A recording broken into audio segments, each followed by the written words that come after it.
Welcome to Let's Play Doom! This is one of the seminal first-person shooters that helped to popularize what is now perhaps the most dominant genre in all of gaming. We're gonna hop into it as fast as the game actually is. We got Thornbrain. Doom. We got TorpidTypist returning once again. Finally, after all these centuries, I rise from my grave.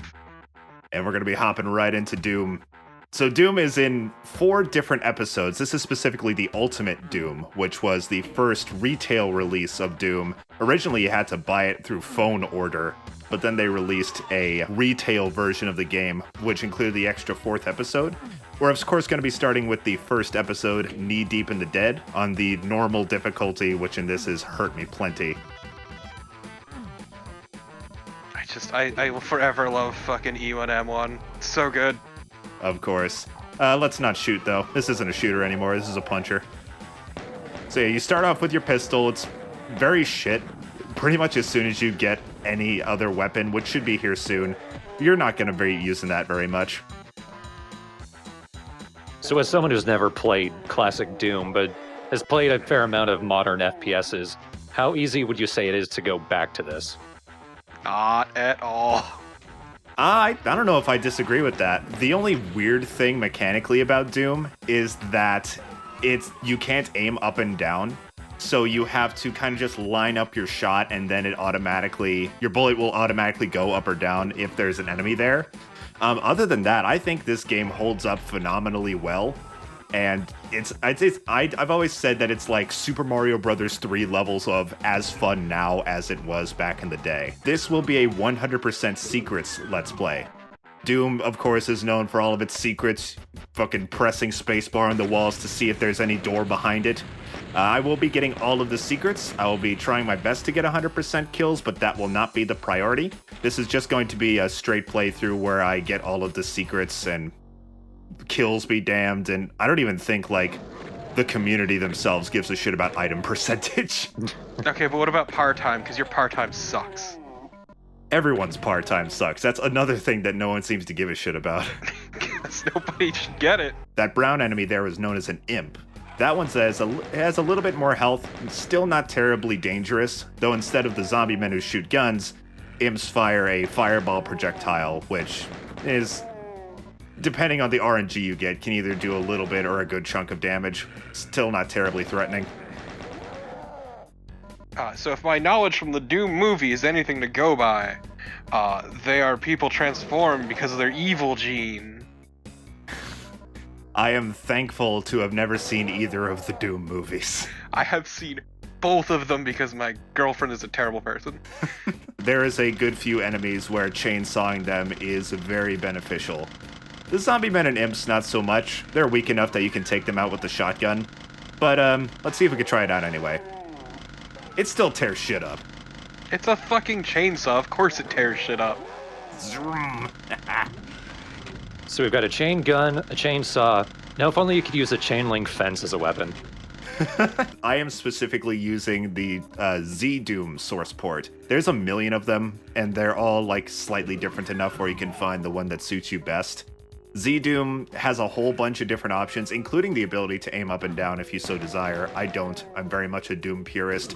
I pretty much just use it so that I can use keyboard and mouse controls more effectively, and also to play it in 1080p. I'm just disappointed that you weren't recording Doom from a printer. Yeah, people get Doom to play on so many different things. It's really impressive.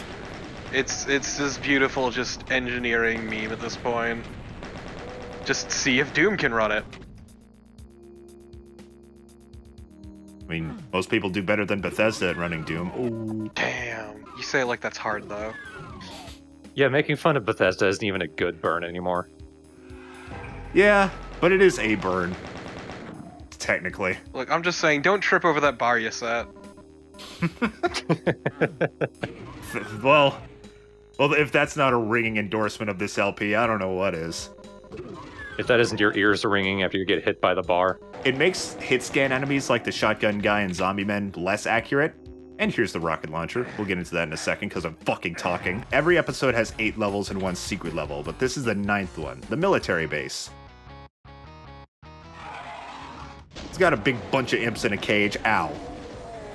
There, you can hurt yourself with your own rocket launchers, so it's definitely not something you want to use in close range or at a wall. Imps in a Cage is the name of my post-punk band, thank you. That is a fucking awesome name for a band, actually. Looking it up. God, it probably is one. Maybe it's a song. First result I got was for the band called Cage. Well, is their lead singer impish? I can't tell from the picture. All right, we're gonna go with yes. He looks like Rob Halford. Oh, really? Like, he's a little impy. Just a little. Good enough, sure. So man, the soundtrack is having a fucking time right now. Is this even trying to be guitars anymore, or is there like trumpets? Of course, MIDI sounds dated as hell, but I still think the music in Doom is very good. Oh, it is. Nobody's doubting that. It's actually sounding more like a harmonica now. I would love to hear somebody play this riff on a harmonica. Oh yeah. Gotta be real, the sound design in this game is very good. It very much is, and it's ever so slightly amplified by the fact that I forgot to turn off my compressor during my first recording session of this game. So, if it sounds wonky, I'm very sorry about that. It'll go back to sounding normal in part 3. No, it's great like this. I love it. Oh, I forgot to mention that enemy there. That's a specter. It's literally just an invisible pinky. Or transparent, rather. You can still see it. The Phantom Pinky. The hidden pinky. The Phantom Pinky is the much less fun version of Metal Gear Solid 5. Less or more? Let's be honest here. I don't know. I feel like a bionic pinky can do less than a bionic arm. Okay, but imagine shooting out your pinky to jab someone in the fucking eye. That's just the rocket punch. Yeah, but smaller and in your eye. Speaking of controversy, I was just about to get into that, but this room has a little bit of a little bit special. This part was actually changed, even in the newer PC release of Doom, which is mostly uncensored. That odd shape used to be a swastika. Just, I guess, as a reference to Wolfenstein, which was id's original game before this. Or just implying Nazis are demons, which both are accurate. Yeah. It'd be controversial now. Unfortunately. So, Torp, you wanted to go through the kind of deeper lore of the Doom series, didn't you? God, no I didn't, but you fucking called me out. You fucking mentioned it between recordings, so excuse me. God, which one do you want? I don't know. Just give me a few tidbits, because for the story of this game, I was expecting to just say, there be demons, there be guns, there be Mars, go. You're not wrong, but also the reason Doom Guy is on Mars in the first place is because his commanding officer told him to shoot some civilians, and he beat the shit out of him. I would never trust a demon. Would you trust a demon? I wouldn't, especially if they're wandering around in such a way. Exactly. To answer that, because if you would trust a demon, you would lie about it. Yeah. Exactly. And we don't know how you're lying, Jacob. Yes. See, it's a really good point. I mean, also going back to Doom lore, I mean, he's the descendant, Doom Guy, of B.J. Blazkowicz. Yeah, from Wolfenstein. Yeah. Technically speaking, he's a descendant of Commander Keen, who was the, I think, grandson of BJ, or great-grandson. I think it was great-grandson. I don't fucking know. Commander Keen sucks is all you need to know. If you look at the way he moves his gun, Doom Guy's gait must be enormous. He's pretty much ballet hopping everywhere. He has to walk with a wide stance because of his massive dong. I don't know why that wasn't the word I was expecting. I thought you were gonna say like thighs or calves or even glutes.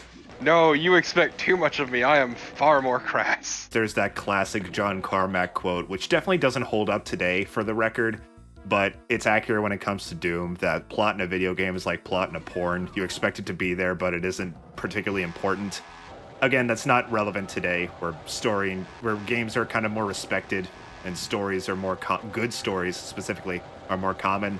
But for Doom, yeah, sure, it's there. It's not that important. Chainsaw. You said it at a time when games didn't have enough memory to have a story. Exactly. But it does give me a pain in my heart thinking that maybe BJ Blazkowicz never got to know his shit grandson, Commander Keen. I guess all the recessive genes from Keen, oh god, that rhymed. All of Keen's genes from BJ got transferred over to Doom Guy. I've never played Commander Keen. Okay, but now I'm just picturing Doom Guy trying to fit into a child's pair of jeans, and I'm really confused. They would just look like Daisy Dukes at that point, which... Dude, I kind of want to see that now. Doom Guy and Daisy Dukes.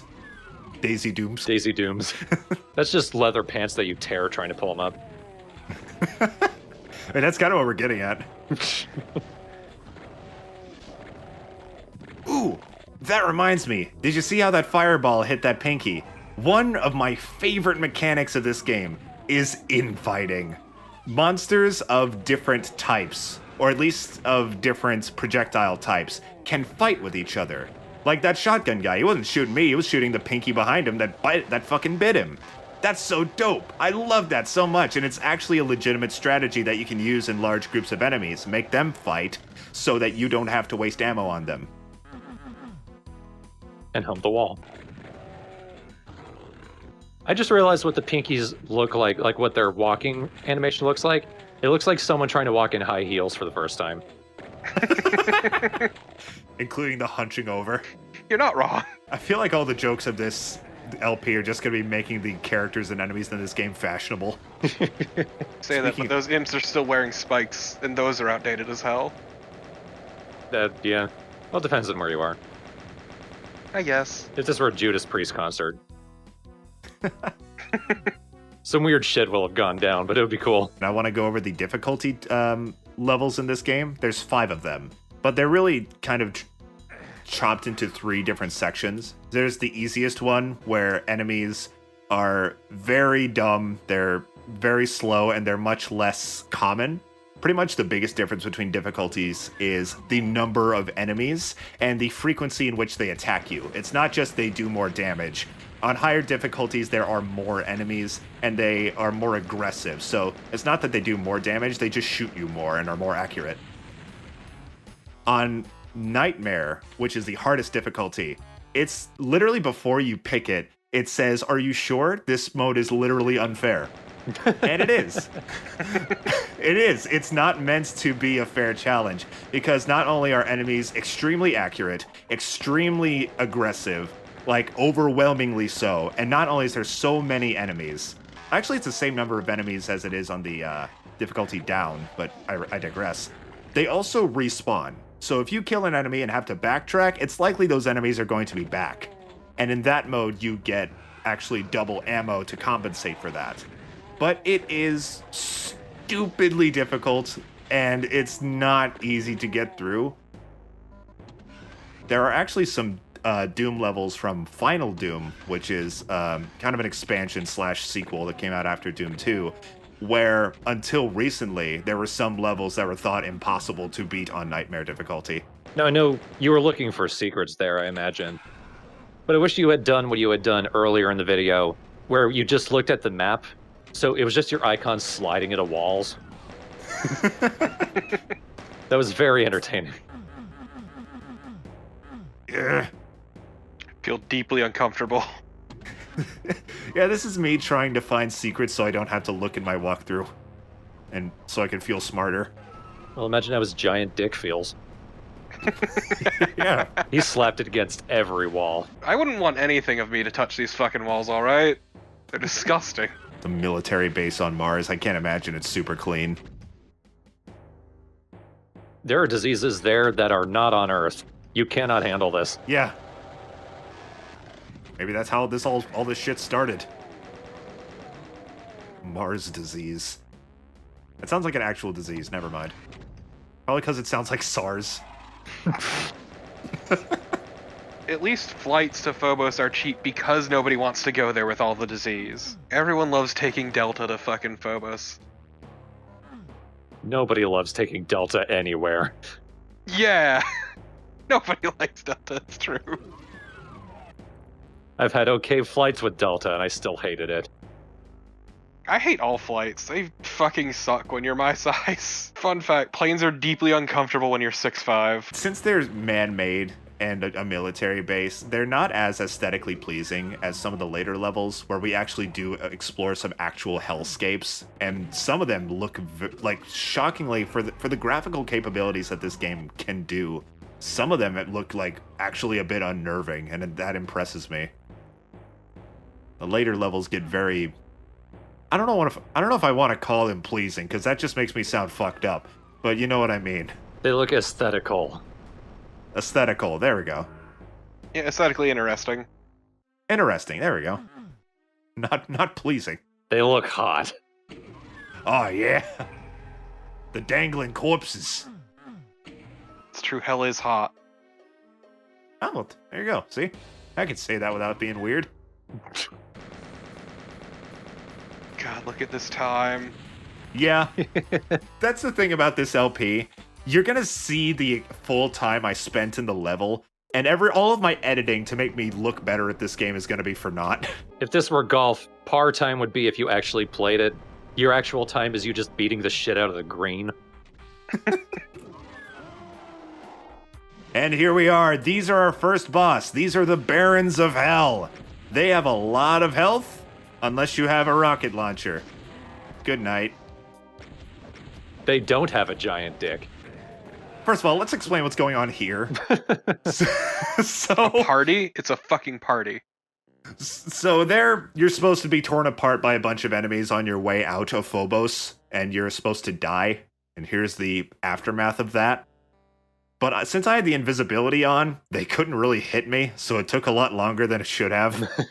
But that is the end of Doom's first episode. And this was also the end of the fucking now legendary shareware version of Doom, which was, from my understanding, I don't know how old computer shit worked, but this was pretty much free to download or get on like floppy disks and stuff. And then if people liked it, then you could buy the whole thing. And this is kind of how Doom became the mega popular thing that it was. Is because the first episode was free and it was so revolutionary. So apparently it was at the time on more computers than like the most recent version of Windows. I don't know if that's just an urban legend, but it sounds possible. As I said before, Doom, you could only buy it by mail order. So it gave you a phone number at the end of the shareware to call to order your copy. I don't know if like just stores wouldn't take it or if they didn't have the budget to like put it in stores or something, but the Ultimate Doom, which has the fourth episode, was the first time it was actually released in stores. I do wonder what is there now if you call a number. Probably reroutes to some call center that bought it up. God, if I wasn't so weirdly scared of calling mysterious phone numbers, then I would absolutely do that. It'd be funny if it just accidentally got rerouted to John Romero's personal cell phone. Like, who's the asshole at my phone company that did this? John Romero. I'm here to call you a bitch, John Romero. And then he just cries. John Romero's a cool person, all right? Say what you will about his business ventures, but no, he's pretty rad. I'm sure he is. And it was someone else who came up with that, so. Yeah. No, that was really bad marketing that came up with that. But Daikatana sucked on its own. Yeah. Oh, God, yes. We forgive you, though, John. We love you and your strange neck. Just remember, John Romero said trans rights, and that's what matters. Yeah. He did? I didn't know that. Awesome. Yeah, wasn't that on the H-Bomber guy stream? Yep. I'm sad I missed that part. I saw Grant Kirkhope say it as Donkey Kong. It was amazing. Trans rights, okay. I love that whole stream just existed. It's great. Made entirely out of spite. For John Romero's neck. Now that's this LP. Please forgive me. If I can forgive you for Daikatana, you can forgive me for pointing out your neck. On the list of sins, it's not going to get you sent to Mars. All right. Welcome to the third episode of Doom, where we're going to be starting the second episode of Doom. I swear it's easier to follow than it sounds. As I said in the last episode, it's not aesthetically very interesting because we are still kind of in man-made levels. And it has a good number of my least favorite levels in the Doom series, or at least the first game. Oh, Ah! That looked like fun. Enemies can teleport if they use teleporters, and if you're standing on it, it will kill you. Telefragging is very much a thing in this game. Ah, yes, our friend. Yes. One of the most iconic enemies in Doom, the Caco Demon. It's a big old cute tomato that floats around and shoots fireballs. Cacodemons are strong and my friend. Exactly. They also got a butthole. They're adorable. They got a butthole. Like a dog. Like a dog. Blue, you got a butthole, right? Blue, you float. Fuck this level. I hate the containment area. Fuck boxes. Fuck boxes. There's too many of them. I don't know what the fuck is in them, but I want it. If we were Solid Snake, we would just run naked through it, but we're not. You can see it there for a second. Hey, another plasma rifle. And it's a secret. It looks like that plasma rifle was special. It wasn't. I think that it just looks special because... Ow! Because you're shorter now. Since this is Doom Part 3, it's worth mentioning why you're not doing Doom 3. Yeah, I do want to point out I'm not going to be Let's Playing Doom 3. I think it's a fine game. I got it on Switch. I played it quite a bit, and it's more of a horror game. It's slower paced, and I'm surprised at actually how much it kind of did scare me. But it's not a terribly interesting game, at least for in the realms of an LP. So I'm going to go ahead and skip that. Caco's in a cage. Don't think you can get in there. Just you're coming to see the Cacodemon at the bank to make a withdrawal. I was gonna say at the zoo, but at the bank is much cuter. At the zoo to make a withdrawal. Hello, I would like one tapir, please. This game, it makes me want to commit acts of violence, seeing all this violence. Very much. I am holding back the urge to punch you for some reason. I feel like I'm gonna try to punch out that Caco, which is a bad idea. Is that just a digitized version of someone's hairy arm? Yeah, that it literally is. It's just a picture of one of the devs' arms. I forget who, but there's a group picture of all the devs of Doom all together, and you can very much tell which one took this picture. This one's big, but I feel like I like this level. I kind of don't. You're acting like you really like this level. Oh, and look, a big bear and a hellhead. This is the first instance of them showing up as just common enemies. This probably isn't the best example of bosses being used. Wait. Anyway. It's oh sweet Jesus! I was running on their heads somehow. I don't know why. Twice there, I walked by the button that raises the bridge to the fucking exit, and I just keep missing it every time. No, Jacob. No, you walked by it Jacob, please. Now I'll get it. Fuck. I think I actually saw it that time, but I accidentally stepped on the teleporter. Here we go. Astounding. And in the next episode, we're going to finish off episode 2. And there's a reason it's called The Shores of Hell. We're pretty much right there. We're about to go into the real meat of it. Is it because life's a beach? Yeah. You know what? This is actually the next episode will be the last one of the LP. Because Doom Guy just retires to a beach, kicks up his Doom feet. His very hairy Doom feet, I'm sure. And then just chills with a pina colada. Pina collateral damage. Now that's a pina colada with gunpowder in it. He would drink that. He doesn't even use a straw. He just goes to pound it back, and it's just all over his face mask. I was about to say it's all over his helmet. Ah, Refreshing. another day in paradise. Oh. Then he gets Doom sad. He doesn't feel normal emotions. He feels Doom emotions. Today I'm Doom neutral. Doom Guy no longer Doom mad. Doom Guy Doom sad. Doom Guy talk to Doom Dad. You don't want to Doom see me anymore. Doom Guy visit Doom's sister. She go to college. That's funny, I guess. It's making me laugh, so. Welcome back to Doom. Let's finish up the shores of hell here in the command center.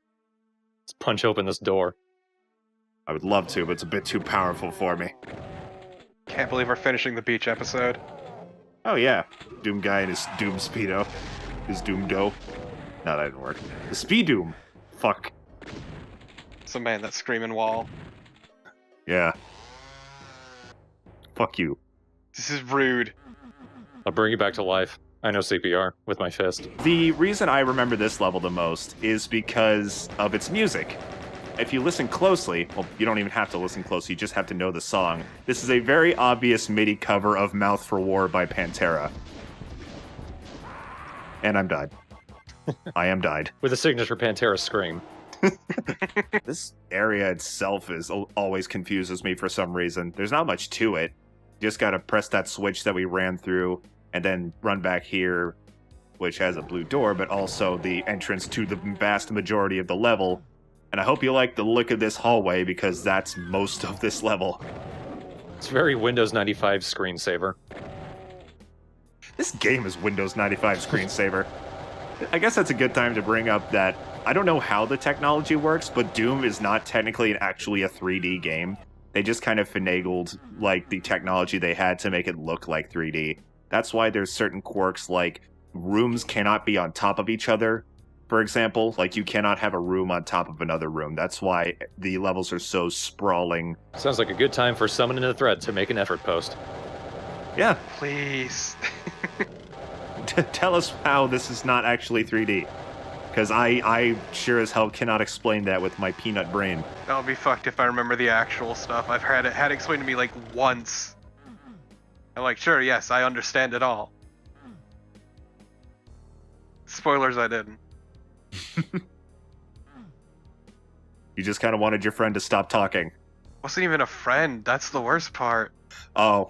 You didn't want this. That reminds me today when I was checking out at Walmart, the cashier was like, do you want to hear a funny story about LaCroix? And then he told me it. It wasn't funny, and he stopped ringing it up as he told me. I'm like, dude, I'm trying to be polite here. You're making it real hard. There is nothing about LaCroix that's funny in any way. Except for the fact that I'm drinking it as we speak. Except for the people who buy it. Thanks for calling me funny, Thorn. I appreciate it. If there's one thing you are. Get him in the butthole. Only in the butthole. It doesn't work otherwise. Come on. Just having an argument. This is, again, very, very maze-like, very confusing. No matter how many times I play Doom, I spend an assload of time in this level. Like that circle you just went in. Yeah. No, I'm out, see? Whole bunch of new, fresh pankies. Ugh.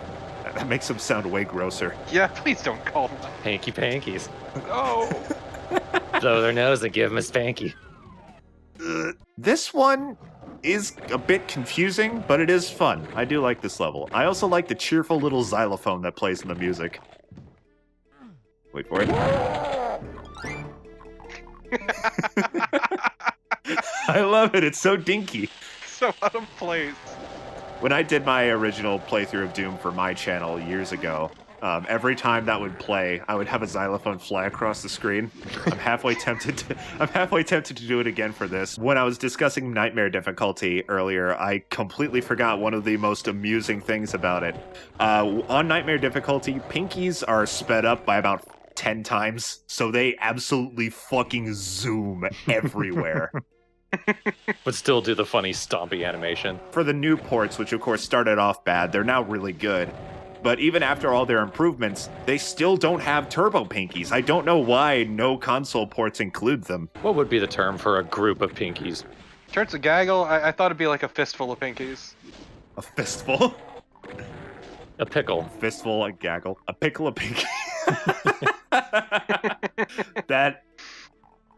That's one of those things where I'm going to say that to myself several times after we're done here and just make myself laugh. What the fuck is the point of this room? It's a giant room, completely empty, just has an explosive barrel and a clip. Thus has 9-hole monitors, so it looks cool as hell. A button that leads to another button. The first button opens this Kako door, the second button raises this bridge here. That is the exit. The contractor who built this place had to justify his budget. Alright, y'all. The Tower of Babel. Oh man. The final level of the Shores of Hell. And it's not very complicated, but it is one of the better levels. This also introduces one of the most iconic enemies in Doom. Let's head out here. A lot of rockets. Yeah, weird that. I wonder why. I don't want to shoot. I don't want to activate him yet. There he is. This is the Cyber Demon. He's big. He shoots rockets. He can fuck you up. He is easily the most intimidating enemy in Doom. And you are fucking struggling to find your weapon. I think I'm just trying to get a good look at him before I start shooting him. Ow! Yeah, that's the excuse I'll use. Here we go. Fight rockets with rockets. Yeah. Behold the power of circle strafing. This is actually a mistake. Cyber demons are immune to blast damage. So rockets are not the best weapon to use, but in my opinion, they're the most fun weapon to use. So my game started lagging for a second. Damn, Doom is really taxing your computer with this one, isn't it? Yeah, like, my computer's not great. I mean, it can run fucking Doom, but sometimes that shit happens. And I killed myself there. Great. All right, let's try this again. I think that Lost Soul actually distracted me by him just flying by me like a fly or something. And he's done, and he dies in this epic explosion. Very satisfying. This text feels really good on this background.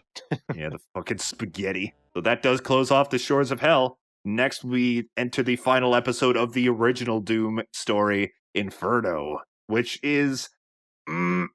it's a really close tie between this and the episode that comes after it as my favorite. This is when we actually start getting into hellish levels, and the architecture and the texturing and such of the level starts getting a lot more grotesque and interesting. So it's definitely one of the more visually appealing episodes in Doom, and I'm really excited to get into it. Appealing for a certain definition.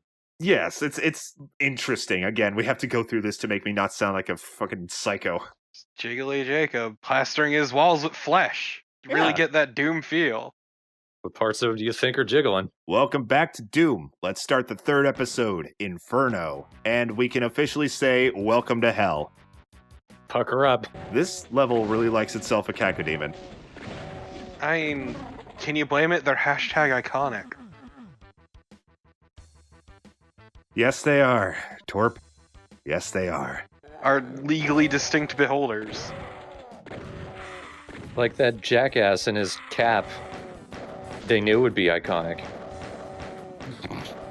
That's the best I can describe. It's from Watch Dogs. I forget the fucker's name. Yeah, Aiden Pierce. Oh, it's the name. Aiden Pierce.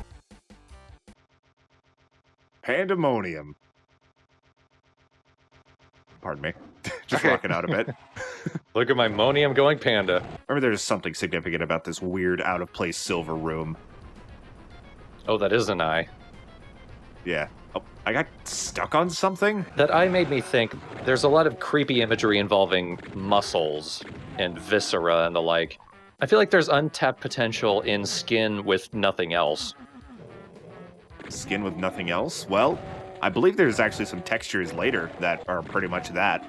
I know famously there is one texture of one of the developers' hairy arms that's just used as a wall texture.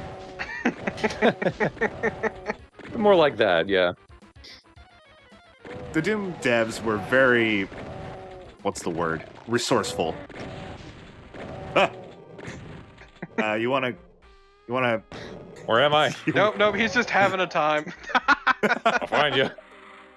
He's so rude. Look at that milky whiteness. I was actually trying to show off how that's aesthetically one of my favorite parts of the entire game, but this is a very bad time to show that. Yeah, look at these fucking, like, corpses in this room of blood. It's this room always unsettled me. Hug me. And that one dude on the spike was having a good time. I'm starting a charity. Cuddle the crucified.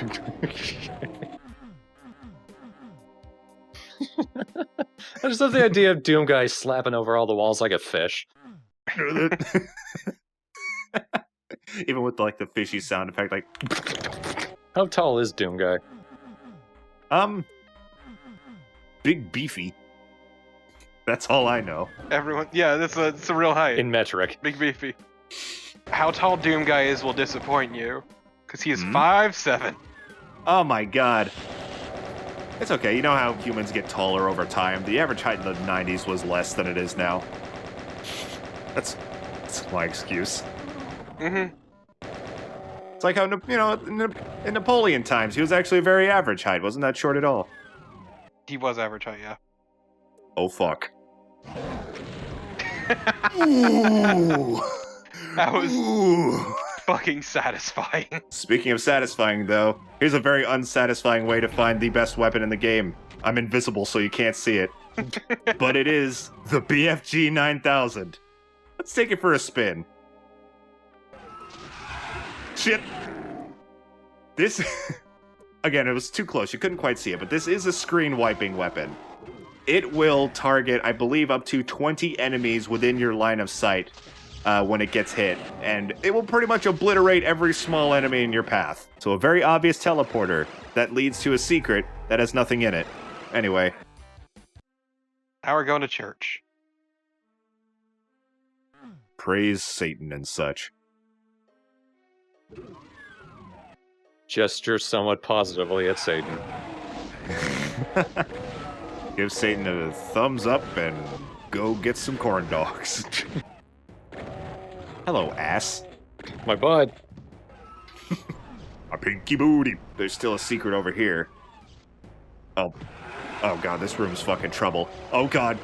You trigger fucking an endless fucking wave of pinkies. Oh no.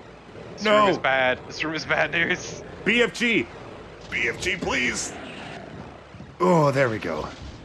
Oh my god, there's fucking more. Oh god, there's actually a really bad example of RNG coming up here in a second.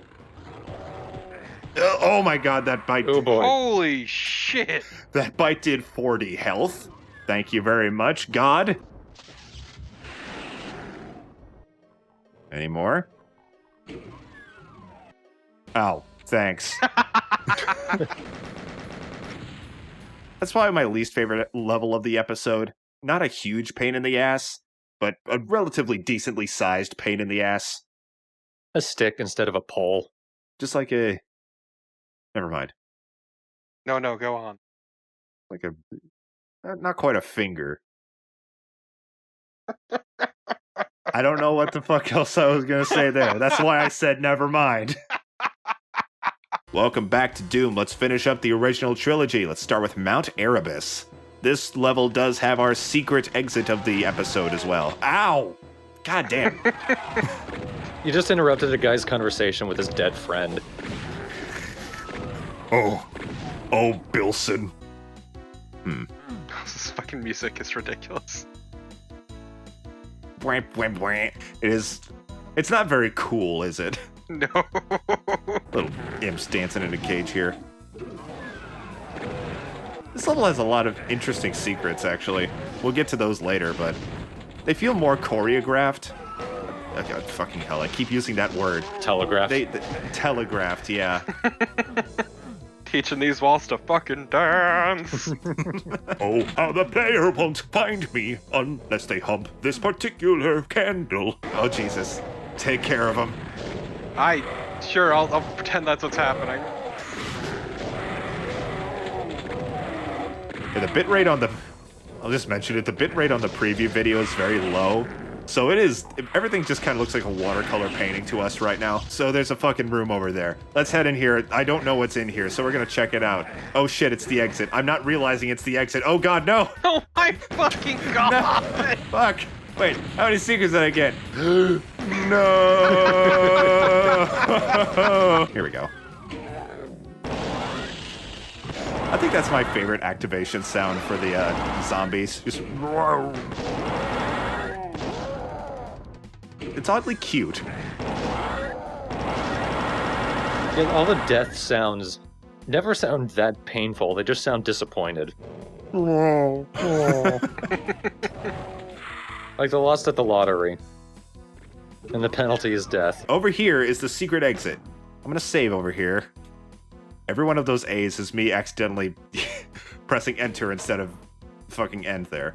Alright, so you are able to run into this secret, so fuck. Alright, I swear you can do that. So let's fucking try this again. Okay. LP my dude, LP my day. Okay, that's not the way I'm used to being able to get into this secret. This is how fuck you. This is how I normally do it. Yeah, you definitely did it alright. Alright, let's try this one more fucking time.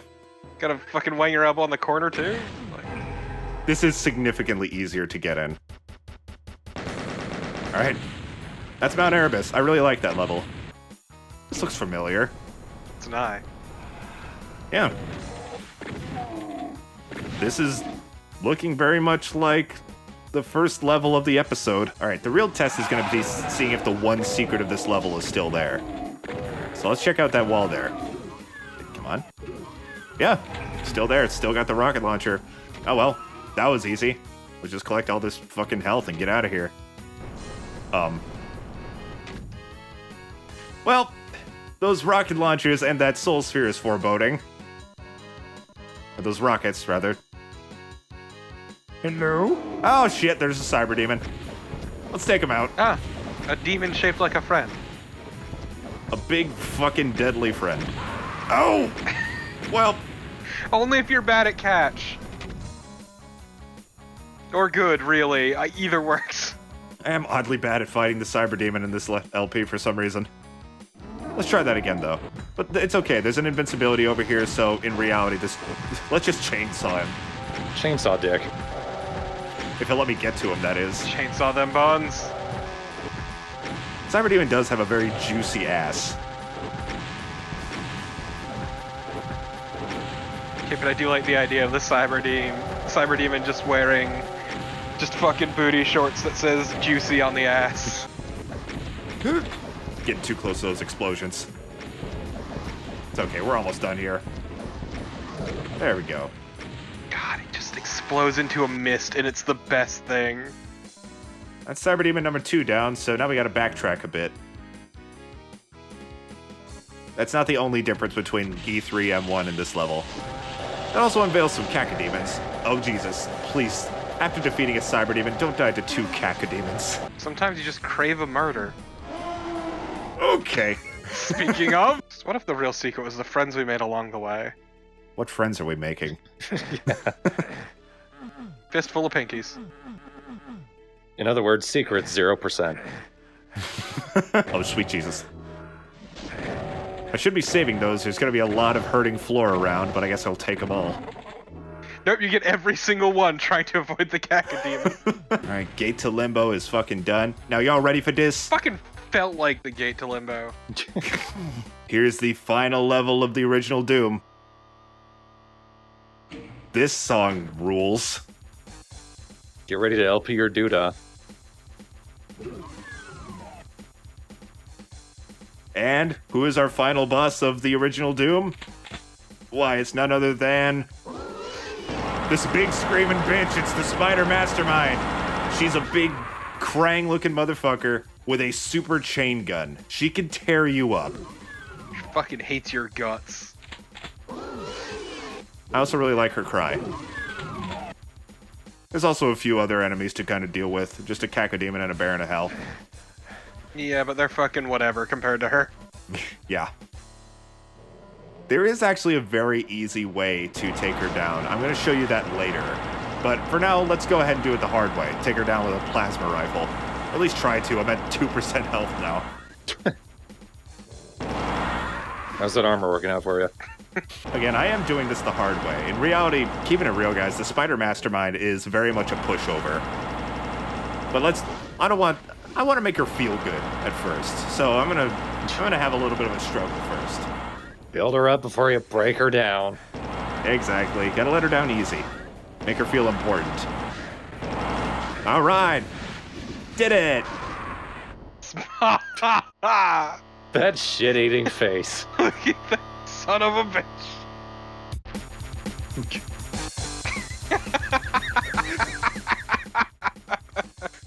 Fuck it. Do it the easy way. Got you good, bitch. Fucking heard you talking shit like he wouldn't hear. 1, 2, 3. That's fucking it. It is actually possible to take out a spider mastermind with one BFG shot if you're close enough. Finally, at last, we have stopped the fucking invasion of hell. We've kept it on Mars, and everything's cool. Yeah. Look at this adorable rabbit. Aw. The adorable rabbit playing a recorder. Well, So, that is a city on fire, but in front of it is the head of a rabbit, a very important rabbit. This is Daisy, Doom Guy's rabbit. pour one out for your girl, Daisy. So this was supposed to set up Doom 2, and it did, but this plays into the bonus 4th episode that was added in the Ultimate Doom, which actually came out after Doom 2. So it's kind of like a middle episode between the two of them. So in the next part, we will start that. Thy flesh consumed. Munch, munch. Rest in peace, Daisy. Best damn fucking rabbit that anybody ever did see. They left behind a dollop of Daisy. Why do you have to sing at my funeral? And thou mourn at last, when thy flesh and thy body are consumed. Proverbs 5:11. What the fuck was that, Jacob? Get that shit out of here. No. We're starting the 4th episode of Doom today, the one from the Ultimate Doom, Thy Flesh Consumed, and the title of the episode, as well as all of its names of the levels, come from Bible verses, so I'll be sharing those with you as they come up. So, Thy Flesh Consumed. I don't know how popular of an opinion this is, but this is my favorite episode of Doom. First of all, it's hard as shit. This level in particular is very challenging just because of how poorly equipped you are. There's a lot of enemies, there's a lot of very strong enemies, and you don't get a lot of weaponry to fight them with, so you really have to use what you can find and traverse this relatively small level using just that. And this, unlike a lot of like uber hard Doom wads that are kind of known more today, whether it be from like Final Doom, which was an expansion of Doom 2 pretty much, or like any fan-made ones that are supposed to be super hard, it's not the number of enemies you fight, it's the actual level design. And I really love how Thy Flesh Consumed challenges you with that way. It's not just, oh, here's like a billion of the most annoying fucking enemy in the game, and go. It's, you gotta think about what you're doing, you gotta think about the arsenal you have, and you gotta think about how to get across shit without dying. And I really love that. See, it's funny you say that because yesterday I heard someone railing against this episode nonstop. Yeah, that's why I said I don't know how popular of an opinion it is, but it is, you know, it's how I feel. I love this episode. It's my favorite to play. It's got such a nice level of challenge to it that I really appreciate. It also has a 9 Inch Nails logo right here. And then Ah, yes, the Hall of Mirrors, yeah. this glitch is actually super easy to recreate. When you step on the 9 Inch Nails logo there, the walls around you kind of come up. It's pretty much a death trap where you have to fight off these barons, and it's pretty impossible. But if you go back to this little cubby where you picked up your key, while the walls are rising, this happens and you can't get out. We are almost out of this level. We just need to make it through that door. Oh great, 7 health. It's fine, you're up to 12.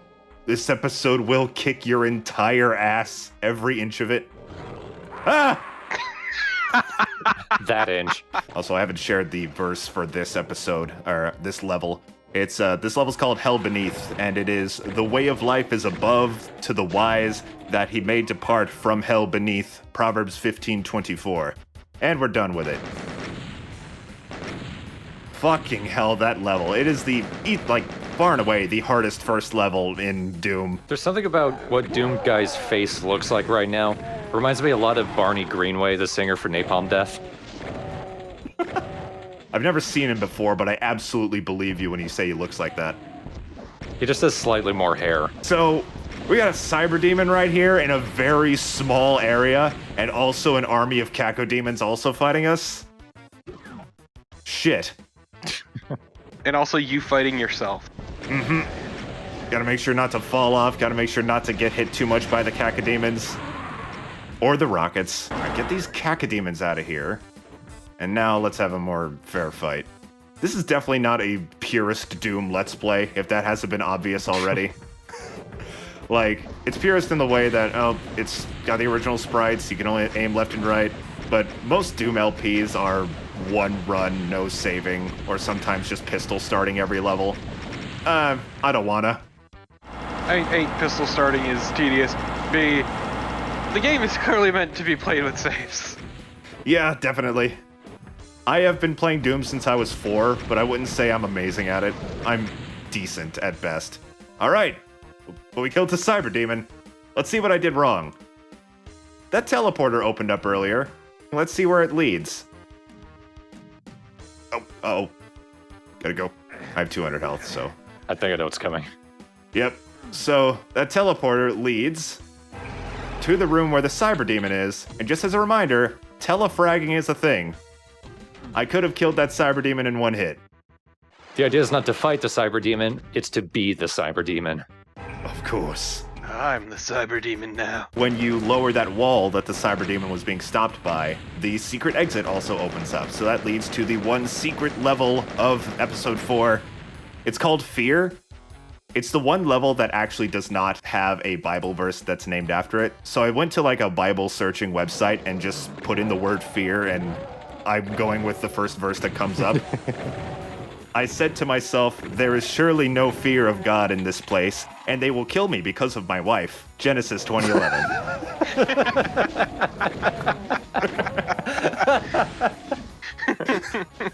It was almost really appropriate. There's actually one thing that happened in Doom 2, which, by the way, check out in a couple weeks, because that'll probably just follow this immediately.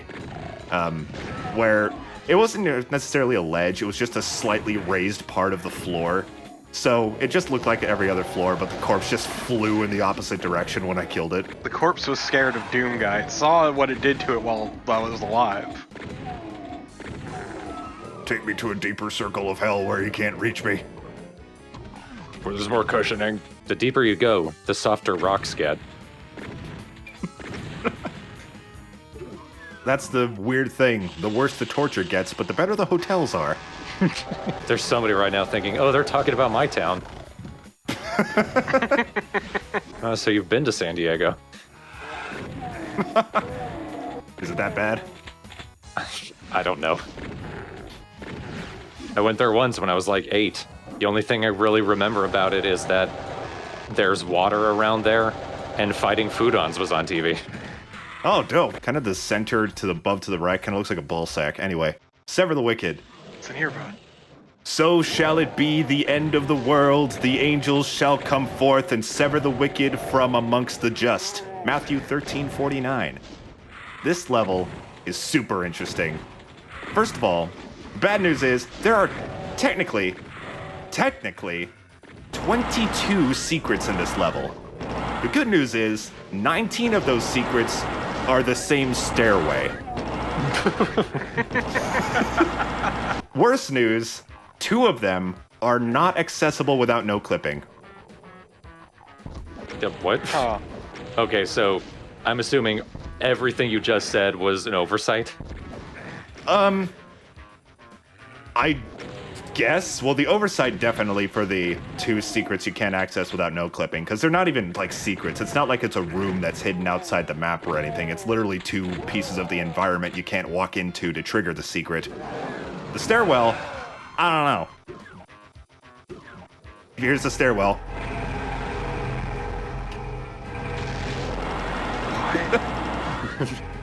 And this room is the final secret. And here are the 2 secrets. 1, 2. Let's turn on no clip. And then activate him. What? Okay, it's not this one. It's another one of these candle lights here. Ah. There. It is impossible to trigger these. You can run into them all day. You will never trigger those 2 secrets. That's why in official like speed runs and demos and stuff, you can completely exclude those and still consider it a 100% run. Next time, the levels start getting assholier and unholier. I'm going to look up where ass is in the Bible, because I know there is. Yeah, I remember that from fucking The Angry Video Game Nerd, where he reviewed that Game Boy game that's just the King James Bible, and then searched the word ass. It's absolutely there, typically referring to donkeys. Yeah. And the ass saw the angel. I know that one. Because Nick Cave quoted it, but... In the ass of the angel. I like how he sang that as, like, Creed Man. Who absolutely did not sing that song. With ass wide open. Oh, no. Take us home with one more good ass quote, Thorn. I can't find one. It's just assembled. I even typed ass and a space, and all I got was pass. God damn it. That was an appropriate time to say God damn it, but still. Good night, everybody. But the tongue can no man tame. It is an unruly evil, full of deadly poison. James 3:8. This honestly, it almost feels like it could have been the first episode of the whole game. Yeah. Yeah. I keep saying episode. Like, constantly I'm saying episode when I mean level. I think you mean map. Map, meh. If you really want to split hairs. This could have very well been the first M of the E. That's unruly evil. Very, very basic. Didn't seem that unruly, honestly. Oh, that's very calm evil, I'd say. And he said, Nay, Father Abraham, but if one went unto them from the dead, they will repent. Luke 16:30. This level's fine. It's another pretty basic Doom level, not terribly difficult. It almost feels like the episode just started here at the last level, and now this is the second level of the episode. Yeah, kind of. I'm already reorganizing it in my head of how I think it should be. It's, Oh man, it has a xylophone again. yeah, it has a flying xylophone. I love it. That xylophone almost lined up for when I turned around. Just remember, kids, say nope to dope. And say yep to schlepping off heads.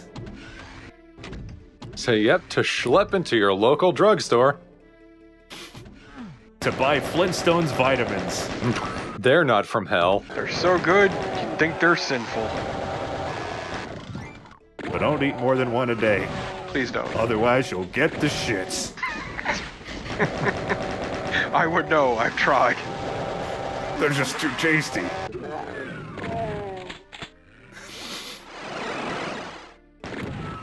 I love just opening the door to a weak enemy and then just saying fuck him. It's very sus. Whoa! So that's a good time to bring up that Doom literally has no sense of verticality. Everything is infinitely tall. So that barrel may as well have been directly in front of that lost soul. So that BFG. There's a way to get it. Ah, yes, the Bioforce gun. It's the bad friend Greg. That's it. Just a fine-ass Doom level. Not super hard. They will repent for their bad friendship. Said Abraham. Said Abraham. For they speak against thee wickedly, and thine enemies take thy name in vain. Ladies and gentlemen, welcome to the fucking hardest level in Doom 1. Almost unanimously. Like, everyone definitely agrees. This level is really tough. It's a bit of an asshole. It's a huge asshole, actually, but you know what? I really like this level. In my opinion, this is the pinnacle of how to do a fairly difficult Doom level. Fairly as in not unfairly, not fairly as in relatively, because it's more than a fairly difficult level. Yeah, fuck that wall. I wanted to get the Kako. When you were starting for a second, I thought, ladies and gentlemen, was part of the verse. I don't think I said what the number of the verse was. It's Psalm 139:20. Psalm is long, dude. Says someone who's never read the Bible. Fond memories of that one kid in Catholic school who was super into Green Day and Limp Bizkit. Oh, hell yeah. That guy must have been a hero. No. All right, I got the wrong idea of what you were trying to say there. If he was just into Green Day, the Limp Bizkit should have been the tip-off that he wasn't. Well, I mean, in Catholic school was the part, like, when you're raised that way, you take what you can get. Oh no, see, I went from public school, and then I went to Catholic school for middle school, and then got asked to leave. So I went to public middle school and then high school. Catholic high school. Hello, ass. My. Don't pitch me there! He just turns around and goes, ladies. This level hasn't seemed too bad yet. Oh, look. Okay. Come back here, Cyber Demon. I need to look at your ass. Bitrate's too low to tell. And You know my rule, when I see a cyber demon, I kill it. I don't have a choice here. You have to kill that cyber demon in order to progress. And he is in a very inconvenient spot. Either he's hard to hit, or you're too close to him. There's not much leeway to where you can stand to fight him. And that is pretty much the sole reason why this is the hardest Doom 1 level. I mean, it's just generally trickily designed, but that cyber demon is the cherry on top. good thing you got that. Yeah, it does have this level does have a BFG, so I don't know what the fuck I'm doing. From this distance, a BFG is pretty much a fucking feather.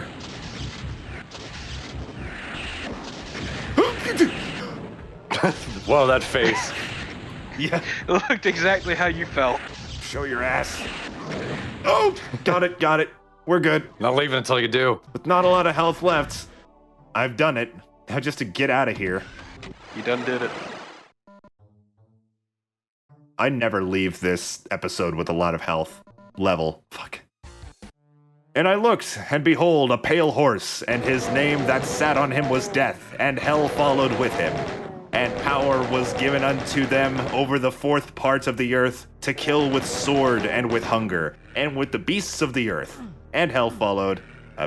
Fuck, that's not the name of the Bible chapter. Revelation 6:8. Oh. I was wondering where the fuck those guys were.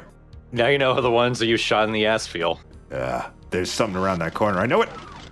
Oh, wait.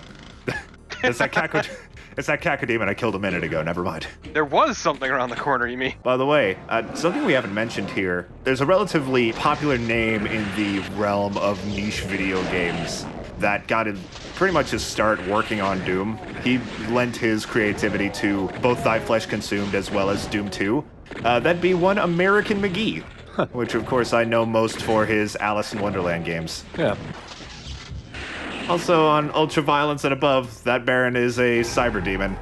So in case you haven't had enough cyber demon fun.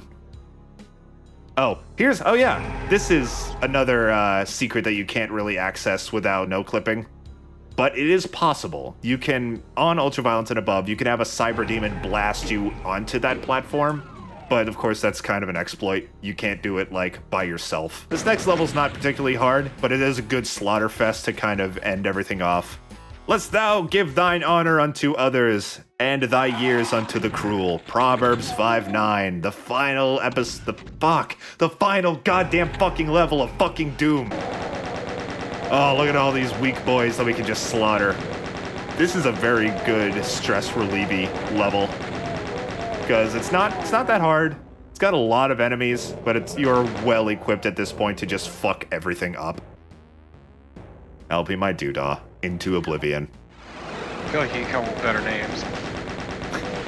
Literally all of those A's were me accidentally hitting the A on that little keyboard that appears. Oh, it's supposed to be LP, my dude. Okay. Yeah. So we have a dickload of BFG ammo, so that's all we're gonna use. Spider Mastermind, 2 shots. What a fucking pushover. Nothing in this fucking room is going to die by anything other than the BFG. We could just leave now. The exit does open when the spider mastermind dies. But there's still demons alive, dude. Yeah, come on, grand finale. Yeah. Never suffer a demon to live. Also, we're just gonna dive into here. Oh, hit my chin. Oh, that's real great to read. On the fucking gravel and sand. Oh, this is the thing where if you cross your eyes, you'll get an image. Ah. All I see is a dolphin. Ah, I see another Baron of Hell ass. And this is where it is mentioned that that rabbit at the end of episode 3 was in fact Doom, guys. Poor Daisy. Rest in peace, Daisy. But we keep her for good luck. And with that, that closes out the story of the Ultimate Doom, one of the most influential games of all time. And it's available on so many fucking things. Like your toaster. Like your fucking toaster. And they're available of a now decent port on all modern platforms. So I definitely recommend picking it up, if not just because it's a piece of history, but because I think it's aged wonderfully. It's still a ton of fun. I love Doom, and if you like shooters, you kind of owe it to yourself to give it a shot. There's a reason it helped spawn a genre. There's a reason they were called Doom clones for the longest time. I highly recommend Blood. It's a bit of a fucker. It's also incredibly edgy, but I think it's really good. It's edgy in a fun way, unlike Duke's Dukeness or like... Or Dickness. Duke's Dickness. Ugh. Sounds like a workout DVD. Gotta get down with the dickness. Welcome to Duke's Dickness. Today we're gonna bust those glutes. Today we're gonna steal those balls. First you put the workout mechanism, which I have not come up with a name Put with. your left foot in. So yeah, guys, that's Doom. Tune in probably next week, and we'll get started on Doom 2. See you then. Double Doom. Wait, hang on. Doom 2. Doom harder. Double Doom. Now you gotta double the reverb, so it just sounds like a coin dropping across the nation. Double Doom! There we go. Then we'll get around to my favorite Doom game. Live Free, Doom Hard. Golden Doom. Welcome to one of the most important games in my life, one of the first games I ever played, Doom 2. Released just like 10 months after the first game, it's the definition of, if it ain't broke, don't fix it. Pretty much everything that can be said about Doom 1 applies to Doom 2. Pretty much all it adds is a number of new enemies, a single new weapon, a slightly improved engine, and of course, 32 whole new levels. Joining me here is Thornbrain and TorpidTypist from the last LP. Doom Doom! Doom Doom! And of course, the first thing you gotta say, it's not a secret, but do not forget to walk behind you to get the chainsaw right there at the beginning. I did appreciate you shoving that chainsaw directly up that man's ass. Oh, of course. That's the only way to start Doom 2. So the Underhalls, this level is super interesting to me because it took 20 years for this level to be beaten on an Ultraviolence pacifist run.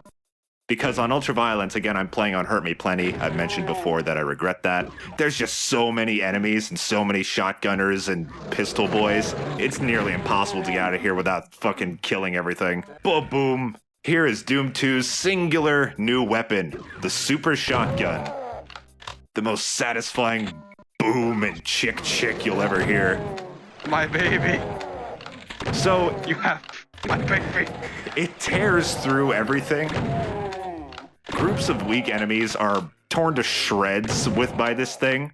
It almost entirely replaces the original shotgun, but it does use 2 shells per shot, and its long range is not nearly as good. So, but let's face it, you're rarely going to be using your regular shotgun anymore. This thing is definitely overpowered, but it's overpowered in the most fun way. Now for the gantlet. The gantlet. Is gantlet a word different from gauntlet, or did they just not spell I think that it's right? an error. Yeah, I'm pretty sure it's a fuck up. Looking it up just in case. yeah. Gantlet. Go through an intimidating or dangerous crowd, place, or experience in order to reach a goal. So, yeah, I guess. Like that. Huh. Here's my opinion on every new enemy in Doom. Pretty much all of them share 3 common traits. 1, I love them. 2, I hate them. 3, I cannot imagine Doom without them. No matter how annoying I am grateful for every new enemy in this game because they add so much in terms of mechanics and strategy. So as much as I fucking hate chain gunners, I'm really glad they were added. They do also look like Nemesis from Resident Evil 3. Oh my god, you're totally right. I just like to imagine, like, demon societies not too different from human ones. Obviously, in the Doom universe, that's definitely not the case, but I just like to imagine hell just has, like, cities and suburbs and shit. Just maybe not the happiest. Just the imp putting on his coat, kissing his cacodemon wife goodbye, hopping his nice car, leaving the suburbs for work. Ah, what a life. Falling into a lava pit. This music feels like a real departure. Doom 2's music is whack. Like, I will bring them up. I will definitely bring them up when they come, but there are a lot more obvious plagiarism songs in this game. The waste tunnels. My home. Please don't mind the decorum. I'm not used to guests. Well, it's pretty clean, gotta say, but a surprising lack of waste. You just gotta know where to look. Plenty of dropping imp pits, though. I just hid it all under the couch. Is this the couch? Do not touch the couch. It will bite back. Also, if you weren't convinced of the power of the super shotgun, as you can see, it one-shots pinkies. Makes them near useless. Hey. Who's in there? There we go. God, the darkness is killing me, though. But you must confess you still believe. Thank you. God damn it. Thorntony Spears? That just sounds like Thorntony Spears. Never mind. Believe it or not, here's our next new enemy, the Hell Knights. They're just recolored Barons of Hell with slightly less health. They even do the same amount of damage. And they're having a party. They are. Since we are playing on Hurt Me Plenty, though, I'm very glad they're here. On Ultraviolence and above, these 4 Hell Knights are replaced with a Spider Mastermind. But that's okay, because this level's called the Crusher, and, well, here's the Crusher. And it's crushing. And on higher difficulties, you get to crush a Spider Mastermind. Even more so than you did in the last game. When I was little, I played fucking Leisure Suit Larry Love for Sale, so... Oh, Jesus. That's a bit more up there than Doom. Yeah, exactly. It explains a lot, really. Behind that wall, we got the big boners. Yeah! They're called Revenants. The Revenants! They're so good! They are annoying as shit. Possibly the ones I'm most annoyed with. Nope, never mind. We haven't reached that one yet. But they're up there. Oh, here's a new item. The Megasphere. It is just a fucking beefed up supercharge. It gets you automatically to 200% armor and health. It just looked like it was chewing gum with its mouth open, which is disgusting. It's pretty gross, but I bet it tastes good. I doubt it. Beef gum. Oh, I take back what I said a second ago. That's just a bad steak. All right, so right now, the majority of the population of the Earth is trying to escape the demon invasion by going into space, but demon's magic, I guess, is stopping them from doing so. So our next goal is to get through, like, the demon's outposts so that we can turn that off, I guess, so that all the rest of the humans can escape. Also, the demons kind of came from space. True. Well, they came from hell. At least they got here from space. True. From Phobos, but yeah. Yeah, through portals, though. So I imagine they could also make portals to Earth if they wanted to. Or jump. You see the Barons of Hell and the Pinkies? They got legs. They do. They got those animal-like legs that can... Just the thought of them crouching down as low as they can go and just going... Yeah! Boing. And like a Team Rocket twinkle in Mars' sky. Supermaning their way to Earth. Sounds foul. Dun, dun, dun, dun, you're getting fucked up. If they came singing, too. God, no, it's like fucking Final Fantasy VIII when the moon bleeds onto the planet and it's just made of monsters. The moon bleed... Okay. As we're recording this, I'm playing the original Final Fantasy VII. I'm immediately confused by what you just said. Every word of it's true. I'll get to that one next, I guess. Here we come to kill you all. I thought you said to kill your wife. To kill your wife. I think wife is under all, but you know, I could be wrong. Here we are to kill you all, except for your wife. We'll kill your rabbit, but not your wife. Hi! Arachnotrons, I think, are definitely more intimidating than Mancubus. Or Mancubi, I guess. Mancubi. Mancu babies is actually the plural. Thank you, babies. I want to see a baby. Honestly, a baby Mancubus is probably cute. Let's be real. No, it's Because it won't look that much different. The drum riff here, first of all, that is the one secret in this level, and it's the exit. So great. The drum riff in this song is ripped pretty much right from a Slayer song. I don't remember the exact Slayer song. I think it's Rain and Blood. I'll correct myself in text form if I'm wrong. But yeah, it's pretty much just the drums that were stolen this time, so it's okay. I mean, I do that. it's plagiarism, but only light plagiarism. Yeah. Yeah, just steal bits, not the whole thing. Yeah, they just call it sampling. That's all it is. Even when it's not actually sampling. Exactly. Wow, holy shit. 6 seconds off. Shit. It was par, but you tripped. This is a secret. Running in here. Oh, but it does unleash more pinkies. We were already warm. You're making us colder, you bitch. All of them rushing at you, repeatedly saying, you bitch. You bitch, you bitch. I also realized their stomping looks like hardcore punk dancing. Behind this wall, come on. You gotta shoot it. It's like, oh shit, that's the BFG. Oh my god. Oh. So yeah, we got the BFG now. Our arsenal is already complete, like 9 levels in. So let's try it out. Great. Anyway. That was fucking excessive. Really hope you got the BFG, because check this shit out. Didn't get them all, but... Welcome to the convention. Oh my, look at all those Barons of Hell. That's their first appearance. But just around that corner, this is just a kind of a big fuck off room. Just sit back and watch the fireworks. So yeah, this is how this game introduces us to the Barons of Hell and the Cyber Demon in just a big infighting bait room. So, you know, when you're playing golf, it's more important to have fun than to get a good score, so don't worry about it. That's why rich people play it. They never do anything right. Yeah.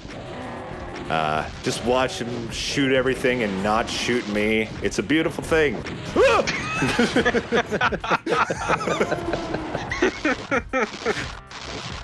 Come on, shoot the Barons, you motherfucker. I don't want to waste my DMV, my BFG ammo. You're wasting it right now.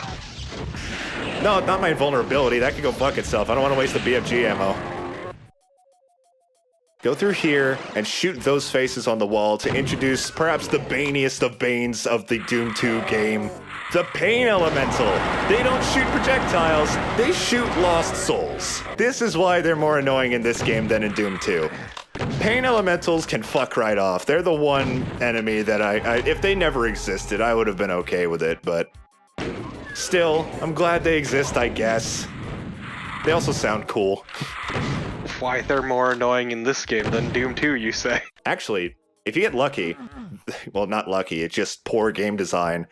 There's some situations where the Pain Elementals become useless. There is a limit of 22 lost souls you can have in a level. No, that's not the right wording. If there are 22 or more lost souls in the level, the Pain Elemental cannot spawn anymore.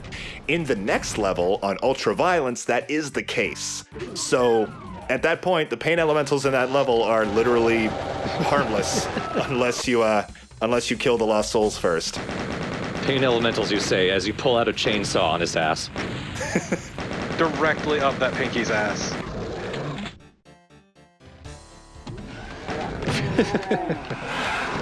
This is also another mild plagiarism song. The video that I watched compared this song to Sex Type Thing by the Stone Temple Pilots. It's another one where it's like, yeah, it's kind of like that. But sex type thing is definitely not as rinky-dink as this song is. Yeah, this feels like something you'd hear at a port. Pretty sure there's a door in here. Oh, it's the door. Pain elementals are a friend to everyone, Fuck off, no they're not. because they only know pain. They are not friends to me. I don't know about you. They're a cute little meatball. They're kind of cute, and they do go "Ow," like Blue from Blue's Clues, but... Oh, we'll go there. Oh. You already saw the exit, you know where it is. I'm sorry. I don't know, just felt right to edit it that way. So we've gotten to that point where Doom 2 becomes more Doom and more its own experience. The levels are getting more complex, the traps are getting more tricky, the tricks are getting more trappy. So we're going to see what else Doom 2 has in store for us in the next episode. And the tracks are getting more trippy. Yeah, more rinky-dinky. Sex-type thinky. Ugh. Oh, great. This is a fun room. Billie Jean is... Oh, their standing animation is hilarious because, like, at least with their strut, like, it's walking. They're absolutely... Oh my god, look at this one. This is their homing. This is how much they home on you. Yeah, see, Revenants, especially in open areas, and when there's a lot of them, fuck them. Should kept that little friend for the rest of the That would have been its own LP in general. There's all technically separate secrets, so you gotta make sure you get them all. Same, but not. They're different rooms. Is your bedroom the same as your bathroom? Don't answer that. I refuse to answer that. As your attorney. 2% motherfuckers. There's one zombie holed up in a room full of ammo. He's ready. Fuck me, dude. You really took your sweet time. I'm telling you, I get lost as fuck in that level. Circle of Death, known in some versions of Doom as the O of Destruction. Looks pretty appropriate. The donut of the damned. Now I want a retexturing of this level with donut icing on the ground. Let's take a walk through here and meet our new most powerful friend. The Archvile. Definitely the most unique enemy in Doom. I mean, this is going to take a second to explain this motherfucker. First of all, as you saw up there, he revived that imp. He can bring back the dead. If there's a corpse on the ground, he can revive it. Secondly, his attack is a line of sight attack. It's a hit scan. Yeah, kind of, yeah, it's a hit scan. If you're in his line of sight, he will set you on fire. The fire itself doesn't do damage. If you leave his line of sight, the fire extinguishes and you're fine. If you stay in his line of sight too long, it hits you with an explosion attack that does massive damage, so much so that you jump off the ground a little bit. Could you use that to sequence break or something? Yes. Yes, you can. Theoretically... Oh, that's way spoilers. Never mind. I'll definitely... Today we're getting into the more human-y looking levels. And fuck them. The middle third of Doom 2 is kind of shit. It's not difficult. It's just kind of just the most boring, lame-ass levels. A lot of people dislike the factory more than I do. I think it's fine. It's kind of fun to peruse around, and the fact that it has like an outside of it, and that it's like a distinct outside of the factory itself is kind of nice. But the inside is also fine, I guess. But I definitely understand why some wouldn't like this level. That impotent little punch on the wall was wonderful. And sometimes punching a wall is better than punching a person. I mean, yes, but also I would recommend you not punch walls, as someone who has punched walls. I punched through a window. Don't do that. Oh, Christ. I think I remember you mentioning that before. Sounds like a bad idea, yeah. I've never worked in a factory personally. I've only done construction briefly. Ooh. Retail, which was a nightmare, and also diapers. Like manufacturing diapers or changing diapers? Delivering diapers. Oh, okay. Yeah, we're basically sort of a middleman type deal in that we deliver diapers paid for by insurance. And let me tell you, fuck working with insurance. Oh, yeah. How does that... how would you say that your work here relates to Doom? It's what you feel when you work it. Because much like Doom, it involves a lot of shit. At least it's after they've been packaged, before they've been used. Yeah. Exactly. Downtown, however, fuck this level. Fuck it. I hate it. It is my least favorite Doom level in the history of Doom levels. I fucking loathe this level.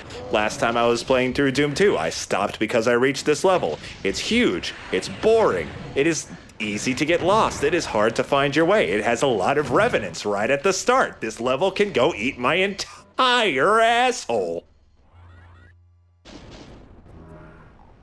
You're gonna love to see my par for this level. I thought you were going to say, you're going to love to see my asshole. I promise you, you'd rather look at my asshole than play this level. I don't know about that. And you come back here, and there's a teleporter with the blue key. What's through here first? A secret. That's a secret, but not the key. Yeah, I mean, the key is necessary to leave the level, so I understand why that's not a secret. So is the exit. Yeah, it's never stopped them before. Oh, and a berserk, so we start the next level with 100% health. Thank God! And let's watch our time go up here. Just gotta give it a bit.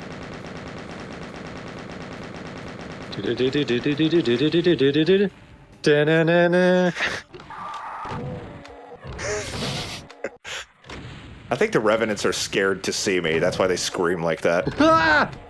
Oh! There's a party going on over there. And you're not invited. How rude. I'll invite myself. I'm a party crasher, dude. Super fucked up. I bring the weed to the chess club. Because if there was anything that needed to be more sedate. I'm scared to go through here because there be an archvile. Ta-da! Oh! Oh, it really fucked you up. Holy shit. And it made me jump through the fucking window there. Jesus. Number of the beast! Oh, I'm really low. This is a bad idea. Piss. Alright, let's go through this again. Archvile, I ain't fucking around with you this time. Oh, maybe I'm a little bit. And yet here we are.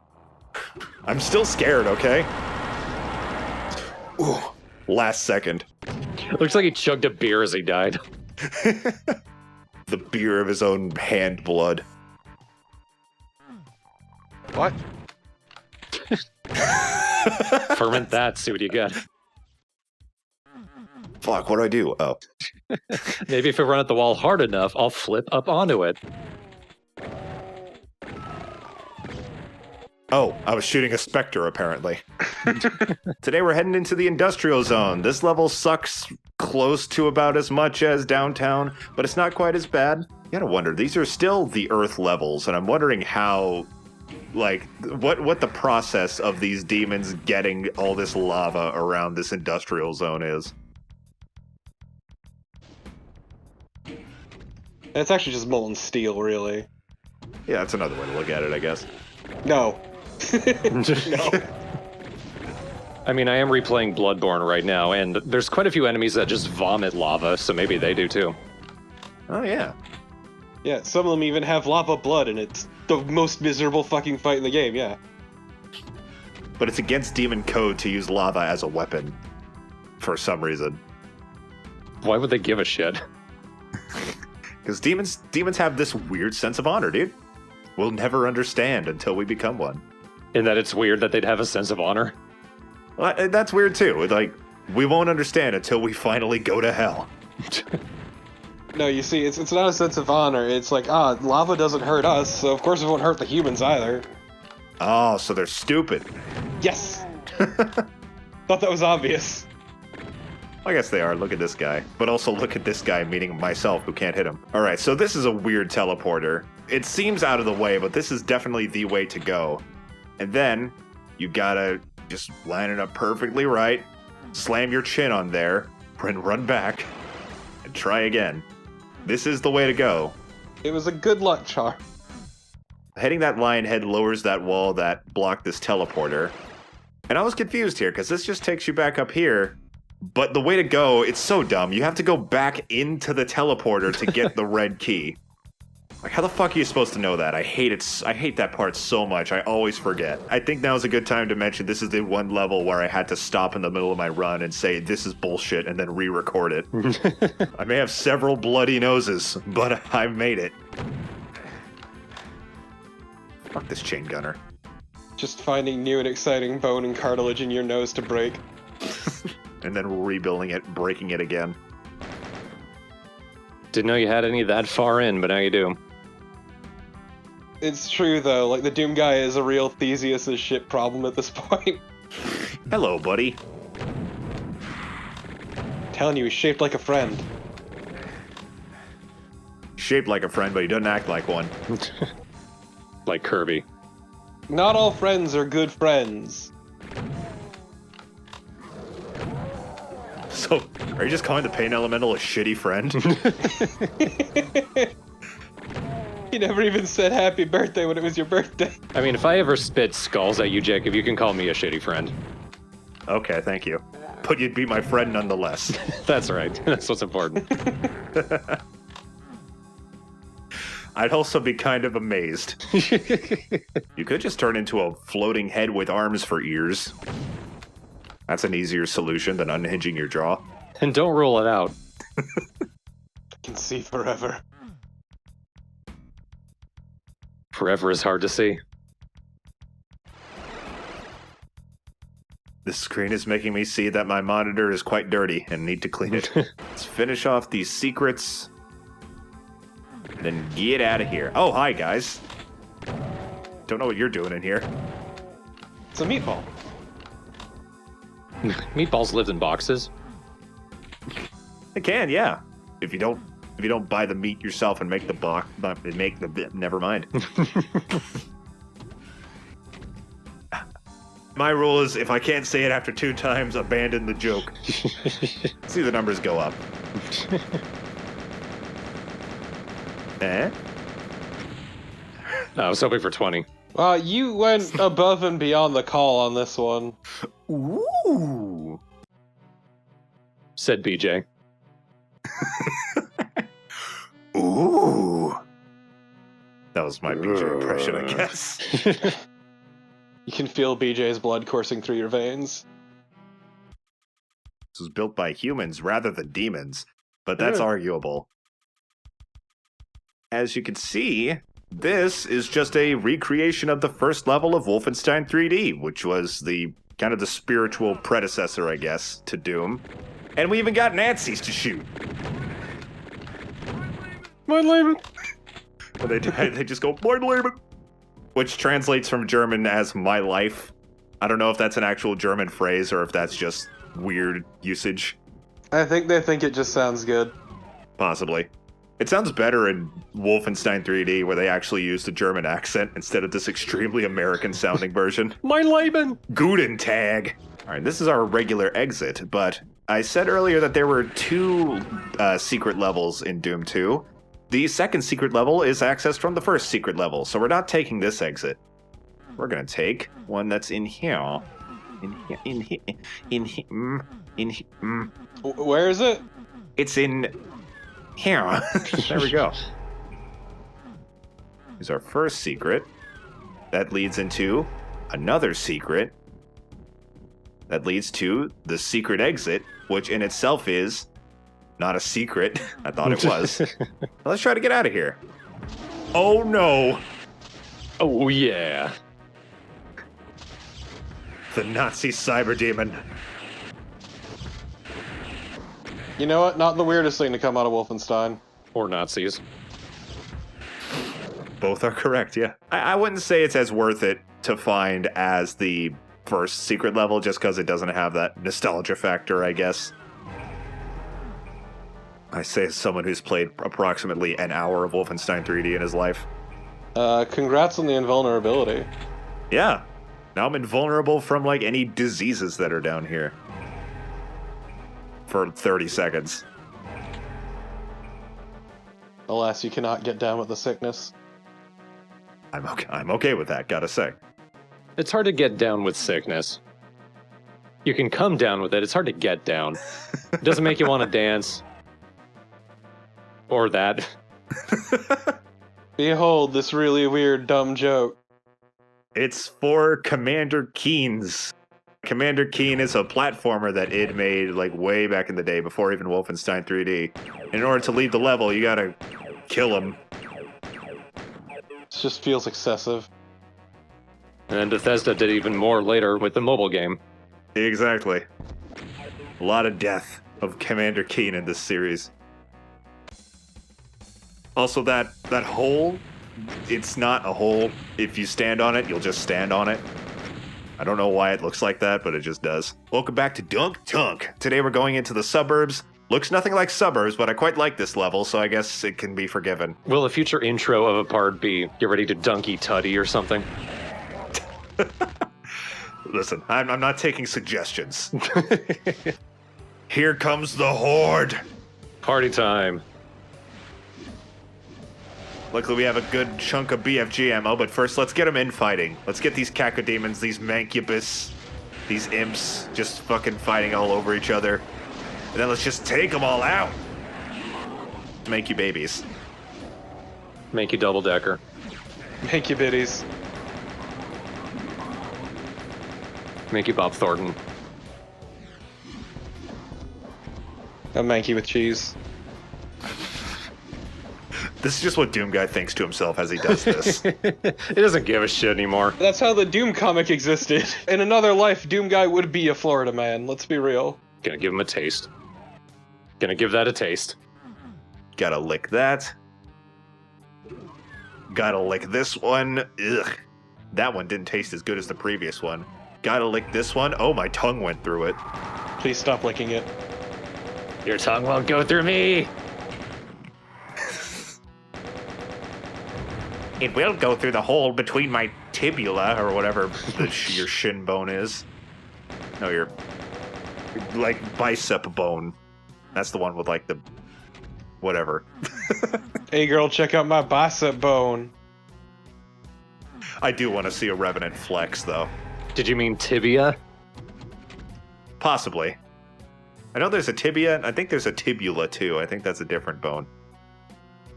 Tibula was an ancient town of Sardinia. Oh. Or that. Same thing.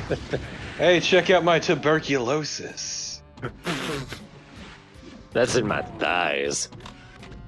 Oh, this is nice. Oh, hi. Hey look, friends! Dead friends! Welcome to the family. No! It's the only friend we like. The game was great until I remembered it was a Resident Evil game. Those are some weird suburbs. They really were. I mean, they look better than normal suburbs. I feel like downtown looked more like downtown than suburbs looked like suburbs. Yeah. Is Doom Guy's face the face of a man who gives a hoot about nudity? I don't see genitalia.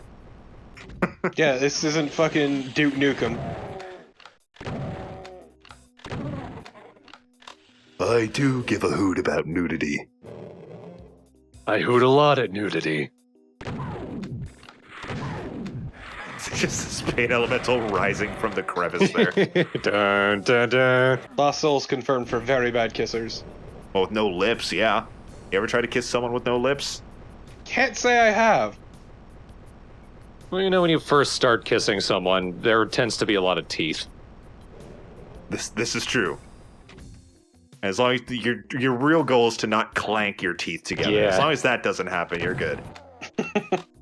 And that's all that they were doing, so very bad kissers. I feel like when Lost Souls collide with each other, it just sounds like two golf balls hitting each other. In this room in particular, like, saving the human race, getting this arachnotron to shut up. Now that's the real priority. That screaming revenant in that cage up there for some reason. Help! Help! That is definitely what he's saying as he runs around in a tiny, tiny circle. That's the gimmick of this level, is just an annoyance in every room. What's in here? Oh, Lord. Ow. Don't worry, he can't fuck with us too bad. Necromancer! I am not sure. Oh, fuck. Yeah, I got you good, motherfucker. I did not time it right. Even Doom Guy was surprised by that one. Oh, hi, everybody. Come on, join the party. No, go on. Keep taking all the health and armor. Maybe you'll get to 300. Oh! What did you do to my son? The Revenants, they might be the most pissed sounding enemy. I spent way too long searching for, I believe, the yellow key, but it's actually, like, that's what I'm talking about. I guess I'm not reaching it yet, but it's just sitting in a corner over here behind me on the ground. You just had to think of a place to put this key, and you couldn't put a set piece for it anywhere, so you just, like, somebody dropped it on their way to the bathroom or something. We'll see it here in probably a second. Here we go. Right there. Why?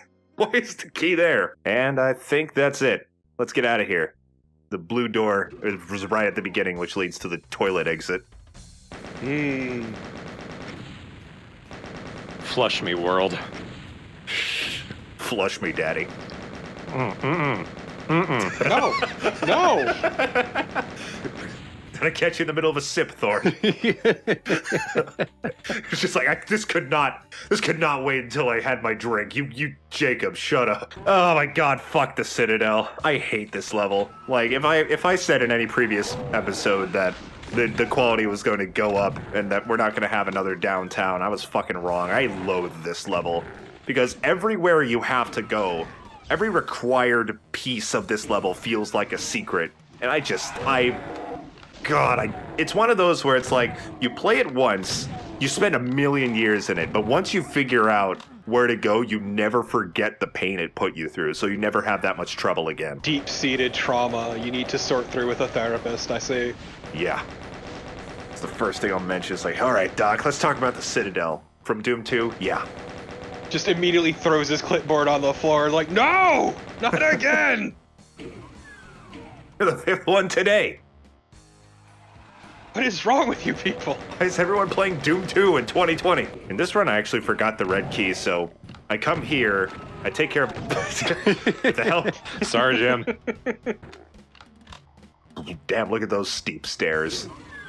Doom Guy's gonna have to, like, bring his knee up to his chin with every step. Considering how fast he goes up them, that's kind of a hilarious thought. Gotcha!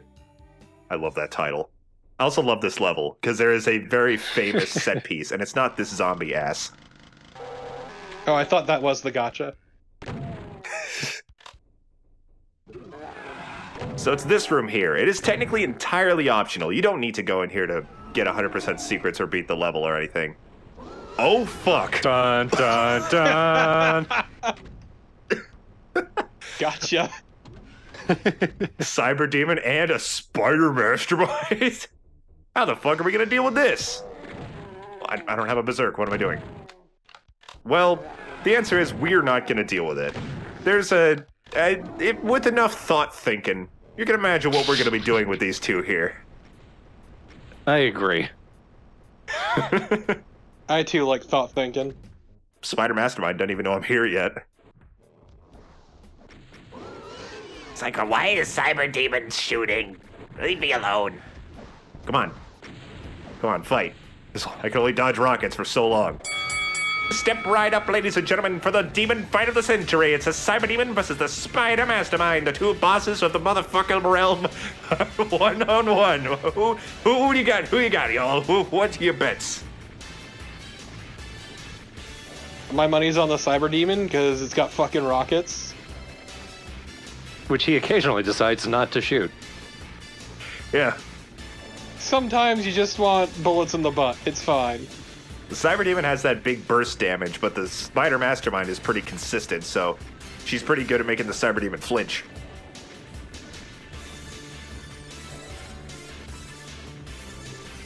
Come on. I bet you it's a Cyber Demon.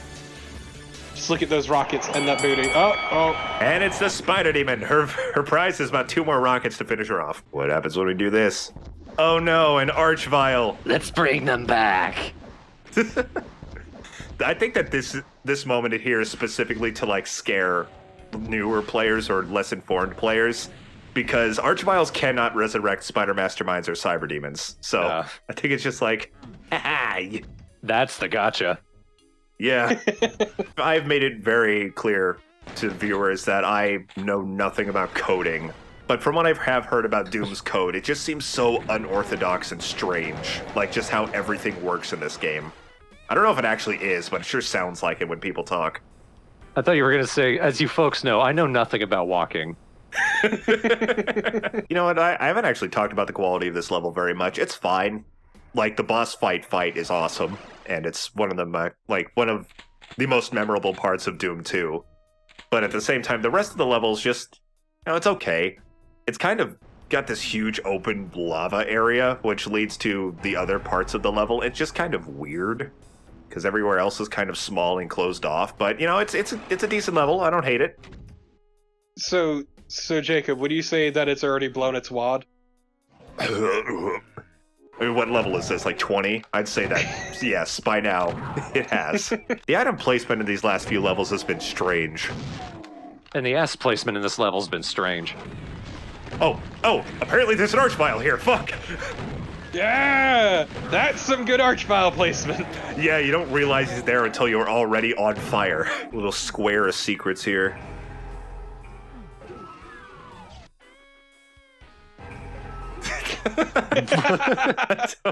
Don't know why I had to wind up for that one. Just the fucking disbelief, like, wait, there's another one here? I feel like I'm more definitively able to say the next chunk of levels are, let me just make sure I don't make a fool of myself. I know I like the next level. The next level after that's an asshole. I love the level after that. Yeah, we're good. We're good for a while. I promise, next level, next episode rather, it's gonna have some winners in it. No citadels. So it's going to be cheek, asshole, cheek. Yeah. And the asses will continue. And they're not bony. Yeah. These some plump booties. Only the finest ass. And that with a photo of an Italian chef. This level is called Nirvana. The first thing you see is a shotgun. Do with that what you will. Wow, yeah, that sucks, actually. A bit. That sucks real bad. How long had he been dead by then? Not long. But other than that, I like this level. I think this is a more controversial one. I wonder why. Yeah, I wonder why. Also, after checking real quick, this was September of that year. Yikes. Ow. You've toasted my buttocks. Hold the lift for me, asshole. Have you ever done that where someone's clearly coming for the elevator while the door's closing, but you just stare them in the eye and don't do anything? I mean, I have slammed on the close elevator button before. I'm no fucking saint. Recently, I received one of the greatest compliments I've ever gotten during something, which is, my friend said to me, "What you just said was so fucking stupid that I didn't know how to react." I don't think Nirvana has any secrets. Good. I think all the B-sides are out. What could be behind that Baron of Hell head? A Hell Knight, oh. Same head. I'm a disappointing son. So let's open up here. Hi guys. How's it going? Now, you want to wake up? No. He needed a second. Now this next level, a very infamous level itself for a couple of reasons. First of all, it's got an interesting gimmick. Barrels of fun indeed. And funnels of bears. There's a mancubus that appears right behind us.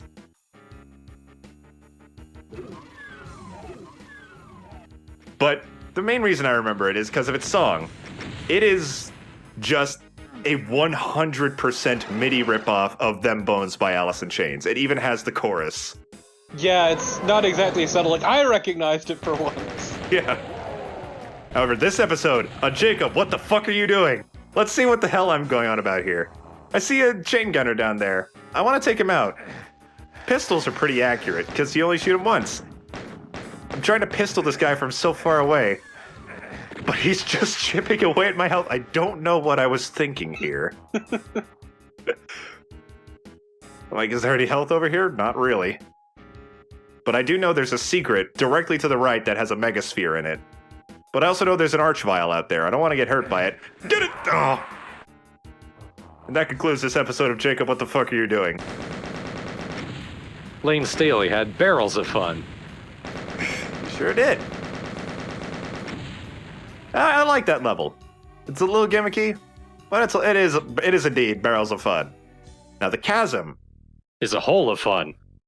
it is not to most people. Don't talk about the fun hole. A lot of people hate this level. I think it's fine. Bye. It's my number one fucking rule of any video game. Just don't die. Don't get hit. Just don't get hit. Don't get cancer, dumbass. Yeah, have you ever tried that? I tried cancer for a week. I hated it. Yeah. Just took it back to the store.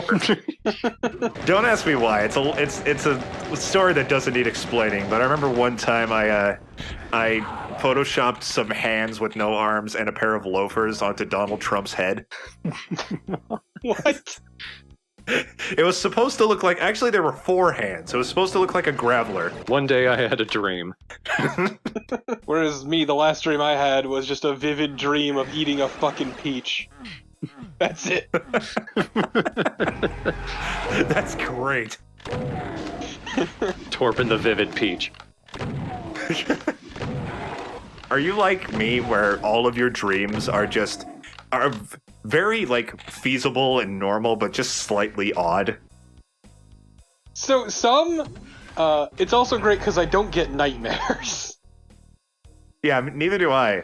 But like my dreams they're not like, oh, I turned blue, grew 70 arms, and then like played guitar with all of them while yodeling the alphabet backwards. Mine are more like, I had a dream I was Tom Bergeron's neighbor. I don't know. That's about the extent of how weird my dreams get. The really fun ones are, I don't get nightmares, but I do get dreams where I've, a couple times, actually like 3 or 4 times at this point, where I have met someone and lived out literal years, even decades of my life with them. So it's really fun waking up with an incredibly deep sense of loss. Oh. That's awful. I love waking up in tears, it's wonderful. Brains are fucking stupid. I just dreamed that I'm back in college, but I don't recognize the college. As fun as this conversation is, look at this fucking nonsense you have to deal with. This is that dream in real life. Oh, and this one is a massive troll. One of these teleporters takes you to... Let's watch him fight first. Look at them keys.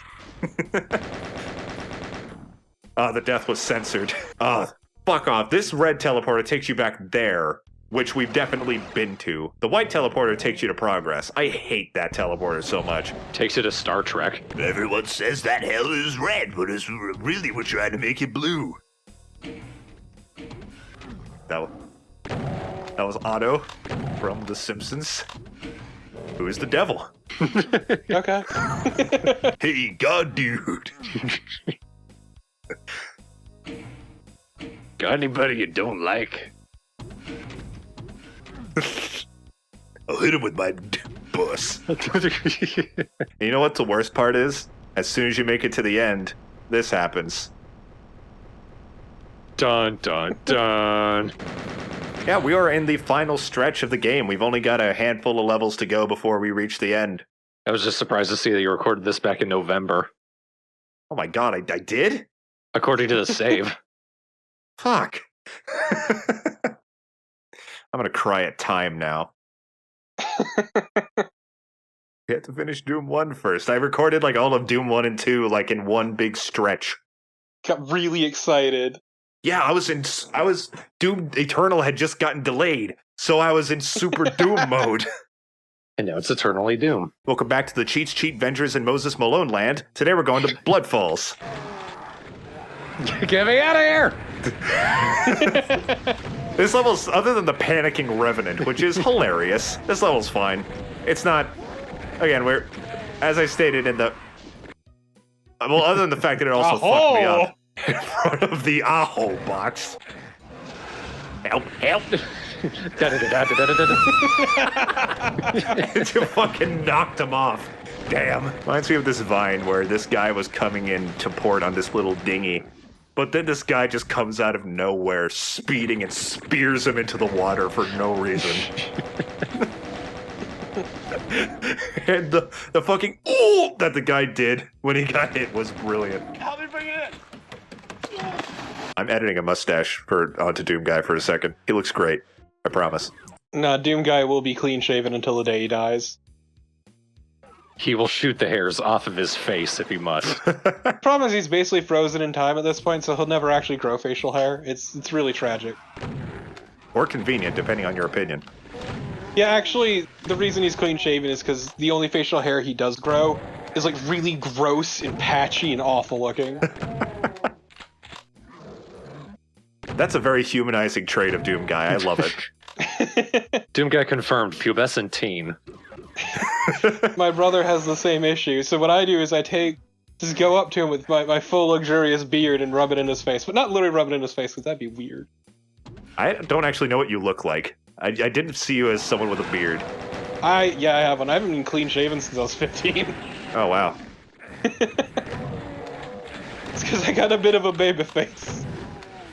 I don't know if that ruins the illusion of the LP somehow that I've never seen you. The abandoned mines? It's abandoned fine. Oh, hi. This level's very cramped. But not abandoned. The Crampton mines. Isn't there a musician named Peter Crampton? Oh, it's Peter Frampton. Frampton. Oh, Jesus Christ. It started when I called him a musical musician. Ooh, a door. Having fun there, buddy? Yeah. Laying down some sick beats? So while... I'm trying to say something, Lost Soul. Shut up, Lost Soul. Monster Condo is a great title.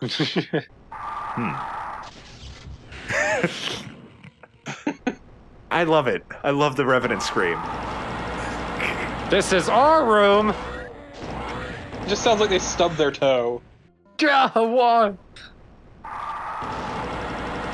I got really lucky with those 2 Revenant bowls to the face, too. Like, they could do so much damage. I'm so glad I didn't actually get much of the bad RNG there. Get down. Ah, you.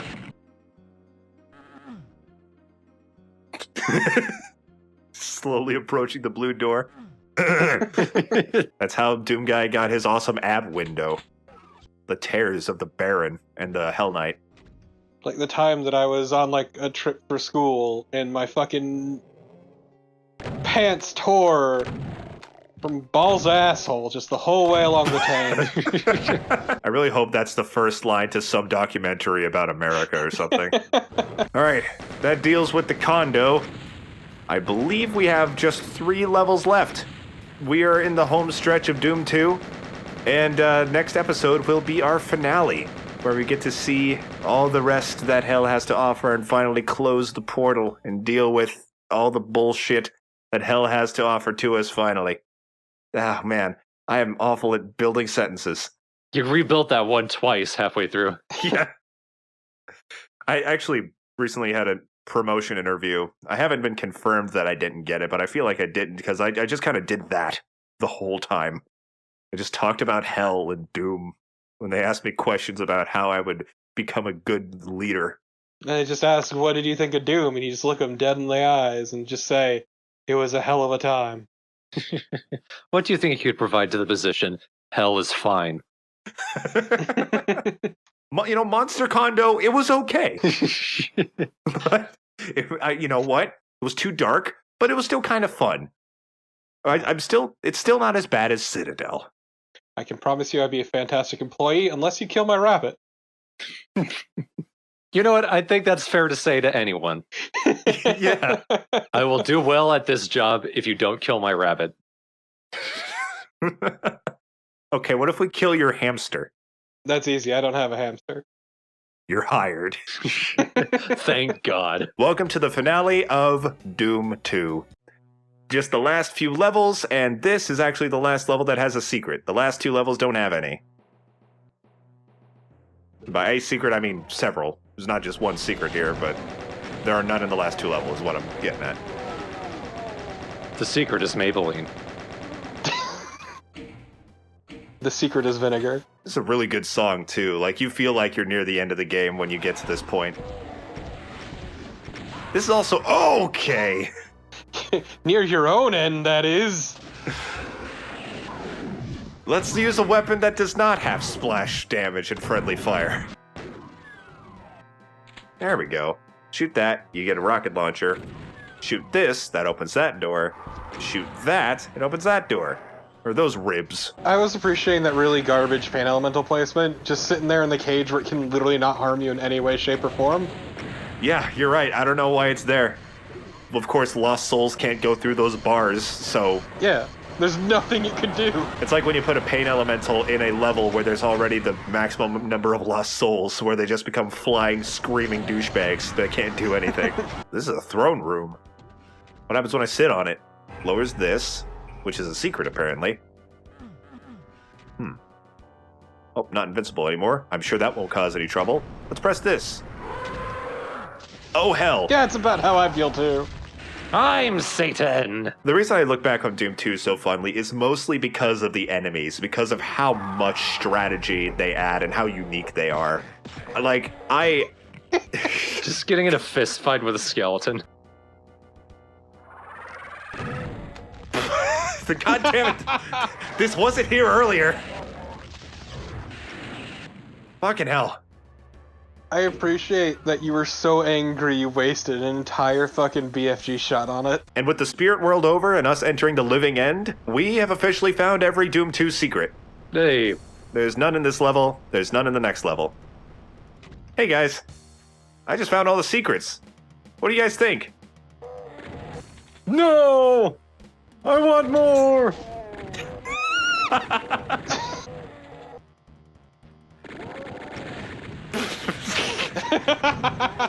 And there's a revenant across like a mile away. He caught a whiff of you. So we press that button, and we're waiting for that to raise.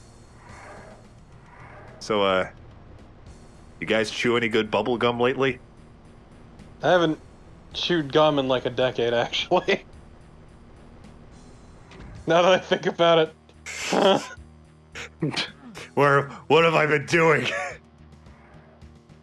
What is gum? What have I been chewing? Have you guys licked any good walls? Delicious. Shit. You tried. Oh. Oh my god, it falls so fast. Got a revenant to fuck around with. Fuck. No. No. Oh god, the lift is so far away. Shit. I can't believe that you didn't have any problems with this one. Oh, no, not at all. The chasm's a great level. The Citadel's my house now. I've come to accept it. All right. We've got this time. This revenant's like nothing. Like nothing. Cool. Awesome. Made it past that part. We're home free, practically. Not gonna save. No. Because I know we're home free. Mm-hmm. Actually, the next area you gotta go to is a little bit over to the right there, because there's a wall blocking here. But let's go ahead and deal with this Baron first. It's a great idea. Quote Todd Howard, it's a great idea. Cool. All right, let's go where we're supposed to go. Congrats on being home free. All right, cool. We got this.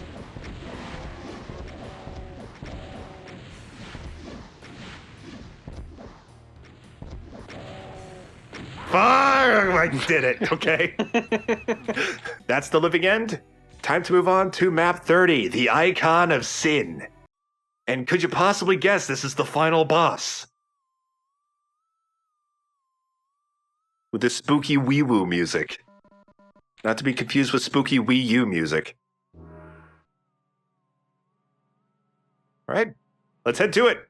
But first, let's save. I'm actually going to save twice. because after the final boss is over, there's one little bit more bit that we're going to be seeing. Kill me. All right, here we go. There's the icon of sin. Really, that's the icon of sin? Yeah, big old wall texture. So this is how it works. Out of its forehead, it shoots these cubes. When the cube lands, it will spawn an enemy. What you have to do first is make your way all the way to the top here, while the icon of sin continuously spawns its enemies. That will that will raise rather a pillar here on the bottom with the damaging floor. Once it reaches all the way to the top, you will have the ability to lower it back down and then ride it up. You have to shoot the icon of sin in its forehead with 3 rockets to finish him off. But the very top of this little pillar is not directly adjacent to where the hole is. So you're going to have to do it by shooting him just before you make it all the way to the top, or when you're jumping down like this.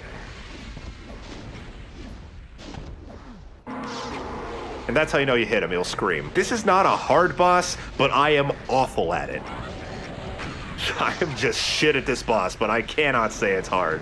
That does sound weird. Like, was it supposed to be that way? Yes. Like, it's just not enough space? I'm pretty sure, because if it was here, you could just fire your rocket 3 times and then you'll win. And that's just not hard at all. So I imagine they had a little bit of an offset just to kind of make it less easy. But we did it! Man, I've been wrong all along. I thought the icon of sin is what I see every time I see Necopara in my Steam library, but I guess I was wrong. You finally got under par. At last. Yeah, holy shit! I'm so proud. What a great way to cap off this fucking video. So, one thing I want to mention, Thorn, a few parts ago, like part 3 or something, you asked if there was ways to use the Archvile's damage to sequence break. Technically, there is. The Archviles are the least likely enemy to spawn in the Icon of Sin. They have like a 7% chance of spawning. But if you get like a bunch of them and they all attack you at once, it's possible for them to launch you essentially into the Icon of Sin's head and have the blast damage from them kill the Icon of Sin, thus killing him without ever actually shooting him, thus doing it in a pacifist run. But it's only been done by tool assist, so it hasn't actually been done because the odds are ridiculous. Yeah, that sounds like something where you would need to keep the game running up to now for the odds to happen. Yeah, exactly. Fist bump. Not that fist. Ah, fuck. Ah, I see. The Baron of Hell is just a Hell Knight with a sunburn. Yeah. The sunburn gives him power. And finally, there's us.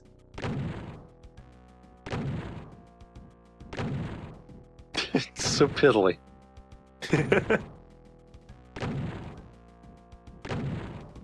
Our good friend Doom Guy is dead. There we go. Rest in peace.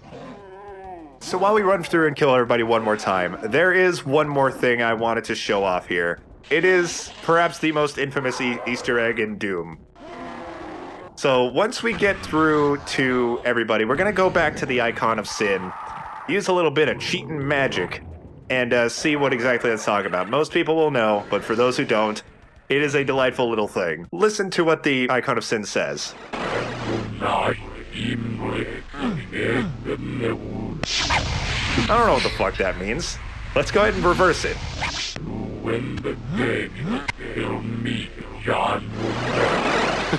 What?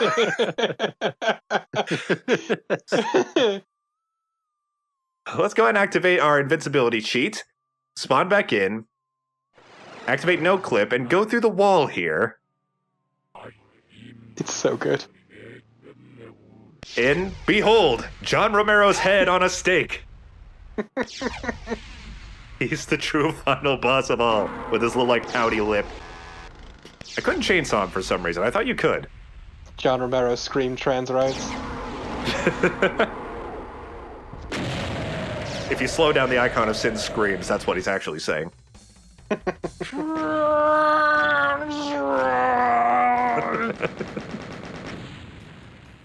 And with that, we have defeated the actual final boss of Doom 2, We've gotten all the secrets, and we've stopped hell on Earth at last. Let's get the fuck out of here. So, what'd you guys think? Well, it was Doom. Looking back, I think most people agree that Doom 1 is the more solid game, but Doom 2, like I said earlier, the enemies are amazing. I cannot imagine a world where Doom did not introduce enemies like the Revenant, like the Pain Elemental, the Archvile, the Chain Gunner. They all add so much. Like even the Hell Knight, it's just a reskin, but it's that nice mid-tier enemy that the game was really missing, I think. What Doom 2 added and achieved is, I think, kind of greater and kind of overshadows the actual quality of the game, which is, Thorn's right, it's more Doom. It was certainly Doom. It didn't make any gigantic leaps in game design. I feel like it might have overstayed its welcome a bit, but a world where Doom 2 didn't exist is a world where Doom was just a lesser franchise, I think, because it just did so much that helped the series. I was always happy when a Revenant showed up. Yeah. Because they were so upset at you. Doom 2 gave us the fan favorites, the Pain Elemental and the Archvile. How bad could it be? How bad could it be? I love having a room flooded with the most annoying enemy in the game all the time. But like I said in episode 1, all the new enemies, I love them, hate them, and can't imagine life without them. Oh. But the Revenant runs up to the camera. We just found a clue. We just got a ligament. Wonder who it's from. It is funny seeing how much Eternal pulls from this game. Yeah. Eternal very much felt like Doom 2 too. Like even with its music, it borrowed a lot of music from Doom 2. And a lot of the Doom 2 enemies that were not in Doom 2016 were added, and then just made even fucking worse. But we'll get to Doom Eternal when we get to Doom Eternal. Much like Doom 2, also, the Doom Eternal levels are much larger for no discernible reason. Yeah. I love spending 2 to 3 hours on a single level. But we're not going straight to Doom 2016 next, though, right? We are not. Before I actually end off this LP, I wanted to talk about the game we're not playing, Final Doom. It was essentially an expansion. I don't know the full story. It was not directly made by id. I think it was made by some people in the Doom community that eventually became its own Doom game.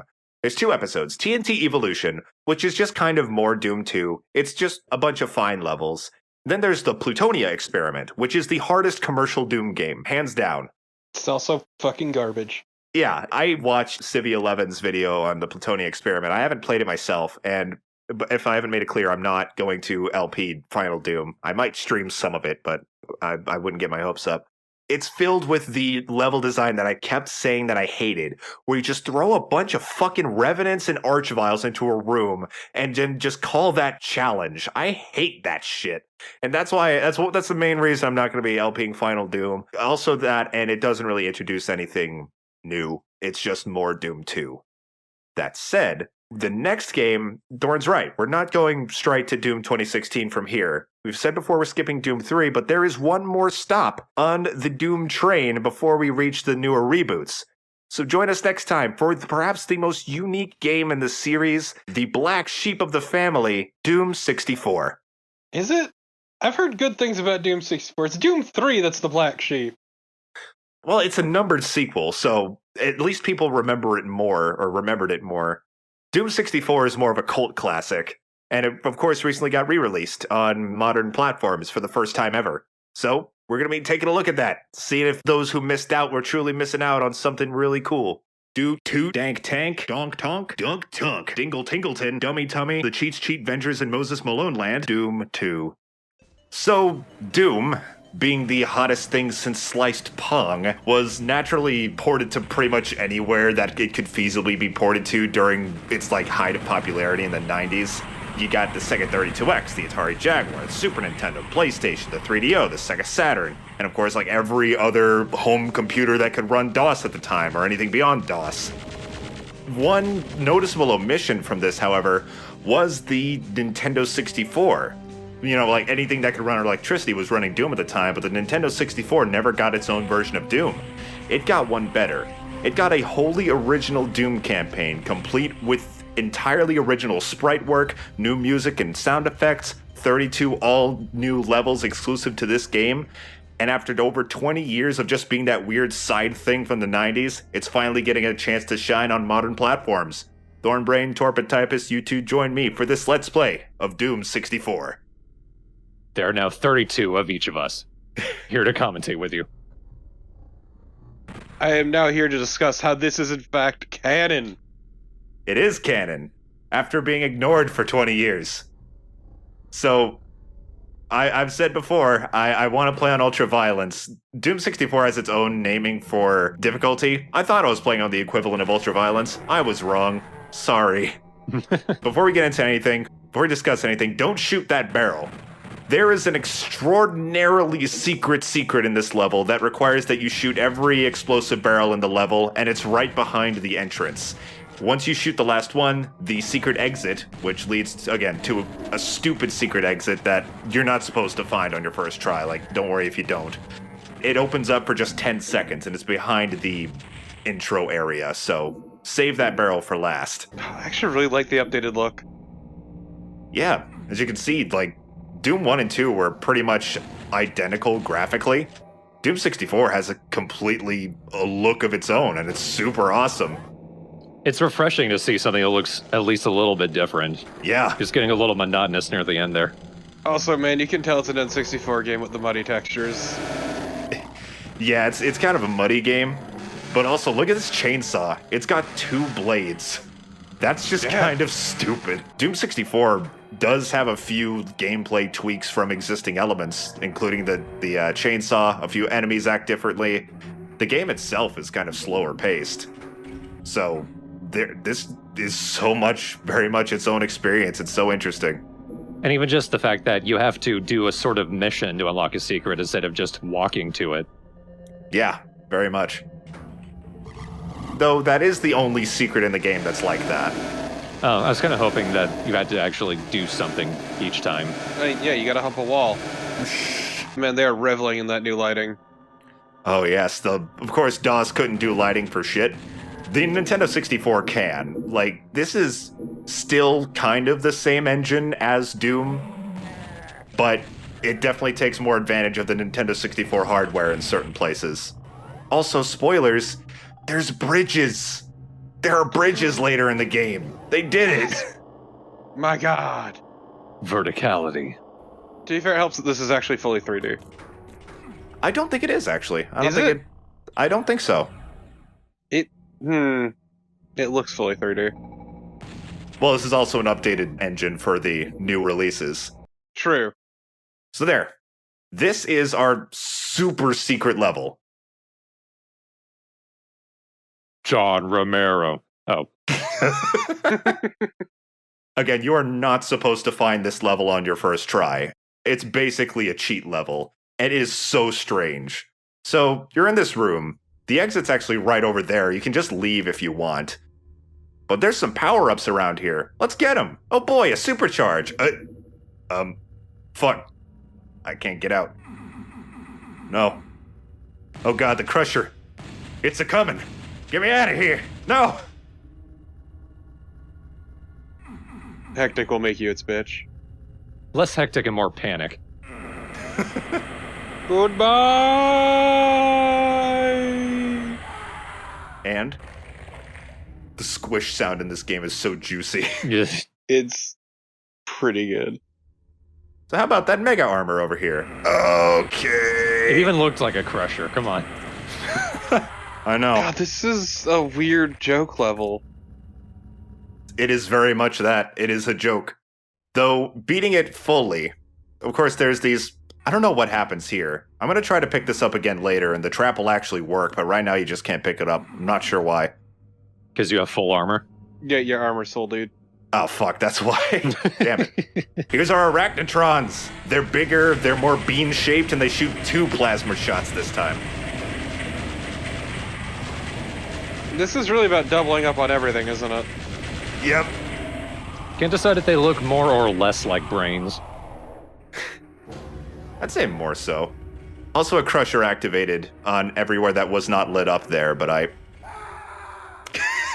Oh my fucking god. So I didn't know that middle panel, it hurts you. Adding insult to injury, in Doom 64, the rocket launcher has kickback, so you can't just stand on here and shoot. You kind of have to cubby yourself in this little door a bit. All right. We survived Hectic. Have you really, though? Barely. So there's a few advantages to actually taking this level. It's not just a big fuck you. You not only get the rocket launcher really early if you go here, it actually unlocks some things, which I will be showing off here in a second.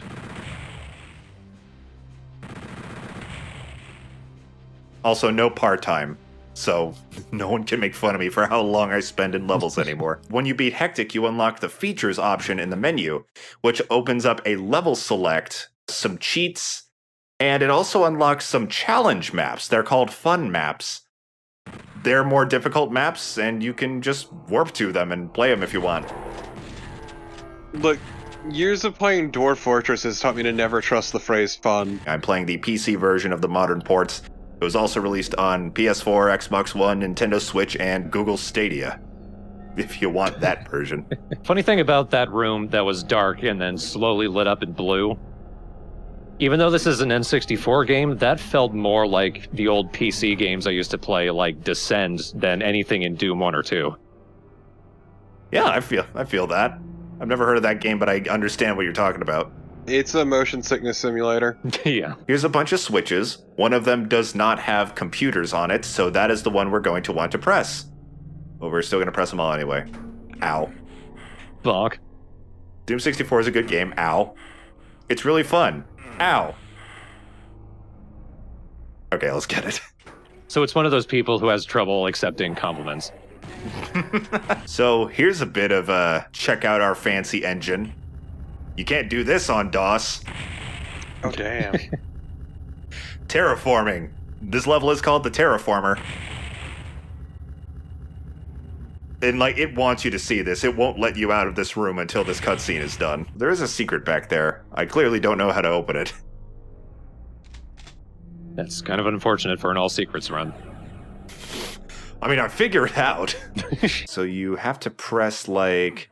There's where it opens up. You kind of have to press on the edge of this wall right here to open it up.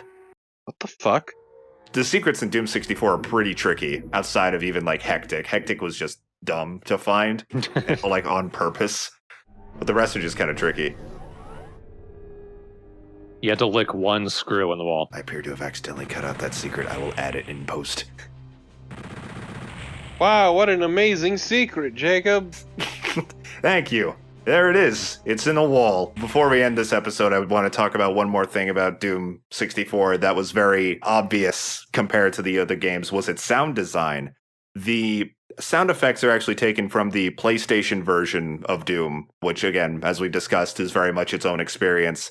The music is not taken from PlayStation Doom, but it's from the same composer, someone by the name of Aubrey Hodges. It, of course, gets far away from the stupid metal midis of the DOS games. The little squeaky boys. The whole game's atmosphere, like with the music, the sprite design, the sound design, is more horror-like. Apparently that's what they were originally going for with classic Doom, was they wanted to make a horror game, but because of DOS's limitations, they like accidentally made a high-octane action game. But Doom 64 seems to be closer to realizing that idea than the originals were. And then they made Doom 3. Yeah, that was just full horror. And it sucked. Look, I played the version that didn't let you strap a flashlight to a gun, okay? And I didn't, so I have a higher opinion of it. Well, fucking beating up people with my shitty flashlight. And here's our super shotgun. You want to see that beautiful reloading animation when you shoot the super shotgun? I bet you do. I do. But first, let's take a look at the engine. Ah, those are some dimensions. Oh no! Why, there's about 2 of them, maybe even 3. I've been deprived. Hey, these are cacodemons. They got arms now. They got horns now. Oh, those are chains on their arms. I thought they had like tiny little toes. Oh my fucking god. Damn it. Damn it, I killed him. I still got a little burn on my tummy. Whoa, whoa, whoa, my tummy. Anyway. Says Doom Guy. Also, Oh, be Jesus. aware. Cover your eyes. Oh, that feels good. Oh, there's some virtual boy in there. My head hurts. I hate this part. It's not fun.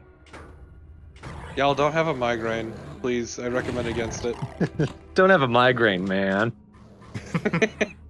Says the devs to anybody complaining about this in the 90s.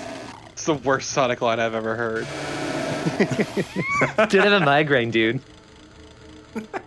I'm bright, I'm flashing. You can't see me. I always have this one memory of watching an Adventures of Sonic the Hedgehog episode where like Tails got really fast for some reason and he was out of control. So Yep. So Sonic asked some person like, "Have you seen an orange two-tailed fox that's faster than the Dickens?" That show was a weird amount of fetish bait, and it still makes me uncomfortable.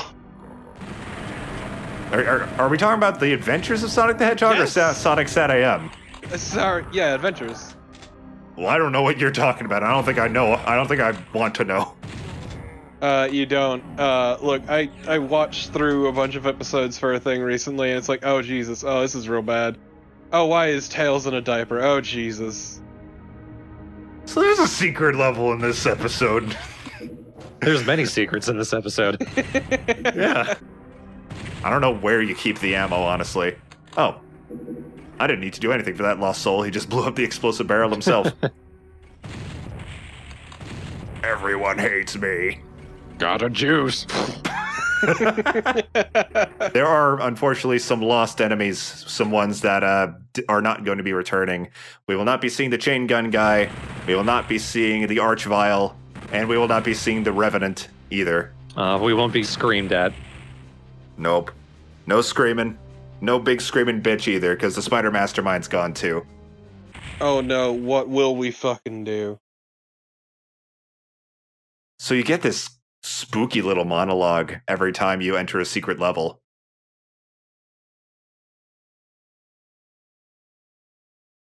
This game has a much darker tone than any other Doom game. Maybe even darker than Doom 3. I thought I was gonna say the UAC had some good shit in there. But there's the Pain Elemental. It's a fucking nightmare monster. And that's pretty fucking sick though. It's terrifying, and it shoots 2 lost souls at a time now because, God, just fuck this game. Because fuck you and fuck your face. Come shake hands with teeth. My favorite part about the Pain Elemental in this game, though, is its activate sound.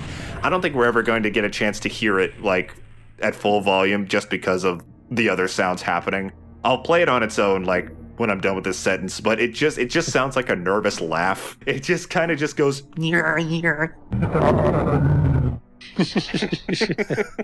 Otacon, stop killing me.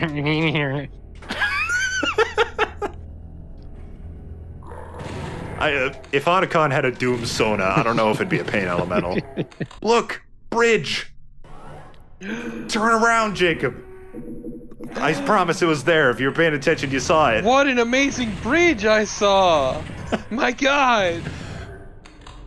So, again, Desino being my bastion of Doom knowledge, apparently how they did it, because this is what makes me think that Doom 64 is not full 3D. Apparently, like, when you're near the bridge, it's pretty much a platform that raises, and when you're under it, it just becomes like a normal ceiling texture.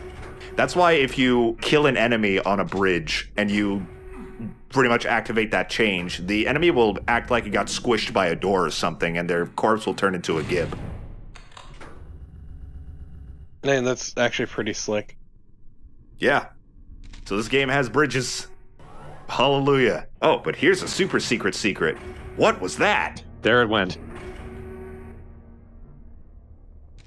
What the fuck is this? This is the Unmaker. It kind of sucks right now, but don't worry. It's very unique. I'll be talking about that in a second. It's just a skin laser weapon. It looks like it's made of skin and muscle, and it shoots laser beams and uses plasma ammo, like the BFG and the plasma rifle. Also, Thorn, I hate that now I'm just picturing Doom Guy taking off his pants so he can take the card key out of his pocket. He's got like one of those wallets you strap to your leg. All right. You have a feeling that it wasn't to be touched. No, he also put it in his pants. Doom Guy wears heart boxers. Oh yeah, absolutely. And that's where he keeps the key. It's like how Alucard keeps his sword between his butt cheeks. That was called a demon key. There is one in each secret level of the game. Again, they all have an effect on the final boss level. We'll get to that. But its most immediate effect is that every one you pick up makes the Unmaker more powerful. So we just saw it try to take out a Hell Knight. It did fine. Now that we have another demon key, it's a bit better. It's probably a bit above the plasma rifle, which is disappointing because we haven't even got it yet, but still. Already irrelevant. Exactly. Once you get all three of them, it becomes the most overpowered wackadoodle weapon you'll ever fucking use. It is unbelievable, and I can't wait to get all three demon keys so that I can show it off. Yeah, okay, but is that key just like one of those fancy custom key fob that doesn't actually work on the car and you're really angry that it doesn't and that you spent money on it? I don't know. I don't know where that metaphor was going. Welcome back to Doom 64. This looks kind of like Tricks and Traps. I wouldn't say this level's nearly as good as that, though. That was a Spectre. It turns invisible when you see it, but I killed it too fast. It's like, oh, whoops, my clothes were on. You ready for some box hopping? Fuck. Apparently you aren't. Squeal. Oh, Jesus! The man got mulch! But I can't believe you didn't punch that boy. I'm disappointed, too. Punch him in his glowing green dick. Oh, man, please don't talk about a Hell Knight's penis. Too late. So if it was Doom Guy's glowing green dick, it'd be okay. Yeah, of course. That's because Doom Guy's human, you say. They're naturally glowing green. Yeah, exactly. Yours isn't? That's just because of working on Phobos and the constant exposure to, space radiation. Spadiation. Spadiation, yeah. It sounds too much like Speedo. How? Known for their radiation. Okay, but now I'm just picturing Doom Guy and nothing but the helmet and a Speedo. Surprised that wasn't a DLC costume. Continuing the trend from the end of Doom 2, this level is fine. I'm kind of sad we're getting to that point a little early, but Doom 64, it's... When it's special, it's very special. When it's not, it is pretty much just Doom. It's perfectly okay. Yeah. As a whole package, this game is spectacular, but... Like, at the sum of its parts, it can be... Ow! I didn't even go down with that one. That's the end of my sentence. It can be ow. Okay, but if yellow key card is lemonade and red key card is fruit punch, what is the blue key card? NyQuil. Yellow key card. No! And if you mix them together, you get something absolutely disgusting. Very popular in Texas. Oh god, now I'm just reminded of Sleepy Time Chicken.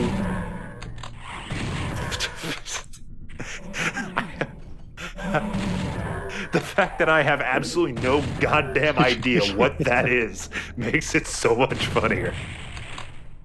It really is a Venn diagram of reference pools between us three, and it only overlaps so much.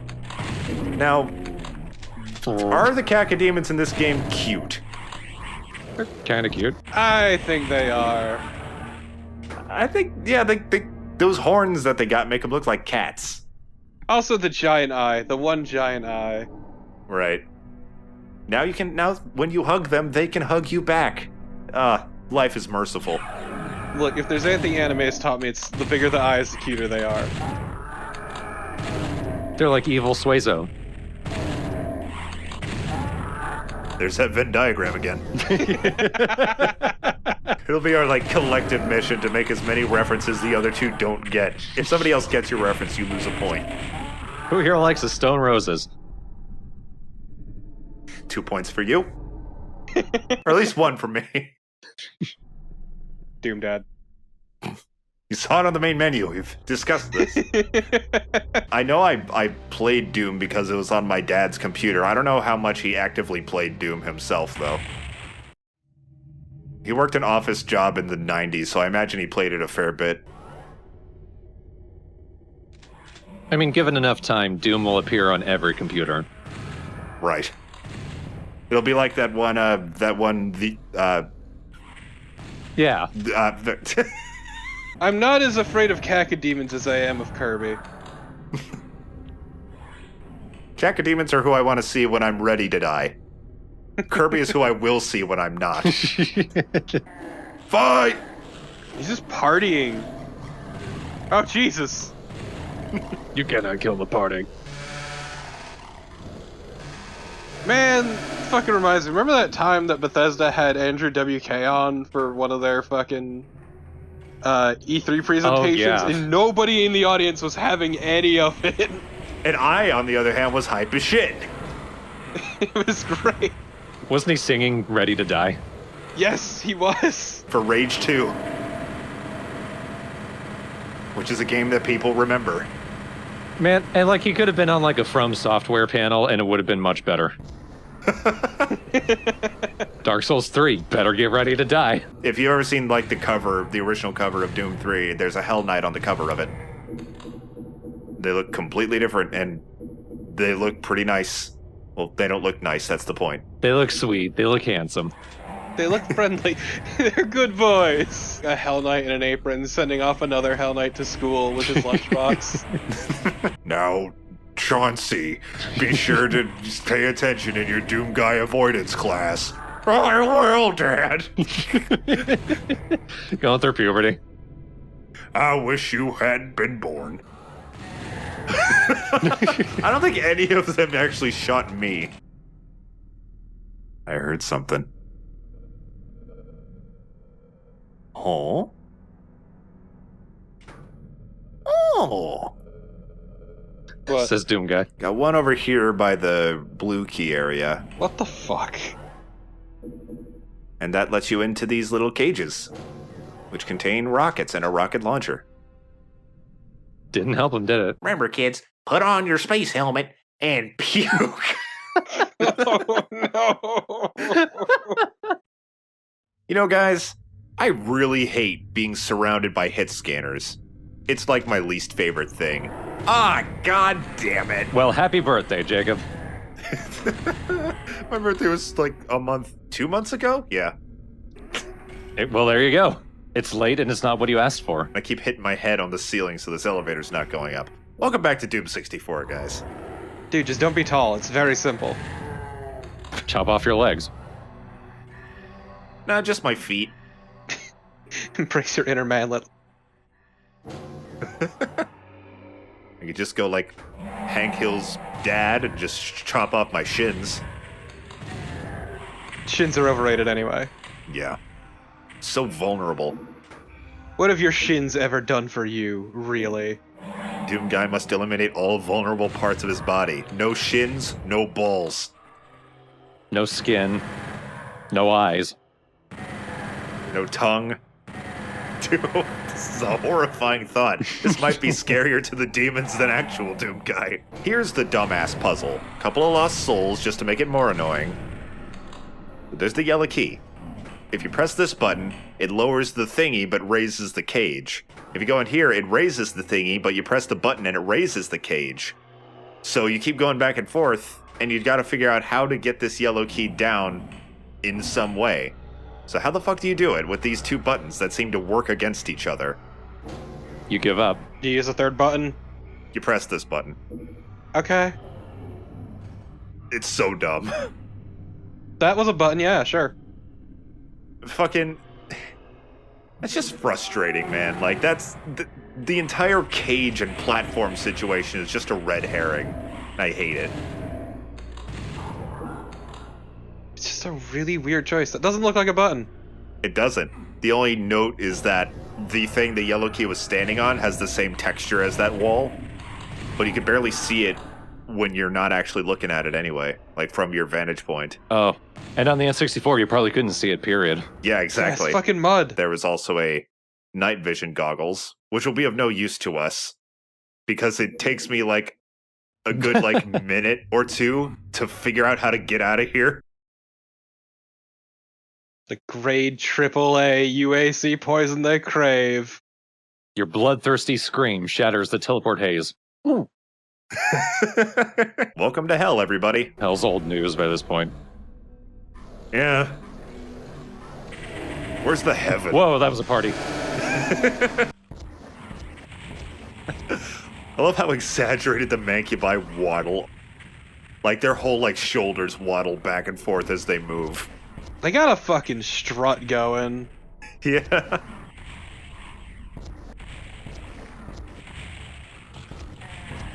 Trying to impress the lady Cupis. Every day they walk out of their apartment and Staying Alive starts playing. Very slowly. Very slowly. Staying alive.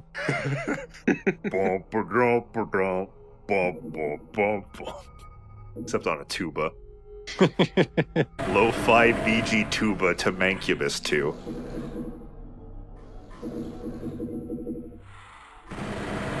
Okay, Dad. I had a friend who got into some really just obscure YouTube channels, including one dude who would fucking review pipes based on their mouthfeel. Pipes? Pipes, yeah, for smoking.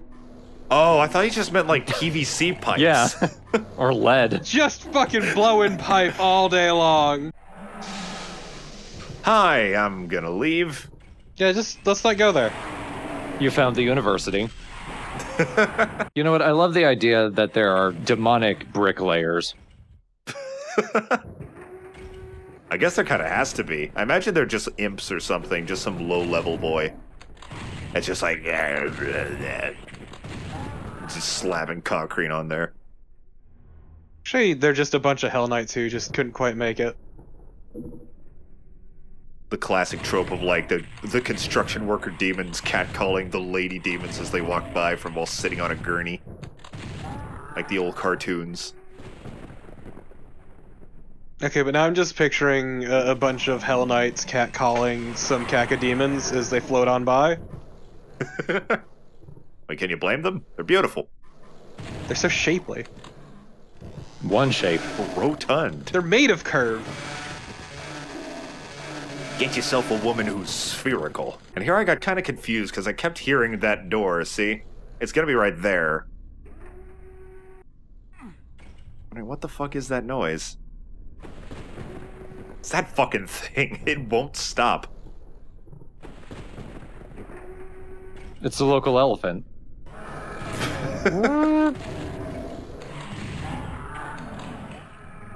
Need to yank on its trunk, make it stop. Local elephants name my shoegaze band. Oh boy. Welcome back to Doom 64. It's another weird castle level where you start in a moat.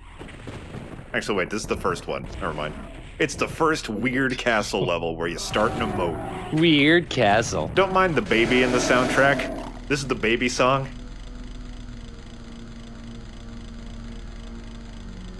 Now I'm gonna be listening for the baby. Yeah. There it is. Why would you do this to me? Well, they want us to use it, so let's do it. Not a lot of ammo.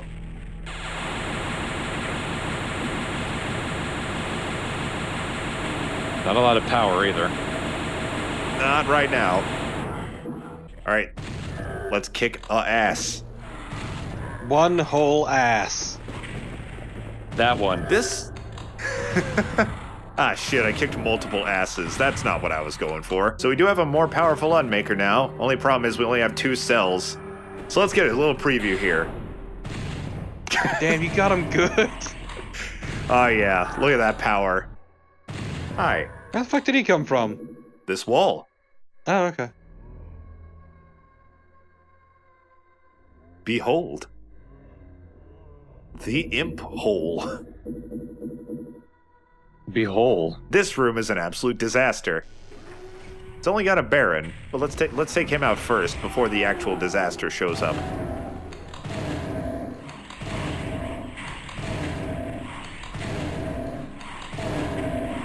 The actual disaster of there being several barons. No, there's gonna be more disaster. This is just a minor disaster.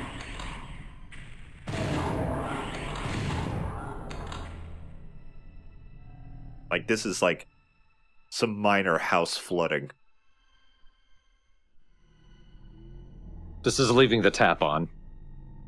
Right. We're about to leave the tub on. What the fuck? Where'd you come from? The tub.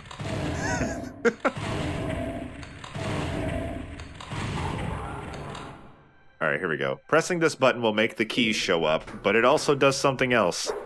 Bunch of darts! Oh, I got really lucky. I very rarely leave this with this much health. I'm fucking shocked you took as few hits as you did. Yeah, like, absolute luck here. Shit, this is fun. So the Baron, if you heard a hissing, there's a cacodemon over there that didn't seem to be activated, and here it comes for revenge. So I just let them do their thing. They want to hit each other, but... Ring around the rosy. And then, the cacodemon wins. Yay. Oh, yes. Oh, yes. Even the game's not too sure about it. Welcome back to Doom 64. Arachnotron, please do more. Nice. Oh, and they're fighting too. Very good. This is a big... Damn, the Arachnotrons are the champs. Can't go up there quite yet. It's not quite clear, but you do have to defeat all the enemies in the moat before they let you into the castle. And they just keep making more. That's how castles work. Kill all the sharks and alligators. Yeah. Then maybe they'll let you in. Jump in, wrestle the alligator. Can the Baron make a comeback? It's got help from the Pinky. Not even trying. No. The Arachnotron fires too quickly. The barons of hell, they're threatening, but they also just do whatever the fuck they want. Yeah, they're quite slow. Lethargic, I suppose. It's because they're barons. They're nobility. They don't need to be fast.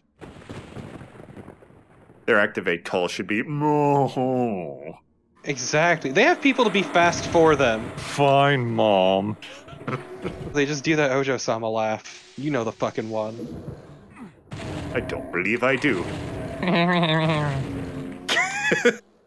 Okay, it's not that, but that's pretty good. I feel like I'm beating a dead horse, but this game really does love Hell Knights and Barons of Hell in narrow hallways. Okay. Boom.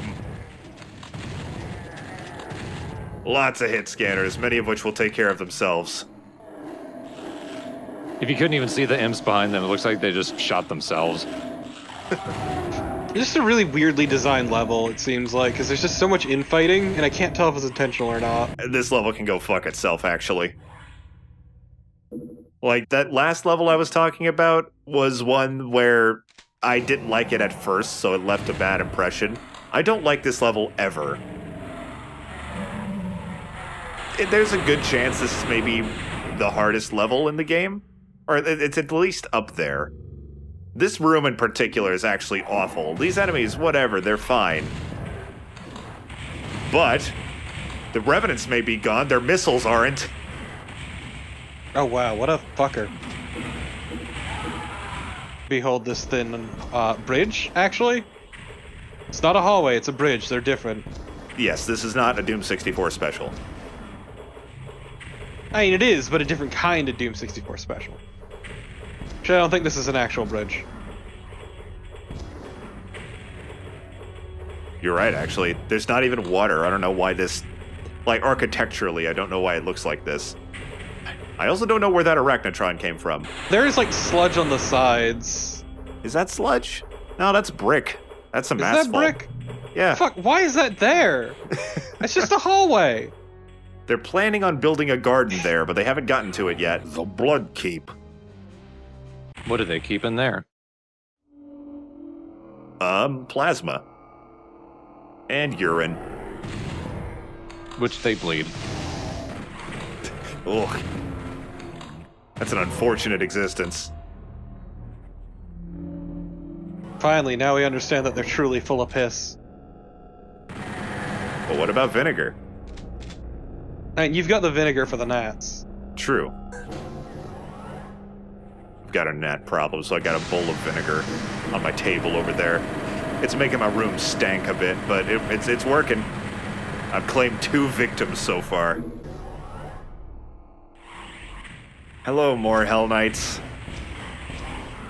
This game really could have used the enemy variety of Doom 2. I feel like having some Revenants, Archviles, and Chain Gunners would really help the tone down on the Hell Knights and Barons that this game loves to throw at you. Yeah, as I say, I'd argue part of it though is just because they really like that enemy type. Like they added some, like one new one, but you know. Yeah, one new enemy that's just a recolor of another enemy. Yeah, it's just a palette swap, but you know, they tried. Didn't even get their own name like the Hell Knight did with the Baron of Hell. They're just Nightmare this other enemy. It's because they're purple. This is gonna go great.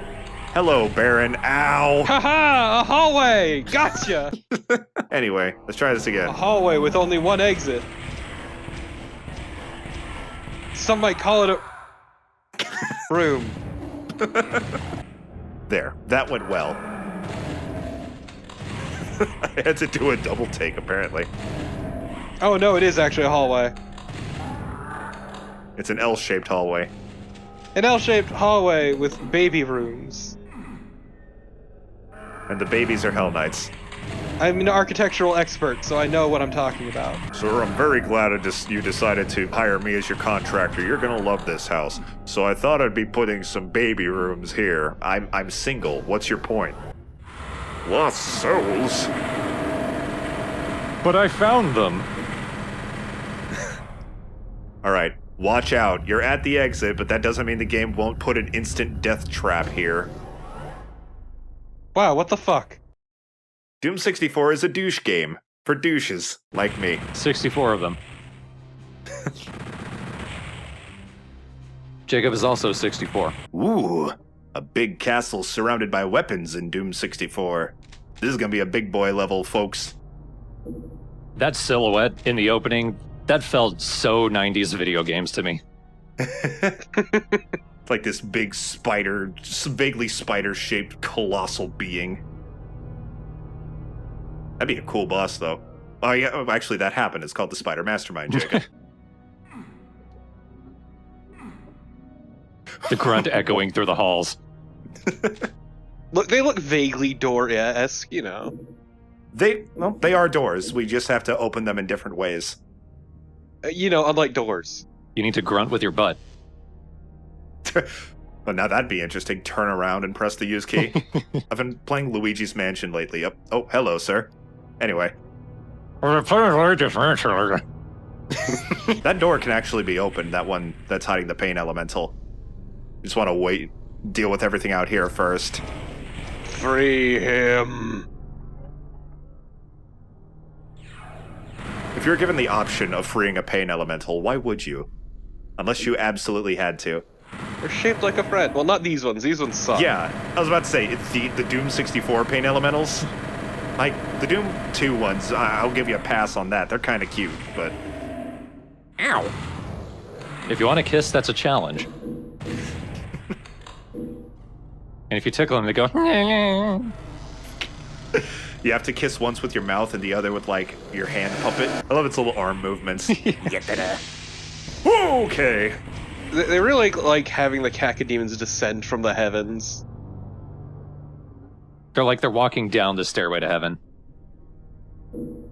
Hence hell. That's how they got here. Ah, I see There you it. go. Jacob doesn't. It's like that one episode of The Simpsons where Bart dies and goes to heaven, but he spits over the escalator so goes to hell. What you have to do is shoot your pistol forward from where I'm standing right here, like where that cage is to the left. If you shoot it there, the door behind you will open and reveal, I believe, a switch that will access... I believe that will open those doors we were talking about earlier. Asshole! I just love that the lost soul you were punching wasn't killed by your fist, but by another lost soul instead, because your punches are so fucking worthless. It's true. Oh, he said you said that. Yeah, you just sucked out all my confidence. It's fine, you didn't need it anyway.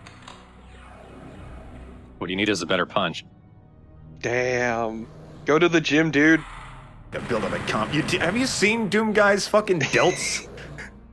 It's fucking jacked, but can't throw a punch. I don't remember what a delt is, so look at them, whatever they are. You were close enough, it's fine. He put all his stats into strength, none into dexterity. I mean, you can't jump or look up, so I guess you're right.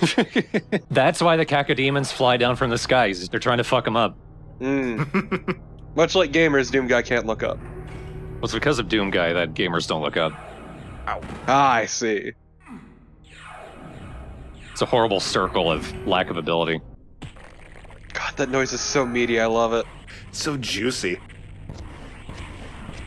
Like, if you just put, like, raw beef in an off George Foreman grill, it'd sound like that.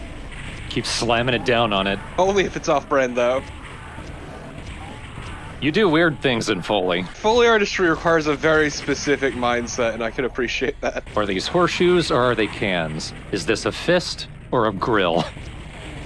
It's like how the fucking Indiana Jones The Boulder Noise was made by hanging a mic out of, I think it was a Corolla going over gravel.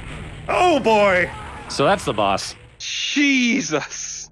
Here is our cyber demon. Heard you talking shit like he wouldn't hear. He's looking a bit more defined this time. You can actually tell what his eyes are. And in the classic cyber demon sprite, if you remember, the two black things in the middle are actually his nostrils, not his eyes. Alright, now let's see the real power of our Unmaker here. This isn't the real power yet, though. Not yet, but still, look how quickly it took care of a cyber demon. Yeah, fucking mulch that cyber demon, hot damn. 30, 40 hits? Just about. And still, this is not its final form. You will see its final form. Nice job on the items. Where are they? What the fuck? All of those candles are scented. They smell like fear and hatred. Oh man, Yankee Candle, get on that. I mean, that's better than most Yankee candles. I remember whenever my mom would take me to the Yankee Candle store at the mall, I hated it because I was just assaulted with every candle all at once. And a lot of them aren't even good. They don't smell like the thing they're supposed to smell like. Right, but imagine like literally hundreds of different scents assaulting your schnoz all at once. It actually reminds me of when I worked retail. Me and one of my coworkers would just dick around on slow nights, because especially in like winter and shit, it was pretty slow. And one day we decided to just smell all the fucking candles for shits and giggles to see which one smelled the worst. Just all of them. The green apple, I think. That smelled the worst? But you know, the smell of all of them at once is probably what fear and hatred smells like. I used to work at this department store called Bell's. I'm sure the folks on the channel, if you pay attention to every word I say, you know about it. I don't know if you do, Torp. It's just a Florida department store. Ow. They sold candles. I remember, actually, they sold this, like, cupcakes scented candle, and it smelled lovely. I wanted to eat it. To give you an idea of how slow that place could get, especially during winter specifically, when nobody comes. One time, my manager, who was on duty that night, and one of my coworkers started moving the shelves around and played floor hockey in the middle of the fucking store. Sounds great. It sounds like here during summer. The reason it's not busy for you during winter is because all of your customers come down to Florida. I will tell you that. Probably, but also because it snows. Hi, buddy. I'm free! You got a good little sound for those who wanted to hear it live. You could really hear the Pain Elemental's dumb laugh. Holy shit, where'd you all come from? We're free! Look, they're here for the sale on candles. Their fireballs are a good candle color, at least. They are. A nice clean. I bet they smell like cupcakes, Do ya? but after you've gotten sick of it. Do you bet? Are you willing to put money on it? Well, like, either of us is going to make anything out of that.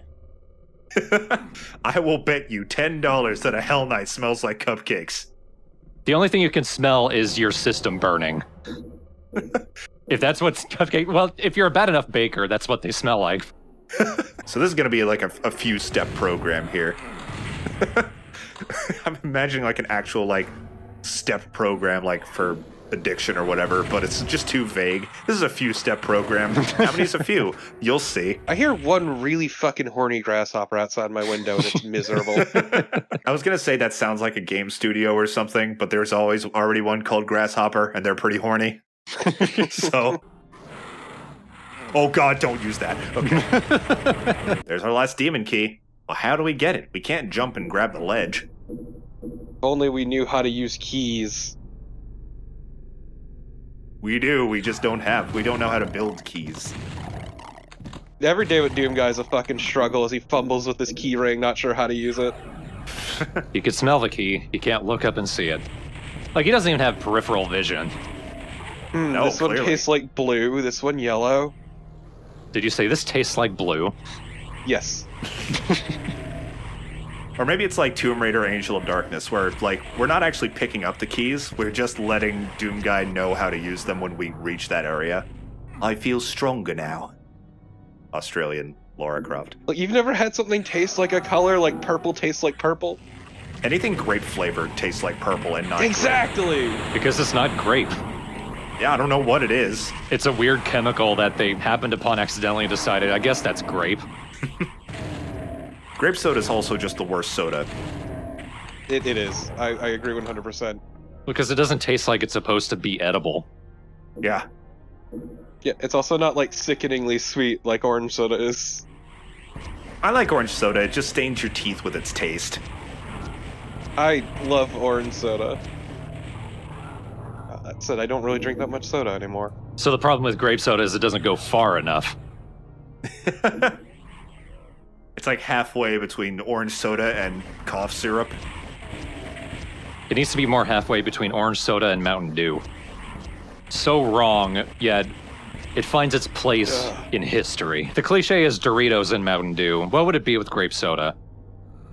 I'm guessing like churros. And churros. Like the cereal. Not even like actual churros. Now I'm just imagining you pouring grape soda instead of milk in, and it sounds Oh no. abominable. We got our blue key now. That doesn't get our demon key. We gotta do something else first. Oh, it's a demon key, right? It's also blue. It is. We got our other blue key. The blue demon key. Alright, so that raised this bit. The Bleeman key. So that we can get up here. Don't know what I was trying to do there, but... Here we go. Run across, get the yellow key, and that will open up our way to the exit. Which we actually will need to approach at the very least before we can get the demon key. You'll see. So get over here, press this button. Don't... Jacob. Thank you. Okay, and past this arch. The world will fuck itself. And then you run back to where the demon key was. I was about to protest that, but earthquakes are kind of like that, I guess. It's more like bump and grind, but okay. Alright, so you press that. The demon key disappears. Haul your entire ass, because this is timed. Run back here, keep going straight. Take a right through here. If you remember where the blue key was, there was a little tunnel we couldn't reach. That key raises this little platform, which is where the demon key is. It must do something, I don't know. You must do something. And if you see, then it lowers, and it will not come back up. But now we have a fully powered Unmaker. Fuck the pain elementals! Look how quickly it destroys everything.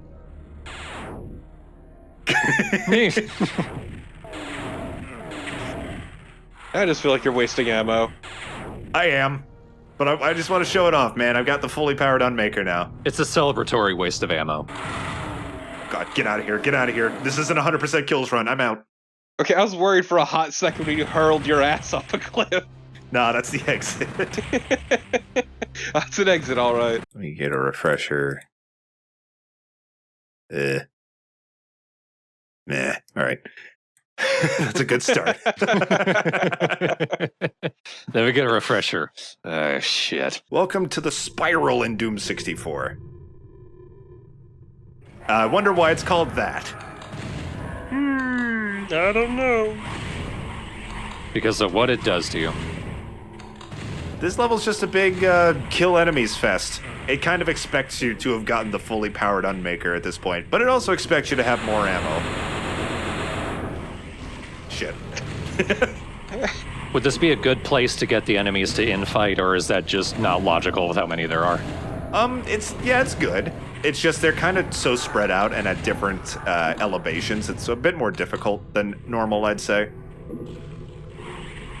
I also deeply appreciate that you're like, ah shit, I don't have enough ammo for the Unmaker. Let's take out the plasma gun instead and fire that. I think it automatically took it out. This might actually be one of those levels where the enemies are programmed to not infight. Because there's a few levels like that, and it's dumb because there's no way to tell other than you being like, I'm gonna make them infight and save ammo, and then it just not working. Yeah, it just seems like a slugfest. What, only one pain elemental? Come on. I mean, there were two, but you killed one. Oh, I killed it too fast, I didn't even notice. Boo. Ugh. Man, you're so badass, Jacob. Damn. I wish I was as cool as you. Sound like you were gonna do I'm killing it. This level's kind of blah. It's very forgettable. Well, it's all one color. Yeah, I mean, it looks like a bunch of cookie. You're fighting on a cake. The guy takes off his helmet and eats the wall. That's what he's trying to do. He keeps grunting because he's trying to get his tongue through his helmet. A friend of mine has a gif of a Japanese game show where there's just random things in the environment are made of chocolate, and there's just the gif is this dude biting the handle off a door, looking at the camera, and just wiggling his fucking eyebrows. Yeah, I found it. Just this look, this powerful look of smugness. But the worst part is one of the items is also made of soap. So you buy it and it's like, yes, I won. Oh no, I didn't. You would think the doorknob would be the one made of soap, because remember to wash your hands. You see, that's the hack to get people to do it. Maintain proper social distancing. Wear a mask. That's how you get people to eat soap. That's everybody's goal in life, isn't it? You'd say I'm dating the video, but no, this will never end. It won't. You're right. Now, people think we're going to live with COVID forever, like the flu, because it is a flu. It's just a new one. I'm sure it'll exist in some form forever, but... It's like the flu's cooler cousin. You really want to call COVID cool? God, no. It's very in. You just did. You want to go on video saying that? You want me to censor that part? Just remove it completely. What word did you describe COVID with? You think it's sexy? Yes. You know, I could edit it out, but now this is taking up too much of the commentary, so... No, just put in a censor bleep. This is minute-long censor. That is not a shootable button. It very much looks like one. Especially with the window. Yeah, it's one of those classic walk up to it and press it buttons. I'm offended. The notion that one would walk up to a button and press it. No, we're both on the elevator. You press it. No, I'm gonna shoot it. This level is fucking whack. I like it. I think. I can never make up my mind on this level. There is just so much to it, and it's so hard to figure out where to go. Well, everyone's in timeout. Yeah, why did you shoot them? Those boys were dancing just for you. That raises an interesting question. Do you think Doom Guy likes ass? What? I missed what raised that question. Clearly. I keep needing to be reminded that this was an N64 game. Yeah. Because it just looks so PC to me. Yeah, it does. I think it is still running on a very similar engine to the classic Doom games, just with a little bit more oomph. Yeah, it makes me wonder if they had a lot of trouble converting over to N64. Maybe. I don't think I ever mentioned this, but this game was not made by id. It was actually developed by Midway, which was, of course, known for, like, Mortal Kombat, NBA Jam, NFL Blitz. I don't know why they were chosen to develop this game, but they did a damn good job. We've had a few people in the Discord server mention that, like, it's hard to watch Doom sometimes because of, like, not just the flashing, but the motion sickness, too. Nah, I can get that. Like, I understand. I can get motion sickness. It's great. One time when I was a kid, my school was taking us out for, like, a whale watching tour, which is great. Wow. Yeah, that sounds awesome. What? It was great, though, because a lot of people sign up for those, not realizing they don't got sea legs. Oh, no. So, at least, like, 80% of the people there when we got on or were out looking at the whales were vomiting and seasick as hell. And here I was, my dumb little ass, eating food in front of them, walking all over the boat like a jackass. You just walk up to your friend, yorking over the edge of the boat, eating 3 burgers, and I'm like, Just shoving a hot dog in my dumb fucking face, yeah. You know what you can use right now? Some sushi. Jumps in the water. Alright, let's get the scudge out of here. Okay, I thought you just jumped into a pit or something. Like, I couldn't tell what you were looking at. It was the exit well again. Guess it's time to die. Lassie has her work worked out for her. What's that, Lassie? He's going deeper into the well? Why? What if that's what you asked, Lassie? Jimmy's stuck in the well? You want to help that jackass? Hello, Nightmare Imp's ass.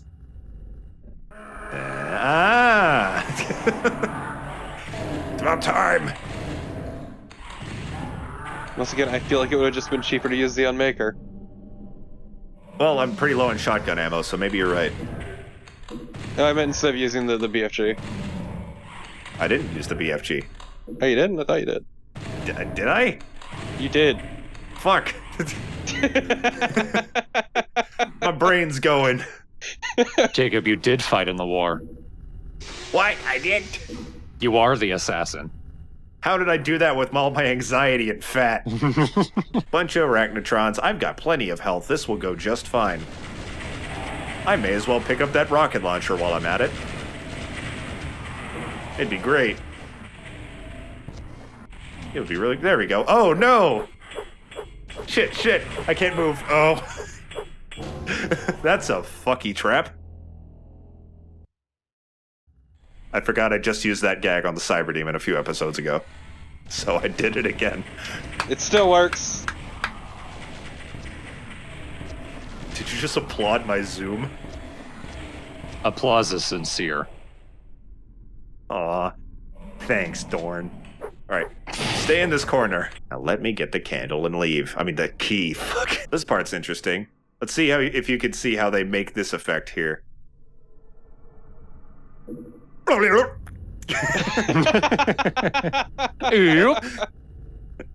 It's actually just a bunch of walls rising and lowering extremely quickly. Oh, God. It looks amazing. Oh, fuck. I'm okay. See, you did it again. Wow. I am dodging directly into every fireball. All right. Let's do that again, and maybe this time I can escape that room without... Oh, I did. Great. Another fucking castle and a moat level. This one's green. Whoa. That's got green fire, you're right. Didn't even notice that.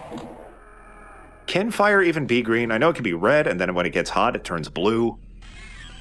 When fire gets hot. Hotter. Press the switch. That does a thing. And it makes a fiery ring.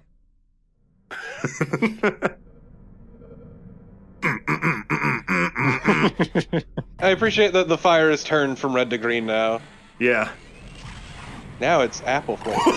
I noticed that pinky plop like gets shat out by Satan himself. That's how they're made. Oh, there's another one.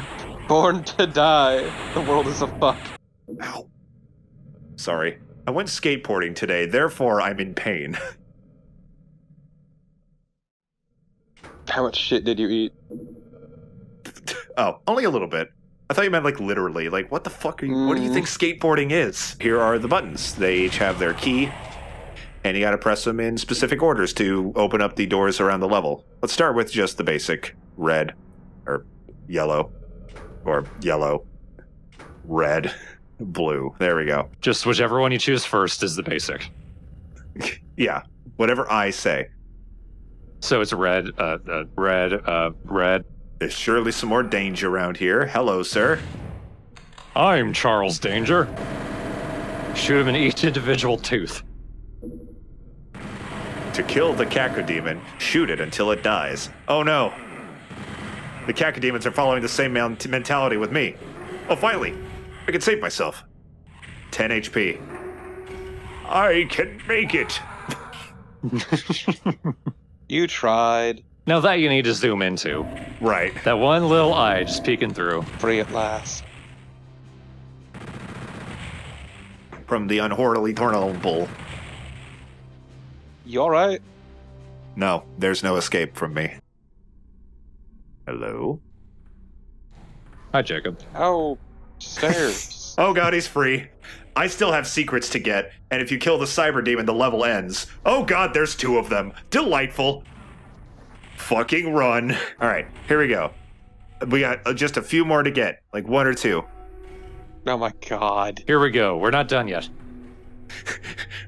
Fuck! Okay, I think we're good to kill them now. Yeah! Time to unmake those fuckers. God, look how fast that was! It was like a fucking piddly little enemy. Now imagine if you got closer so more of your shots hit. And more of his shots would have hit too.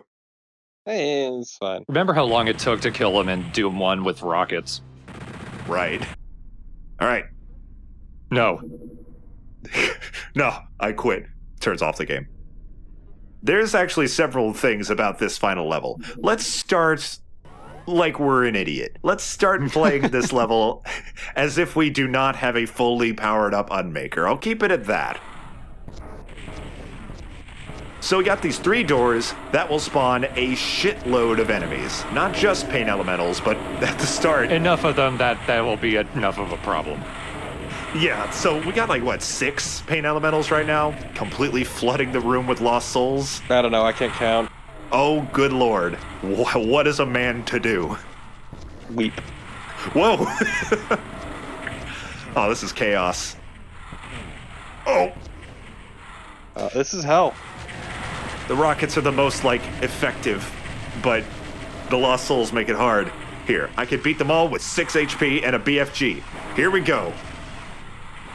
At least the lost souls are dying spectacularly. Great. Great! Oh, I could have avoided that one. Alright, so that's if you don't have a fully powered Unmaker. So let's pretend we do. I mean, we don't have to pretend, but... Let's pretend and not bring it out. Alright, so not only do you have a more powerful weapon, but if you get the demon keys, you flip these switches, which close the doors. Oh. So there is more of an advantage to getting all the demon keys. It makes the final level a lot easier. There will still be some that squeeze out, and of course they have to be pain elementals. But it keeps most of them inside there. You know, they're called demon keys. For some reason, I didn't expect they would be used as keys. And yet they are. And here is our final boss, the second and final unique enemy of Doom 64. This is the Mother Demon. So I'm gonna just show off what she does real quick. She fires these little homing meteors in large numbers that are really persistent, and they also shoot these fires against the ground, which kind of act like Archvile fire. They hop you up a little bit. With the Unmaker, she's very easy. Without the Unmaker, she's pretty challenging, actually. She seems hard to dodge. Very, yeah. Really obnoxious. Nice. Wonderful. Just empty that fucking gun. I mean, after the wall texture of Doom 2, I appreciate how the final boss of Doom 64 is actually something. You decide to remain in hell, you say? You know, we're a bit away from that still, but at the beginning of Doom 2016, you are found in hell. So, Doom 64 is about as canon as you can get. Finally, after 9 parts, Doom 64 finally gets fun. Welcome to the fun levels. There's 3 of them. We're going to go through them in this short video. First one's called Cat and Mouse. I wonder what it's... Oh, no! That's a very big mouse. I think that's the cat and I'm the mouse. You're Doom guy. It's the mouse. You know, oh, wow, actually, good point. You just boosted my confidence greatly. Too bad you're not recording right now. I know. Very much too bad. Also, man, this droning soundtrack. Man, Tom and Jerry would be a different show if this was the theme song. I don't think you could go directly from the main campaign to one of these levels, though, so I don't think it's possible to bring the fully powered Unmaker into it. Shit! Fucking God.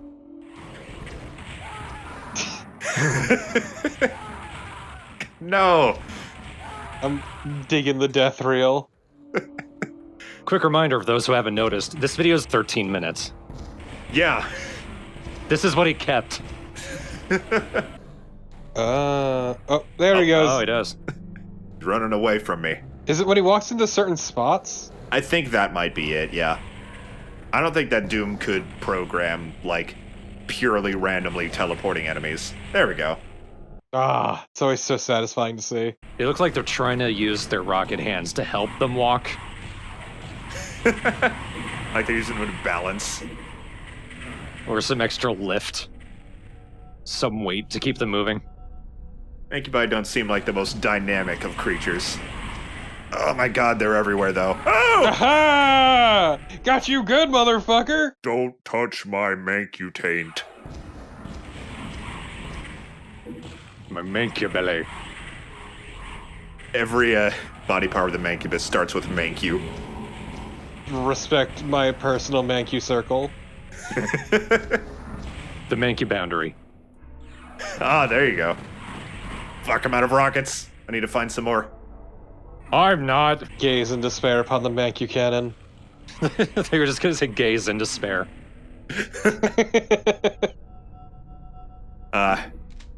If that ain't the life that we lead. I am super low on ammo, but luckily once the Cyber Demon spawns, it also spawns in these, a super shotgun and a shitload of shells. My baby. It's not the optimal way of killing a Cyber Demon, but it's surprisingly effective. If you have, oh, nothing else! I hate that right as that happened, something fell over in my background. It was the blast damage, dude. It knocked shit over. No, it's my dipshit cat. Named blast damage. I love Ollie, but that fat fuck is such an idiot. This is the worst game of peekaboo I've ever seen. Peekabang. Peekaboom, thank you. Now for the last fun level, Playground. No more fun after this. No more fun. The only way to get any ammo is to also walk over these invisibility spheres, which of course make the arachnotron bolts more unpredictable and hard to dodge. So this level is just kind of like a troll. But what happens when I kill this arachno boy? Ooh. Oh! A megasphere and a cyber boy. What a shock. Man, they really like the cyber buddies. If only there was another boss that they could use. I mean, I don't want to fight a mother demon like this, to be fair, and if I guess I was referring to the Spider Mastermind. So was I. Cool. We already forgot the mother demon exists. And that's that. Those are the fun levels, and with that, we have completed every level in Doom 64. Are they fun? They're fine. They're fun as in they're inconsequential. And you complete them, and you get back to the staging area, and you have a rocket launcher in the first level. Oh, that's kind of neat, I guess. I guess, but you had to get the most secretive, hard-to-find level in the game in order to actually access them, so it's not that special. I just won't die. Welcome back to Doom 64. Let's start the Lost Levels, the whole new bunch of levels exclusive to the modern ports of Doom 64. As I said at the end of the last part, these are excellent. These are not just thrown together nonsense, skippable things. I mean, they're skippable, but because you don't have to play them. Well, you don't have to play anything. My point is gone. Visibly, you don't have to play it. Just let the enemies do it for you. Yeah, like here, see? And then blocks your shot. I appreciate that you're already lost. A little bit. I mean, I still get lost a bit, but I feel like I know where to go more often than I don't in these levels, which I can't say for a lot of Doom 64 levels.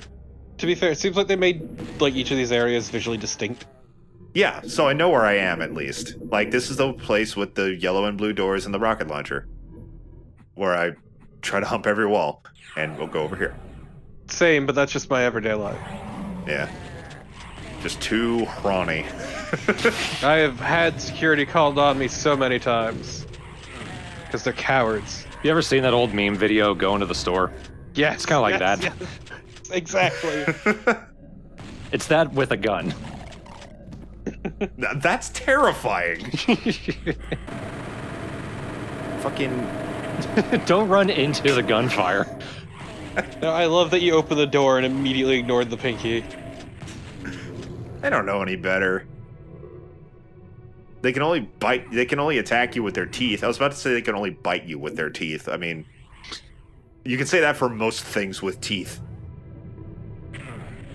I can't bite you with my feet. Maybe you can't. That would just be like doing a double ear clap with your feet. So why do the soles of your feet have teeth on them? And absorbing you into my asshole. Okay, no, we don't talk about, no. I started saying that 3 times, and at no point did my brain say stop. Like, I can't stress enough how good of a job Night Dive did on these levels. This is obviously the definitive way to play Doom 64.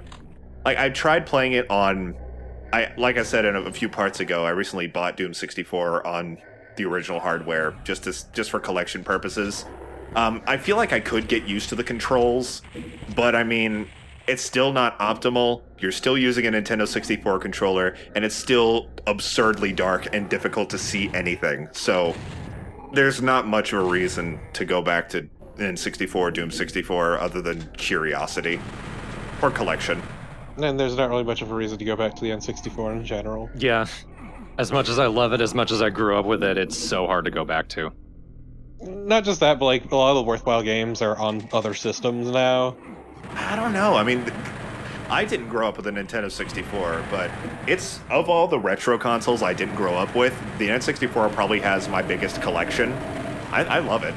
I still love going back to it. I have this weird... The controller has this weird charm to it. It's very much, what the hell were they thinking? Yeah.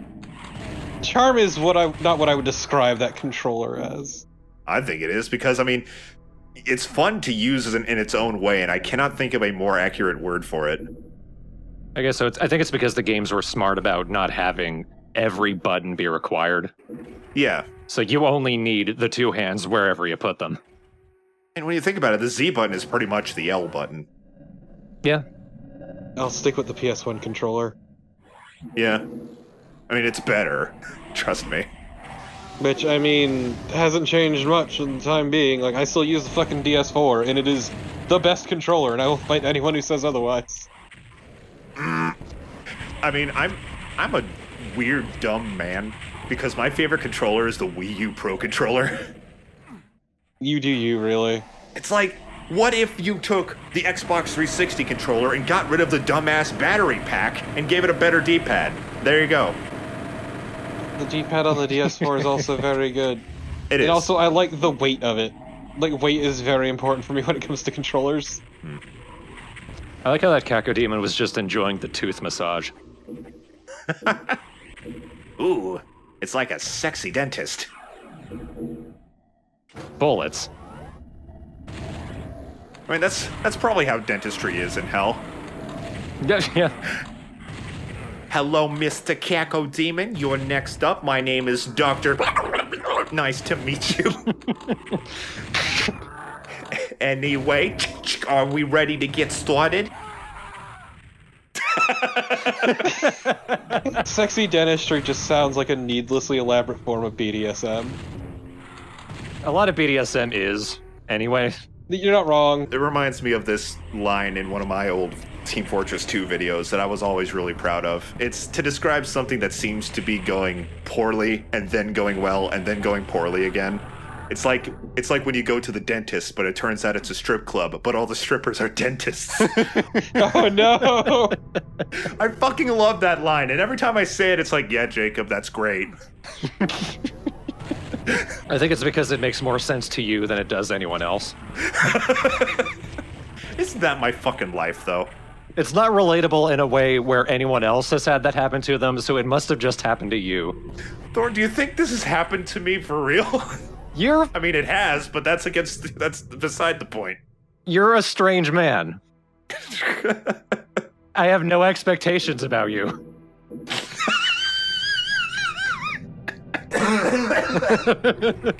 Ow. I'm getting over allergies. I still have a sore throat. Well, sucks to be you then. Go to the dentist. I think I do have some cavities that need working on, so I probably need to go to the dentist soon. I need a root canal. Evil Sacrifice has to be like one of the most bog standard Doom level names ever. Oh god, now this is a memorable part of the level here. Once you press that switch, some fuck be coming. Finally. This middle area here is about to become an unfun zone. Welcome to the unfun zone. 2 pain elementals and 4 arachnotrons. Oh god, that was very unlucky. Pure fucking misery, holy shit. I don't know why I feel the need to point this out, but I do. If you notice, like, if I load the game, sometimes the screen will melt like that, sometimes it'll just fade to black. If the screen melts, that means I pressed the, like, spacebar button to start the level over. If it fades to black, that means I just quick loaded. The more you know. Some of the things that I don't feel are... I always just anticipate those comments that aren't gonna happen. It's like when you have an imaginary argument with this absurdly unreasonable person that doesn't exist in your head. Yeah, it's always in the shower too, yep.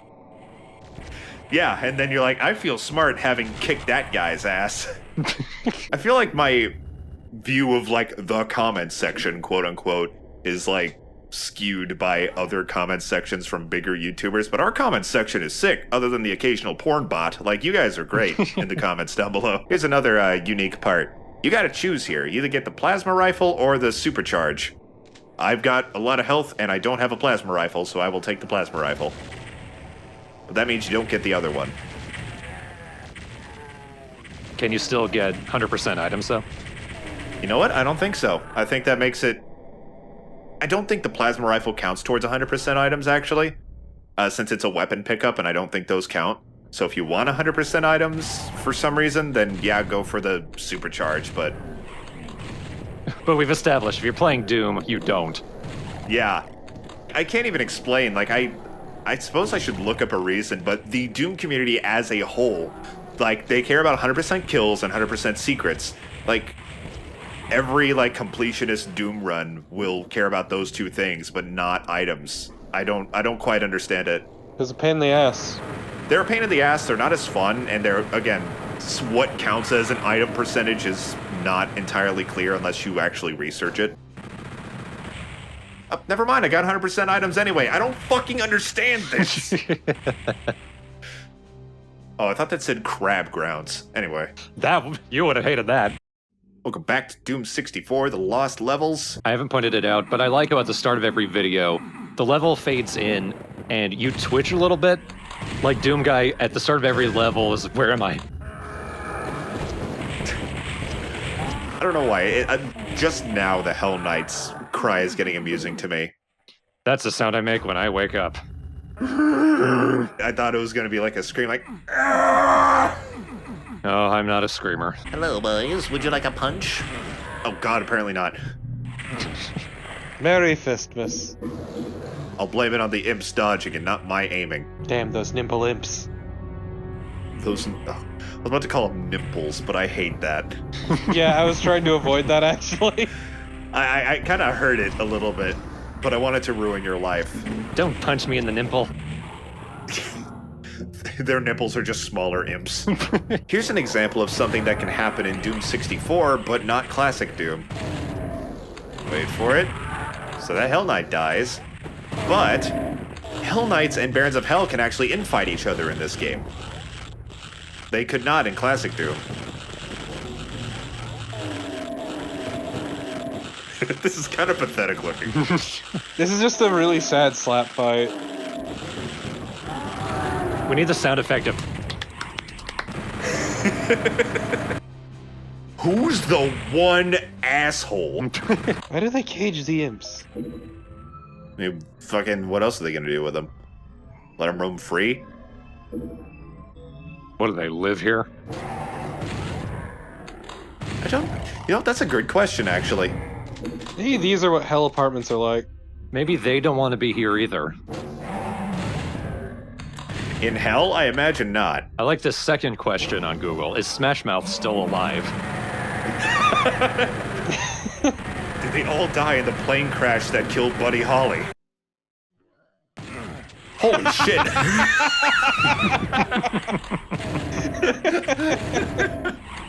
I love it when there's lulls in the commentary at perfect moments. The best part about that was like you visibly flinched in the game. Yeah, I thought everything in this room was dead.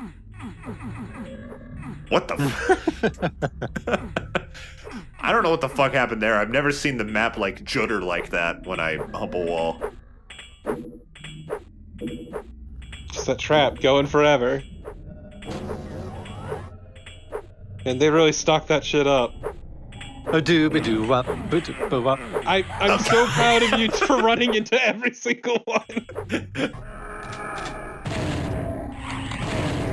I don't know why. The Hell Knight's activate sound has never been funny to me until this moment. The weird, like, grunt of frustration's really good. Crabs with toenails, Jacob. And they're all broken. Okay, but a crab with incredibly detailed hands. Crab is delicious. Also, I fucking love cracking open lobster. Oh. We're not talking about eating them. We're talking about looking at them. I am eating a crab right now!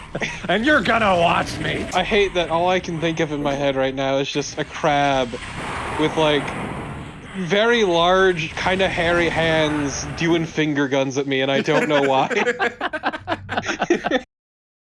I hate the next level. The next level's a crab. It is. Breaking the fourth wall here to give you guys perspective of how much I hate the next level. I haven't recorded it yet. Do you think there's anything that just straight up grosses Doom Guy out? We're in deep thought of this subject. Yeah, because I'm wondering.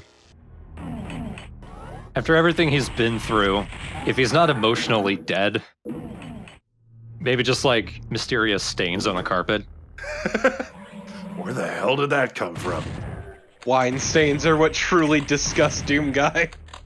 I mean, he walks into his house with blood on his feet all the time. If he sees something and it's not blood, he's like, what the fuck is that? Did Daisy piss on the carpet again? It's fine because his armor is fucking hydrophobic, but that carpet is not. You can't just wash it out of the carpet. Those wine stains will never come out. Get a red carpet. There you go. Oh, it's genius. It hides the bloodstains and is quite sexy. Except it's just a weird dark spot at that point. God damn, what a dick that thing is. It's so aggressive. It's far more aggressive than the Revenant missiles in Doom 2. That's in basically any other game. It's weird because in PlayStation Doom, they nerfed the Revenant like really a lot. Their fireballs move so slow and they turn so slow in PlayStation Doom. So I guess they like overcompensated now since the Revenant himself is not here. Just the denizens of hell turning to every Revenant they know and saying, "See, this is what it's like when you're not here." Cries with a blank skeleton expression. Ah.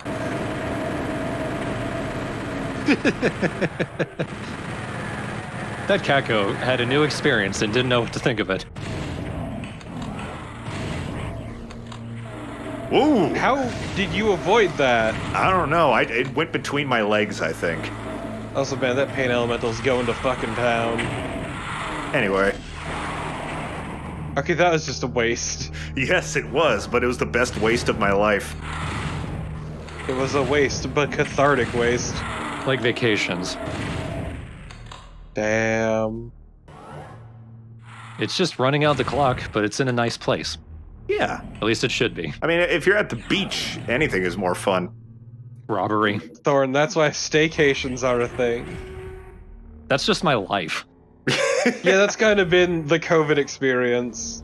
Even before then, I realized I always knew I was a homebody, but I never realized how much until quarantine happened, and I realized quarantine is just another term for my life. Right. Like, the only thing that changed for me is that I work at home now. And you already did that. Yeah.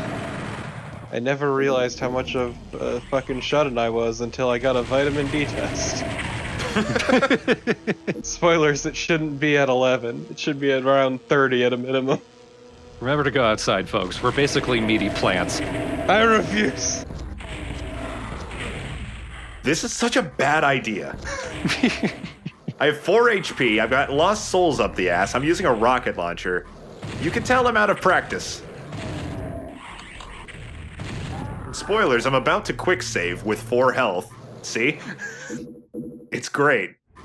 It's a pro gamer move.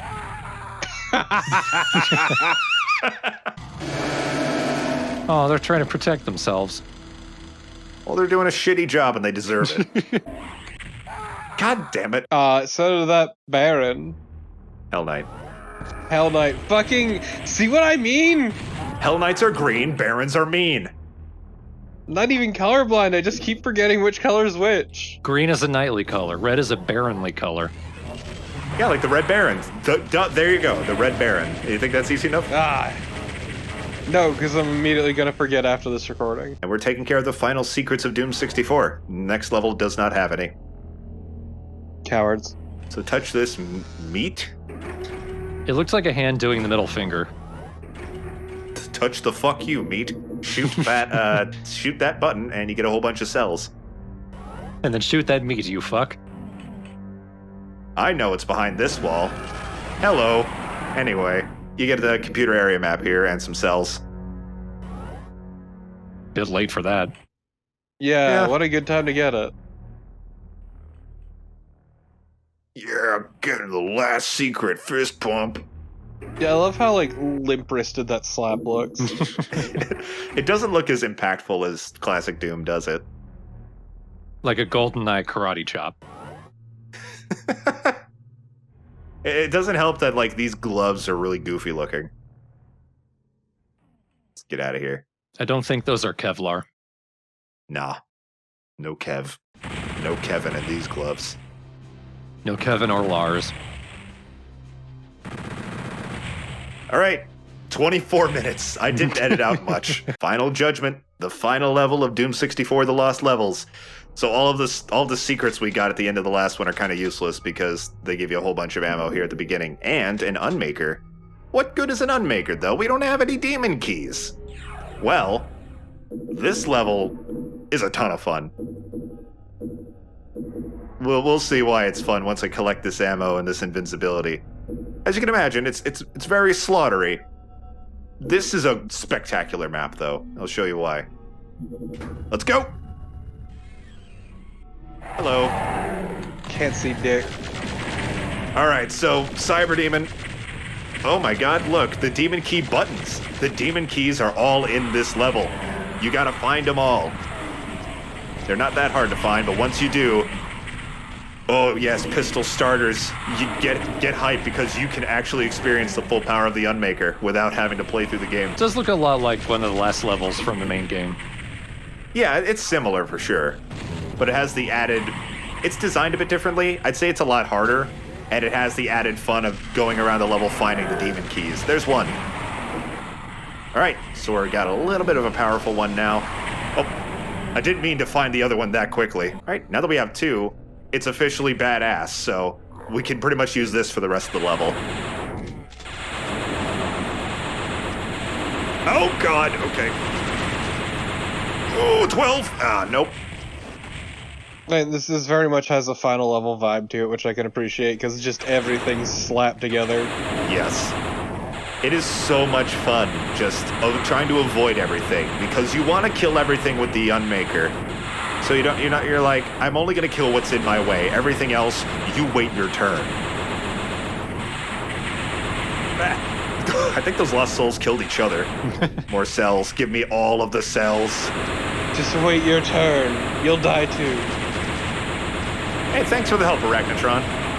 My belly and my dick. Here's the last one. I don't think we've killed a Cyber Demon with a fully powered up Unmaker before. Look how fast that thing went down. I don't think you ever had the opportunity. No, I think that once I got the third demon key, there weren't any Cyber Demons left. The final boss is, technically it's another Mother Demon, but this is, in canon, this is her sister, the Sister Resurrector. The anti-demon. You pretty much. There's literally no difference. They're the same enemy, but that she just has a different name. Let's kill her!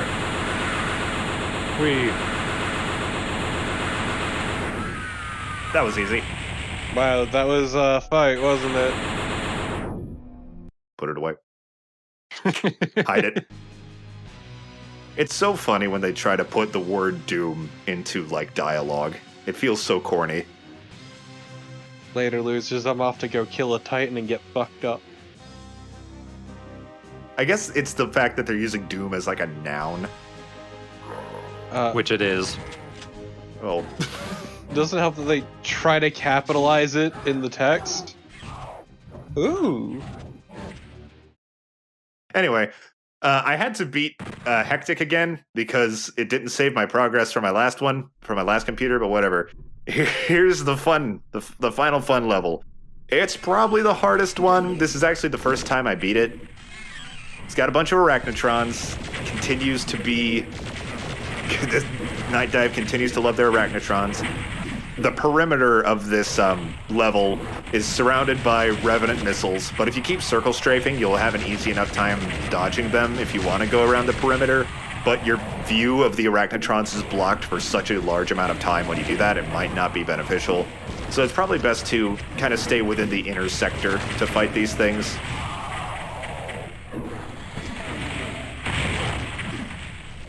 Especially if you don't go around the perimeter, the Revenant missiles don't spawn. Every time you say fun levels, I feel like you're saying it in the strongest of air quotes possible. I mean... It's what they're literally called within the game. Yeah. It can mean whatever they want it to mean. I will say, I mean, they're not my favorite levels. I just kind of deal with them. What is fun, really? How would you... Oh, fuck. Then I'm pistol starting this, so no Unmaker. Only the weapons that are given to me in the level. Let's fuck them up. Let's fuck your own face up. I appreciate you launching into the wall and still damaging them.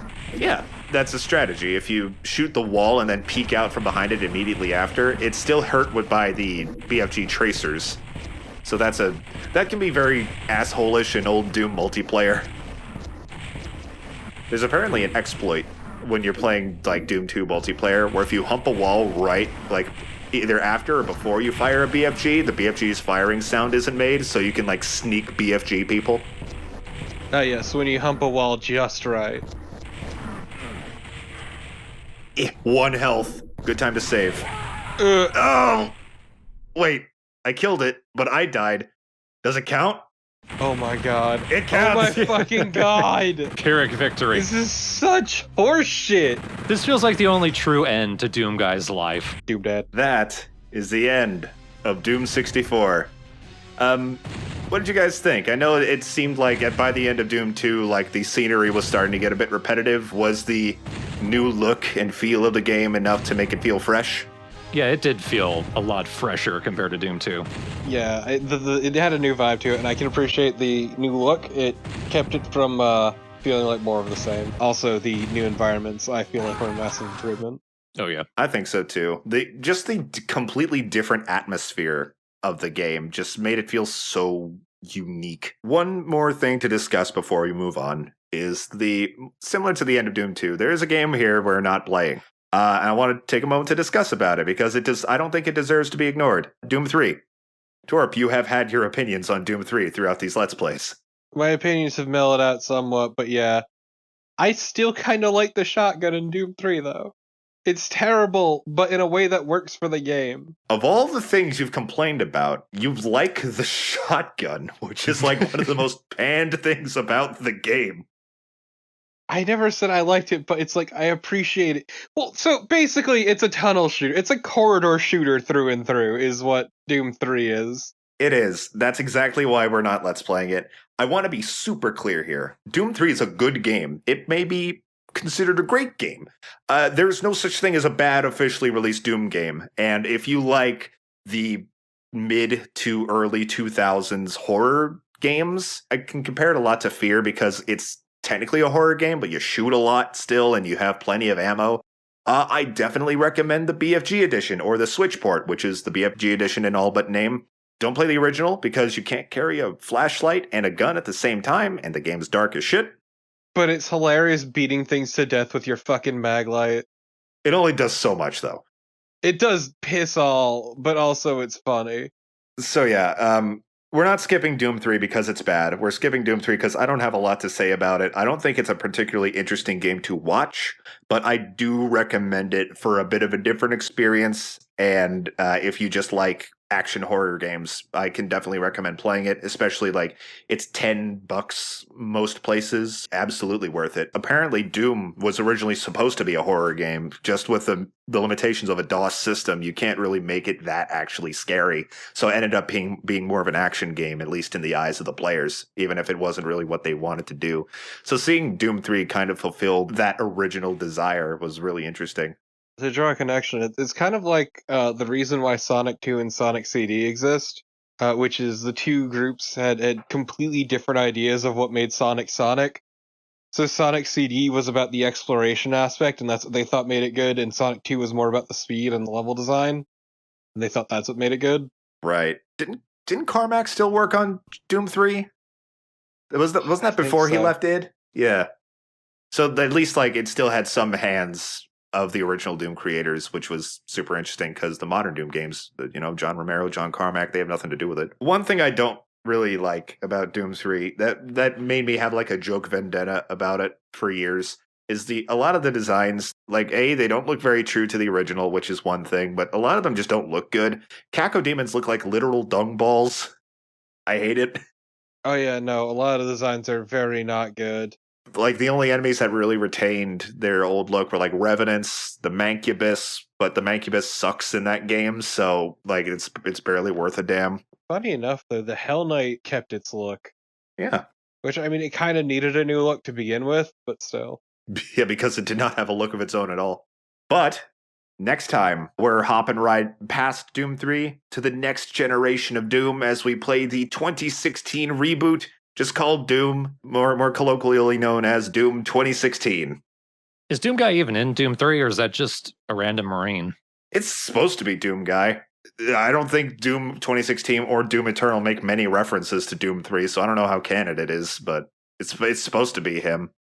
Let me tell you about the extensive Doom protagonists page on the Doom Wiki. Dude, A, we don't have time. B, I super have to pee. There's a wall of fucking text, let me tell you. They are rage, brutal, without mercy. But you will be worse. Rip and tear until it is done. Daisy. Starting off hard and fast here, I'm just going to say it. Doom 2016 is one of the greatest games ever made. Yes, 100% agree. That'll start your expectations. We're hopping right into the game because the main menus are hideous and full of ads for Doom Eternal, so let's just start the game. We're playing on ultra violence for real this time, and we wake up naked on a coffin. Cool. You know, it's funny, I played through the game on ultraviolence recently. I'm like, wow, I don't really see a difference between this and Hurt Me Plenty. Yeah. But regardless, okay, start with the pistol. It's shit, but it at least has a charge shot, which is kind of interesting before you get a shotgun, which we'll be getting in about 2 minutes. So yeah, the pistol will be obsolete any moment now. So yes, we wake up in this mysterious platform. We have this lady here. Her name is Olivia Pierce. She's going to be our bad for the game. She's generic villain. Doesn't need to be much more than that, in my opinion. Crazy cultist lady. Yeah. Behold our armor. The Praetor suit. Oh, this is weird. Whatever.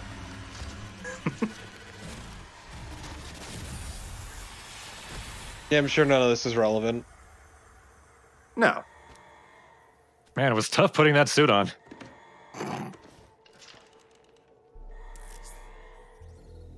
So, Doom 2016 came out in 2016, believe it or not. The first new Doom game in about 11 years at that point. It had a very tumultuous development cycle, which I will touch on a little bit. But first, we gotta meet somebody here who's everybody's favorite man. Welcome. I'm Dr. Samuel Hayden. God, such a good voice. I love his voice. I think we can work together and resolve this problem in a way that benefits us. I don't know why he puts so much emphasis on resolve. Resolve. Feels good on my ears. Here is one of the best mechanics of the game. Glory kills. Press a button when your enemy's glowing, and bam! You do this quick little epic kill scene. It's not just fluff either. If you kill an enemy, they drop health. If you glory kill an enemy, they drop more health. So it's very beneficial to get them down to their last leg and then take them out, close up like that. And it is never, at any point in this 10-hour game, not satisfying to do so. Even later, there are actually other benefits you can get for the glory kill that are really nice. Yes. And that was an imp. And unlike in Doom 3, it actually looks like a fucking imp. So there's a secret to these boys in that you can punch them once and then immediately glory kill them. You're right. But shotgun. Yeah, but I have a gun. I'm Doom guy. There has been some discussion about how Doom 2016 plays in comparison to the original. Like, people say it goes back to classic Doom, and not necessarily. It plays like a modern shooter. It's just, it captures the speed and feel of classic games, and modern shooters have been a lot slower and more methodical and story-based, and this brings a lot of the energy and chaos back to it. Absolutely. Going for more of an arcade shooter vibe as opposed to the typical military shooter. Yeah, like some immediate noticeable things about Doom 2016 is how fast you move. You zip all over the place. You're not quite as fast as in classic Doom, but you're still faster than your standard shooter. And also, you do not reload any weapon. There's no reloading, so you're just always able to shoot. Understand, our interest in their world was purely for the betterment of mankind. Yeah, about that. It has clearly gotten out of hand. That's a really good moment. Betterment of mankind. Look down at mankind. I assure you. Boom! That's such a fucking slick intro and I love it every time. Bethesda, not even you can mess up Doom, as long as it's not a port. Because they had nothing to do with it. This was id. Yeah, this is Yeah. all id. Look at that guy. I want him. He's my friend. Let's hop up here. And here's our first secret, a little collectible Doom guy figure. There's a few of these scattered throughout every level. I think this level only has one, but some of them have more. They're pretty cute. They don't do much other than fill out your secret count, but they're adorable. I like that for a silent protagonist, Doom Guy has some personality. Yeah. Like, Doom Guy, of course, he does not talk throughout the entire game, but you do get to know him a lot, his motives, or lack thereof even, because one of the best parts about Doom Guy is his complete lack of interest in the game's plot. He will consistently ignore what he's being told. He'll just act of his own volition, usually for the better. Like, Samuel Hayden is going to be with you throughout the game. He's always going to be shifty. Olivia Pierce is always going to be this troublemaking, like... Troublemaking makes her sound like a jester or some shit. Man, that may not have been the best word, but you know what I mean. She'll always be causing trouble that you want to stop, but Doom Guy is very much his own man, and everything that's happening around him is just more of like an inconvenience rather than a driving factor. Combat drones will give you weapon modifications. They're essentially alt fires that are available for each weapon in the game, except for one, because it doesn't need it. You can imagine which one that is. We're going to start with the explosive shot, which is a bit of a grenade launcher that explodes on impact. It is great, very useful. And it kind of helps to make the standard shotgun not become obsolete once you find the super shotgun, unlike most every other Doom game. But you're still just gonna use the super shotgun anyway. So every level has this lever, which unlocks... What is this? Why, this is level 1 of Doom 2. So hidden in every level is a little room of a classic Doom map. You find it, and that allows you to play through the level with Doom 2016 weapons, enemies, and the like, but with the classic Doom level design. At the end of this part, we're actually going to be playing through this level. It's the entryway of Doom 2. Also, it's only like a portion of the levels, and some of them are better implemented than others.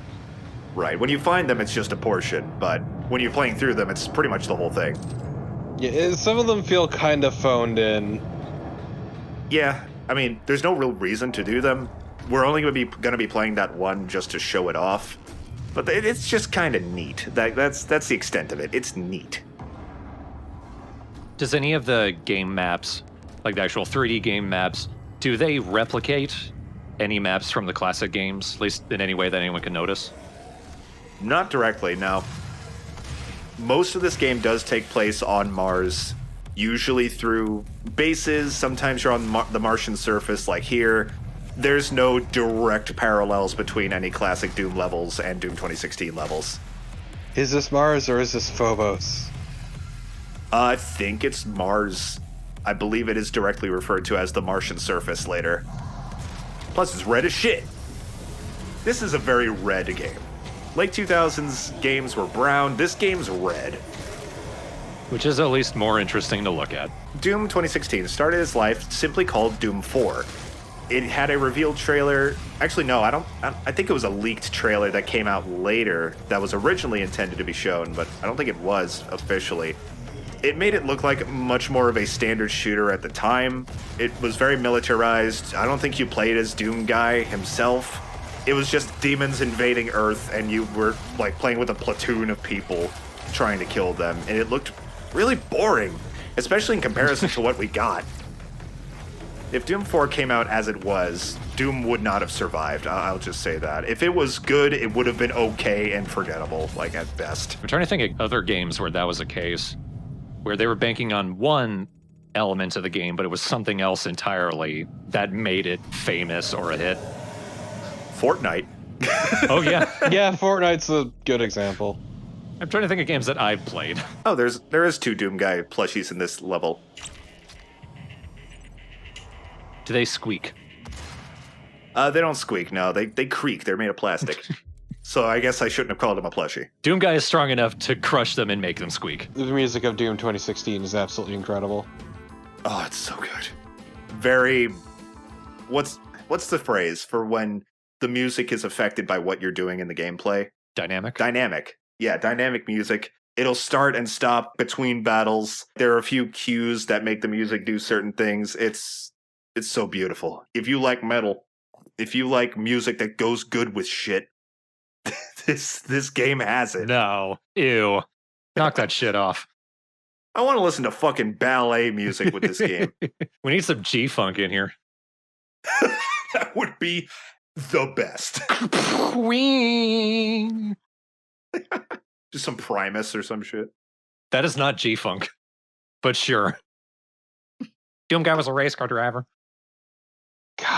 No, I don't need. Shot so Fucking- goddamn fast.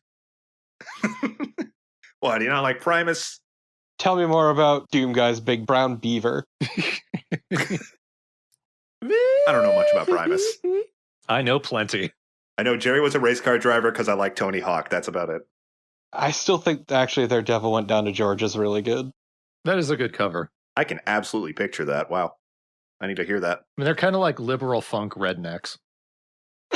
That's a powerful sentence. It's a good description of them. I'm not disagreeing. Liberal funk redneck fishermen. That's Primus. Primus is what I would describe as an acquired taste, though. A taste you acquire in high school and then you just never have again. Yeah. That's me with a lot of music. Like it's harder for me to get into new music as I get older. But Thorn, your description makes it official. There is officially a connection you can make between Primus and the Dixie Chicks. Before we continue, there's a feature of this game that I don't like it, but I'm going to use it because it's cool. Ugh. Check it out. It feels so bad, though. You can make the weapons in the center of the screen like in classic Doom. I don't care to do this, but there's never been a feature that I didn't care for that I was so happy was here. It feels wrong. I hate it. I mean, with how realistic the game looks now, the butt of the gun is up in your neck. Yeah, fair enough. You're breaking your windpipe with every bullet. My sisters and brothers, be thankful. You will be the first. You will have a seat. Unlike a lot of cutscenes in this game, you can walk away from Olivia here, but, I mean, They create may as well listen to her. I usually walk away, A, because I'm impatient, and B, because it feels really in character. And C, for some reason, that monologue is repeated over and over again until you leave the area. You will continuously hear that monologue repeated for a long time. At least for Doom 2016, we're not really worrying about the cutscenes because Doom Guy doesn't. Why should we? Exactly. There's a funny secret technique with the various challenges, including for your guns. It keeps track of progress even if you die. Oh, I exploit the shit out of that. I will tell you right now. You kind of need to at points. I try not to, but there are some challenges where they give you very few opportunities to actually do them, and the areas where you can do them in are some of the harder ones, or I just completely forget. That is quite common. At one point, I actually have to replay a level because I forgot to do one of the challenges. Luckily, you can just replay it and it saves your progress, and you can just redo a single challenge if you wanted. I guess overall, this will be a 100% playthrough. There are a few things that again, there's just a couple of things that I don't do, but I do most everything in this game. Like overall, I guess this is a 99% playthrough. How about that?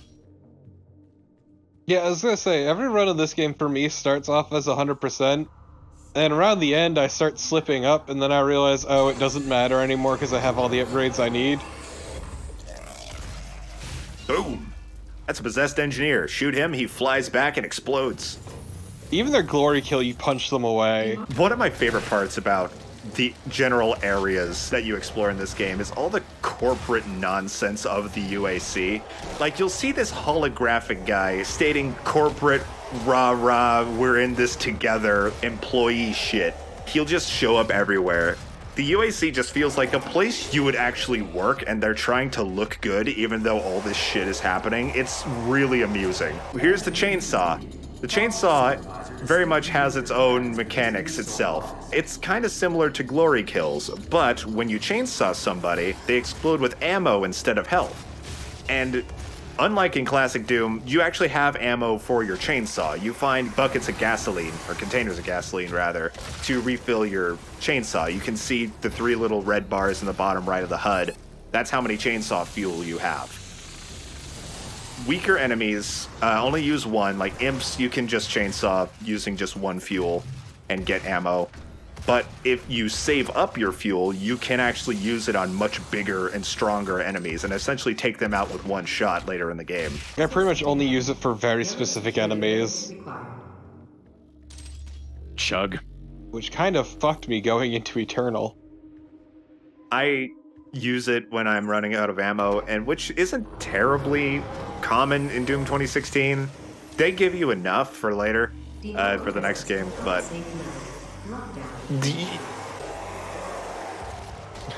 Get out of our room, Susie.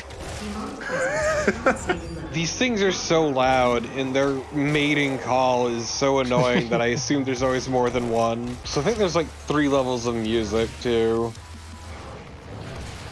There's like the ambient, then the low-key fight, and then the big fight. Yeah.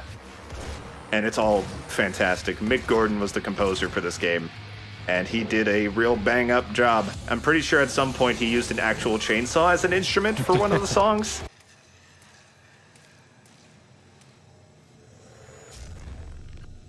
Every now and again, it'll show a little... This is our plasma rifle for the game. It looks and sounds like shit, in my opinion. Ooh, armor. Oh. I want it. Can I get it, though? Maybe if I go further away from it. It will miss me. And then run towards me. Why do they keep the USB in the middle of their suit? That's a good question. I'm not sure the ergonomics of its placement there. To keep it close to their heart. Oh, I see. Alternately, you can inhale it. I'm gonna get punched in the chest and lose my save data. And some chainsaw fuel. I will definitely take that. Where it belongs. In the vents.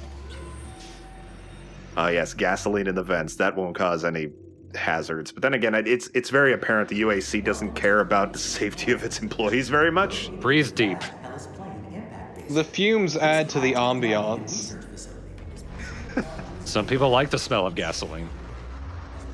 Yeah, and they're freaks. And they're freaks working at the UAC. Ooh, what's this? A power-up that I didn't forget. Here's our Berserk. This is what happens. You walk up to literally anything, instantly kill it with a unique glory kill that you don't normally get. It's such a satisfying ability. I love it. There are various power-ups that you can get. As you can imagine by just how it acts, unlike classic Berserk, it doesn't last the whole level, it just lasts a little while. And there are other power-ups that you'll be getting too, oftentimes missing them because there will absolutely be times where you'll kill a bunch of enemies and then find a power-up once they're all already dead.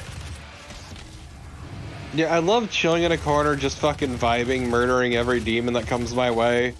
And leaving that corner to find out, oh, there's a bunch of, like, upgrades and shit. And, oh, look, there's a power-up that I never saw. Now, while we're doing this, I'm gonna look up Mick Gordon, because I feel like I've heard the name before. That might just be a semi-common name in music. He's done a lot of stuff. Oh shit, he worked on Nicktoons' Attack of the Toy Bots. Ooh. Damn it! What a badass! That was my job! Oh wait, check it out. It's such a good fist bump, and I love it every time I see it. I'd like an animation where he just gives it a headbutt. And I'll give you what you need. That'd be funny in first person. Or like smacks it next to his chest. Like they're footballers. I just want one where he pets it gently on the head. Or tickles its toes. No, that's just weird. And you hear just a little tinny. Tickle me, Doom guy. Jesus Christ, how horrifying. Oh, Doom Guy's just not like a laugh of carnage, but just a general like I'm being tickled laugh. What would that sound like? A laugh of very mild panic.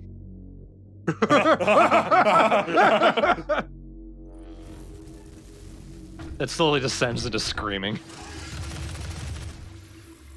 You can send him into a pit of demons. Do not tickle him. Why are our Doom LPs so kink heavy? Why does this bring it out of us? It's the violence. There's always something inherently kinky about gore. I don't know. Bloodlust and lust aren't the same. But lust blood. Oh look, another chip. Isn't that cool? That's a on-topic thing. That doesn't make Jacob sound like a freakazoid. Oh damn, look at where it came out of. I am only full of one of the two, and which one that is up for you to decide. Torp might be a zombie. It might be. Might be. Who knows, though? A zombie slime. Oh, fuck off. Fuck off, Torpo. It's rude. That's rude to say to me. Take it. It will give journey. Finally, you're speaking my language. Stand the power surge. Behold, orb, the most perfect shape. So this is a ball of pure Argent energy. Argent energy being the power that is derived from hell that is trying to be used to solve the Earth's energy crisis. Rush ammo, rush ammo, rush ammo, rush ammo, rush ammo. If you find one, you get to upgrade either your health, armor, or ammo. Fuck you, Torp. I want to live. Fuck living, get ammo. If you have more ammo, you can live better. So as Samuel Hayden takes too long of a time to expose some stuff on us. His voice is so nice, though. I'll take a moment to exposit some more important things. As I said, Argent energy is essentially energy that the UAC has tapped into hell to essentially power things like electric energy, wind energy, etc. This is hell energy. And as you can imagine, that's not gonna end well. Using the souls of the damned to power your fucking vacuum cleaner. It's late stage capitalism. They don't care. Yeah, absolutely. But look at all those casualties. It could be worse. Oh my god, yeah. Well, I guess right now we're in late stage capitalism. Doom 2016 is endgame capitalism. Exactly. This is when we've gone too far. Also, I like that Dr. Hayden is an android. Yeah. He's huge too. Like, Cyborg, actually, but yeah. you can't quite tell from looking at him. We will be meeting him in person later. He's like 9 feet tall. So he was human, then he thought, fuck that. Yeah, if you read Yeah. his codex entry, it goes into it. Yeah, I believe that because he's so fucking smart, I forget, either he was getting old or he was getting sick, so he uploaded his consciousness to this robot. I think it was sick, but yeah. He was essentially a prodigy. I would have liked if he was an android, though, because that'd be a cool bit of subtle world building in that robots and AI and everything have gotten so advanced that they could just be normal human-ish doctors and the like. That would be kind of cool. Because we've got Vega, but he seems like a pretty stereotypical AI. He is, but I'd say he feels much more like a person than a stereotypical AI. What I find interesting about him is that he adds his own, input on things. This is going to sound weird. He says I. He has his own thoughts and his own opinions on things, and that makes him much more relatable and enjoyable as a character. Vega, I think, he's not just a voice in your head that tells you what to do. He's his own person, and that's fun. I guess he's most comparable to Cortana from Halo. I don't know much about Halo, but I know she is very much her own character. Maybe not to that extent, but... Yes, my thick-ass AI wife. I do not know how thick Vega is. Vega got some hips. We need more thick AI husbandos, though. The clap of my ass cheeks correlate to your gunshots. Oh no. Every time you fire, they flap. Trying to hack their system with the clapping of my ass cheek draws the guards every time. Why did you integrate that into the sounds that I make? Even though Vega is a more natural character, his mannerisms never really change. So hearing him say that in his standard robot tone, it's just, the clap of my ass cheeks is alerting the guards. Vega, why are you piping your ass clapping over the intercom? I am developing my own interests. Ah, yes, the ass bongo. I did not mean for the Doom Let's Plays to be this horny. And yet here we are. Is it just us three? Is this the Venn diagram? Incredibly dirty-minded and crass, so I blame myself. I mean, if you want, we still got Code Vein that's happening. I could make it hornier if you want. We don't need help with Code Vein, though. Because we've got Yoshi in that with us. If he was here with us, where would it go instead? I don't know. Doom Guy would probably be like a hot dog vendor or some shit, knowing him. He would be Hot Dog King. I've played and beat Code Vein, and I can assure you, you don't need any help making that shit horny. We might try to unhorny it just to take it in a different direction. You can't unhorny Code Vein. Well, now Thorn has a challenge. I certainly won't be doing that. Trust me, I won't be unhornying anything. Phew.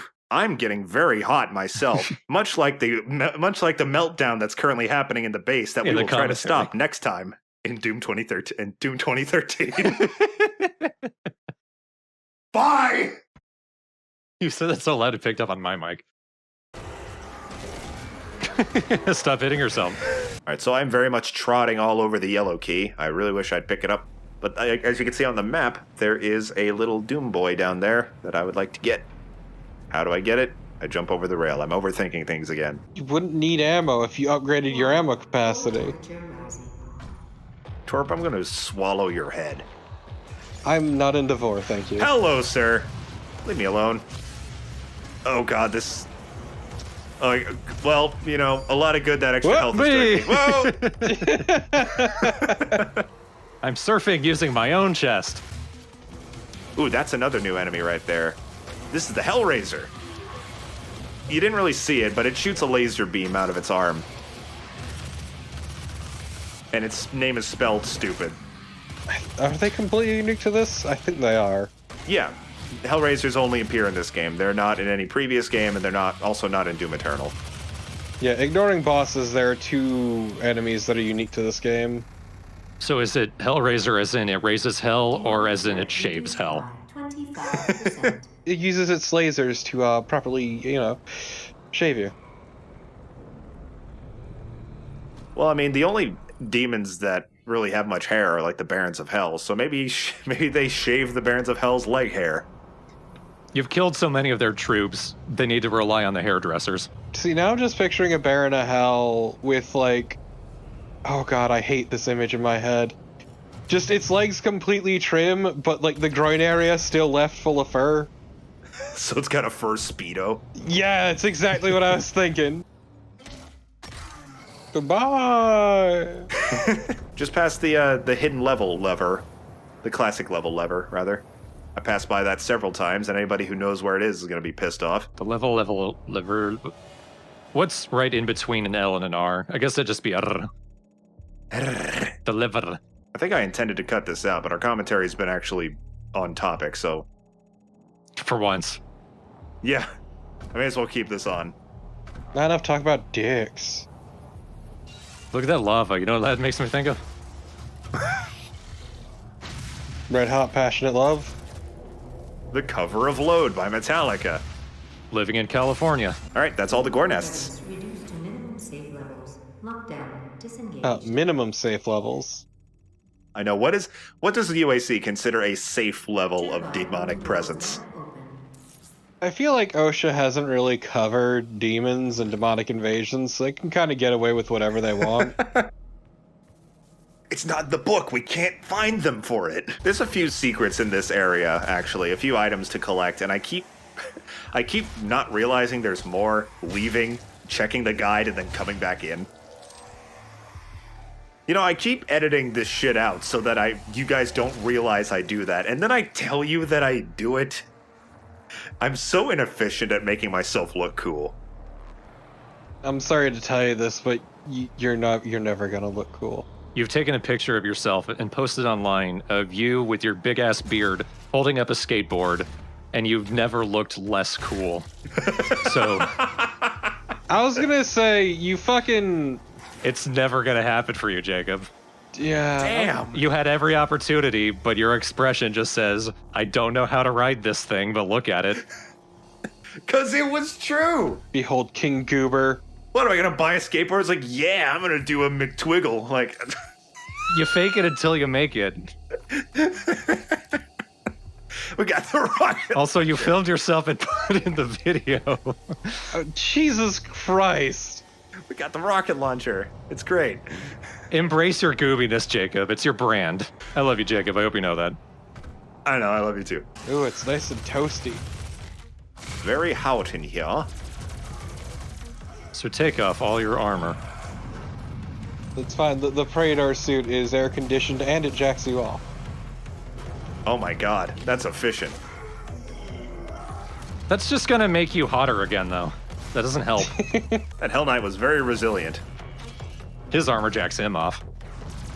I have no fucking idea what you guys are talking about. Venn diagram. Doom Guy only feels one kind of lust, and that's bloodlust. And occasionally tacos.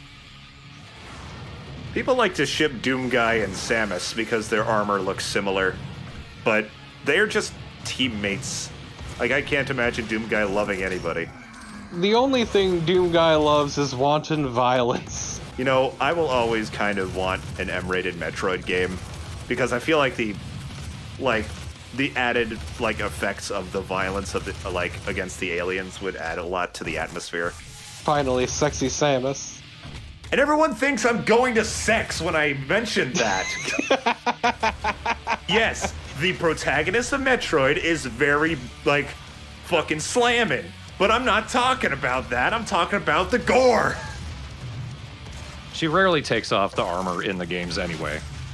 Exactly. And yeah, Metroid is one of the more adult Nintendo franchises. Even dating back to the original, it was basically a horror game. Yeah. It's kind of light horror, so I think it could pull it off. Yeah, I think an increased level of violence would add a lot to that game without making it feel too forced. See, I didn't quite get them all here. I don't know where these other enemies were. Yeah, it's probably just... Oh, I know. It's because you went the wrong way to get the fucking blue key card. Yeah, but there was a door up there that I did go through. You went the wrong way. Okay, I don't know. That happens in at least one other level, but almost all the other ones I get 5 stars, so... Can you please just kindly climb out of my ass? Not an anal whore. But which vor are you into? You're into fingernail vor. Because that's a challenge. No, stop. Yummy. I mean it. I don't do well with nail trauma. I mentioned this, in Doom 64. Fun fact, my sister has rats, and they nibble on your nails for some reason. Oh, okay. Oh, as pets. Yeah. Yeah. I know they're great pets, but sometimes they're not pets. Sometimes you swap the T and the S in that word, and you don't want... Rats are great if you want them around. You swap the T and the... Rast? No, in the word pets.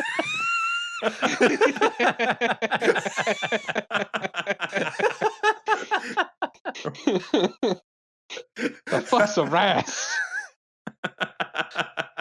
It's one way to differentiate them now. Way early in the level, we find our secret classic level switch. Fucking love that ka-chunk, though. It's so satisfying. I know, Doom Guy struggles so much to pull that switch. It must be rusty as hell. I mean, the sound design in general in this game is really good and really satisfying. Wow, what a tiny room. Oh. It's level 1-3, I believe? The Toxin Refinery. This is the level where our first secret exit was. I wonder if... I mean, you most certainly can find the secret exit, because the level's exactly the same, but I don't think anything actually happens if you get it. Just good job, nerd. You know where the classic secret exit is. Good memory, old man. You fucking nerd, congrats. You're old enough to buy this game without your parents around. Whoopity boopity. Nowadays, you can also do that online and lie. So as I mentioned in the last part, one of the challenges of this level is to do death from above glory kills on 2 Hell Knights. So this is a good place to do that. Okay, stand there, wait for it. No, don't punch me. No. Run away. Come down after me, asshole. No, I gotta find a secret first. The secret is her mom. The secret is your mom? Lock on burst. Lock on burst. Lock on burst. No! I probably should have gotten the lock on burst first, but it becomes more useful a little later in the level. I'm pretty sure that there's one more weapon mod bot that I can find here. I looked away and I read that as micro banana. Micro banana. I don't think that banana and missiles share a single letter. No, it's like one of those, it's one of those little banana candies, you see. Throw them at demons, it confuses them. You need to remove each lens individually. Carefully release the hinges. That's one of my favorite Doom Guy moments. Probably the most blatant example of Doom Guy ignoring the plot. Yeah. Sam, you're a smart guy. Did you read any of the notes on Doom Guy? No. What are you doing? You can't break that Argent energies for the betterment of mankind. What are you doing? Doom go smash smash. Sam Hayden brain go brr. Literally. There's probably gears were turning in there. please. Sam loads off an SSD. Implying I know shit about hardware. I could never live without an SSD at this point. Jacob recently built a really good computer, but he had to rely on us to tell him, yes, those numbers mean good things. Number go up, yes, good. You're giving me too much credit. I did not build this. I bought it pre-made. You must stop. The hell energy is unusable without the filters. Let me think about it. Smash. I am stopping. Destroying is more valuable than you After I finished. imagine. It is a perfect and Ah, source. what just happened? Doomguy's physical presence is optional. Oh, here's a brand new enemy. She's the summoner. Really should have gotten that lock on. I know, the summoner is definitely made for lock-on. She's very fast. She's pretty much the replacement for the Archvile. In fact, when I first played this game, I thought she was an Archvile. Oops. Too cold. Oh, wow, yeah, way too cold. On my channel, I started a blind playthrough of this when the game first came out. I never finished it because my old channel was just a mess. But in the video where I saw the summoner, because I thought it was an Archvile, I accidentally clickbaited that video. I was like, I titled it Archvile and put an Archvile in the thumbnail, and I was like, oh, this is no big deal, it's just a joke. But then it became the most viewed video in that series, so I was like, okay, I feel dirty now. I just started thinking about the purpose of this room. I wonder if that grass is just meant to produce oxygen that people can breathe. I don't know if it would produce enough oxygen, but maybe that's why this is all here. No, it's just here to grow weed. Ah, yes, the gigantic weed room on Mars. The anti-oxygen. I gave myself robo lungs so I could still smoke. Yes, just fucking your boy Samuel Hayden smoking a big fat doobie. It's very carcinogenic, but not when you don't have lungs. The unfortunate part is I forgot to give myself a mouth. And a brain to be affected by it. I've really just wasted my own time. Berserk is so good in this. Hello, summoner, new powerful enemy, goodbye. It's so fun just tooling around, tearing everything to bits with your two fists. You say goodbye, I say hello. Hello, hello! If stopping our energy production is what you want, then you need only to destroy this last filter, and Argent energy will no longer exist in this solar system. Oh, thanks for the reassurance. Back at square one.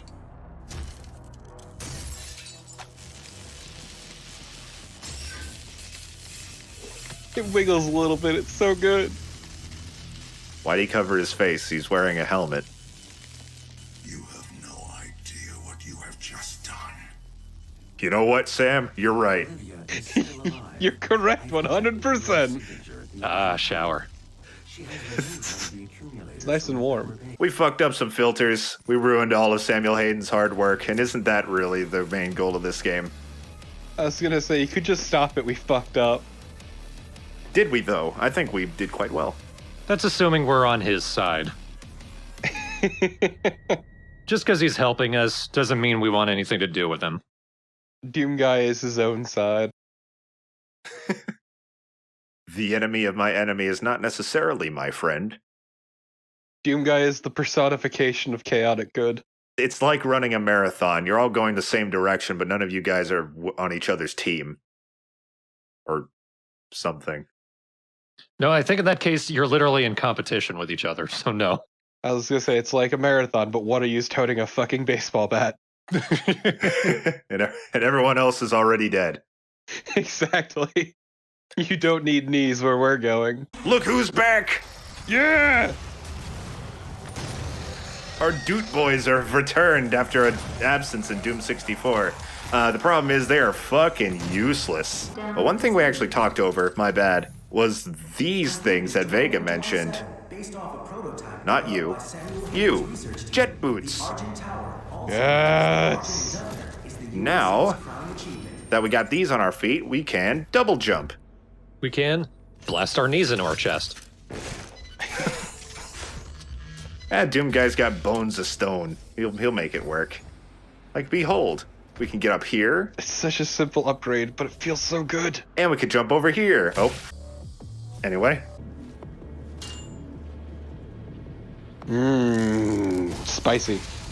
I love the sound of the the glass cracking when that happens. The grass clacking, famous for its noise. When it's windy, it's just rapping against my window. It'd be a good reminder to mow. Yeah, I've always said that as a protest against lawnmower culture, where people are just really into their lawns, if whenever I buy a house, I want to make sure to have the worst lawn on the block, just out of spite. Another challenge, chiropractor, where you gotta do 4 behind glory kills on imps. Here we are about to hit one of the points of no return in this level. This level with many points of no return. Yep. We are starting to get into what I don't like about this level. As you can kind of tell by the map, you saw a little bit of it. The rest of the level is very vertical. And it is possible to fall off and have to, like, make up some progress. Or die. It doesn't happen that often. Yeah, it's not easy to do, and it's not that much of an inconvenience. Again, this is the worst. It's like the worst Reese's cup. Like, it's not that bad. Pre-melted for your convenience. See, I actually really enjoy this level. Oh no. Until now. No. Don't worry. No, I'm gonna open this no. door and then. Nope, it's okay, Torp. I'm gonna open this door and remember I have something else to do and go do it. Okay, good.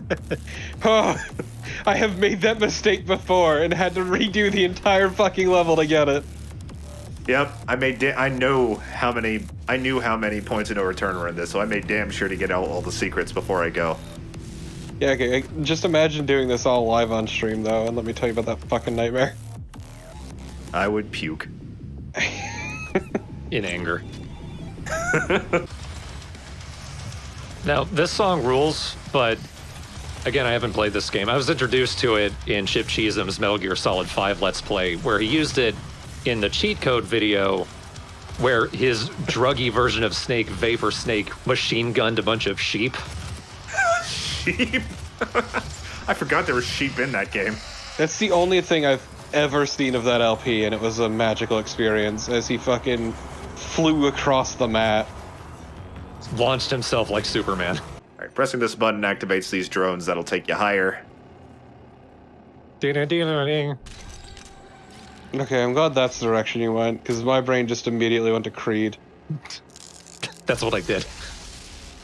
Oh, is it? Okay. Sorry, it's been a long time since I've fucking listened to anything Creed, but the fucking line is all I remember. My first thought was Electric Avenue. Now I want to hear Creed cover Electric Avenue. No, you don't. No, you fucking don't. I mean, it'd be terrible, but I want to hear it. It's like I recently heard the guitarist and vocalist of Shinedown do an acoustic cover of Bad Guy by Billie Eilish. Oh, Jesus, why would you... No. I will say this, it was about as good as it could possibly be. I am a huge Shinedown fan, too. That is the nicest thing I could say about that cover.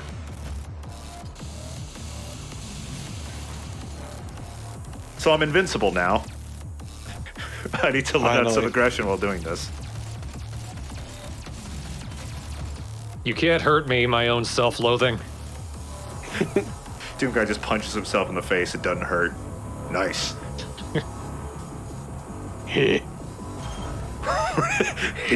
Rip and tear self. All right. I found a checkpoint. Oops. Goodbye. Fucking shotgun. Yeah, you don't even break on death when you fall. It's just like you kind of hit the ground. You're like, oh, fuck. Ah, crap. I just want to sleep. Another early weapon that you can get early because of this secret. So good. This is the Gauss Cannon. It's pretty much a railgun, a single-shot plasma weapon. It's very clunky and has a very slow rate of fire, but it's very powerful. Does look kind of like a shark. It's kind of infamous how busted it can get. It'll eat a motherfucker. It's like Bon Scott. It'll vaporize a motherfucker. It will wipe a motherfucker from existence. Why? Why? I didn't think that would happen. So I want to talk real quick about the ports of this game. I'm playing this on PC, of course. I've also played it on PS4 and Switch. I will say, like, the Switch port is excellent. It runs pretty well. And having it on a portable is very nice, and I'd still play that version, even though the PC version is definitely the best. But this part becomes a slideshow on the Switch. This part specifically does not run well, but it is definitely an outlier in an otherwise very good port. To be fair, in general, I found this game just kind of runs like a dream. Oh no. Compared to Eternal, which I forever had tech issues with. It seems always funny to me that Nintendo is such a major force in gaming that seems actively preventing themselves from keeping up technologically with the rest of gaming.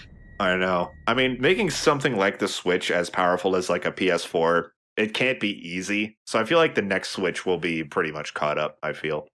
But then it'll be behind again because everyone else has advanced even further. Yeah, but the novelty of Nintendo consoles has always been very important. Oh yeah.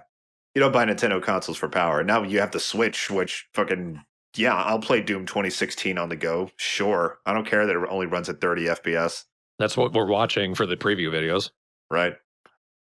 But you guys at home are watching at 60. Fuck us, I guess. Yeah, exactly. I'm glad we're on the same page. Eat shit, Thorn. So Olivia can also go fuck herself.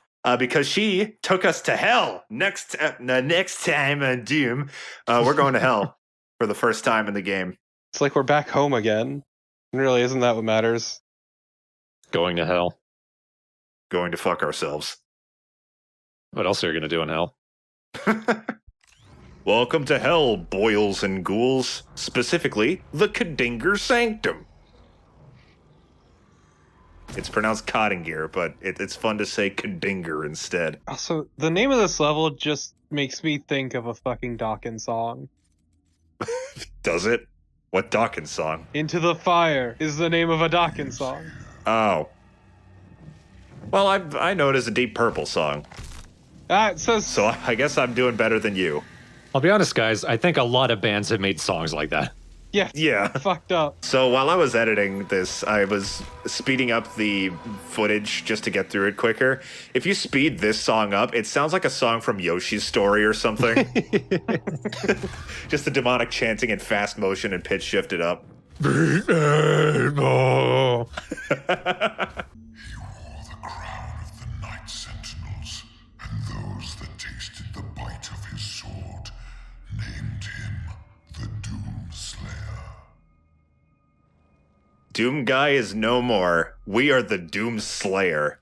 God, I love that lore so much because it's like something a metalhead teen would write in his school notebook.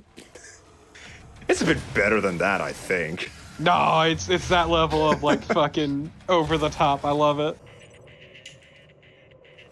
Another white guy. Wow. Sometimes you just need a Gauss cannon and imp. For funsies.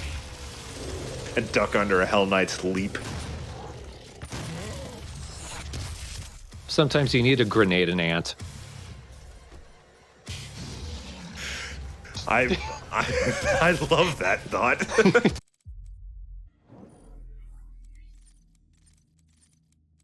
So I saw you hover over restart mission for a hot second and my heart skipped a fucking beat. Yeah, mine too, and I edited this.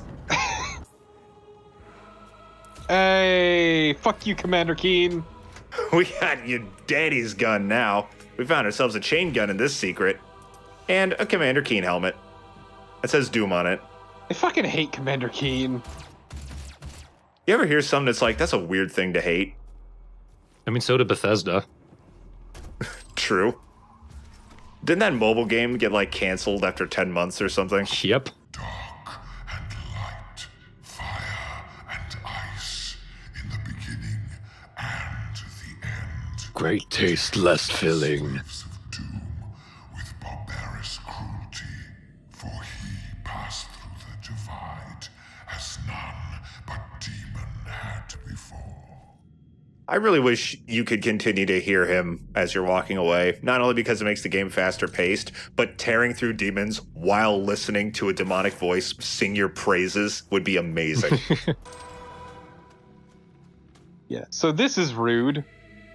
Very dark, and this is our switch right here for the secret level. Yeah, this is the only reason I never forget this one is because it's so bullshit. Also, look, it's the Skyrim helmet. And you can't quite see it because it's too dark, but there's an arrow in his knee. Yeah, I'm glad I can't say it. Yeah, sorry I ruined it for you. You've lessened this game for me. You weren't the one who ruined it.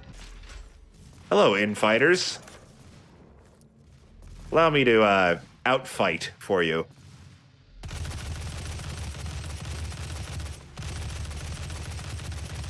They do not care what's going on. That one revenant does. All right, they found me out. Run away. The Seraphim bestowed upon him terrible power and speed.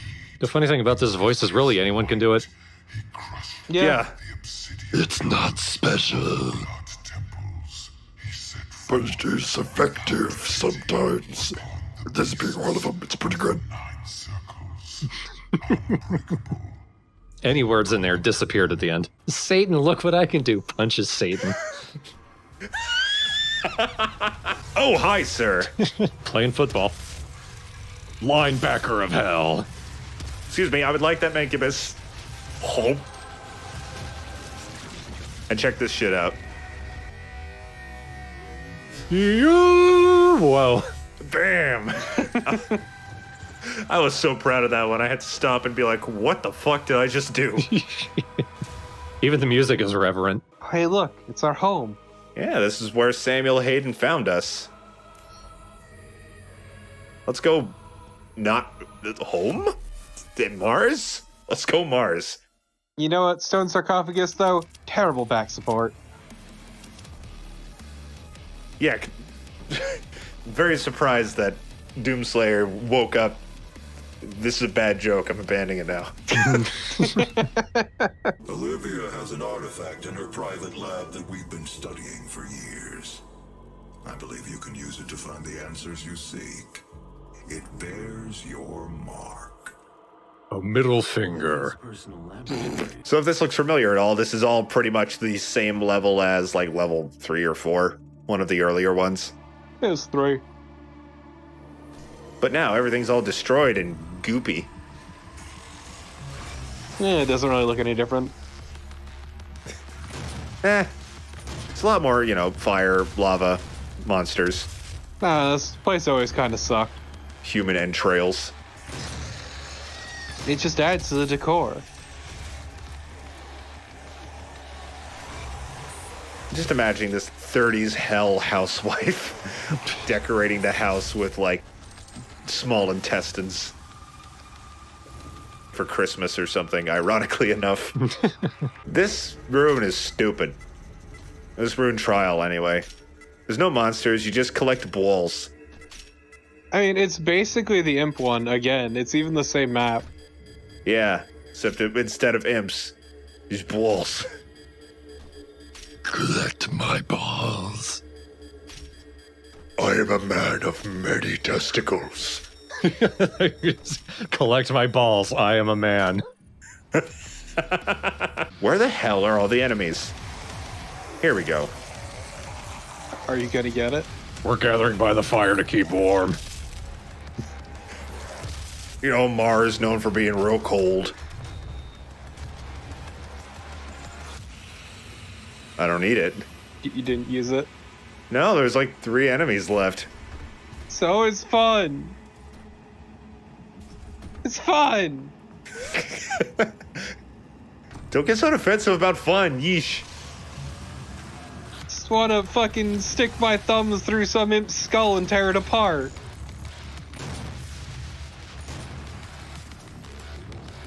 God, just watching them Gore is the best thing. Describing the way Doom is fun makes you sound really fucked up. That's the unfortunate part about this game. It's cathartic. My favorite part is when you dig your thumbs into the eyeballs of the enemy and tear them apart with one fell swoop. That just gives me such elation. Today in our poetry class, Doom. Please share your most visceral and uncouth desires. The tram station will not be accessible without proper clearance. Ah yes, your key card. Vegas sounds a little bit like he doesn't sound like Alan Tudyk, but it's a voice that sounds like it could have been voiced by Alan Tudyk. What does he do? A lot of things, most of which I don't think you would know about, Jacob. All right. Comment section, please tell me if that's accurate. I don't know about you, Torb. Have you seen Firefly? No, I did not care. But he's done a lot of voice acting since. I'm of the type where if too many people recommend a thing or talk about it nonstop, I want to watch it even less. I actively avoid being like that because a lot of the times it does ruin something that is genuinely good. I am a broken, contrarian human being, and I've accepted this about myself. Oh, don't get me wrong. Having unpopular opinions is fun. I love telling people that I hate Pikmin 2. But... Oh, do you now? Here's one. Did you see Rogue One? No. I don't like Star Wars. Me either. Well, shit. We'll never know who this actor is. It's like one of his most notable things recently. I don't like Star Wars. Fine. Did you see Moana? Nope. No. Fuck. I mean, he wasn't a big voice in that either. He was the chicken, but still. Oh, do you think? All right, comment section. Do you think the Vegas sounds like the chicken from Moana? I hate that this man looks exactly like Jeff Keighley. I'll put a picture of both of them on screen. Oh, this is great. I'm gonna go get a secret thanks to this box that I'm activating. Getting in the way of me seeing the secret. No, that's just the way to go. The secret is over here. Uh-oh. You really fucked up that jump. I jumped in the completely wrong direction. I'm supposed to go to the right. Yeah. There we go. Weapon mod. What am I gonna get? Oh, yes, the mobile turret. Yes, this is why I love the chain gun. Why do you hate me, boss? This thing's stupid. What if you shot out every bullet at once? It's very powerful, but it tears through ammo and can overheat, so you gotta watch out. It also looks like something that would be in the Wolfenstein reboots. Yeah. You know, it kinda does. But yeah, the big ability on it is that it doesn't overheat. Yes. It's what you work towards. Because it doesn't shoot long enough. And it's really good for fucking up big boys. Because you just pour in bullet after bullet. Also just makes a lovely, like, brat noise, and I love it. My first thought was the dolls, and I was like, what? Every time you fire it, oh my god. Oh my god, oh my god, oh my god, oh my god. Whatever. So yeah, this is part of an absolutely fucking amazing combo. Yes, this is also, in my opinion, a must-equip rune.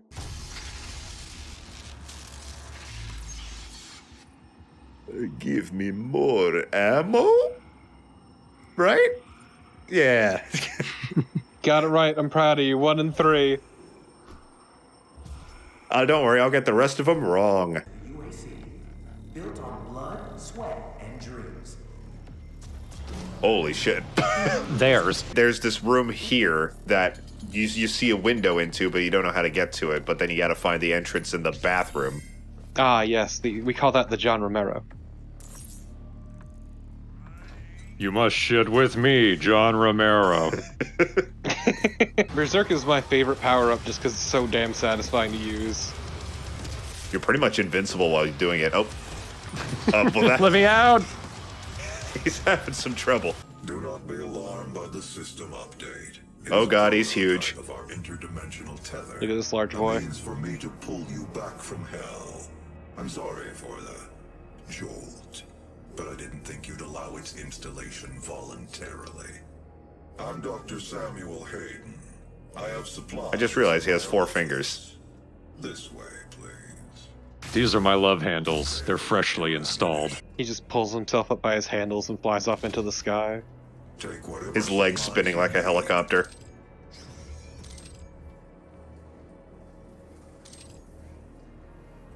Please, Sam, walk a little bit faster. I've scattered them about the room, because I know you like to search. the destruction. I just love Sam slowly walking as you're fucking skittering around the room like some kid hopped up on sugar. I am committed to helping you close the portal. Reluctantly committed, considering how you're acting. This takes way too long. Oh, hello, me. Meet the new me. We could be getting this rune. That's pretty cool. But fuck that shit. Let's play Super Turbo Turkey Purgy. God damn it. Super Turbo Turkey Puncher 3. This is an arcade machine you could play, I believe, at the beginning of Doom 3 when you're before all hell breaks loose, literally. And now you can find it in the corner of this room. And it sucks real bad. Yeah, there's no strategy in this game. It's really just a bunch of bullshit. Also, we're recording this too far after Thanksgiving. It just doesn't work anymore. I know. Well, you could have turkey with, the Christmas turkey. I mean, turkey kind of sucks. Fuck you. It does, though! No, I'm kind of with Torp. I'm not huge on turkey. Well, Like, it's fine for the most part. It feels like we just have it because we're tired of chicken. Like, chicken is the better meat, or you could... duck is also good. I really want to try duck. is chicken better? Yes. Is turkey lovely? Yes. I wouldn't say it's better, it's just different. I like how diverse turkey is. Like, you eat chicken and it always tastes like chicken. But like Thanksgiving thick-ass turkey versus like deli meat turkey, they're both valid and they're both delicious and they both taste different. Yeah, but chicken is also, like, far more versatile. You can do a lot with chicken, unlike turkey. Right, but it always tastes like chicken. You can do a lot of things like chicken with turkey, To be fair, everything tastes like chicken. but nothing compares with ham. I've grown out of ham, actually. I'm just gonna disagree with everything you guys say today. Okay, but prime rib is the real shit. But not so much for Christmas or Thanksgiving. Aw. Then again, my diet consists of 80% peanut butter, so what the fuck do I know? You're nearly vegan, Yeah, see? but not even by choice. A max health. And a cacodemon. That was my friend! We talked about politics together. Oh, that's unfortunate. Yep, so are his opinions. Thank you. I was trying to give you a kiss. I don't care. I can deal with it. There he is. There's the boy. Time to abuse him. I was trying to hide from you. A power-up I'm probably not gonna use. The Gatling Rotator. It's useful because of how the chain gun works. It allows you to spin up the chain gun so that you're always ready to fire. Kind of like how the minigun works in Team Fortress 2, where you can hold right-click to spin it up. But it's not as useful as Mobile Turret. Its power-ups are what help differentiate it at least a bit, but at the end of the day, mobile turret just chews things apart. Yes, quite literally. It's got teeth bullets. Yeah, it just farts out bullets. It's great. And if you run out of bullets, it gums them to death. Ugh. Then it just feels slimy when you get shot. And they die of uncomfort.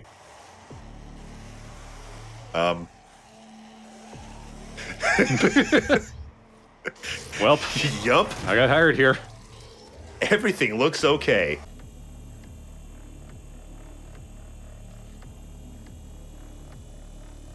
So Jacob, did this get you the first time too? Uh-huh. Yeah, same. Same. Let's take our baby. Look at this large lad. Baby for Granny. Come to Granny Doomslayer. I'm 9,000 years old. Demonic presence unsafe. There is one head floating around, and we are terrified. I mean, if you saw a head floating around in your house, would you be terrified, though? I would think that's a weird spider. Welcome back to Snoop 2016. We gonna be snooping in Olivia's shit. Larry went down to San Francisco. Venn diagram. Okay, thanks, buddy. Yeah, well, I don't. It just like kicked a barrel at me. I don't want it, but you might. I don't know what that zombie was doing. This is Doomslayer's equivalent of a fidget spinner. We can determine your point of entry. Doom guy just humming to himself. Critical. Without it, we have no way of shutting. Say what you will about Doom Eternal's greater focus on story, at least most of the cutscenes were skippable. As I said, like, I deeply appreciate that everyone's, like, slow and plodding and going over everything while you're here futzing around like you just did a fat line of cocaine off the toilet seat. Off the toilet seat. And you don't know he hadn't in between loadings. Give no fucks. Infinite micro missiles. It's like in the later Fallouts when you take some Jed, your character goes, "Fucking kill!" This animation will loop forever if you let it, and that it kind of makes it funny. Just gonna keep slowly stabbing this man forever. Fucking die already! Fuck you, Jim. I will never die. Oh, hey, remember this level? If you weren't spoiled before, the secret level of this one is Tower of Babel. You fight someone there. It rhymes with the diaper memeing. You don't want to see the diaper meme.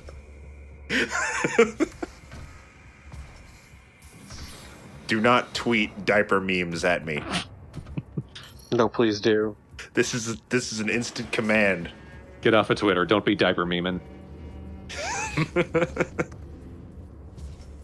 I want to go up. There's like one person watching this that knows absolutely nothing about Doom. That's like, what the fuck is the diaper meme? Come on, Toro, bitch. One day we'll find our way to Olivia's office. One day.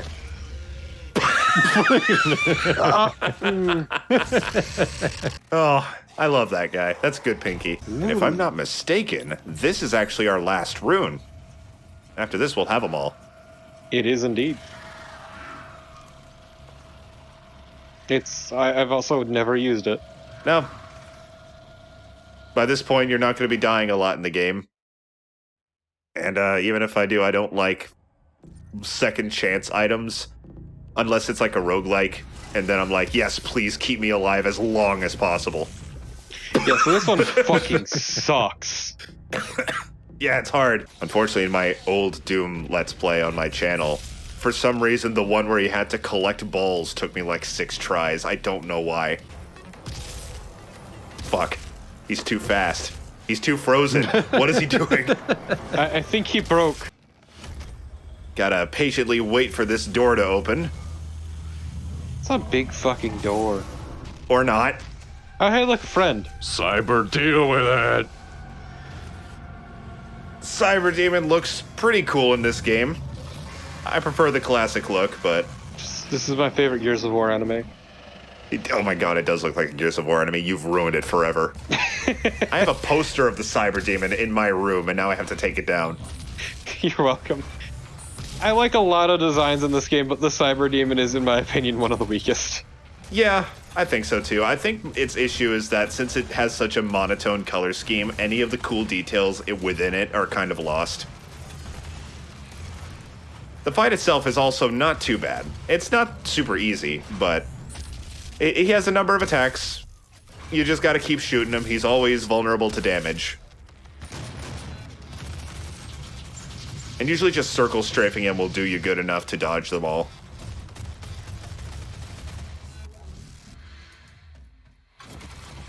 I'll be taking that. Ooh, tube.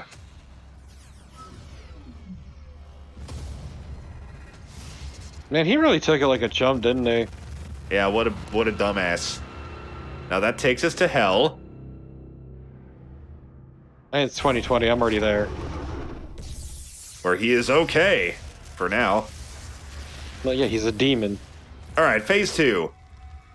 He can bring up these walls to fire those little lasers in the same pattern every time, so they're incredibly easy to dodge. Just jump over one and then stand under the other. Jump, stand, and jump where you live.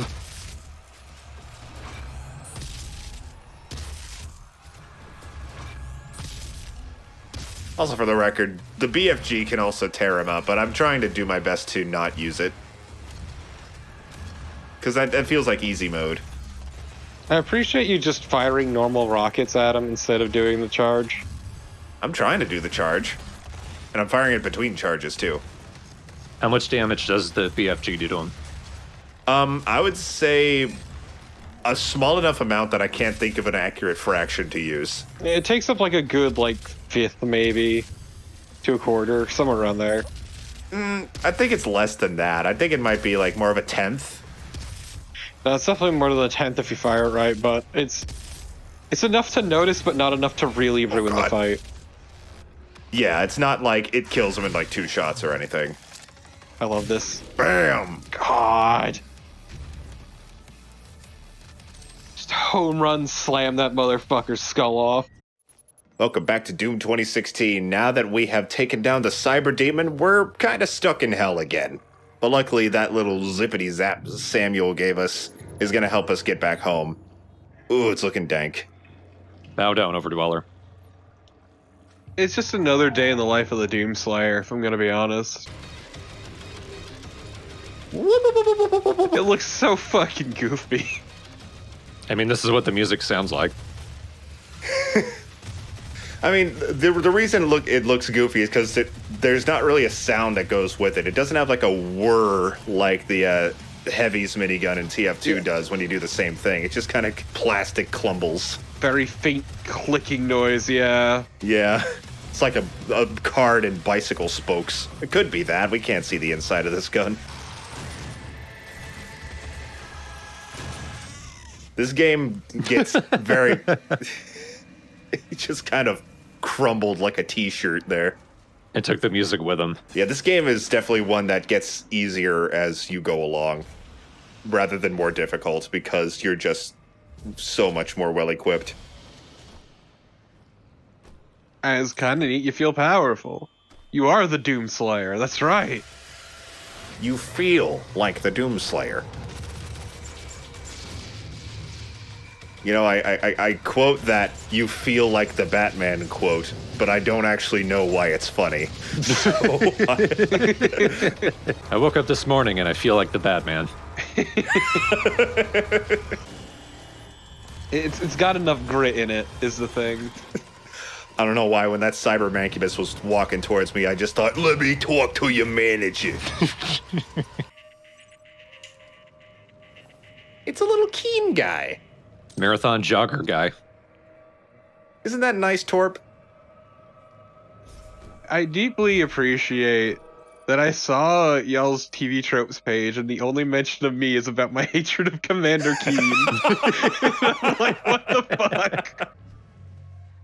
Wow, I can't believe you got haste. I know. I turned on my cheat. I hate that when you said that, I just immediately thought of Homestar Runner. Just like I'm going back in fucking time. Said Doom guy. That's why he doesn't talk. He sounds like a cheat. If anything, he sounds like either strong bad or strong mad. Yeah, I was gonna say, he removes the helmet, looks in the mirror, and all you see is Strong Bad's face. Roboter! Roboter! I used to be able to do a better strongman impression. My life is really going down the tubes. I hate that, like, if I do an Awoo voice to mess with people, it just eventually devolves into a Homestar Runner impression. Ooh, strong bad? Ooh, Strong Bad? Who doesn't who you? I live in the same state that Lovecraft was born in. If there's anything I can relate to with him, it's not the racism, it's the hatred of the ocean. I would hope it wasn't the racism. It's definitely not the racism. Let me tell you about my favorite game, Lovecraft or Hitler. And in his defeat, the Shadow Horde were routed. You know, taking out a 1,000-foot demon kind of makes everything we're doing in this game feel insignificant. I'm not sure how I feel about turning Doom Guy, who was just a very angry man with a lot of guns, into the Jesus of Death. You know what? That is fair. I do feel like that has taken over his character. Like, he doesn't have much character beyond that anymore. And I kind of wish that the little bits of character he gets, like, that humanize him, I relish in that. And that doesn't really happen very much. I like this level, for the most part. And it also has one of the more unique challenges where you have to kill a mancubus with a pistol. Thankfully, not only a pistol. The final shot just has to be with your pistol. That would be awful if you had to just kill him using only the pistol. Yeah, it just sounds like a special kind of hell. And here he is. So let's go ahead and carefully take care of it so we don't kill him by accident. My mom called me a special kind of hell. That's why I'm here.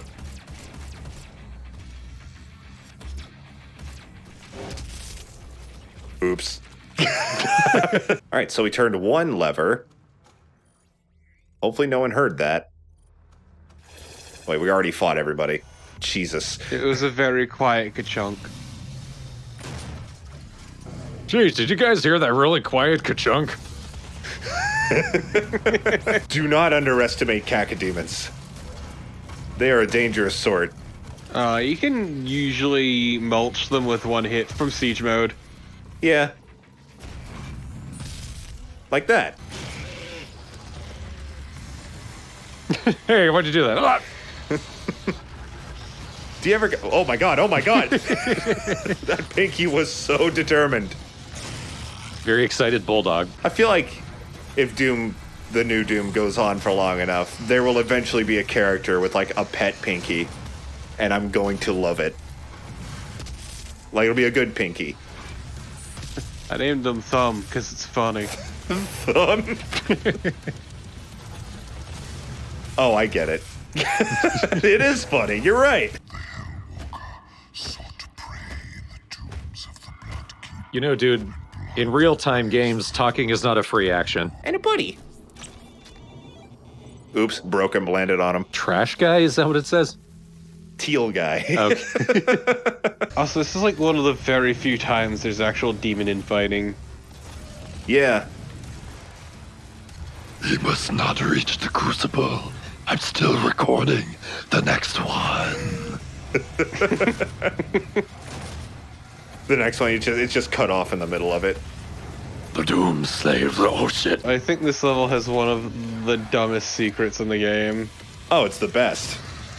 You can kind of see it up there. So it's like dumb to me, the uninitiated. What do you mean, the uninitiated? Did you not play Doom 2? I never played it before I played this game. Ah, okay. Yeah, in that case, you're never going to find it. Yeah, it's incredibly obtuse. I guess it's a poorly kept secret. It keeps coming into camera. There's just the icon of sin over there from Doom 2. So is it a reference to me, John Romero? That would be awesome, but no. The icon of sin is just there, and to get the secret, once you're gonna get closer to it here soon, you just shoot a rocket into its forehead, like in Doom 2. Let's go ahead and get that secret. Bam! Whee! I thought you had to shoot it 3 times, like in the game, but nope, just once. Ta-da! You have freed me, John Romero. Welcome to my least favorite enemy in the entirety of the Doom series, the Hell Guards. If that makes it sound like this boss fight is really hard or annoying, it isn't. This dude just looks so generic and stupid. Honestly, I do find the fight kind of tedious for reasons we'll get into. The fight's fine. I just hate this thing's design. It just looks so uninteresting. It would probably look cooler if the snake thing was on the outside somewhere. Yeah, like have it be the head. Sticking out of the head. Yeah. Well, it's like things like this, the going invincible, that kind of bug me. Yeah, it does have a... Unlike the Cyber Demon, it is not always vulnerable to attack. It has a shield that will block your attacks for a while. So it's a lot of waiting, which is not indicative to Doom's level design, or gameplay design, rather. In a game that breaks conventions so often, this boss is very conventional. Alright, this is kind of stupid, though.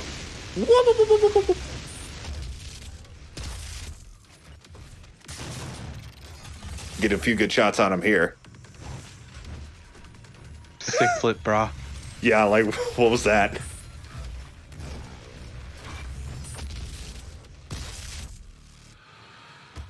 Give me that, bitch. It's mine. Two children fighting over a toy. Well, that was that. Right? And this is this. Oh, look, another one. And look, another one. What if you fought two as a joke? I wish it was a joke. These ones don't seem to be going invincible, though. Yes, that is nice. These are pretty much always vulnerable. But there's two of them, so you have a lot more shit to dodge. It also seems like they're less meaty. Yeah. That said, they are huge fuckers. Yeah, you gotta pay a lot of attention to what's going on. I didn't lose any times in this playthrough, but I definitely remember losing to them in some practice playthroughs. Or casual, regular playthroughs, me just playing the game. You're a Let's Player. Every casual playthrough is a test playthrough. True. Behold the Crubicle. Behold, some Night Sentinels. Look at these nerds. You are very respected. Who the fuck are you? Oh, see you. Bye. Okay, later. I'm outie. Oh, this is an unfortunate sight right here. Oof. Don't worry, you can replay the level and all the secrets and stuff you'll keep, and you can just redo this one challenge.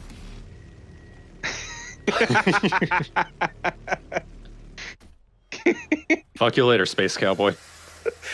But luckily, you could do this. You could just kick the barrels around, but so can enemies. Look at it go. You didn't replay that one level for the fight you missed, but this one you gotta. I don't give a hoot. The challenges are, like, more measurable, I guess. I can more see what I did wrong. Later. That one's going. But do they see what they did wrong? Come on, boys. Gather around. Story time! Oh my god, they make so much fucking noise. Once upon a time, you bitch! I just want to play some soccer.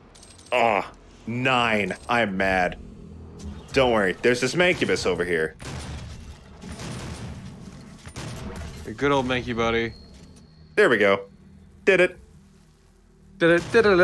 Fuck you. It takes approximately 2.4 terawatts of power to sustain my operational capabilities, but it has been decided that we can use that power to send you to the source of the portal.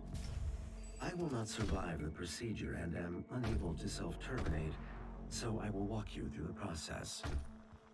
No. And exterior facility doors have been secured. You will need to begin by... I know that we are best friends, but you must deal. I don't know how y'all feel about Vega, but this level hearing that made me very sad. Especially you could hear just that slight bit of dread in his robo voice. It hits you. In a game that's not very emotional, it hits you a little bit. Yeah, like I was always kind of all right with Vega, and then I like him a lot in this level. Yeah, like he never sounds comfortable with what's happening. Because he is very much, like, he has enough intelligence to feel things like that. And I'm like, no, Vega, you're the only person that's been, like, cool in this game. You're the only person who hasn't treated us like crap. Oh my god, I see that buff. I see it too. I'm gonna disappoint you. Oh no! Just as a heads up. There's another one too. There's a berserk and an invincibility. You fucking look directly at it. Do you see enemies to take advantage of that invincibility? No. Exactly. I didn't see the invincibility before. There's someone around. Here he is. Auxiliary neural security network offline. So, because of the quality of the preview video, I keep reading that not as Vega main, but as Vega man. Vega man, no! Your friend of mine, Vega man. Oh my god. Okay. So that's one challenge to kill a cacodemon with the chainsaw. My teeth are sharper is what it's called. Oh my god. Oh god. Oh. You ran directly past it. Oh my fucking god. Here, don't worry, I'll use it now. But first, let me just use a BFG to kind of clear things up a bit. Yeah, clear things up.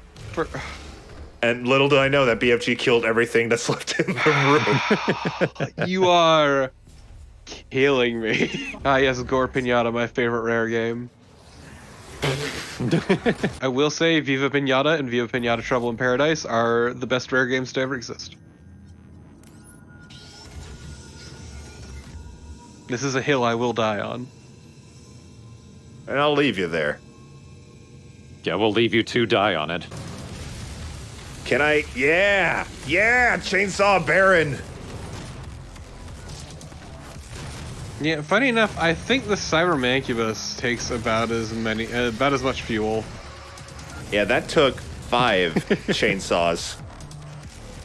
It takes about as many fuel. I'm liking the electric hyena they're using in this song. Hi. How did I miss that? Come on. There we go. Because you refuse to charge up your siege mode. My goose cannon. Hate that I now just imagine you firing like a t-shirt cannon but full of geese. And every time you hit something, it's just like fucking rain of feathers. Just goose down everywhere. And yet there's still a secret left. Oh my god. Oh, Vega's slowly dying. That's sad. Losing control of my bodily functions. You can call that elevator faster. Hit that button faster. Slayer, I hate to be the bearer of bad news, but some rooms in the facility are just being flooded with piss, and we don't know why. Prepare for power diarrhea. But hey, look, it's our good friend, your pal and mine. This is Vega's brain. So yeah, we're about to see something I actually really like. Alright, gotta take out these final things that are essentially keeping him together. Destroy orb. The spicy orb. My apologies, Slayer. I suddenly feel the urge to kill.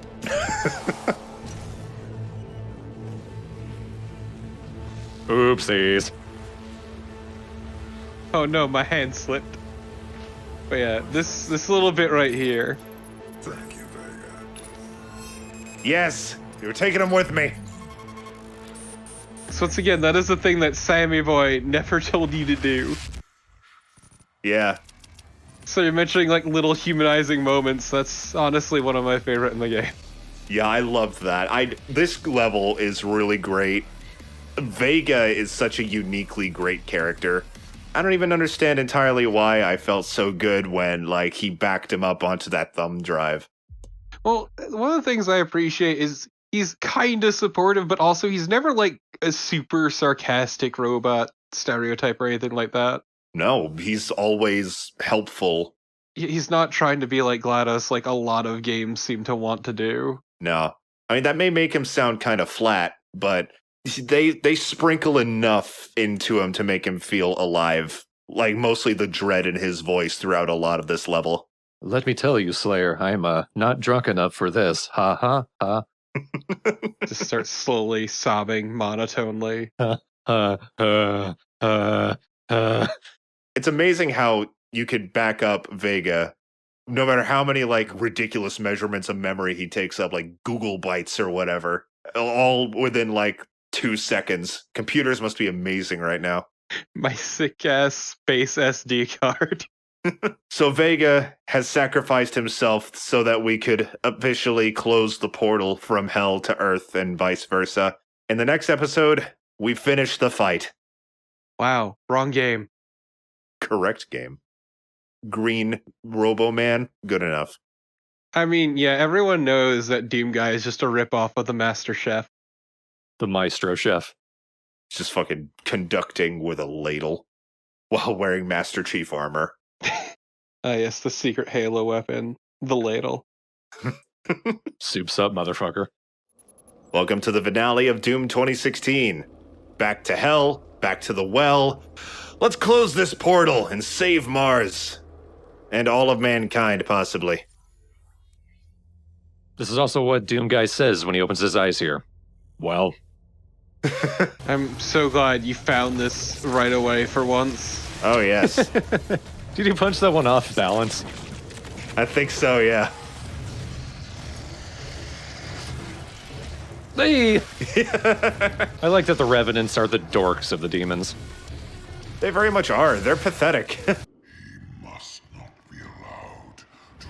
That was the other way to go, if you didn't get that secret, I believe. Man, I wonder what the person who has that voice looks like. Do you think they're cute? Are they a snack? I actually almost have the rich get richer mastery now. I just have to take some damage and then, there we go. Took 3 damage, picked up 3 armor worth of health, and now I have infinite ammo as long as I'm over 75 armor instead of 100 before. Yep, it's stupidly good. Die! Just punching her in the kidneys.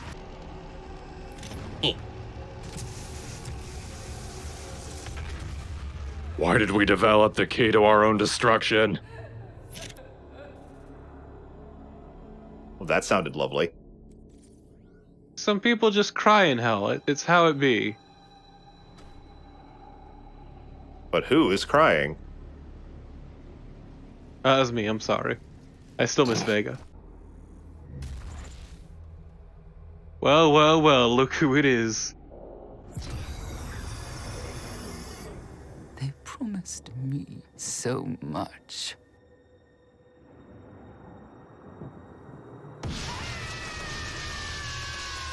Olivia like, well, if it isn't the consequences of my own actions. Well, if it isn't making a deal with hell coming back to bite me.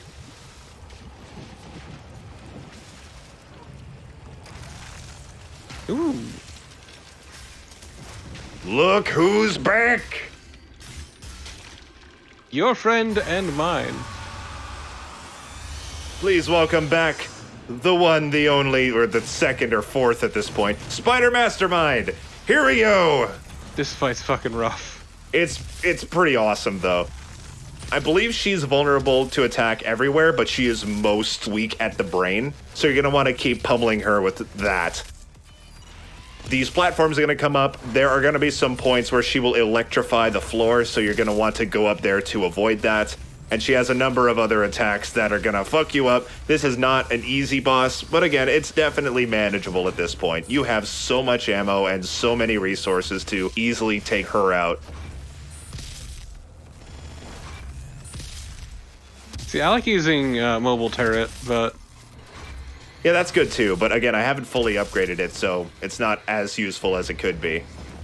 Yeah, watch out when her brain glows blue. That's when she's going to start electrifying the floor. Jiggle, jiggle, jiggle. Her attacks are very hard to dodge, though, so you need to know very well how to manage your health and to dodge enough.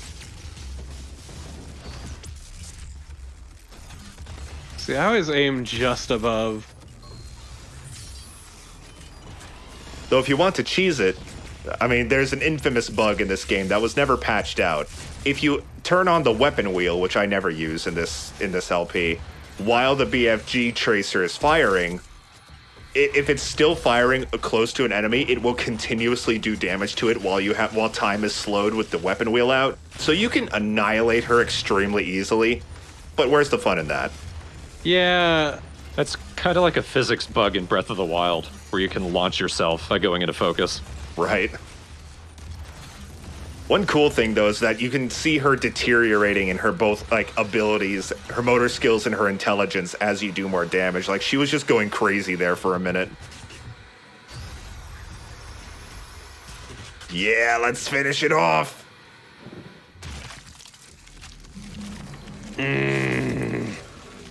This is just so intensely satisfying after that fight. You've won. It's over.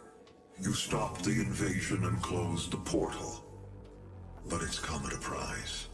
Argent, Vega, this entire operation. You see, I've watched you work. Come to understand your motivation. You think the only way is to kill them all. Leave nothing behind. And you may be right. Yeah, scorched earth, dude. Just shut it all down. Without Argent energy, it will be worse. I don't expect you to agree. But with this, we can continue our work.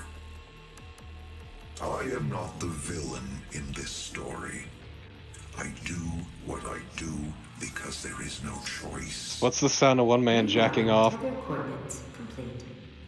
Our time is up. I can't kill you, but I won't have you standing in our way. Whoa! How can you fucking do this to me? How can you just show me that after everything and then cut to credits? We had a six sword the whole time and didn't use it. Very sequel-baity ending, which I didn't love, but what are you gonna do? It's also great, because then a lot of steps are lost in between. So there we are. That was a fucking beauty of a game. What'd you guys think? Pretty good. Quite a ride. I absolutely love the game. It's certainly a ride. Oh no, I absolutely love it. It is far and away one of my favorite games. It's up there for me. I really do believe it to be one of the greatest games ever made. Like, on an objective standpoint. It's just so well made, so continuously fun. Like, it does get repetitive near the end, I noticed.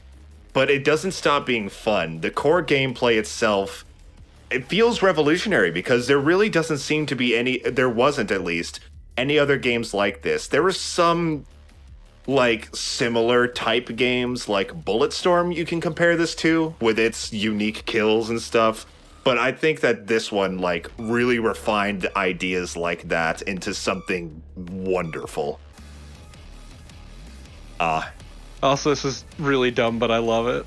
They recreate the cover of the original Doom.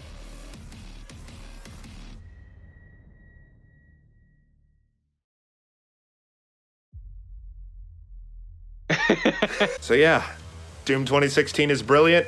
It consistently goes on sale on Steam for like $8. The Switch port is overpriced, but I mean, if you have a Switch, that's not a bad version at all. And of course, the console versions are great too. Whatever your Doom fix is, you'll have a good time. We'll get there one day. See y'all next week for Doom Eternal. Doom Eternal Let's Plays. They will never end until this one does. Rip and tear until it eventually ends. A familiar tune joins us. Doom 2016 was a success. It sold well, it reviewed well, people liked it a lot, but there was still room for improvement. And damn it, they tried their best. After a heart-wrenching delay leading to a simultaneous release with a certain cute and cuddly game, Doom Eternal was released last year in March 2020, and at last, it showed the end of my completed playthrough. I figured, but it was beautiful, the censorship. And at last, we end, for now, our Doom series with Doom Eternal. Oh man, that's pretty sick, though. Yeah, the giant pentagram on the Earth. Yeah, I wish our Earth had that. Let us pray now, pray that he is watching.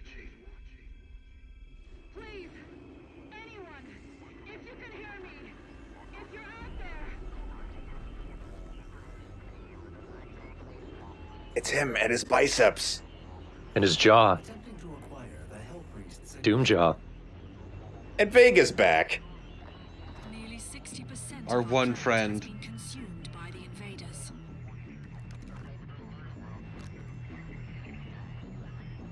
We have the Hell Priest signal locked in. The target is marked, but the signal will not hold for long.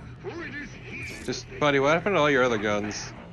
For his armies, they feared the mark of the beast.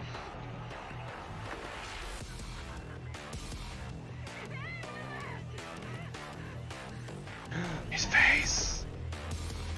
Yeah, you can see his face through his helmet this time. It helps him emote.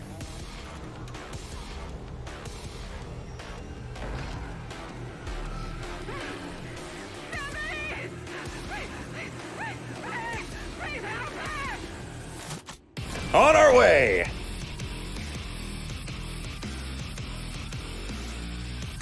We made sure the guitar growled like he does. So 60% of the Earth's population has been consumed by hell, and we gotta go stop that.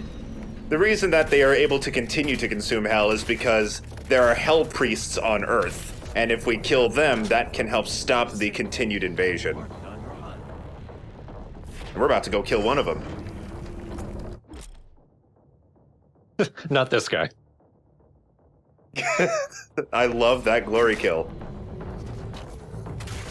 So you can immediately tell this game is it's got a bit of a different art style, a bit of a different tone. This game, I think, is not just because it's newer, but it's also a lot prettier. This game is beautiful. It is also definitely much more stylized and a bit cartoonier. And I think that works just fine, honestly. Yeah, I was hesitant to call it cartoony, but I call it comic booky. It's got like that style, but I wouldn't say it looks like a cartoon. It's just stylized realism, I guess. So one thing you might have noticed, no pistol. You start with your shotgun, and we're already getting our first weapon mod, sticky bombs. These are a lot more useful than the grenade launcher from before. They have many other uses besides just exploding shit, and they stick to enemies this time. And yeah, the important thing is they completely reworked the chainsaw. Yes, the chainsaw is no longer something you take out. You press the chainsaw key and it works.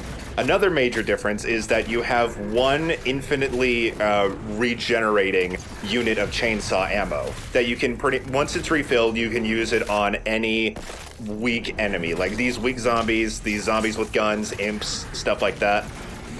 Now, do not be persnickety with when you use the chainsaw. If you notice my ammo count, 16. Right now, that is my maximum number of shotgun shells I can hold. Your ammo is purposefully limited a lot in this game. And it's going to encourage you to use the chainsaw more, and it's going to make things a lot more, like, hectic, because you will have times where you have to run around looking for a weaker enemy to chainsaw so you can get your ammo back. That part is contentious. I think I like that change. I think I like that it keeps you on your toes and keeps you paying attention. Also, the fact you can use the chainsaw significantly more because of that, I think that's fun as well. Yeah, this game super changed up the flow of combat. Yes, it's faster, and above all, it's harder. This game, people thought Doom 2016 was too easy. Oh, be careful what you wish for, my friend.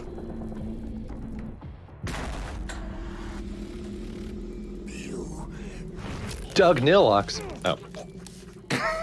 Close.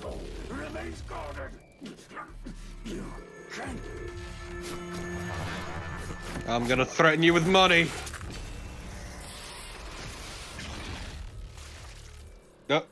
Oh. Hey, look, a friend.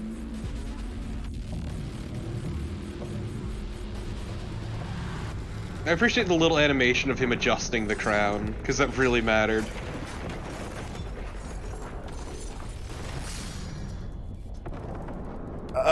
Things are a bit fucked. Visually, these set pieces are super interesting. Especially this. That is, hold on, I have the name up. Solomio. The big boy. It's the large lad. He is a big boy. He has a specific name. Hold on. My point is, he's harmless. He is a thrall, he is pretty much harmless to us. He is a slave titan of the underworld. Unfortunately, it seems like a fun thing to fight, but he really just does whatever hell tells him to do, and mostly he's just there to carry the hell barges and such, which is what we were on just a moment ago before we reached the Earth's surface. Does whatever hell tells him to do. Congress. I see you're not beating up the drones anymore. No, because they're not UAC drones, they're Vega drones now, and we like Vega. They're mine. So's your head. Vega is our friend and owes us a blood debt. The glory kills are so much snappier in this game. They're And the shotgun has a kick. Going back to the glory kills being sped up, it's another thing that massively improves the speed of combat. They're always pretty fast, but they are. Oh, look who's back! It's the Arachnotron. It's been gone since Doom 64. It wasn't even in Doom 3. So something else new. Eat it. Larger enemies have weak points. And that's one of my least favorite things about the tutorials. If you saw earlier, I turned the tutorials off. The tutorials love to get ahead of themselves and spoil enemies before you see them. If I left the tutorials on, you'll just get a sudden tutorial that says the Arachnotron's weak point is the laser gun on its back. And I was like, oh, apparently there's an Arachnotron coming up. I would have liked to have seen that first. Also, I just want to take a second to point out the greatly improved map. It's hard to describe what makes it better, but it is so much easier to read. It's a really, really good map, honestly. I'd argue it's because it's a bit more detailed, but Welcome to my new shop, Jim. Now, with the tone, that UAC lady kind of taking the place of the bald guy hologram from Doom 2016. She is significantly more over the top. Now that the UAC is officially working with hell to overthrow the Earth, she's just hamming it up with the evil the entire time. It gets even more ridiculous later on. She starts going on certain rants. Yeah, it's funny a little bit, but I'm also kind of like, it goes over the top sometimes. It's hard to take seriously. Some of it hits real weird. At least I don't hold back that corporations are evil. Yeah, this in the most pure sense in this game. Corporations working with hell. To be fair, that's never been in doubt. Some people still need convincing. And some people always need convincing. Speaking of evil corporations, I really want these Funko Pops of the enemies. Bethesda has produced a few of them, but they are significantly smaller than in the game, and they're like $30 each, so I guess I don't want them anymore. I think the problem with calling them Funko Pops is these are detailed. I picked up a life. This is weird. This is a really weird choice. This game has lives, kind of. I have super mixed feelings. If you die with no lives, you just go back to the checkpoint, just like Doom 2016.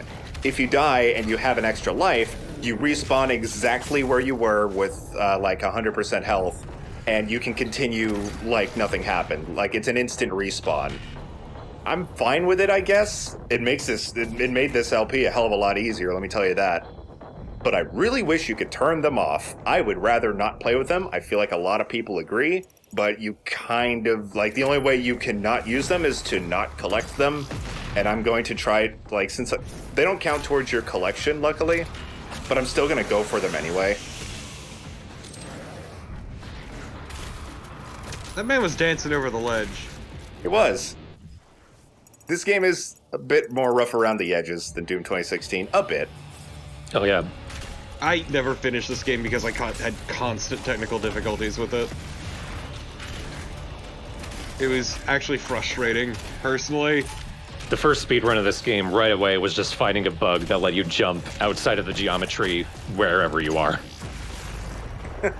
Someone in the comments once said, I forget if it was for 2016 or Eternal, they said that the levels were more of a suggestion. The cleansing of Earth is a necessary step on the path to a brighter tomorrow. It's true. With less of an Earth, there's more sunlight to go around. You know what demons love? The sun. I mean, you'd think they keep more people alive because hell is other people.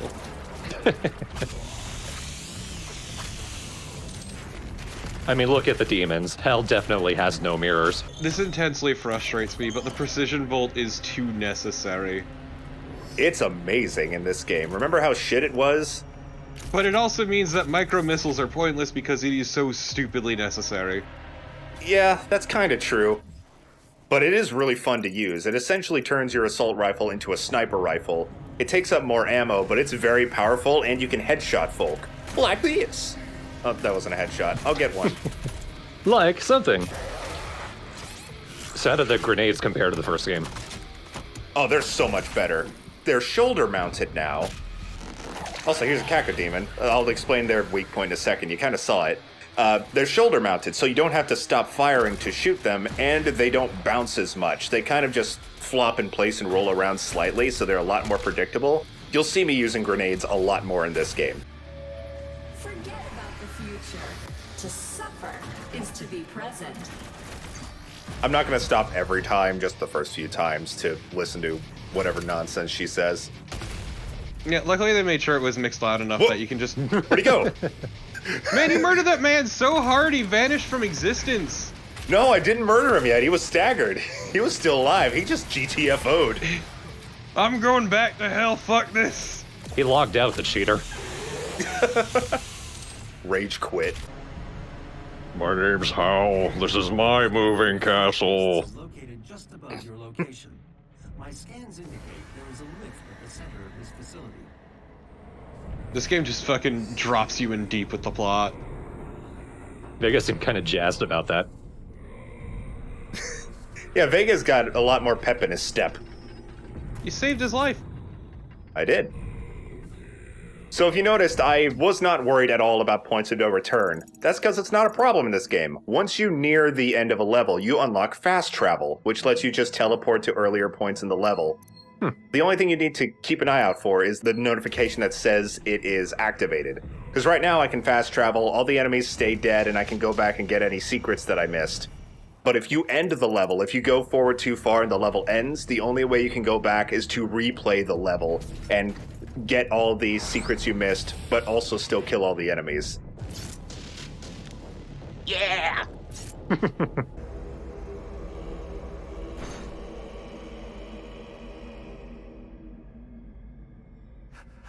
How can this be? No man can pass through the gate.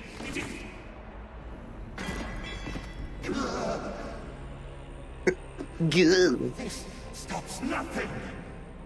The sacrament of this world to the great Khan Maker will be made, and the energy will be restored once again, as it is written, from the souls of the non Fucking 40K looking motherfuckers. Save them from their judgment.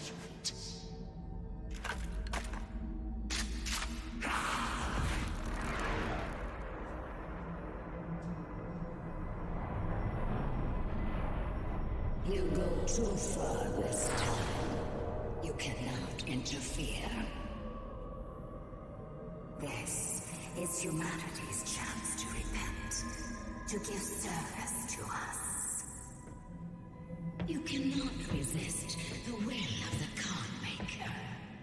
Activating the portal now. For it was you who was meant to enforce it. So that was a lot. That was the Khan Maker, who is a part of the Maker race from Urdak. Urdak is essentially a super simplification. It's the equivalent of heaven. Like, we're fighting hell, Urdak is heaven, essentially. The Khan Maker is the leader of Urdak, who is selected every 10,000 years by the Maker people. And she is up to some naughtiness as well as the hell people are.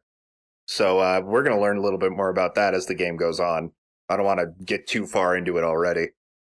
So heaven or hell, nobody is good. Nobody's good. Yeah. Heaven or hell, let's rock.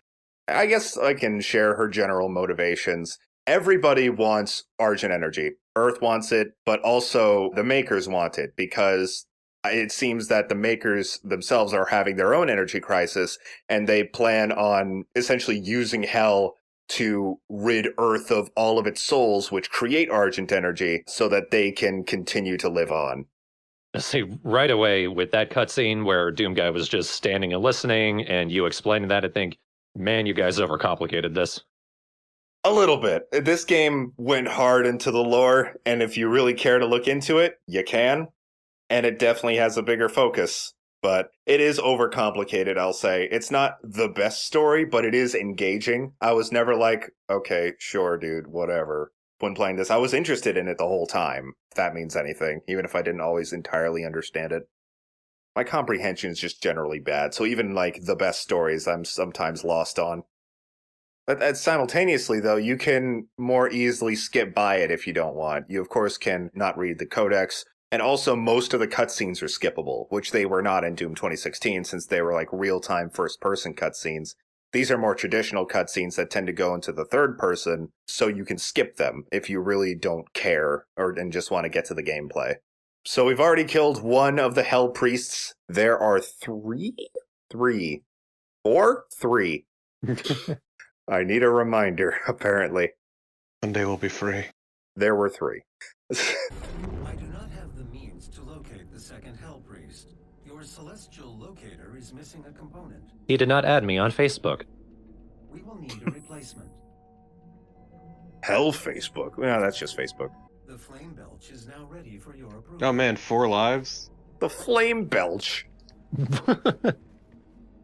Here's another. This is awesome. I love this. If an enemy is on fire, then it spews out armor. And this flame belch lets you light enemies on fire. Not with that button. Yeah, no, flame belch right there. 1 + 1 = 2. You can see the difference in color already. This place, Exultia, is fucking gorgeous. This is also a different world. It is. Ah!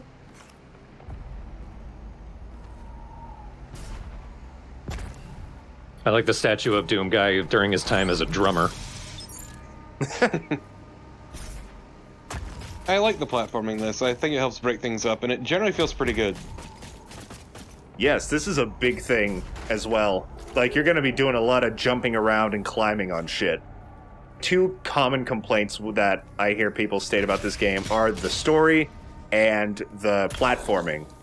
I disagree. I love both of those things. Like, I don't just like them or tolerate them. I love them. I love the platforming. When CJ was watching me play this game, they were like, wow, this platforming looks really satisfying and fun. And it is! Hello, floating Hell Knight. Why are you doing that? Hey, he's our Hell Knight. They've grown eyes again. Can't quite see them. There. They're tiny. Tiny little Reese's Pieces eyes. I don't know what the point of that hound is. It's called the wolf. Big hand. The blood punch. What is that? It's this. Merry Fistmas. So you use your melee attack when you've done enough damage, and you can do the blood punch.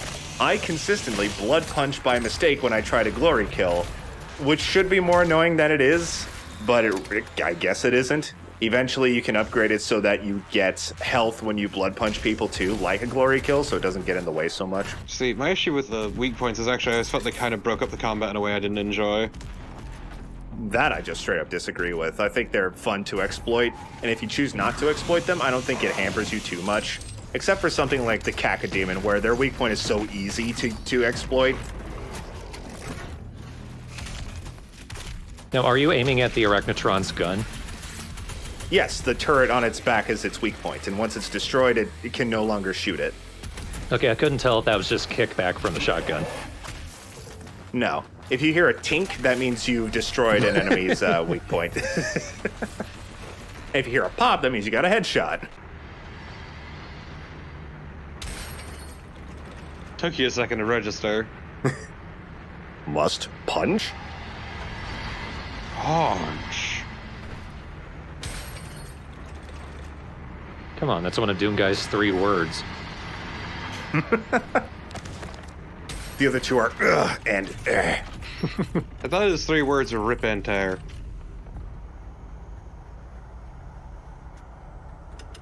Well, he understands conjunctions. Another amazing addition. The dash. You can dash in this game, and it's amazing. It is so fun to do. It helps with platforming a lot. It makes platforming more fun, and it helps with just moving around during hectic fights too. It is. I wish this was patched into Doom 2016 or something. I love it. I can't think of any game where this is a hindrance. Yeah. Yeah. It's always a good thing. Except maybe like Sonic Heroes, but I don't think that counts. No. Yeah, that's what this needs. Crush 40. Oh my god, that would be the best. Mick Gordon cover of What I'm Made Of. It would almost be appropriate. Also, Revenants are here. Our buddies, oh, there he goes. What's not interesting is this gloop. I hate it. When you walk through it, you can't dash, you can't jump, you move really slow. It shouldn't be in this game, and it's stupid.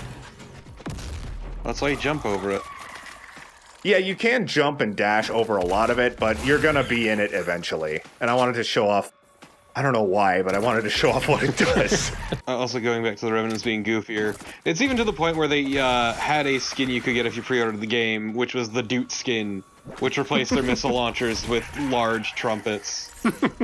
It rips through ammo. It absolutely rips through ammo, and just... it's so slow. Yeah, and if you run out of ammo in the middle of it, then the enemy's just like, oh, well, that was fun. Anyway, gonna kill you now. It is functionally worthless against larger enemies. I was hoping we'd punch through the wall. No kidding, that's what I was saying too. Stupid game. That guy was just watching. And so is that one. Well, I need the health. Well, I don't, but shut up. That stock scream. It's her doorbell. Come in! Yeah. Into the gut. Ugh, more poop. Poop. Your poop is purple. You got bigger issues. Then hell? Maybe. Greetings, I already shot off your cannon. You're an idiot. I hate your mom. What the hell is this? A Slayer Gate. I love these. If you're playing this for the first time, do this. You'll get an achievement. It's called Ow. Jump over here, and there's the key. See, it's not that far away from the Slayer Gate at all. Very few of them are.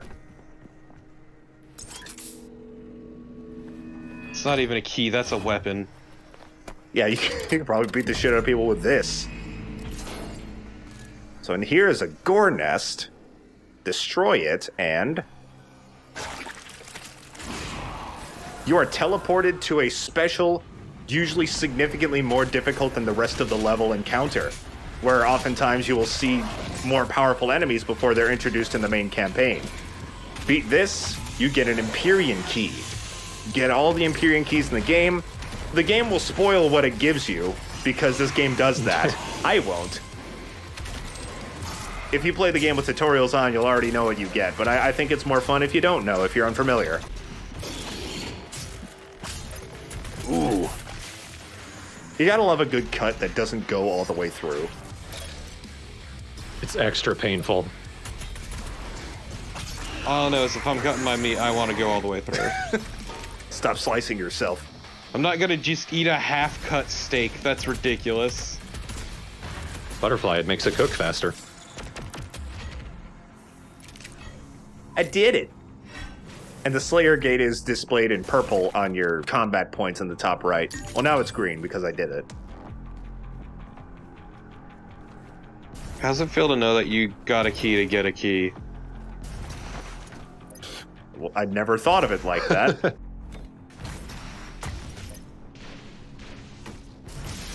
I'll take that. Hold on. What is happening? And now you seek to defy the Calm Maker herself. It is your people's time now to give penance, just as it was mine. Hear me, Slayer. When his heart is laid to rest, then his soul will be at peace. And so will mine. Fancy taser. Isn't basically like he fucking betrayed the Sentinels for the sake of his son or something like that. I mean, with a name like the Betrayer, like that's an unfortunate title to be given. I mean, it's a title that you earn. Well, yeah. Still, you're given it. You don't just casually get called the Betrayer. Let's see, you're the Crusher, you're the Destroyer, you're the Betrayer. Okay. You got an air about you. I don't like you. Did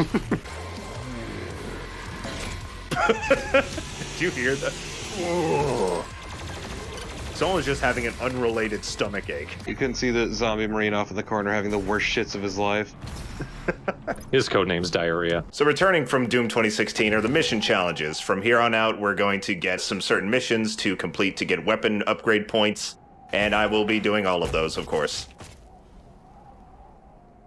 He crawls along like a spider. I know. So goofy. Oh, what you can't see is actually that his legs are dangling the entire time.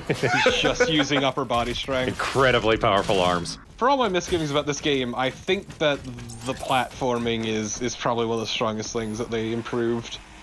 Yeah, I love it, and as I've said before, it seems to be one of the most consistent complaints that I just do not agree with it. Hey, buddy. I thought all of the changes of mobility were a huge improvement, actually. It's so good to move around. I'm gushing about this game. We've barely fought any demons in this level yet. They'll be gushing too. Look how icy this place is. There was like one icy level in 2016, but this is like a icy mountain instead of like a cold ass office or anything. Yeah, that was a freezer. This is an actual cold place. Yeah.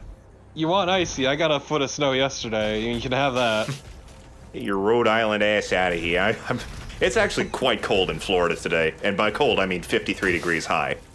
Oh man, 53 degrees. Oh, how do you do it? Look at this thing. Nice. I tried. Unfortunately, I couldn't.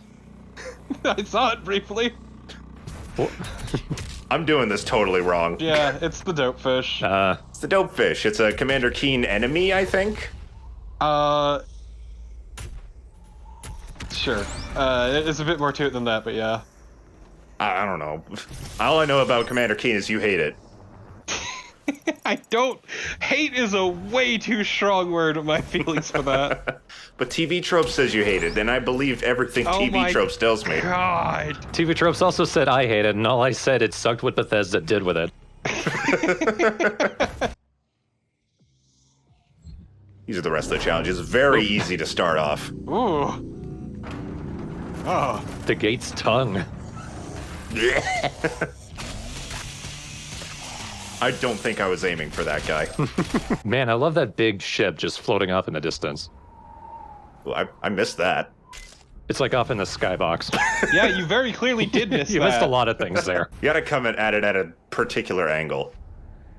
Instead of just directly down, so which I guess makes sense. Oh, here's Dopey again. The dope fish. Everyone's favorite Commander Keen. See the battleship up in the sky? Oh, yeah. Very cool. That's probably one of my favorite design elements, just a giant thing in the distance. Right. Like with the Titans. That we'll never see ever again. Battleship, that is, not the Titans. Right. Yeah, the Titans will probably be seeing again. I mean, Dark Souls also does the better thing of you can eventually go to the big thing. Yeah, I like when games have a sense of scale. It's very nice. Hang on. Finally, the rocket launcher. Oh. Ah. That's what happens when you lose a life. And I did it by killing myself. Aw, look at the little buddy. Little robot. I exist only to be cute. Even demons have Roombas, you see? I'm a waste of titanium. The most devilish sin of all. Gaze in despair upon the Doomba. It's also like around release when I played it. So I was super excited about it. And it just did not want to. Oh! You can't get rid of me! Ah. One final attack. Oh, this. You hear this song? a very interesting part about the music in this game is for vocal parts like this, they actually got like a chorus of death metal vocalists to do this chanting.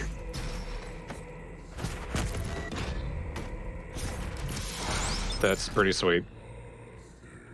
I kind of wish I could do that, but I do not have the vocal control for that. Me too. Like singing along to Amon Amarth only ends in misery. It is a very specific skill set. And singing along to Napalm Death just ends in destruction. And a week of no talking. I must survive this. Protect me in my time of need, and you will secure your place in the new world. Well, time to murder everyone. Mm-hmm. You don't have to. They're totally defenseless. Yeah, that's why you kill them. Well, that was pretty fun. That was a little more fun. These guys are really weak. 2 punches can actually kill them. Let's take our time here. Let's do some science. What happens with each individual gun? I feel like this is somehow more fucked up than if you just rip through all of them. Probably. I mean, they don't seem to give much of a shit. It's not like they're watching. But killing them all gets you a secret. A supercharge. Yeah, max health now. I imagine the Hell Priest set that up. It's like, thank God, I hated those guys. Here you go. Did I just thank God? Oh, I'm gonna wash my mouth out with soap.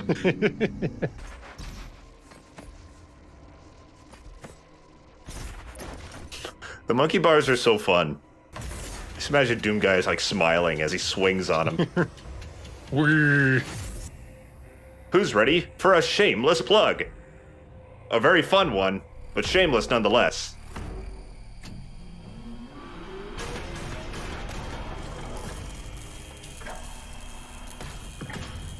Lock him in that Iron Maiden as my hands are on these balls.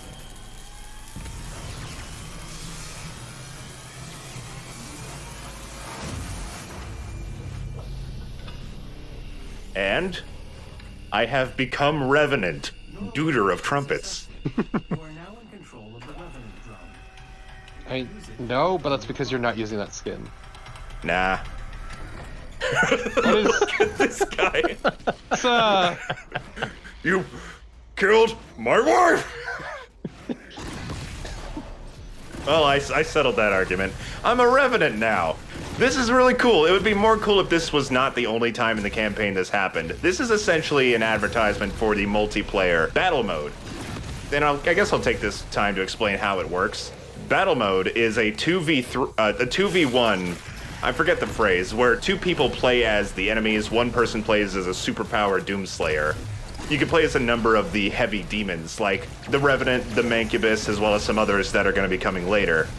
It's actually pretty fun. It's not terribly deep, but it is, you know, playing as... There's always a good novelty to playing as the demons. Here's your weird...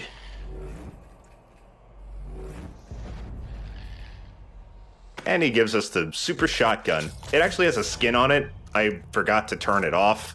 I'll be switching back to the standard shotgun skin in the next video.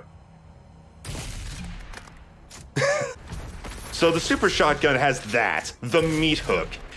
Oh god, it's incredible. As if you thought the super shotgun couldn't be better. Right. My advice, immediately start getting the super shotgun upgraded as fast as you can. Oops, I have to punch this. Because once you fully upgrade and master the super shotgun, the meat hook sets enemies on fire, which is incredibly useful and makes the super shotgun just even more ridiculously powerful and fun to use as ever. I mean, the only real downside is it takes 2 shotgun ammo to use. Of course, like always. That's barely anything. Sure is a shame that you have to be up close to really take advantage of the super shotgun. Oh, I know. Let's just take you to everything. Oops, sorry, buddy. I'm in timeout. I'm glad you do the same thing that I do, which is accidentally punch these fuckers every time. This is a deceivingly difficult secret encounter right here. Because you got 2 whiplashes, a mancubus, and a few zombies that'll be pestering you too. I'm just kind of panicking for right now. Oh, damn. God. 2 lives. Still not technically dead, I guess. Yeah. I did it. Using only the in-game mechanics. I appreciate the way the Mancubus just trundled in from like a completely different room. Trundled. He trundled in, he wasn't even in the room with the gore nest in it. He was just out in the hall and noticed some ruckus happening. It's like, oh man, guys, am I late to the party? Oh Jesus. Teleport to the wrong room. He's just like waddle running his way to where he should be. Oh, this is so embarrassing, I'm sorry. The Mancubus probably had one of the more like extreme makeovers from Doom 2016 to Doom Eternal. Because in Doom 2016 it had like one eye and it was very lacking in expression. This one has just a general like humanoid or a humanoidy face with these tusks and it looks way more pissed off. There are far more extreme makeovers a little ways in. Those zombies walking up looked like you had caught them after coming home from a team building exercise. The manager always making us go to these at like 9 a.m. I mean, of course hell would do that sort of thing. We will break your will yet. Do I look tired? You're wearing that helmet, I can't see. Can you show me your handsome face? Oh, well, Haha, gotcha. You look like a butt. gets really mad, starts running faster. I'm sorry. What the fuck? How's it going? He was hanging from the ceiling, I guess. Speaking of this game, well, that's mostly what we should be doing, but I'd like to welcome the clearly thousands of new fans that we'll be seeing from the fact that Doom was the answer to a Jeopardy question yesterday. Oh yeah. There was a video game category. I knew all the answers. I can't expect everyone to be in the same geek circle as us, though. I love it so intensely every time video games comes up on Jeopardy, because every time, all of them have this, like, dumb deer-in-the-headlights look, and it's wonderful. And if you're at all in tune with video games, all of the answers are incredibly easy. Yeah. And nobody on Jeopardy ever is. The $1,000 question was like, explore new horizons on your island vacation, and nobody got it right. I mean, I still love what is Danky Kang.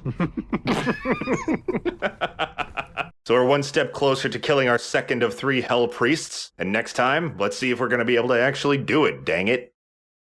On the night train to Mundo Fine. I'm pretty sure that was referenced in Linkara's Doom comic video, so weirdly relevant. And that's literally all I know of whatever that is. Deep nerd cred. Deep. Not enough to win at Jeopardy, but enough to make shitty references. Yeah, because you'll eat shit at every other topic. But video games, goddamn, you got that one in one. Except I didn't know the Call of Duty question, so... Fuck. The one series... What was the Call of Duty question? It had to do with multiplayer questions in this game about quote-unquote warfare. And I thought it was PlayerUnknown's Battlegrounds. No! Fortnite? Call of Duty Modern Warfare. Rest in peace, Alex Trebek. Kill a demon for him. Welcome back to Doom Eternal. We're gonna eat Mike Tyson's ass today. God damn it! We're switching back to the regular super shotgun. There's also a bloody skin that you can unlock for it. That one's probably my favorite. But again, we're keeping it pure here, except for the... except for you know what. I thought that said, kill the priest's garden. Well, you're just being a dick now. Alright, this room has a lot to explore before we move on, so... Oh, I'm so sorry. I didn't mean to punch it this time. That's fucked up. I don't feel. Oh, thank God. And over here, all the way at the beginning, there's a Praetor token. Hello, sir. Ow. You fucked him up. I'm sorry. I don't mean it. I'm punching everybody I love today. Well, then just don't love anyone. Pinky! Their front is a lot more armored in this game, but something I don't take advantage of too much right off the bat is Pinkies can be immediately killed with Blood Punch. So it punches through their armor and they die right away. Damn, I'm really eating the ass in this one. Like... Well, you know. That last time you used the meat hook made me really hopeful that there's something where you latch onto a zombie or some other demon and they just drag you around and it's a vehicle section. Oh, that seems like something this game would do, but unfortunately not. I would love that. Like the sand seals in Breath of the Wild. That'd be incredible. I'm glad that your first thought was the sand seals, because all I thought was water skiing, because apparently I'm boring. Oh! Okay, later, dude. Where was I? Oh, yeah. Oh, I was hoping he'd ram his head into the wall like that one Pinky in Doom 2016. Pinky's not all there, is he? No, he's having some trouble, but so am I, to be fair. There you go. There's an example of the Blood Punch just killing him instantly. Oh, fuck this guy. Much like myself, the carcass is an irritating fat dude. All he does is create shields like that pop out throughout the area, and his sole purpose is to block your rockets. This is the very difficult way to get the Lost Soul toy. That's a good toy, though. I want that toy. Definitely a kid's choking hazard. 100%, but you know what? That little fucker can choke as long as I get his toy. You definitely need Punch and Reeve if you have the same problem with me, where you Blood Punch by mistake instead of Glory Kill often, because now Blood Punches drop health like a Glory Kill, so it's pretty much a direct replacement at this point. Sorry, I just like that fucking slip if you have problems with me, and I was like, yeah, what if I do? I do like all the movement here. It is like a whole factory thing. It makes it feel a lot more dynamic than if it was just like a bunch of static environments. Yeah, you kind of see a bunch of stuff working. You don't know what they do, but I mean, who really gives much of a toot? Just things are happening. Yeah. It's also like a better justification for all the platforming weirdness. What you did to that imp was like, oh, I'm sorry I hit you. Here, I'll cauterize the wound. I lied! What if we just, like, started torturing these demons in more petty ways like that? Just lying to them. Gotta time it just right.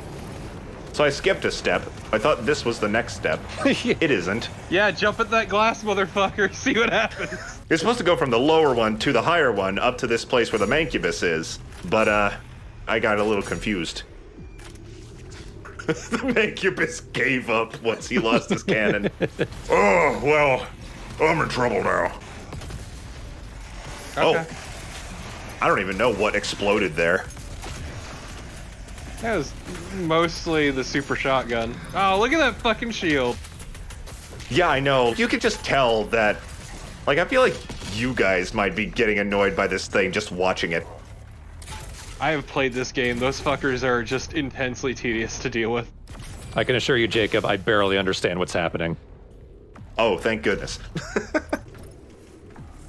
Hi, buds. Oh, look at all the friends. Oh, no. Oh, Jesus. I appreciate your ammo. Which is 690.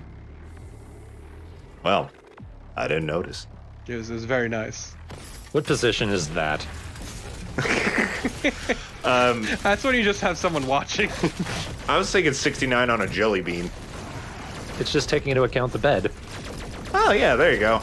That's pleasant. Here's the proper introduction to the Prowler, and there it goes. Anyway, moving on. Yeah, fuck that guy in particular, I guess. It's so weak. Like, why can't I chainsaw it with one chainsaw like every other weak enemy? Because it has an actual fucking kit. I don't give a hoot. It's tiny. Make it like an extra 2 feet tall and I'll understand it. Jacob will only respect people taller than him. This is how this works, folks. That's why I will always die when I play Resident Evil 8. Yeah, that's the only reason. They came out and confirmed she is 9'6" because the internet is so fucking thirsty for her, but we're drawing her wrong. You guys drawing her too tall? Oh, you've been drawing her too short. They're not drawing her tall enough. Attractive, ain't she? She's gonna die sooner. Oh, wait, she's a vampire, so damn it, she's beat the system. Well, don't worry. She's gonna turn into some kind of disastrous monster, and people will still. Oh fuck! No. The real monstrosity is buying clothes in that size. Am I right? She has to have a tailor made. Her daughters probably do it. She gotta. Except that was 9'6" with the hat and heels, so she's a little bit shorter. Yeah, she's probably not 9 feet tall. If those heels are particularly huge. But even still, I'm 6 foot and trying to find shit in my size is an endeavor in hell. Yeah. Yeah, I have my own personal hell being 6'5", but also being broad-shouldered. Oh no. And I'll always remember this secret, because it took me a while to find. There. Yup. And inside, a Hell Knight. Yeah!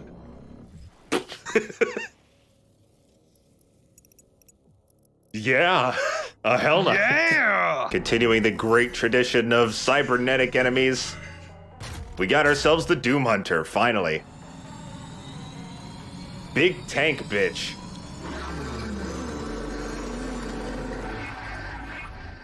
Alright, so that glowing bit around him, that is a shield. In order to disable the shield, you're going to want to shoot it with your plasma rifle. Once it's disabled, it'll stay down for a few seconds, at which point it'll be more vulnerable to damage. Your main goal is going to be to destroy the sled underneath it, so that it's just the floating torso. Well, which, of course, you can only destroy once you take down the shield. The shield is also weak to blood punches, much like Pinky's, so a blood punch will take it down right away. And then I highly recommend using your lock-on to do maximum damage to it while it's vulnerable. I see the little 2 yellow bars. Does he have multiple health bars? Yes. The first health bar will be for the sled, and then once it's removed from the sled, you'll get another health bar for the rest of them.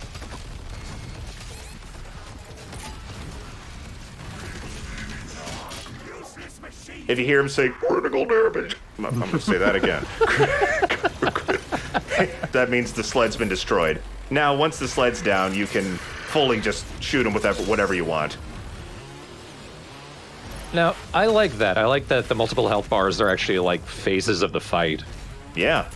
There's one game that's on the tip of my brain, I can't remember which one, where it actually might be a Fire Emblem 3 Houses actually, where a lot of the enemies have multiple health bars, but they're just exactly the same. They just have a shit ton of health.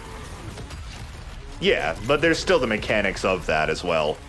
I won't get too far into it because I don't remember exactly how it worked. But yeah, you're right. It does have different phases, which is nice. It makes the health bars have more of an obvious purpose, at least. Yeah, I mean, in that one you had to worry about the shield as well, so. There we go. Rude. All right, Doom Hunter down. Good news, right?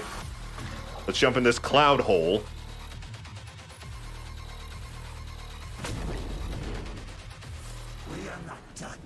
Oh god, now there's 2 of them. With the way that it was being hyped up in the level, it feels like it's making it less special. Especially because you fight 3 at once. That's also fair. Well, 2 at once, but also after one other. That's actually a good point, yeah. Noble conquest, perhaps in return for my... Nah. Okay. Later, buddy. Yeah, have a good one. I love how important but weak these guys are.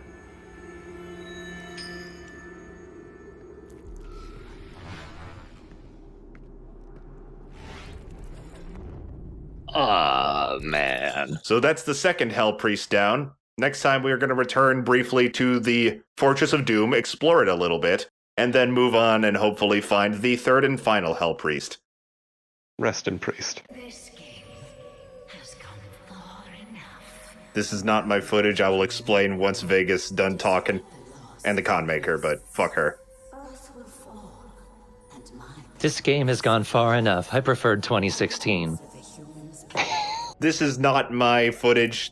Unfortunately, the footage of me exploring the Fortress of Doom was lost because I had to re-record some stuff and I was not able to actually re-record that. First thing we're gonna do is grab this. This is the ballista. Pretty much the replacement for the Gauss cannon. It's pretty much the same thing with some different mods, as well as looking a bit more demonic. This place they want you to go before starting the next level, the Ripatorium. Is that like a vomitorium? Kinda. So this is pretty much an arena where you can go to if you ever just feel like fighting demons with no real consequence. So that is what you get for unlocking the Empyrean keys. It is a kind of weapon. And we'll be seeing that once we get all 6. And this is how you use the Sentinel batteries. Each door requires 2 different batteries to be slotted in here in order to unlock the door. Most of the doors contain power-ups. Some that I will be opening later will contain cosmetics that you can unlock as well. Why did you trap me here? All right, the rest is me. Sorry about that miss shit. That's what I'll call it. What? What even the shit?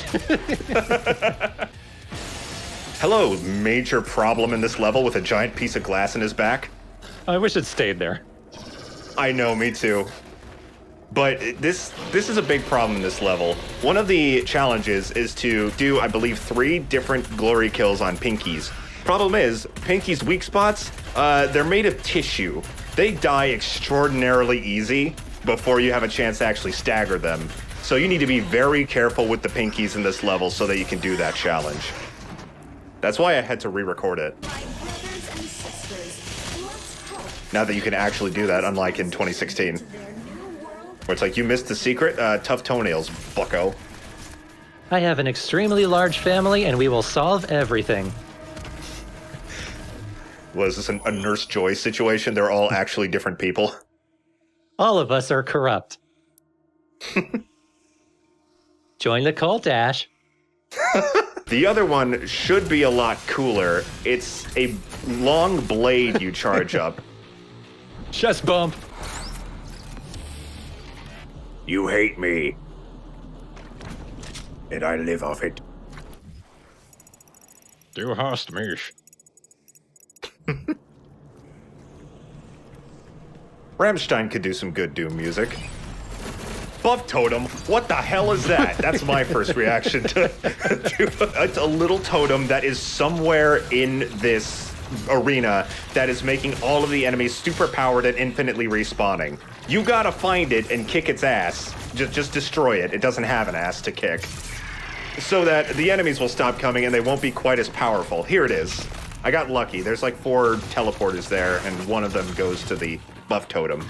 That's something you really need to look out for when you see the message on screen. I thought it was something like, all right, Doom guy, time to get Himbo up in here. Did he charge up his... Oh, there he is. It looked like he charged up his jet and went straight into the lava. It's a slightly well-hidden secret. Infinite ammo cheat. Looks like teeth. Kinda did. It was a bullet chain. Yeah, no, I saw the same damn thing. Because we're surrounded by teeth, y'all just got it on the mind. I'm surprised I've never seen a picture. I don't know what context it would be in, but like a character has bullets for teeth. That would be sick. I don't even think I've seen that in Enter the Gungeon. That sounds like something that'd be in Borderlands. Yeah. What do they sound like? Maybe they just trained themselves to talk right with that nonsense. You'd have to. It'd be clacking constantly. Use like polish instead of toothpaste. You never know they're there until they just... So far, my favorite enemies have been the slightly buffer zombies with the guns on their arms, because they just walk up to you like they got the biggest balls in the world and then disappear in one shot. Like, man, I wish I had that level of unwarranted confidence. Our buddies. They look somehow less cute in tiny Funko form. They're not lanky enough. They need to be a pipe cleaner toy. You know, I have a... Believe it or not, I have a pipe cleaner story. A minor one. Like, can't you just find pipe cleaners places? I actually need to clean my pipes and I can't find pipe cleaners to do so. Like, does no one carry them anymore? Do kids not make shit with them anymore? Come on. You're looking like in craft stores? I guess, but I mean, I would like them for their original purpose. There's a clog in my fucking sink that Drano just can't handle. Fucking pipe cleaners, fucking laundry before recording the dryer, not cleaning my clothes. God damn it. Oh well, I have the chain gun now. It doesn't have a wind-up anymore like in 2016, so it's immediately more useful. It's a laser chain gun. Yeah, it's pretty rad. Also, I think this is a skin too. I'm pretty sure it's a skin. I forgot to take off a few skins, yeah. The chain gun looks way more normal than that. So you lied to me. I know. I mean, the bullets still look lasery no matter what skin you use, if that's any consolation. Well then fine. Yes! Close enough. I'm forgiven. She forgives me. That's all I care about. Yeah. I'm sorry that Jacob's chain gun isn't from fucking Tron. So that big old nest, we can't destroy it with our weapons. We need to use the machinery that it's blocking to actually remove its arteries. And there's one left that's being blocked by demonic goop. So like we're giving it 100% blockage heart attack. More like a just chopping off its arteries, more like, but I'm sure that could cause a heart attack. It could cause a lot of problems, really. Yeah. A heart attack, bleeding, dying. Oh god, there's two of them. Did you see that tongue? I hear buff totem and I just think like a motivational keychain you bring with you to the gym. See, I'm just imagining just like just a totem, but just of an incredibly buff man, just swole as shit, absolutely shredded. UAC. Your blood sacrifice today makes for a better tomorrow. Hell yeah, I love blood sacrifices, just not my own. You love other people's sacrifice. Do you see, people like you is how we got in this situation, Torp. Ah, yes. Ironically appeasing the demons. They came for the humans, but I didn't wait. That's the way they started with the humans. Shit. They came for the humans, but I ironically shitposted online and nobody stopped me. All right, Pinky number 3. Give me your pain.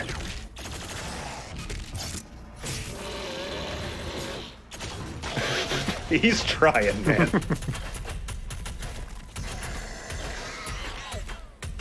In my original, like, I think I said I had to record this level twice. In my original playthrough, I was able to kill a Pinky without staggering it by shooting it in the back with the assault rifle, so I'm being, like, so careful.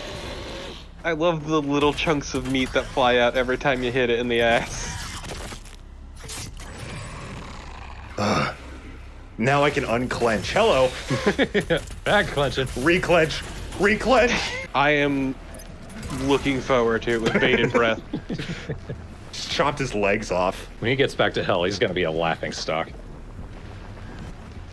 So he walking around on his hands. All the other bigger demons like, Yeah, keep yucking it up, guys. Just wait till Doomslayer chops off your feet.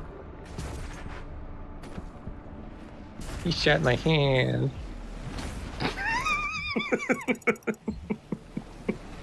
Which demon said that? I really want to know. Ugh, that's how I want to kill you, you piece of shit. Dude, that was fucked up. Sweet. Oh, this place is so fucking gloopus. Hi, Spectre. Scooch. Just shove it. Why you gotta stab it with the key? Why can't you just stab it with anything? Because then it won't work. Try stabbing the keyhole of your car with a knife. See if you can get in. Okay, but that clearly isn't a keyhole. You're just shoving it through meat. Maybe it is a keyhole. It's meat glowing blue, though. Right. If my steak was glowing blue, I would put my keys in it. This facility will self-destruct shortly. Please save your work and walk calmly to the nearest exit. We've cleansed the infestation at the Super Gore Nest.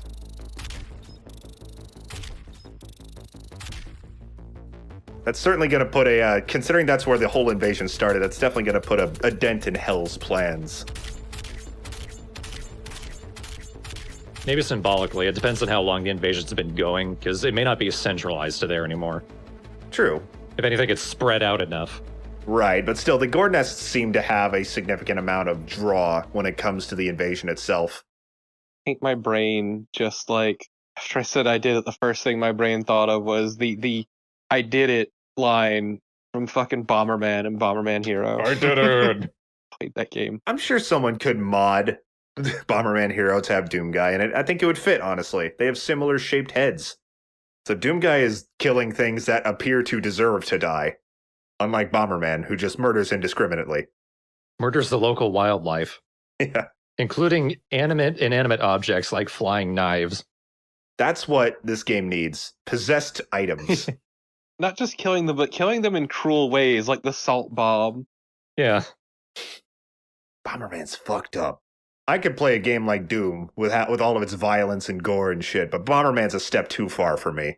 We will require assistance in order to locate the final Hell Priest. I believe Dr. Hayden can help us with our search. Oh, where the hell has that guy been? Command station. So something I haven't quite been able to figure out. Is this his fault? Partially. He was a head researcher at the UAC. What his stake in this is, we're going to learn a little bit more about. In fact, I should probably be bringing up some codex entries, because this is a bit of a lore-heavy episode. Or at least it can be. I mean, he is the one who made you just fuck off and walked away with the Crucible. Stop everything. Look at that. We're unlocking this right now. Power-ups? Fuck that. Lore can go out the window. We've got a funny outfit to unlock. Behold! It's the classic. It's the original. Sure is. A shame that it doesn't look jank as hell. I don't know, it looks pretty jank. It's got an exposed midriff and a fat ass. It should be a lightly animated sprite. There we go. Classic. Exposed tummy and all. There were a handful of like Twitch Prime things too, and one of my favorites was the guy doing the very shitty Doom Guy cosplay. Oh yeah, the like cardboard costume, that one was good. So I think this is about the point where I start like officially getting good at this game. Now I've gotten used to everything. Holy shit, you're huge. But look at a little heart. Look at a little heart. It's because you've got a heart now. Huh? What? Oh. Oh. It's possessed. Oh no. Oh no. Your powerful rock-hard abs are destroying everything they touch. There might be a demon in these chairs. So a little bit more about Dr. Hayden's involvement and everything. In 2150, after the invasion on Mars, Earth and Mars kind of lost communication with each other, but Samuel Hayden returned to Earth just in time to help aid in the resistance against the demonic invasion. Which I suppose he feels, I think that he does feel like a legitimate responsibility for starting, so he actually has to make some attempt to stop it. But he's also gone missing. The UAC at least doesn't know where he is, and he doesn't seem to be involved in much right now. Okay, it's just a weird character turn, because at the end of 2016, he was like very obviously being evil. Yeah, like ends justify the means kind of evil, but still.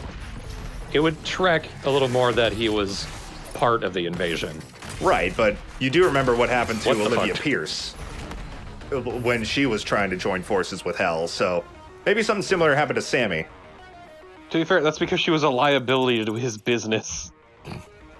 Well, I'm more referring to the fact that Hell betrayed her, and she turned into the Spider Mastermind. True. Did she turn into the Spider Mastermind, or was it she was sacrificed to summon the Mastermind kind of thing? That seems more accurate, actually. I'm very close to getting my flaming meat hook, so I'm going to focus a lot on killing that way. Gently roast your meat, but not too much, because well done is terrible. Despite the word, you do not want a well-cooked steak. 1 second, guys. Hold up. All right, back to business. Hang on, coin for my homies. One more. There we go. Flaming hook. You probably should get this faster than I did. This is stupidly useful. It's busted as shit. How much stronger is it? It's not much stronger, but it sets enemies on fire, which gives you a steady stream of armor. That's gonna be... I don't know if fire itself does much damage, or any at all, but it helps immensely with your survivability. Arc is no more. Please evacuate immediately. I like how the fact that she sounds so, like, synthesized and recorded means that they prepared for this day. It's like in Fallout New Vegas, when Dr. House dies, he sends out an automated email. I didn't know that. It's pretty great, because, like, it was clearly written before he died in preparation for his death. Hang on, gotta prove something. Proven. See?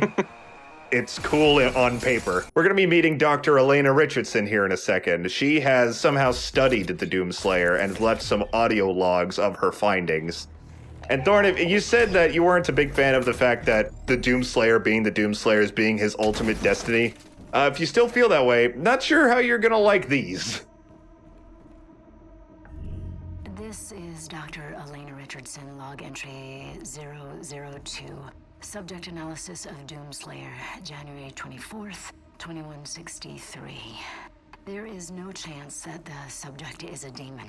We have blood samples pulled from the Mars base event that show his blood type is AB positive. He is male with a genome that makes him very much a member of the human race. But the enhanced strength, speed, and athleticism... Also, the AB and AB positive stands for always blasting. ...that there are foreign bodies present of unknown origin. I cannot, as a contributing member of the scientific community, agree with the assumption by some of my colleagues that he is, for lack of a better word, a god, an avenging angel, the right-handed... Jerking off the Doomslayer, I see. But I cannot ignore... I wonder if the Doomslayer is humble. I don't think the Doomslayer gives a shit. The fire and brimstone element to this catastrophe... Feel about me how you will, I guess. It has definitely shaken my scientific resolve. I guess it kind of makes sense that if you are crazy strong like this, people are going to make assumptions. True. And they're going to get ridiculous. The problem is, even the game seems to think, like, this is getting kind of Ayn Randian, where there's only one guy in the world who can take on hell.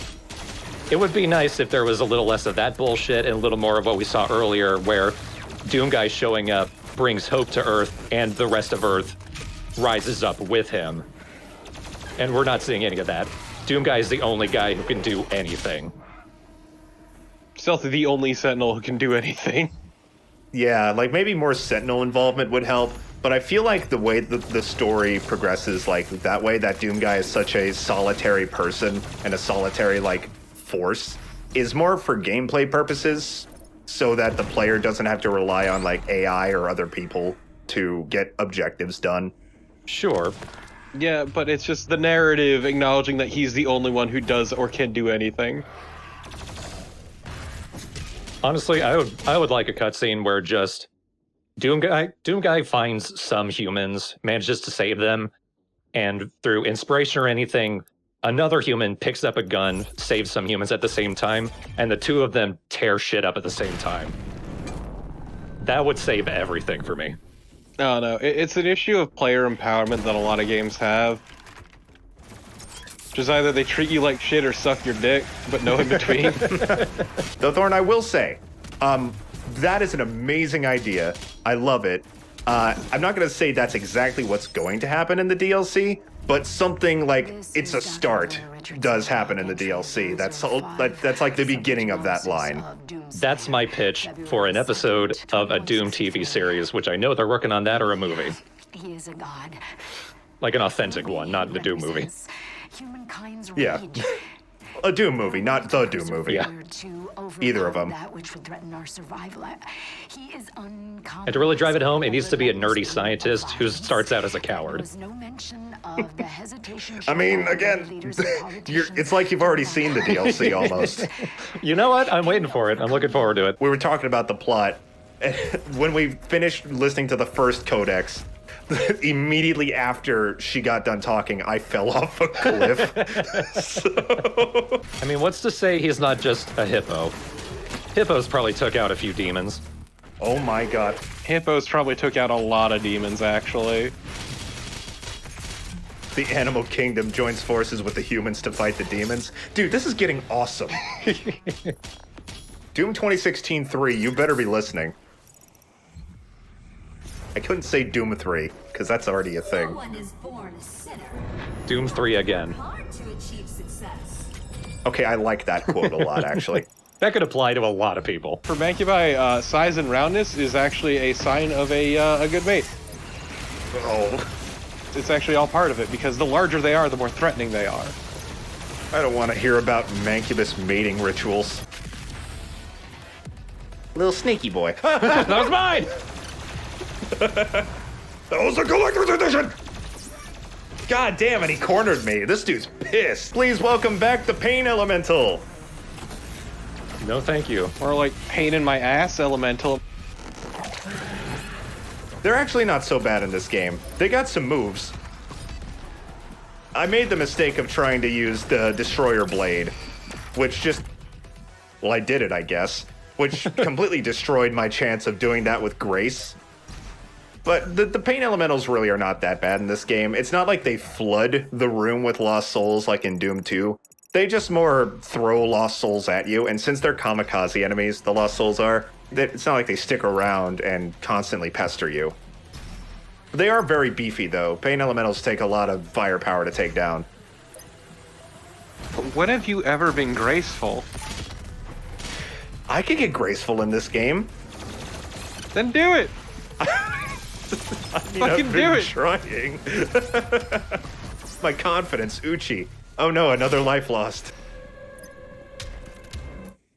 Give it here. You're always gonna immediately go for the runes you want, and then it's just like, oh, I found it again, I guess. Your salvation lies with us. At that point, it's just collecting for the sake of collecting. I stuck with her because I liked her animations in that one. Him? That's one way to take an elevator, I guess. Also, don't we not exist? I thought you were denying that we were real. Hi, whoa! Berserk time! Rip and tear. The Berserk is great as usual, but I will say I think it's a downgrade because I'm pretty sure every enemy just has one Berserk glory kill, and they get really repetitive to look at. I mean, punching shit still feels good. It does. But also, I can only take so much ripping and tearing. Are you controlling this, or is it a cutscene? It's a cutscene.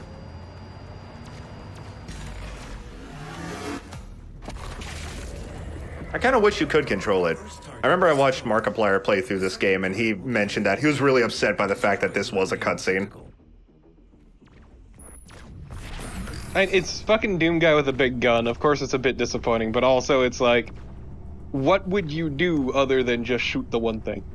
I mean, you could have made it a minigame where you shoot cacodemons or something. What year is it again? You know what would have made it forgivable? If the gun punched the tentacle. God, yes.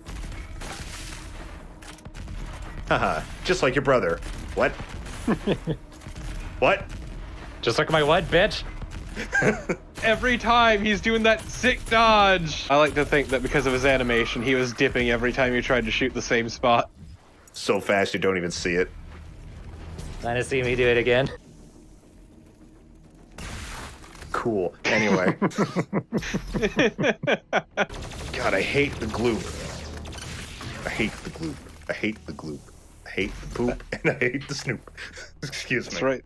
Jacob hates grape soda. This is just a fact. I don't like it. It's not great. No. It's definitely not great. It's not grape either.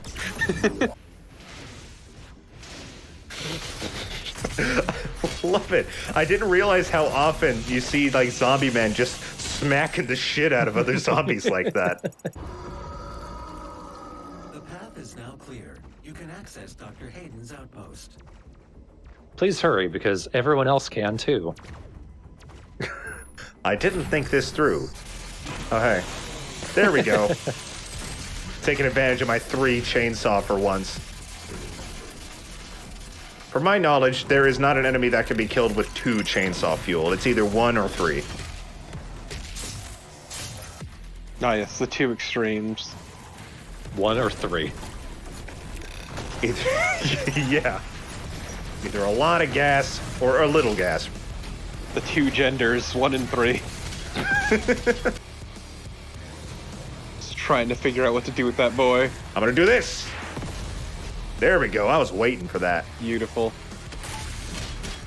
I love the way exploded Mancubi look. It's just Oh, fuck you. This is Dr. Elena Richardson. Log entry 006, February 9th, 2163. The only thing they fear is him. We watched as the world As we can see. Don't let him out. I believe him now. To be more Oh, fuck off. than God. just a man. He is Fuck off. Doom. This game gets a little cringy sometimes. We haven't seen the last of it neither. Who would call him that if Doomslayer is already an established name? I don't understand the whole, like, he is Doom bit either. It feels very forced. Yeah, if anything, he's the opposite of Doom. Yeah, he's a hero.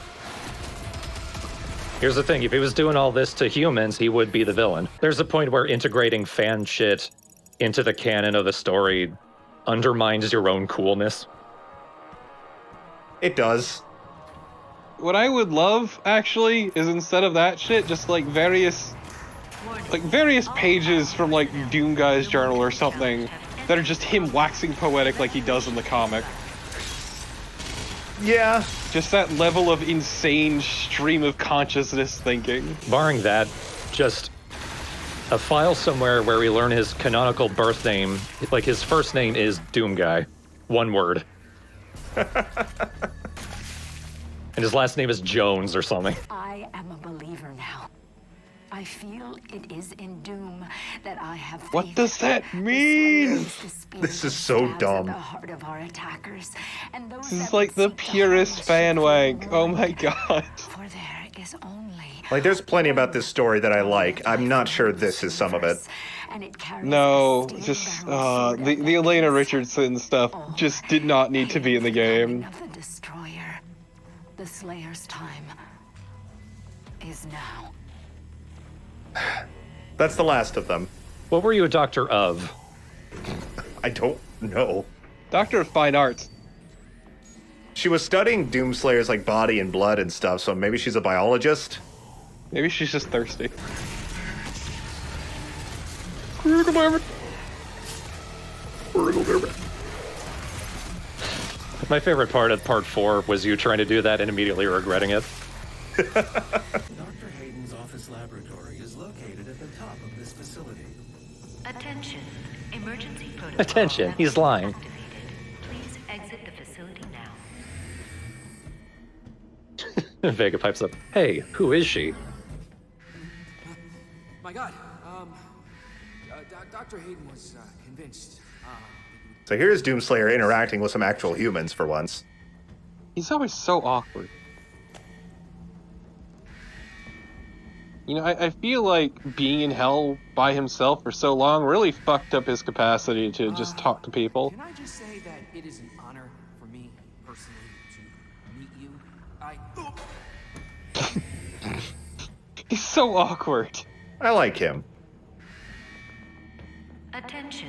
Hey, same. I'm just. Oh no. Please exit the facility. It's looking familiar. Yes, it is. We don't know how to access his main cortex. It's all alien. We couldn't figure it out. We have to prepare for his Weird. Why is it alien? extraction. We were given specific orders. Yeah, about that. Yeah, fuck this. Warning. Demonic presence. Just gonna put that on your back for now. Ladies and gentlemen, the Marauder. Fuck this guy so much.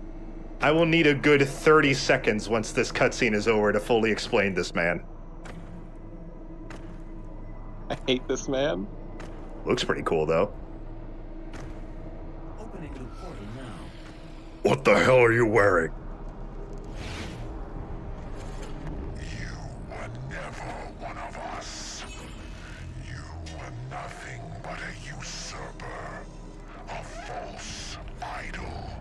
God, the old clunky outfit is great for this cutscene. See, I had the Mullet Slayer outfit on when I did this. Ladies and gentlemen, the Marauder, a defensive powerhouse. You can't hurt him normally. He'll put up a shield if you try to shoot him. You're going to want to shoot him when his eyes glow green. At that point, I highly recommend switching between the ballista, the super shotgun, and the ballista again to do maximum damage. From long range, he'll throw his axe head at you. From short range, he's going to shoot you with his mini shotgun. If you shoot his shield, he will throw a dog at you. Which is, it's not as funny as it sounds. But if you take advantage of that ballista shotgun strategy, he's actually not that hard. I don't know, he exists to be a pain in the ass, and I never liked him. On his own, okay. You said very damning words there. On his own, he is not that hard. In groups, he can be a real pain. Overall, the Marauder is easily one of the most controversial additions to the game because there is the argument to be had that he does go against the game's like fiber. The fact that he is not always vulnerable, you have to wait for him to become vulnerable. It's not like the Doom Hunter where you can take down his defenses. You have to just wait for an opportunity to strike, which does feel counterintuitive to the rest of the game. That said, I don't mind him much. If I see a Marauder, I am like, okay, here we go. I just buckle down and I'm ready to fight it. I'm not, here's a fucking Marauder. So I personally don't mind him much. I 200% understand anybody who does not like the Marauder. But lore-wise, he's really interesting. He is essentially a Night Sentinel who chose to serve Hell instead of siding with the rest of the Sentinels. He got the powers of Hell, and now he's fighting you. That's why he's so skilled and difficult to fight back. He has similar training to the Doomslayer. But he had a shield, and you don't need a shield. Exactly. Shields are for cowards. Yeah, fuck Captain America. The cowardly bitch. Everyone knows that shields engender complacency. I've learned this from Bloodborne. Who added a shield in the DLC that actually worked. Incredibly fucking good shield in the DLC. Overshadowed by the Marauder is the fact that we found half of Samuel Hayden. Yeah. It's the important half, presumably. Yeah, so... I'm sure he didn't store his personality in his toes. Right. Directly in his ass. Oh no. Vega did say his life sign is barely readable, so he's still alive, to some extent. In the next episode, we're going to get him back to the Fortress of Doom and get him to some level of consciousness again so that he can help us out with finding the last Hell Priest. Gonna hotwire that Hayden. So our entryway to Sentinel Prime is in the core of Mars.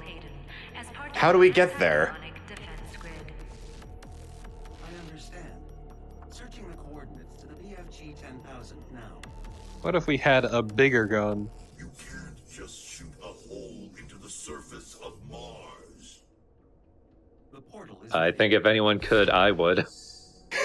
Exactly. We're going to look at the hobby room that I've been talking about for the Doomslayer. Here you get the codex for the Fortress of Doom so you can learn a bit more about it. And just kind of look around to see what Doomslayer does for fun. He's got these guitars, including one with a laser axe, which is rad. He loves the shred. And he likes to cook. And comics. And his own music. If you read his bookshelf, he just reads a little bit of everything too. Yeah. He's a very dignified man. Also, this computer, if you enter a code, you unlock Doom 2. And you could just play through all of Doom 2.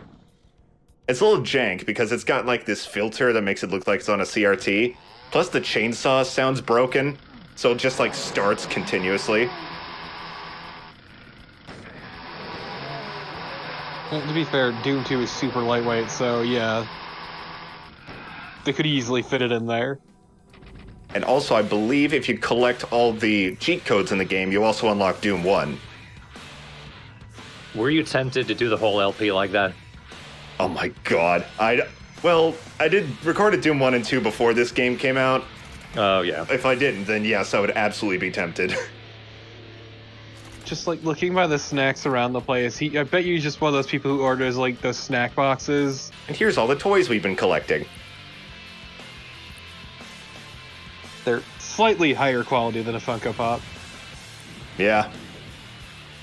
I wish Bethesda would make more, and I wish they would price them fairly, instead of making a 3-inch figure like $30. Yeah, I'll just stick with my Nendos at $50 each. The entrance to the BFG 10,000 is just across from this facility. Warning, BFG 10,000 is firing. So that is the next evolution in BFG technology. Sounds about right. Can't just punch a hole in Mars. It doesn't work that way. I'd consider that a hypothesis that is unproven at this point, but let's work on proving it. Here's our proper introduction to the Baron of Hell. Oh god. Goodbye. Split him right in half cleanly. He didn't need those legs. You Samuel Hayden'd him. I do kind of wish that falling into pits would kill you instantly just so you could waste a life getting a life. God, I'm happy it's not like that. Oh no, you're gonna get fucked up by Spartans. Oh no, go on, sir. I'm out of here. That control pod contains the energy source of the BFG. You can also see a lot more of Doomslayer's face in this helmet. Yeah. But I mean, I would also get out of the way because he's not gonna hurt you, but he is a force of nature and will just move you aside. Yeah, I don't think that Doomslayer ever kills a human. Even in this place full of humans working for this disastrously evil corporation, you never see him do that. Like, I would be afraid of getting caught in the crossfire. I just don't want to get in his way. Mars surface targeted. Safety. Okay, time to prove that thesis. Make sure to cite your sources. I love that impatient thumb. Yeah, fuck Mars. The pod is set to self-destruct. We should move ahead. I'll be taking that. Also a skin I forgot to unequip. I did that a lot more than I thought. It's only a little different. The yellow part is basically all that's changed. It's an adventure. Okay. So that was fun. Blew a hole in Mars. Got a BFG. Hi, everybody. Blowing a hole in Mars alone is something to really be proud of. Those chunks are bigger than the things you killed. I like that the hole in Mars now makes it either look like a giant eye or the Death Star. It's a butthole. You pray for his return. The savior of humanity. You think one man can stop the army? Speaking of on the nose. For the 5th time in a row.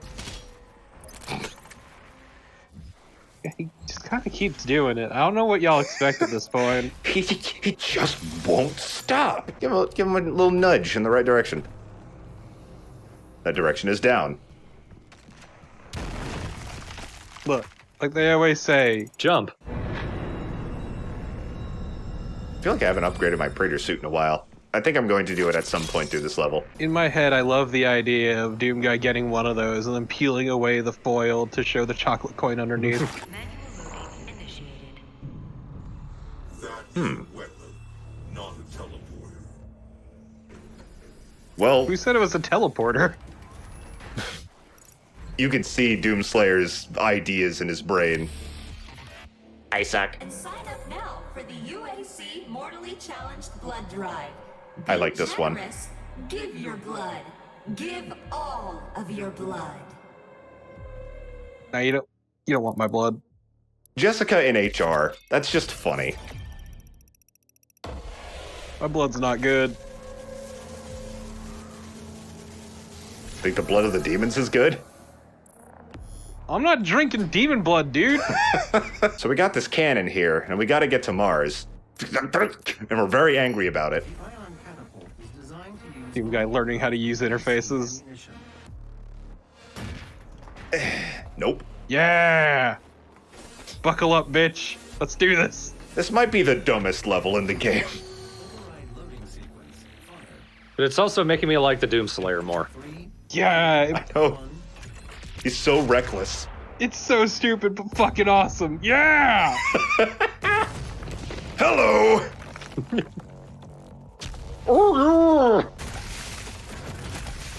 Bunch of headshots, yes please. They just hand you that on a silver platter. I don't know why, but when you picked up the Praetor token, I just wanted Doom Guy to bonk the guy on the head with it. What? Flying armor. Soon we will collect all the crystals and be able to defeat Dr. Neocortex. I would like to glory kill Neocortex. All you do is cave his skull, and that's all you've got. You would have options. He has his tiny limbs, he has his giant head, he has his sporadic hair. You could tear off his legs like a little bug. Just all the glory kill does is rip off his hair, and that's it. He died from shame. Glory embarrassment, I guess. Like a game like this, but instead of tearing off limbs, you just do you got something on your chest and flick them in the nose type deal, and they just keel over crying. Towel whip them in the butt.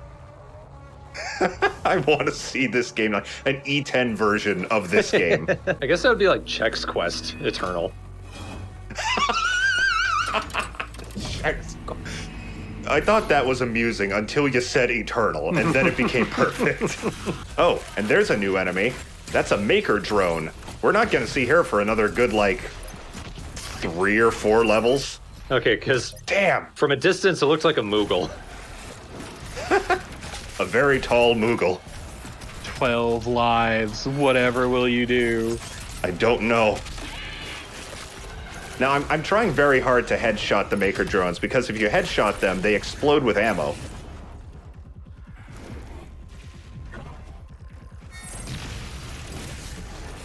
There we go.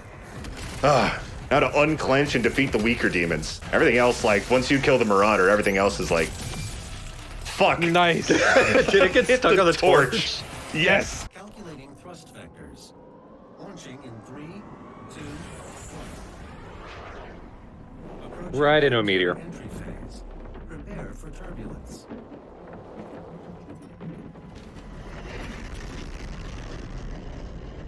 I'll still lament the fact that we're not just doing this in our bare-ass suit. Yeah.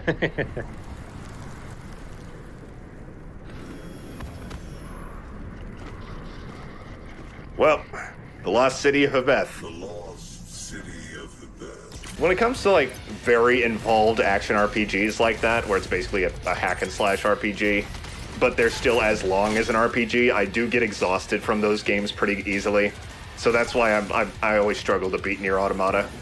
Let me tell you about my raging hard-on for character action games, alright? No. I mean, they're great.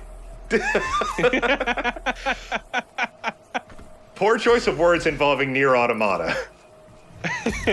I mean, you could have also said the same Bayonetta, really. A lot of character action games are designed with a raging hard-on, so...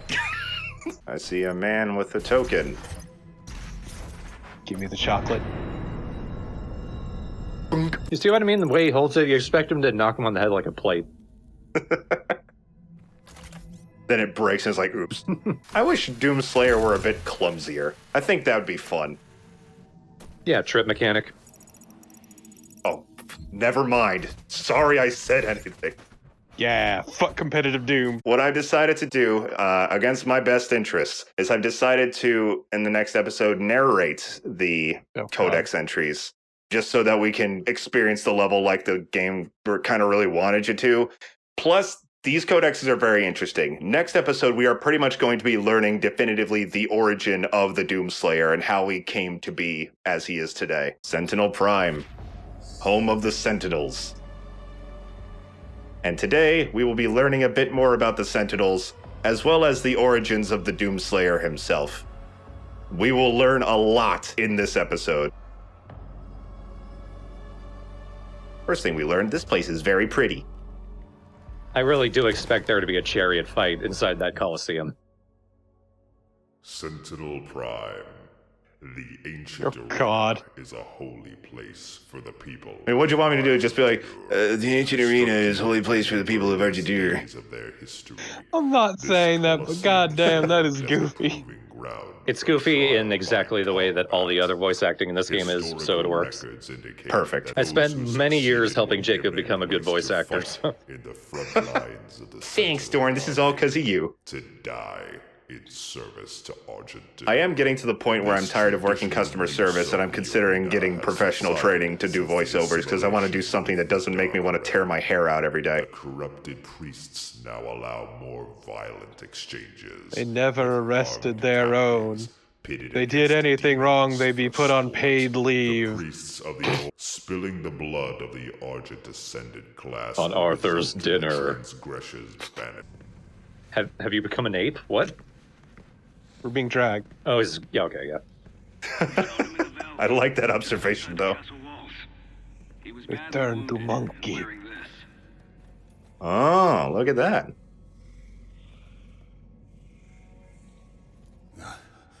Guts. Uh, Guts. Kill them. Must kill them all. Oh, God, I cringe every time. I hate that. In spite of his injuries.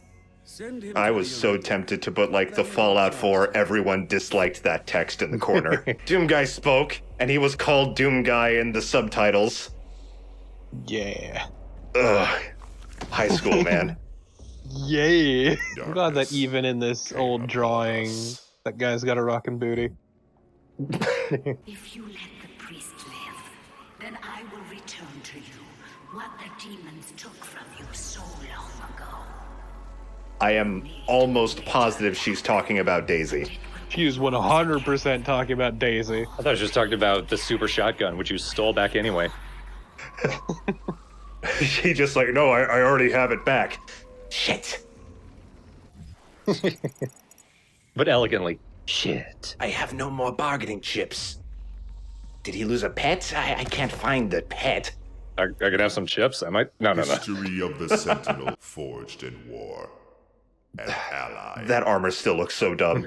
It looks sick as hell though with the sword, because look at how detailed they are, and then you got Doom Guy. Rip and tear, he roared, ferocious in battle. See, the remaining like it was always kind of treated as goofy, and now it's being written seriously and just feels kind of off.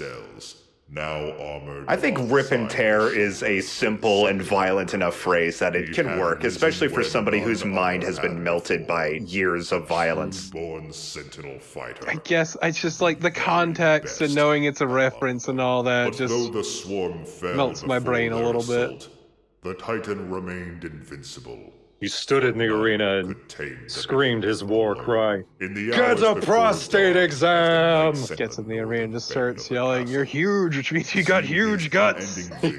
Huge guts! Chancellor to the Mother God hurried the Outlander away. Well, I got bad news for you two. Yes. You'll see about that here in a bit. Unknown, submitted him to a right Giant balls! Was heresy, for Samur received no consent from the Khan Maker, nor Thick did he ass! receive her counsel in the Jesus chapel Christ. of purity. Rip and tear. The Outlander submitted himself to the Mommy Milkies! There, Samur Maker, the Seraphim, known to us God only help me. as the aid to the Mother Rip ass God, and tear it up. blessed That's the last of the celestial cosmetic light. armor we're going to be unlocking at the Fortress of Doom as well. Fucking do not like it. It's kind of silly. That said, Doom Guy is absolutely shredded. Big boy. Speaking of Dark Souls 2, that looks like multiple Dark Souls characters ran into each other. I cannot stand by and watch as you I wanted to start talking, and for him to jump back. Jesus Christ. your people survive against mine. I don't know what these noises are. I do appreciate she's. Oh, Jesus Christ. I just love that she's like, yeah, your people are gonna die, but mine are gonna survive, and that's what fucking matters. So why don't you let yours die?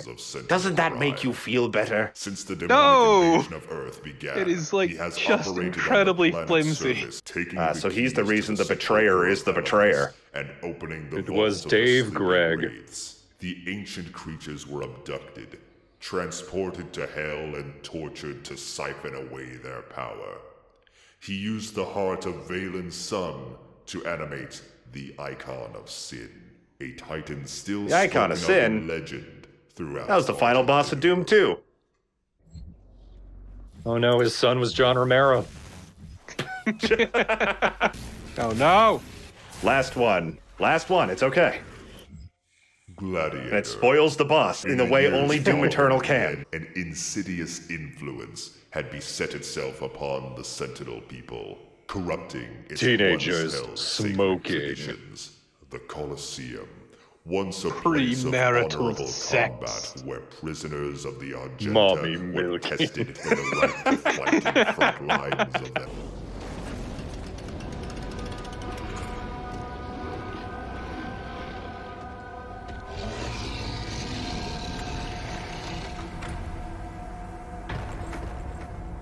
The Gladiator.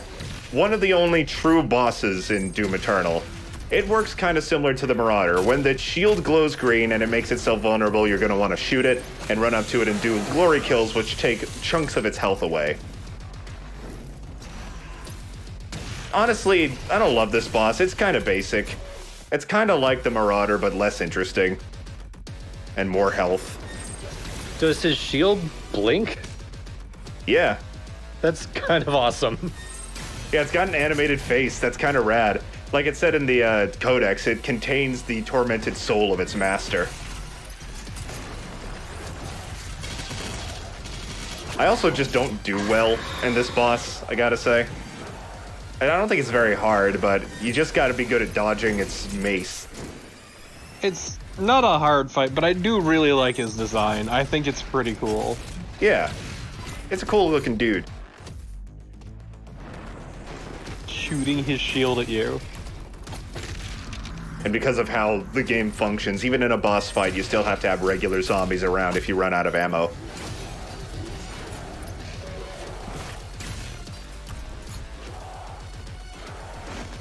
I like this. This is a good choice of song, too, because it sounds like there's like a crowd chanting during this fight, since we are in a gladiatorial arena. Yeah, it reminds me of Pokemon Sword and Shield during the gym battles. Where when people start fucking Dynamaxing, the crowd starts cheering and is part of the track. It's great. Yeah, fuck him up! Yeah! Oh. But wait. The Goat Man's not what we need to kill. It's the soul in the shield! Why is it always the eye? Two. So now that the shield's destroyed, he can still create this magic shield, which means what was the point of having the shield to begin with? It's from twirling the maces, flails, whatever. I don't know. Really fast. Yeah, and it reflects your damage as well. So you very much do not want to shoot that shield while it's up. He also plays jump rope. Oh god, I'm running right into him every time. Emphasis on jump. Oh no, sine waves. My greatest weakness. I can't math. The Gladiator does look cooler than fucking what the hell were they called? The Hell Guards, the big rock guys from Doom 2016, where they just looked dumb and their fight was dumb. This guy at least looks cool, but I still don't love his fight so much. No, his fight's not great, but I do like his design a lot. And that's what matters. Aesthetics. Fuck gameplay. It does help. A good game with a shitty aesthetic will ruin it for me, personally. Oh, here we go. Yeah! Yeah! Ah. Oh, there we go. I was gonna say, that was lacking in splatter. This is why you don't let Doom Guy get near a 9 iron or a 3 wood.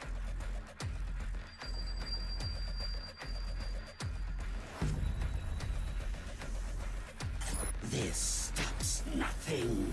Earth will be consumed, regardless of... Oh, hey, you're here, I guess. The exact same vibe, actually.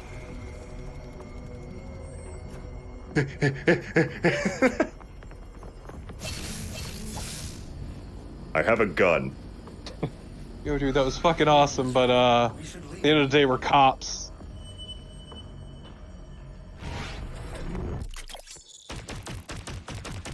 Alright, so that's the third and final Hell Priest, so hopefully that means that the invasion of Earth will slow to a halt? I appreciate that pretty much all of the collectibles were lore. All of them except, like, 2, Lives. which may have been there coins. There were a couple lives. Yeah. Oh yeah, there were coins too. The lives don't even count for your exploration. Yeah, look at that. 1 coin!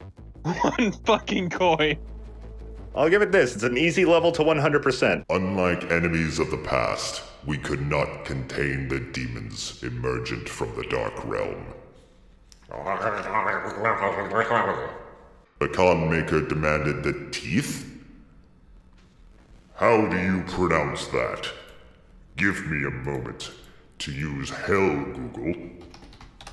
Tithe, speaking only of the spoiled lands sure to be found through the cleft. With the onslaught of the demons massed in the sprawling shadow of the abhorrent fiend. Fiend? With a TH? Ugh. Amidst the unyielding ranks of the sentinels, when all Daig Grav reminds the... Daig Grav. Daig Grav remind... Fuck. Daig Grav. All the Hell Priests are dead? What now? Time to cheat, apparently. The Con Maker has overloaded your systems. Vega has no control over... The answer is everything goes to shit. It sure seems like it. Let the culling continue. The human race you fight to protect would have survived. Now I will resurrect the icon of sin. Okay, but what's she talking about? She was gonna kill everyone. Yeah. Maybe, like, it would have survived because me.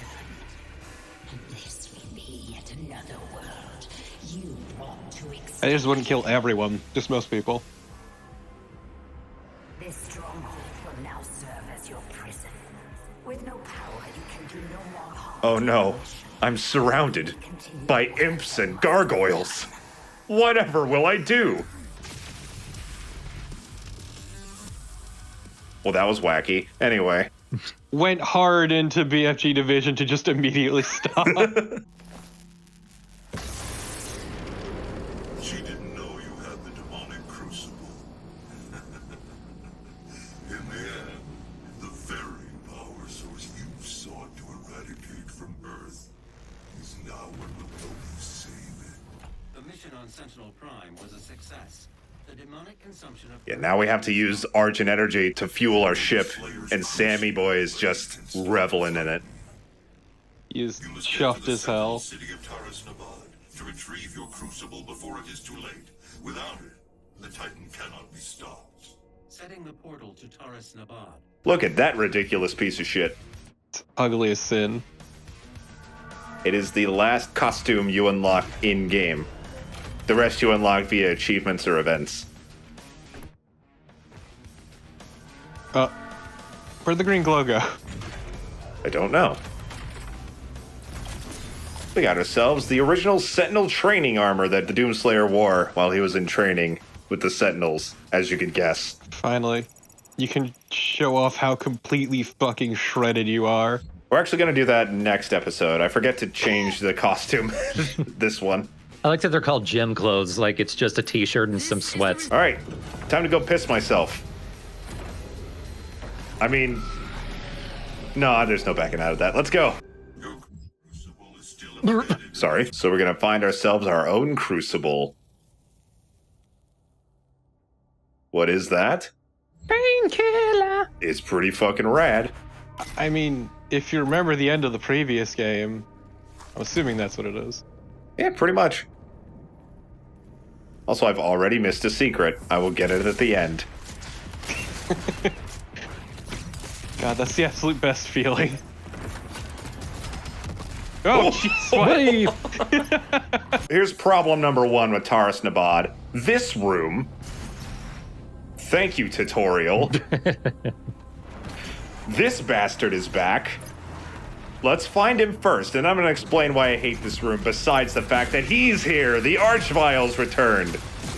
Yeah. He is essentially a walking buff totem. He summons super-powered glowing red enemies, and will continue to summon them until he dies. Like this. Fuck this guy. He can also, like, put up a shield, he can teleport, and he can also shoot waves of fire at you. Here's my problem. The Archvile's really tough. He should be a very high priority enemy when you find him. Always take him out as fast as you can. My problem is the room he's in. It was about this point in the game when I was playing first when I turned off tutorials because I was tired of them spoiling things for me. But since this room is so fucking big, I saw all of these enemies spawning and glowing red and I had no idea what was happening, so I just kept fighting them until I noticed this wall of flames off on one of the balconies, and I saw it was an Archvile doing everything. So I think this was a very poor choice to introduce the Archvile, because no other fight in this game makes his presence so mysterious. This, a mastery token. This lets you bypass the mastery challenge for one of your weapon mods, so that you don't have to do it and you just get the mastery right away. Very useful for weapons that you, with an annoying mastery challenge you don't want to fucking deal with. Here, ultimate cooling. I have to kill like 4 enemies with one burst 10 times. I can't see myself actually doing that since I use the burst on stronger enemies. So fuck it, mastery token it. Hi. Hey, buddy. Hey! What a dick! Anyway. Suck my dick, Copper. Congrats, your unrelenting hatred gives people hope. That makes me feel good. That didn't make me feel good. He was ready. He was hopping with joy. He was excited to meet the Doomslayer. Oh god. Can you imagine if there are any demons who are like big fans of the Doomslayer and they meet him one day? I would love that, actually. They just come up with like a stone tablet and a chisel asking for his autograph. I hate it. I like how instead of the little cartoon heart, there was a question mark. We must move quickly. There are those who would seek to stop me. And if you've read the Codex entries in the last episode, you know who that is. That is the Seraphim, Samur Maker. Take it. It will give you strength. Help you on your journey. Clean your teeth.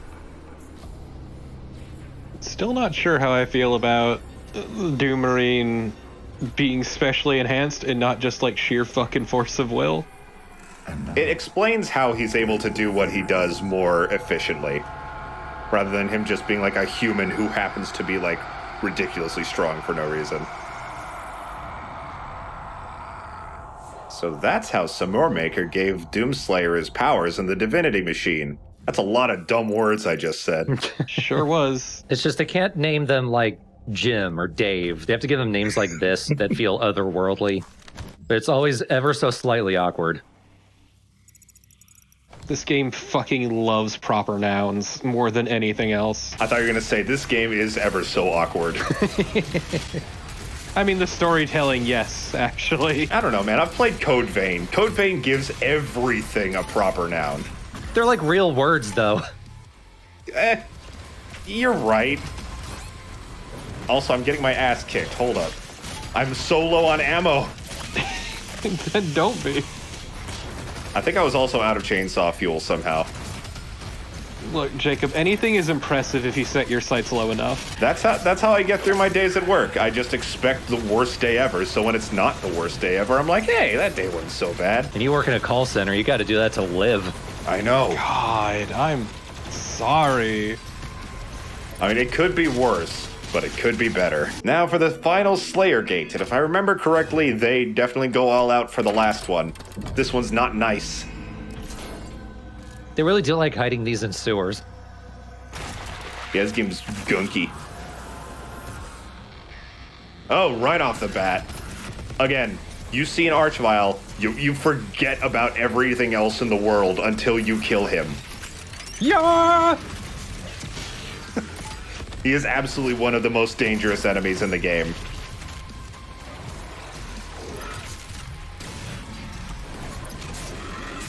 One thing I don't like about the Archvile's design, it's gonna sound weird, his posture is too good.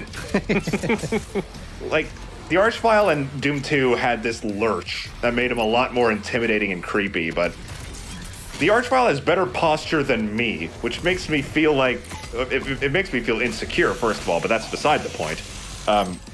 He's just so distinguished looking, and that's not how I saw the Archvile. Another secret encounter. This time on Doom Eternal Secret Encounters, how fast can you beat a Marauder?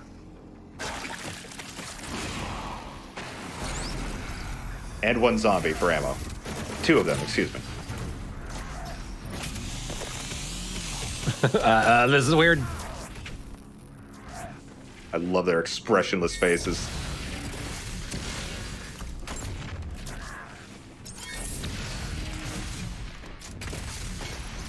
Yeah, putting a timer on an enemy that you need to wait in order to attack feels rude. It's a bit rude. I mean, the Marauder's rude. His whole design is rude. So here's our Crucible we used to take down a Titan way back in the day. Let's take it. Badass sword, here we go. All right. Oh, well. Oh, also, there's a Marauder here, too. They're gonna start... Marauders are gonna be more common, as you can tell. Jesus. You know what? It's the damn Whiplash that makes this fight a lot more annoying. Whiplash plus Marauder is not my favorite combo. Everyone knows that it's Archvile Marauder. Oh, Lord, please no. Nobody ships those two. Well, challenge accepted. Here's a good glory kill. Oh, nice. The world of Argent Anur has fallen. Divided, the demonic energy flows now to the south, and the society you once knew has been replaced by a corrupted world under Maker rule. It did not need to end this way. Samuel's awfully knowledgeable about all this. As I say, Sammy boy, how did you learn this? They told me, and I believed them. It's like the timeline in this game just confuses the hell out of me.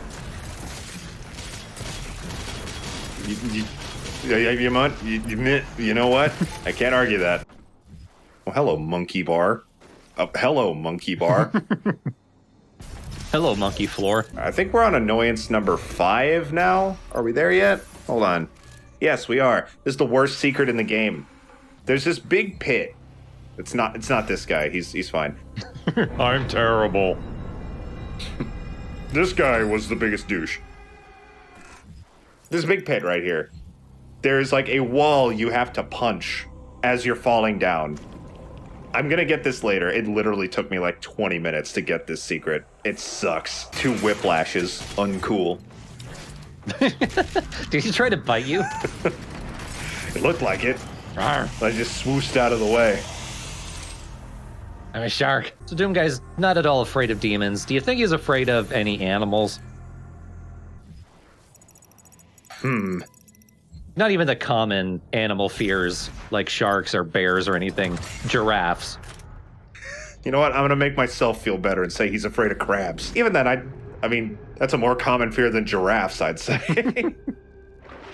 They're just so long. Giraffes are probably more likely to kill you. Reminds me of a Pro ZD Vine where there's a guy who's just afraid of things that come in large numbers, so he's just like shuddering, pouring cereal. History of the... Oh, here we go. Ka-chunk. Yep. At last, it's complete.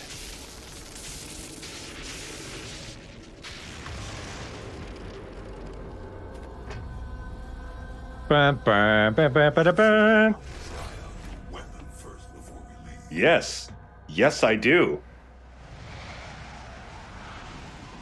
Let's test it on the core of the planet. The Crucible.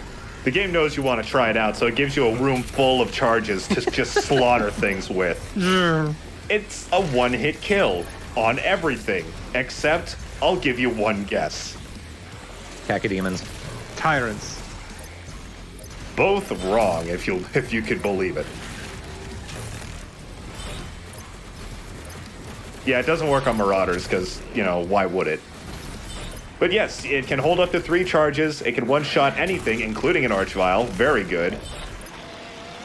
And it's essentially... It is a very rare thing to find ammo for, so definitely don't waste it unless you're in this room, where you get a million of them. But definitely if you have a big enemy that you're kind of just tired of dealing with, yeah, bust out the crucible, chop them in half, and move on. This is literally like, it had to have been like my 20th attempt right here. Here's what you gotta do. Line it up perfectly, right here. And of course you find the pain elemental inside. Perfect. Oops, I cut out the atrium part. Let me splice that in here real quick. Look at that. You have to punch a statue with a crack on it, and it's really hard to see. Do you punch the statue in the crack? Yeah, punch its butt. Golly, I look great. You look hideous. I love that you've got 2 AIs in your ship now. From the ship's systems. Processing. Total transfer to external drive complete. Am I going to die for a second time in this series? Okay, so if this Vega is based off a backup, then this Vega never experienced death because this is a separate Vega from the one you killed because this was on a fucking separate hard drive. I'm blissfully ignorant. Where are we going? Why have you brought a hammer?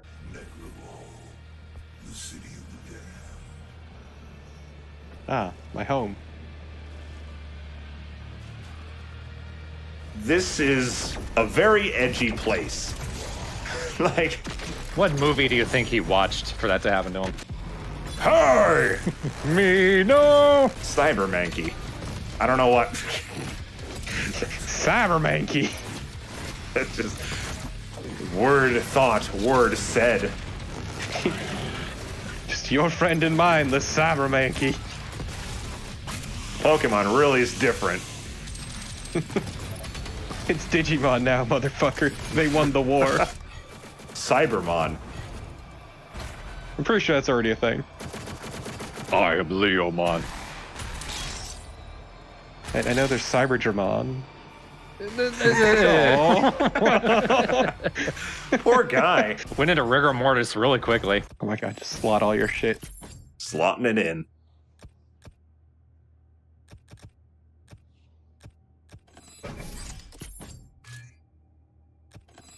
Explosive pinatas. Regurgitating barrels. Ah, I'm short by 1 coin. Sally Acorn. I know, it's great. No. Oh, look at all the cheese, the nacho cheese on the map. Oh! That's how they make it. So that's one challenge of this level, is to destroy 8 enemies with traps. Very easy to do in this room. This feels very good, actually. I like it. See, even the pinkies can't look up. Well, they don't have a neck. They would need to, like, lay on their back, which they also kind of don't have. So, yeah, they're just fucked. Okay, now you can finish out your suit. Yep.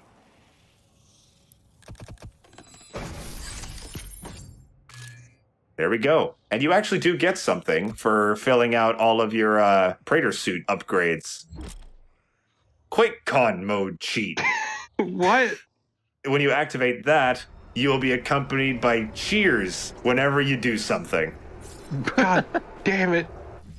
Let's just go back to the Fortress of Doom and put it on. This game needs more straight up humor. Like, it's always a bit tongue in cheek, but I'd like to laugh a bit more. As I said, it just takes itself just a little bit too seriously, in my opinion, in some regards.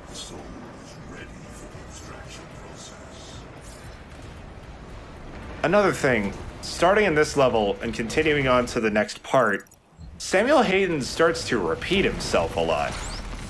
He just explained essentially how Argent Energy is made and how humans are like tortured until they lose hope. He's gonna say that another like 2 times in this level. Didn't he say it like right at the beginning? Not exactly that, but he will say essentially exactly that again for some reason. And there's another more infamous moment of that once we get to Urdak. If you've played this game, you know what I'm talking about. Hey, buddy. Yo, what the fuck? Ow. What? Those spikes hurt you. Spikes hurt. Who'da thunk? You gotta get on it with this cube of man. Just oof, ouch, my fingies. It probably hurts more for you now that more of your cube of man is open right now. May as well show off the Unmaker a bit. Don't do that. That's a waste of ammo. This one you got to do a left glory kill on a Doom Hunter, which you will see in this fight. And it's also the last fight of the level, so make sure that you don't mess it up.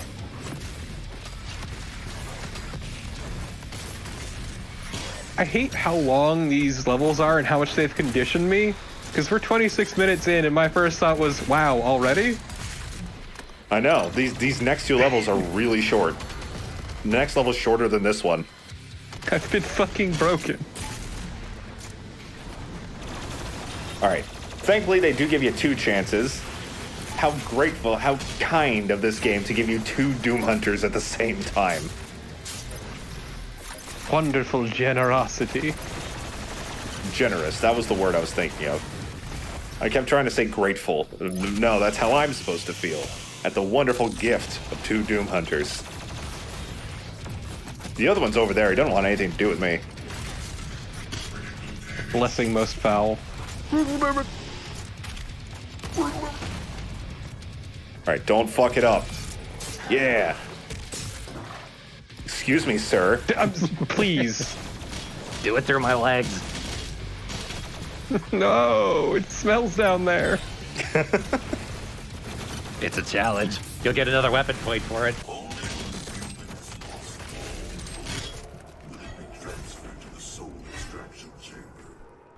See, he already said that. So this is a little nifty secret. You gotta make sure to slide under this box as soon as you can. I hate that I was arching my head to see under it. Oh, I do that all the time. Wee. Sickle in one.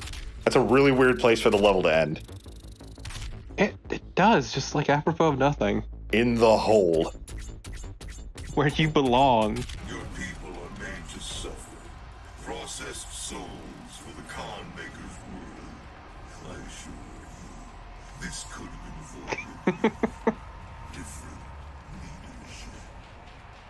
If you want me on your side, don't actively say everything creepy. Just like, I could have made this so much more efficient. This could have been sick. Instead, it's sick. Just sounds like something Duke Nukem would say. Well, I've got a spoiler for you, Torp. Yeah? Imagine, though. There's a guy I've been following who just does non-stop Duke Nukem shit posts, and it's wonderful. It's the best way to experience that character. On mute. Duke muted it. Man, I'm good. I'm sorry, you alright? Yeah, I'm great. Duke Mutiny, the pirate Duke. Duke Mutant. Oh, I'd like that. In fact, I can't believe I've never heard those 2 words back to back before. Damn, those alien bastards gave me 7 extra legs. But not the third one I want. I mean, I'm already... I know they're voiced by the same people, but that was very much more on the Big the Cat side of John St. John. I'm incredibly hung. Good No, Lord, I don't no. want to think about that. How do you think they call me big? No. Why do you do these things? I mean, I helped. You have to take a percentage of blame. A percentage. I'll take 5%. Well, so usually I wouldn't make jokes like that, but it's a Doom Let's Play. It brings something out in me. It does, doesn't it? Specifically, Torp brings something out in me, even when he doesn't say anything. Something about his presence. What are you implying? You were talking about like sonic inflation in Doom 64 or whatever. I'm pretty sure I wasn't. No, you were. Shit! Damn. Look, all I know how to say is curse shit. It's in my blood. Your blood is cursed. Curse shit and Commander Keen hatred. You will now only think of unfortunate things. Like Big the Cat's wiener. Big the Cat's kielbasa. I don't think I've seen them in a while. These guys. The Revenant? Yeah. Yeah, they've been a bit sparse lately. Sparse? Sparse. Scarce. I meant to say scarce. 2 different words, both of them wrong. I'm just gonna say, don't worry about the fire. It does such little damage. Just run. Look, that did 5 damage to my armor. That did that did 4. Yeah. 3. What the hell?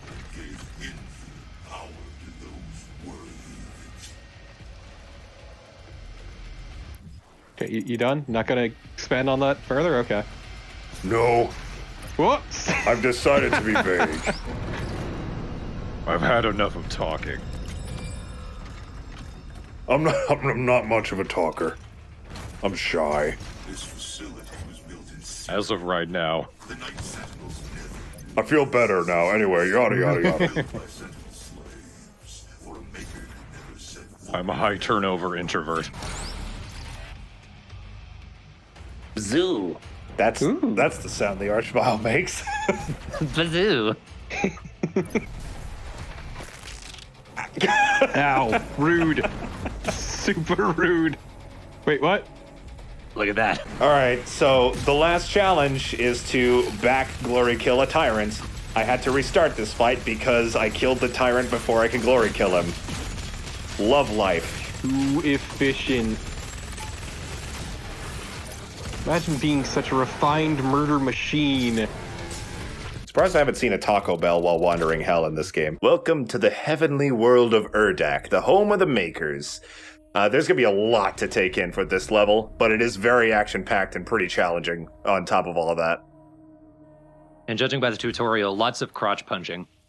Oh, absolutely. Quiet start just to take in the aesthetics of this place. It's very interesting.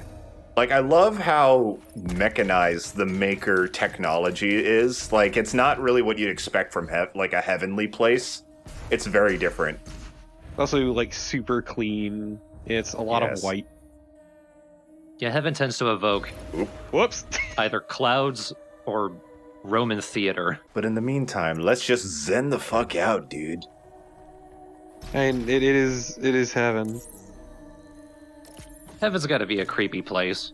Like, nobody can agree on who is actually going to go there. It's never who you hope. At the gates is like fucking... Choose very carefully. God, I wish I could think of something funny there. God, if I picked like the right like dead celebrity or something, it would have been so funny, but I don't have the power. It's true, dead celebrities are hilarious. I changed back to the default skin, by the way. Just for the end game. Yeah, it's fitting, I get it. Some bicep shots. If only you had the unicorn skin. It would kind of work. You cannot stop the procession. It's your boy. Now, if you guys don't mind, I'm gonna stop the procession with this. We will not be able to control it. No! Sick laser knife. Where did you get it from? Nobody tried to stop him either. Yeah. That heart looks like a skull. From the side.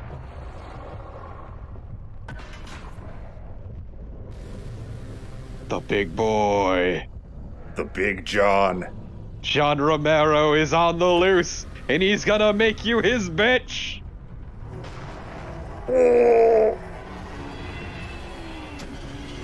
Guys, I won't lie. The inbred of the egg didn't get wool.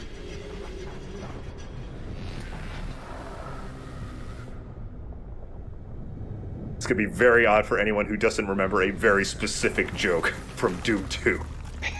So as we fight, I want to also bring up one particular figure in this game's lore that is not brought up verbally, at least not for a while, not until after the game's over, but is very important to something that will be happening in this level. It is the Father. The Father is God, essentially. He created everything. He used the shining light of the Maker people, and he created the fucking universe. That's pretty much all you need to know about him for now. Reminded of one of my favorite lines from any video game, which was from Alone in the Dark, 2008. How did I know you were going to say that? I'm the light bringer. I'm the fucking universe. It's so good. The real best line from that game is, "I don't have your stone, and fuck you anyway." It's true. The strong. There is a portal we can use to follow it. We must reactivate the gate and get back to Earth. Work it better, make it better. So yeah, remember what I said about Samuel Hayden repeating things? This is his most infamous moment of that. He's going to say, essentially, if the longer the icon of sin stays on Earth, the stronger it will become, several times in this level. Man, he must have taken the breaking up of Daft Punk really poorly. The harder the icon of sin gets better, the faster he will get stronger. I don't know.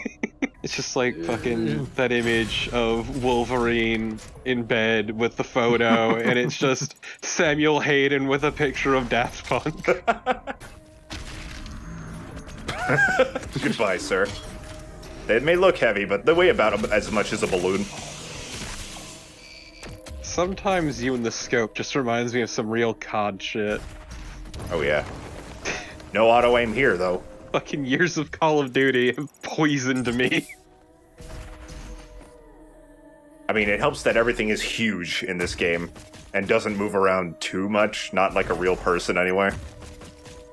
Single-player games make me feel like I'm good at aiming. Well, yeah, that's because movement's very different. Yeah. I knew a few kids in high school who moved like the zombies. I'm having some fucking trouble here. I mean, same, but also all my friends in high school were stoners, so... They just waddle around town with the one hand in an empty bag of Doritos. Exactly. Cool ranch, that's important. Fuck. Okay, that one was my fault.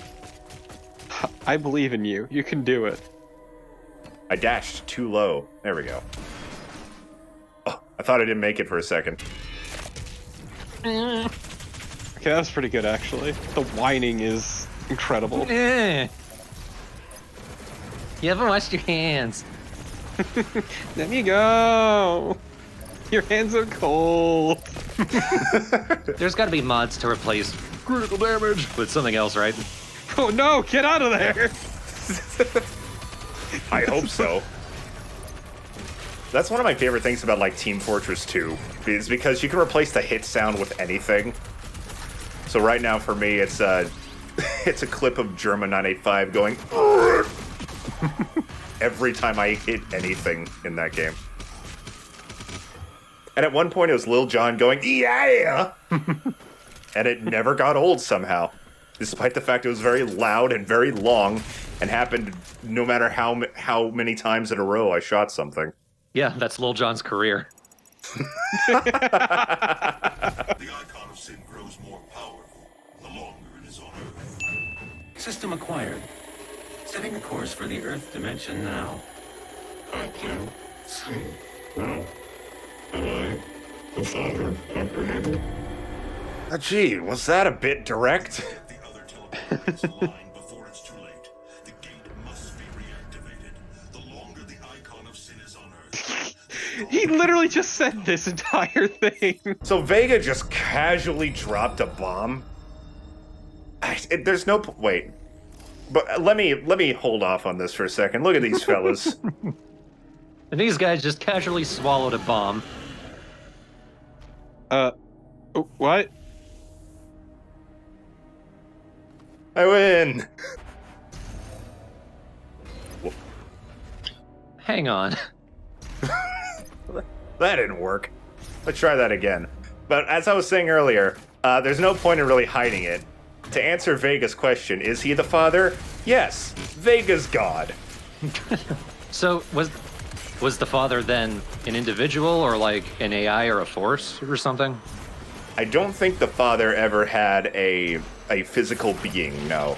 He was sealed away somehow, but then he was... I don't know if the UAC took his consciousness or if he voluntarily became Vega, but a codex entry in the DLC explains that he did that to keep an eye on his creations on Earth, because he couldn't do that where he was for some reason. To be fair, it could also have something to do with Sammy Boy. Yes. Shit. Oh, Sam definitely had that happen on purpose. He knows what's up. He's up to something. Yeah. I'm just gonna have God run our Mars base. Hope you guys don't mind. God version 1.3.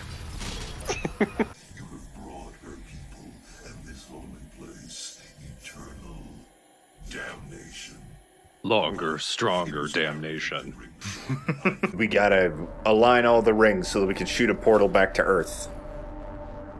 Because, as we've established, the stronger the icon of sin is on Earth, the longer he becomes. He does not become whiter, though, so he just, like, his body just stretches upward. Yeah, not even upward, just like the front of his body stretches out forward, so he just extends. He looks fine from the front, but then as he turns, you're like, whoa! How does that even work? I love it. You should just pick it up and there's nothing there. I know, I was gonna say that. But I like the idea of a pinky just doing the John Cena, you can't see me thing. I don't know if he can with those stubby little hands. He can fucking try. I want a pinky dressed as John Cena now. Like a douchebag? God, my shoulders are tired. I've been standing here for a millennia, dude. My back is killing me. They bought me as an ornament. God damn it, cat, I just let you out. Why do you want back in? 'Cause I am the father. My cat is God? Cool. Earth does not have much time left. Why would that be, Samuel? Well, let me tell you. He just breaks out his pocket watch. Well, you see. Longer, farther, deeper, wetter. Creeper. Greener and meaner. Farter. I don't know what's going on in here. Oh, they're vibing. Don't worry about it. This is our vibe chamber. Vibing like Dee Dee Ramone. Once again, the Venn diagram. For millennia we have survived, made others sacrifice in the name of our prosperity, so that they may in turn find redemption. Who are you? A human, once a mortal, to defy our traditions. Okay, but I got big gun. Several big gun, which we gotta use against the con maker. This is a very easy boss, actually. You gotta start with taking down her health, and then you hook shot and blood punch her. You do that a few times, and that's pretty much all. There are gonna be some maker drones shooting you around so that you can get your armor back, and as you hurt her more, she's going to electrocute more of the floor, so it'll limit your movement. But this is not a hard boss. Remember having some trouble because I'm not sure at my first playthrough I entirely realized the headshot to get ammo thing for the maker drones. Plus, when you're trying to focus on a whole bunch of things, actually headshotting them can be trouble.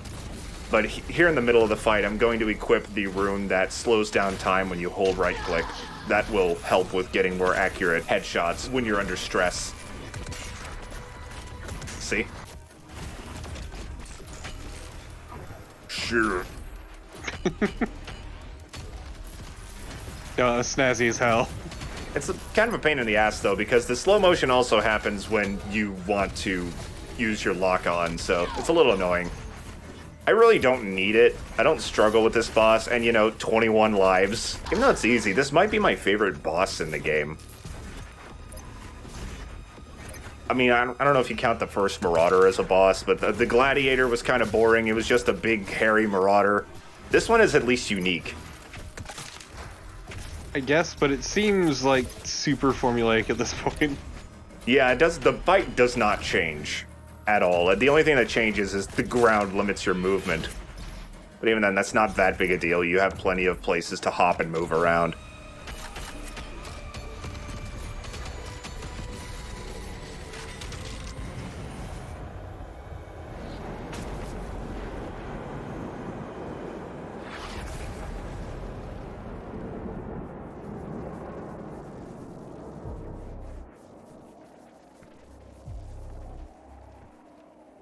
Ew, gooey. Destroyed all that I was meant to rule. And all just to protect them. Human servants to our beliefs.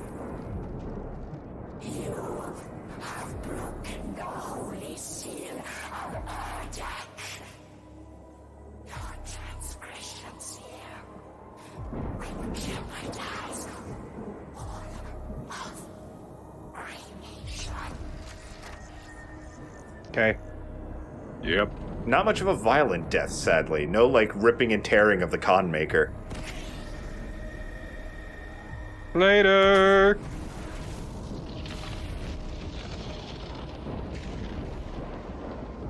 Steam guy like, whoa. Sick fireworks.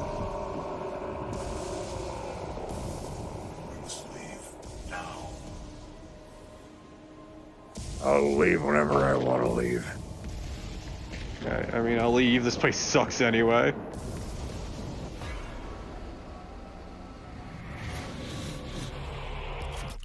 Back to Earth we go. The con maker is dead. And now he can blood punch twice. A natural progression. Alright, so that's the main baddie down. Now to destroy the big baddie that the main baddie summoned. And hopefully save the damn Earth. The big boy. The large lad. The long, strong. He long, he's strong. Long bad, strong bad? Oh my god, what if the final boss was strong bad? That'd actually be really shitty and dumb. But I mean... But I'm glad you brought it up. His ads are just an army of the cheats. Okay, I'd like that. I don't give a shit. Ah, that's where the cheat came from. Critical damage! Welcome to the finale of Doom Eternal's main campaign. We're back on Earth for one last time to kill the Icon of Sin, because yada yada, you know what it does the longer it does it. We're in it to sin it. Oh, look at that big boy. Oh no, look how long he's getting. No. The Doom Marine cannot save you. No one can save you. He's not in this game. The Doom Slayer, on the other hand, oh god. Okay, so 3 isn't the Doom Marine, he's just the Marine. Ah, I see. You are the Doom Marine. The Doom Slayer is the Doom guy and the Doom Marine. The guy Marine, the Marine guy. The Doom. Gotta bring out the chart. So there's no challenges in this level. I mean, there's challenge, but no challenges you have to worry about. Thankfully. I'm glad you don't have to worry about that. And there's also only one collectible, and it's one codex entry, so you're going to be entirely focused on fighting this time. And yeah, this feels like a final level. Much like how Doom 2016 handled or forgot to disable this. Yeah, the last level is going to be full of tons of high-level enemies. Absolute fucking slugfest. I wonder if the shield gets Wi-Fi. Wi-Fi? This looks like you could project something onto it. Like your illegal animes. It'd be nice if there was something on the other side to watch. Like, oh boy, like, behind this is a demon, but on here is fucking Hunter x Hunter. Ah, yes, it'll never end. Doom Hunter. Ah, there you go. Oh no, I don't like that. Slayer, whatever. Oh, Doom Slayers. There we go. Oh. See, there's an anime for everything. Sure, there's an anime with the words imp, revenant. Oh, there's absolutely an anime with the word revenant in it. There's gotta be. Doom guy is very self-conscious about his small breast. It's like the only fucking joke in the show. Reincarnated in another world, my Doom guy. Okay, I've concluded that punching this man does not get me the one-up. It was not green, though, so it was hard, it was a little blend in. Plus, it was in a particularly dark place. So I have excuses. They're not good ones, but they're excuses.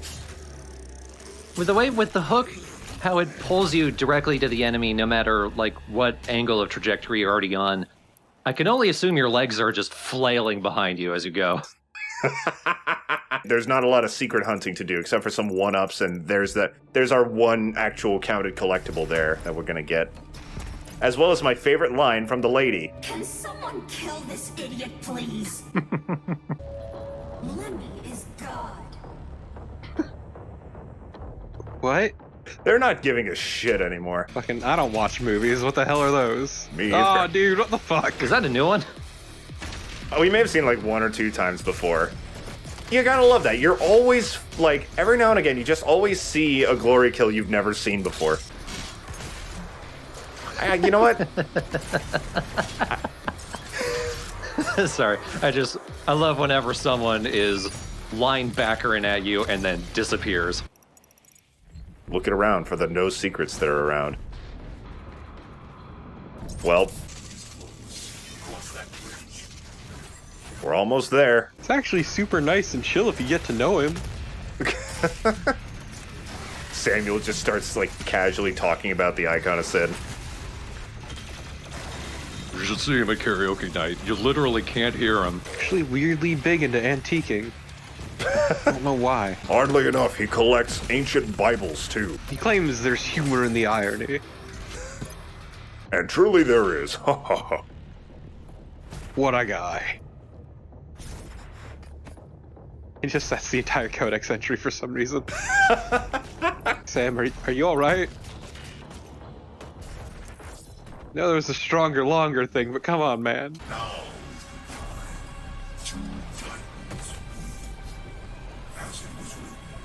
As it was written.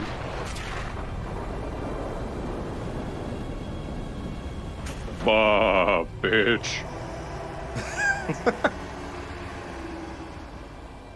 Well, to win the game, we must kill him.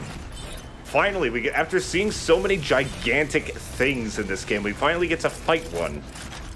It's a pretty basic boss. He's going to summon enemies, of course, just like the old Icon of Sin. He's also going to shoot fire and lasers out of his head and try to crush you with his arms. Essentially, his body is separated into sectors. Got like his head, biceps, forearms, chest, stomach. That's most of it. And you got to destroy each bit of his armor in order to continue. It's a pretty basic fight. The editing in this will be strange. If I'm just kind of going around getting resources, I'm going to speed it up, and if I'm wailing on the Icon of Sin, then I will make the speed normal. Plus at the beginning here, of course, just to show off what's going on. And the enemies he spawns ain't going to be easy neither. He's going to be spawning a lot of big guys. I don't think you'll ever spawn anything like an Archvile. I feel like he could spawn a Tyrant. I'm not sure. I don't think I have that on camera, nor am I 100% sure that it happened.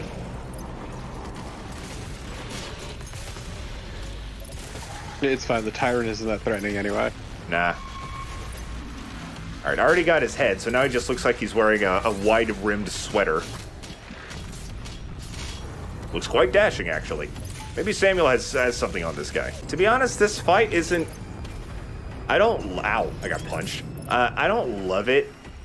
It's definitely better than the original Icon of Sin fight, which I have learned over time is, like, unanimously hated in the Doom community.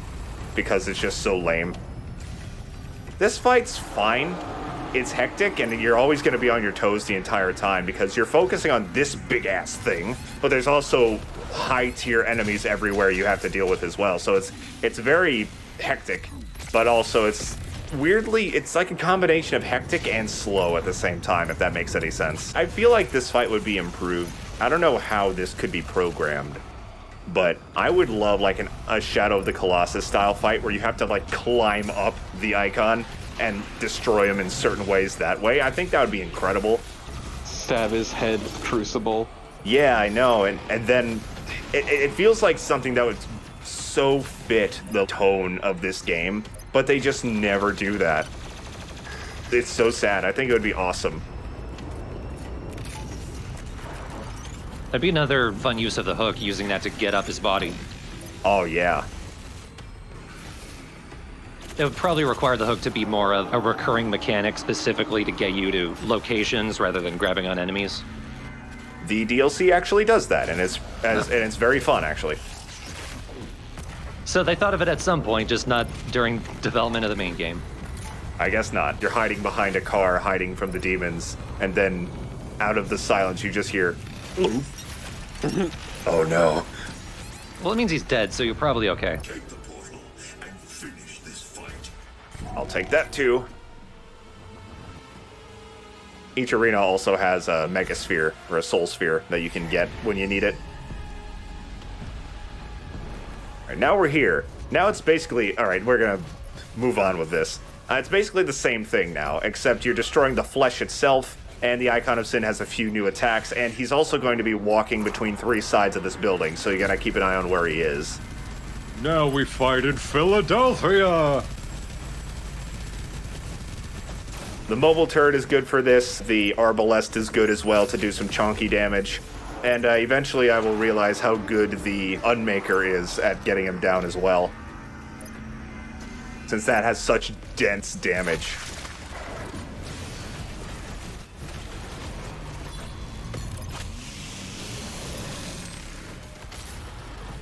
The Mancubus has such an underwhelming chainsaw animation. All I do is chainsaw his heart hole. Tickle, tickle, tickle. A lot of Mancubus stuff is kinda lame. Oh, I don't know why. Seeing his mouth open is funny. He's got a very wide gaw. Maw, not gaw. That's the noise you make when you open your mouth.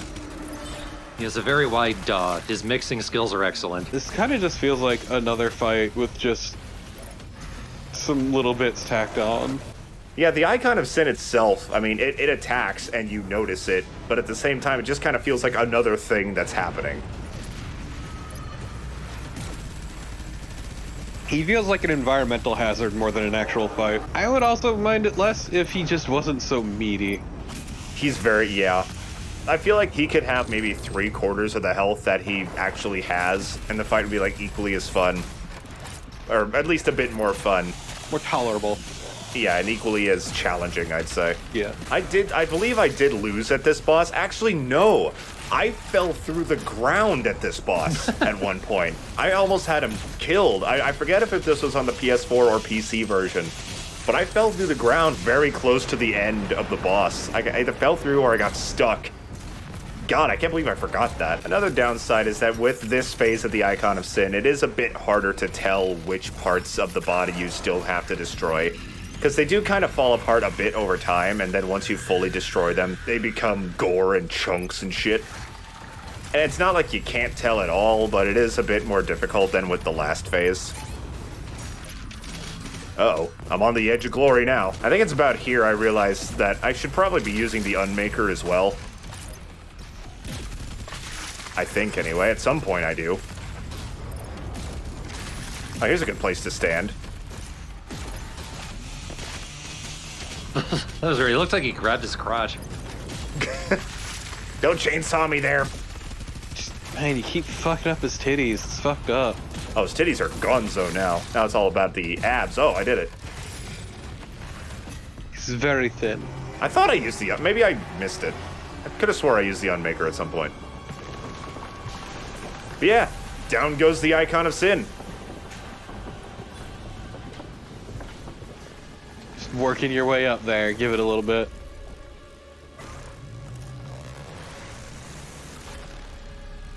John has fallen.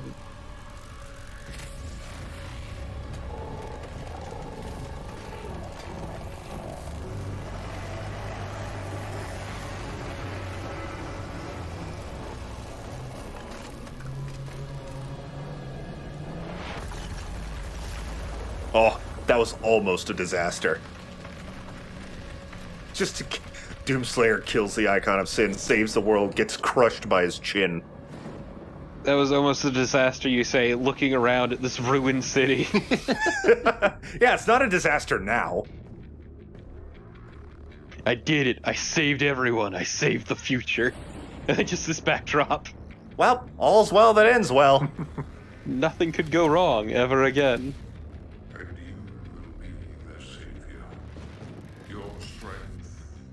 I must say, Slayer, I've completely turned around on you. Just fucking giving the Doomslayer a handy J now.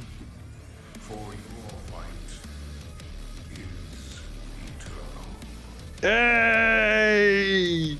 Hey! For your fight is doomly. It's doom eternal. Voila! That was the main campaign of Doom Eternal. For you are doomed to fight eternally. Look at all these people who died in the invasion. All these people who died in the making of Doom Eternal. Joke's on you. It did start with a eulogy, but it was only one person, so I don't know if that's true. So yeah, look at all these lovely people at id and Bethesda. They did good work. They'll be protected because Todd Howard is there. And Todd Howard is a lich who exists so long as a single copy of Skyrim exists. So, that was the main campaign. This video's not quite done yet, but I mean, the credits are for thoughts. I think that Doom 2016 may be the better game, but I think I've decided that I like Doom Eternal more.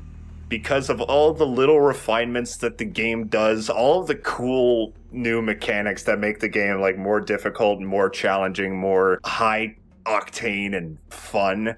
This, like, if I'm gonna be like, I want to play some modern Doom, I'm gonna play this game over Doom 2016, I think.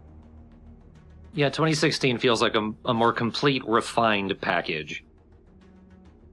Yeah, basically, which is better, more depends on what you're looking for. Do you want fucking high-octane, non-stop action that is incredibly mechanically intricate? Then go for this. Intricate is right, yeah. I do recommend that you play Doom 2016 first, because this game very much feels like it's such a good sequel, though. Like, in terms of gameplay, it's not a rehash. It builds upon what the last game did, which is what any good sequel should do. So I highly recommend that you play both games in order. I appreciate that Eternal isn't just 2016 again. I still don't like a lot of the writing. It feels hackneyed a lot of the time. It's a bit of wank. It's very much trying to be an epic fantasy-ish story, but it almost feels rote. It's weird too because it's the exact same thing that they made fun of in 2016. Somebody did make a good point, and it's not necessarily that Doom Guy didn't care in 2016, it's that he saw what was happening, and like, he cares a lot about Earth. He saw what was happening with the UAC and thought, okay, you're not the good guys, so I'm not going to help you. But still, yeah, it is a lot more wanked than I think they were going for.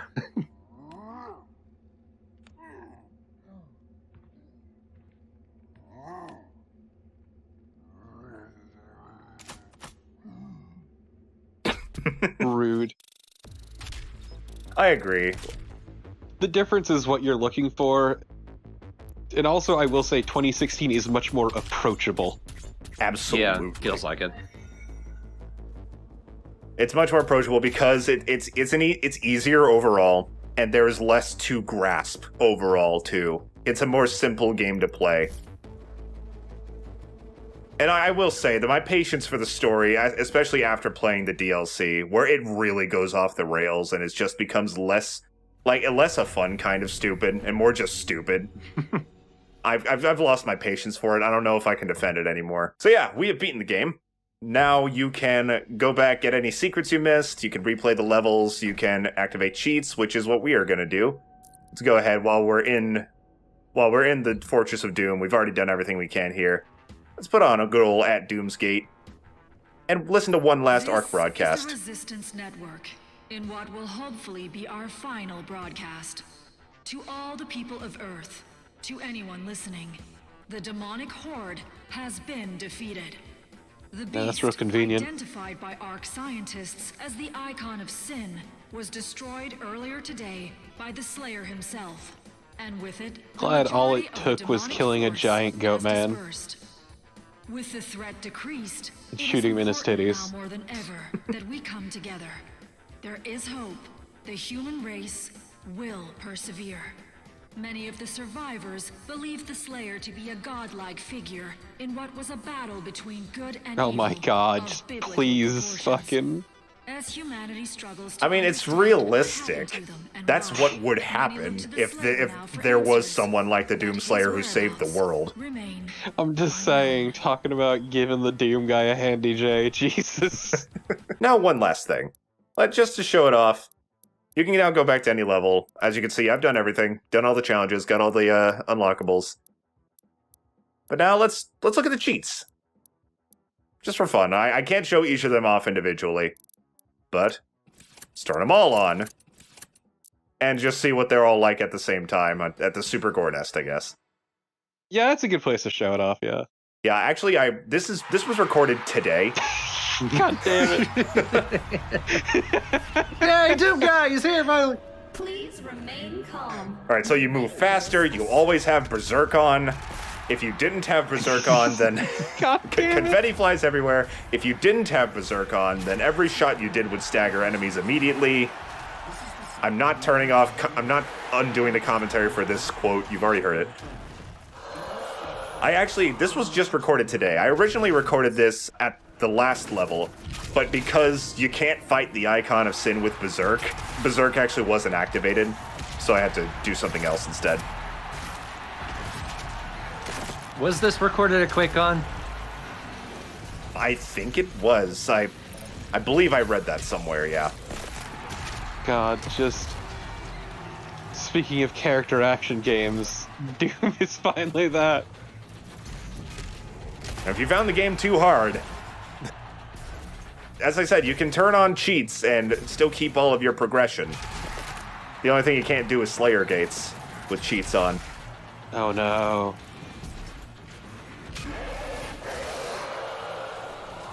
Oh yeah, and if you'll notice, enemies aren't dropping anything. That's because one of the cheats that are on is Famine, which makes it so that enemies don't drop anything, or at least drop less stuff. That actually makes everything harder, because you're gonna get less health and ammo and such.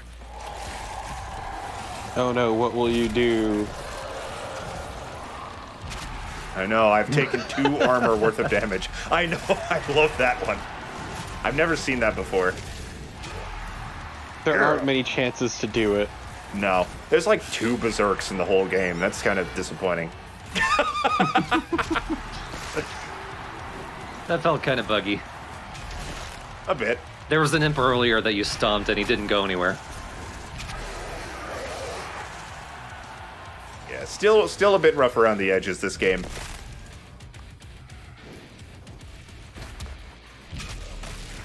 I didn't even see that guy. I can't recommend the Doom series as a whole enough.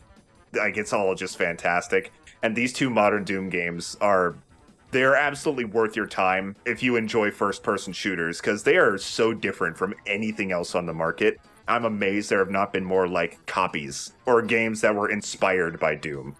So first off, there has been the boomer shooter Boom. But, like, these ones particularly are a tough act to beat because of how much goes into them. Yeah, I'm specifically talking about Doom 2016 and Doom Eternal. Like, there have been plenty of retro shooters as in the last, like, decade or so. That said, if the Doom franchise as a whole is fantastic, then why won't you play Doom 3, you fucking coward? Because I don't have anything to say about Doom 3. I stand by that it's a good game. Play it. I might stream it someday, but I feel like we've had plenty of Doom in the last year. But we're not done with it. We still have the DLC.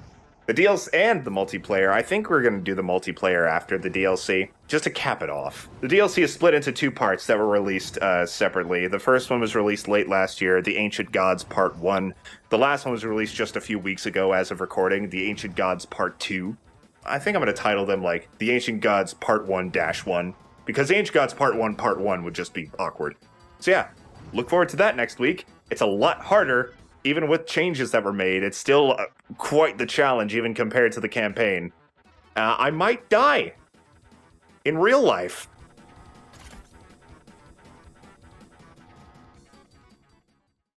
DLC time. Welcome to the Ancient Gods Part 1, Part 1. I'm going to title this the best I can.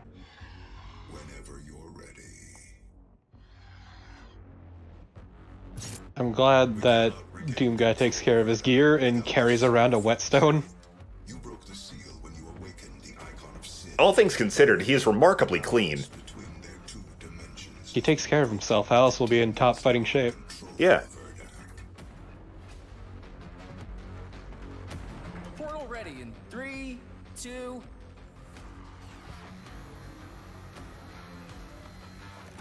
Check out this sweet Stargate.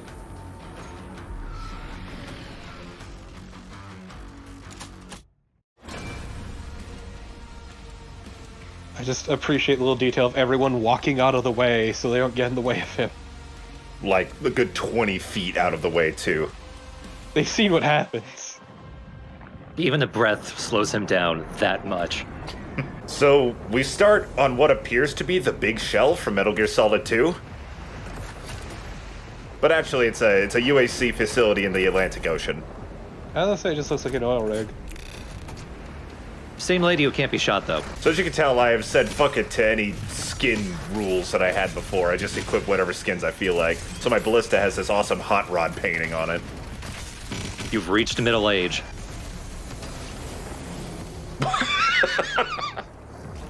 Oh man, the Mankusalt. Do a flip! I will say, there is plenty of story that happens in the DLC. It does take more of a backseat to the gameplay this time around, but plenty of plot happens. I'm going to be focusing on it as little as I can, because as I said at the end of the main campaign, I've lost my patience for this game's plot. You'll see what happens, and what happens, and it's weird. But to start off, we need to find the Seraphim key, so that we can resurrect the Seraphim, who is who originally gave us our supernatural powers. You should be humbled by this mission. So few have the honor to stand in the Seraphim's presence. I mean, he powered me up.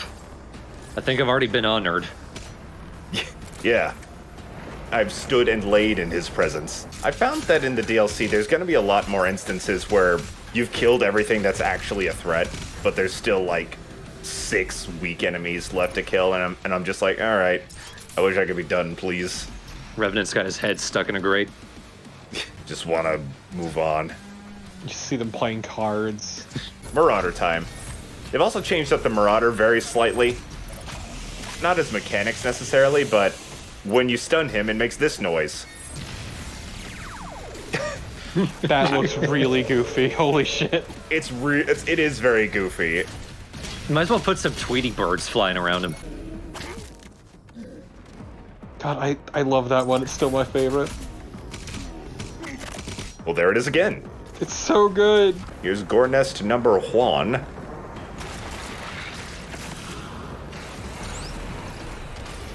What do you do with that part you rip out anyway? Do you just have a collection? I wish. Just keep like a heart sack on your side, like as a fanny pack. It's like the idea of Doom Guy's home just having the meat pit, which is where he just drops off all those hearts. Showing somebody around the Fortress Doom, and this is my meat pit. It's just a basement, just stacked with beating hearts. Oh my god, the smell. Oh. Don't go in there. I'm just showing you this so you stay away. And this is the kitchen. It's got 3 microwaves. Why 3? They were on sale. Oh. Okay, this time, you gotta use the fan. Oh. They knew you thought it was fun. Woohoo! Wow, you get some fucking distance, holy shit.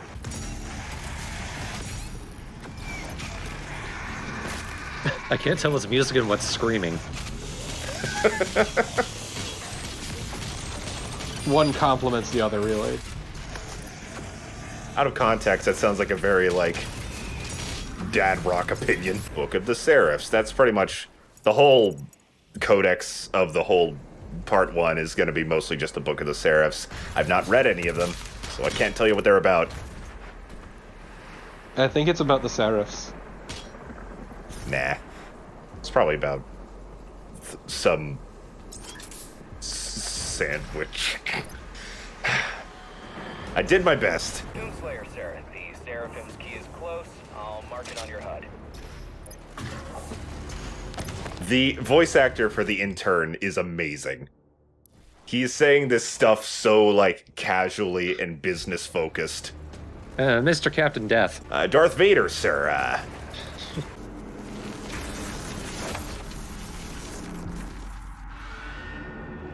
Warning. The Seraphim's Slayer has the key. This facility will self-destruct in 5, 4, 3, 2, 1. Goodbye.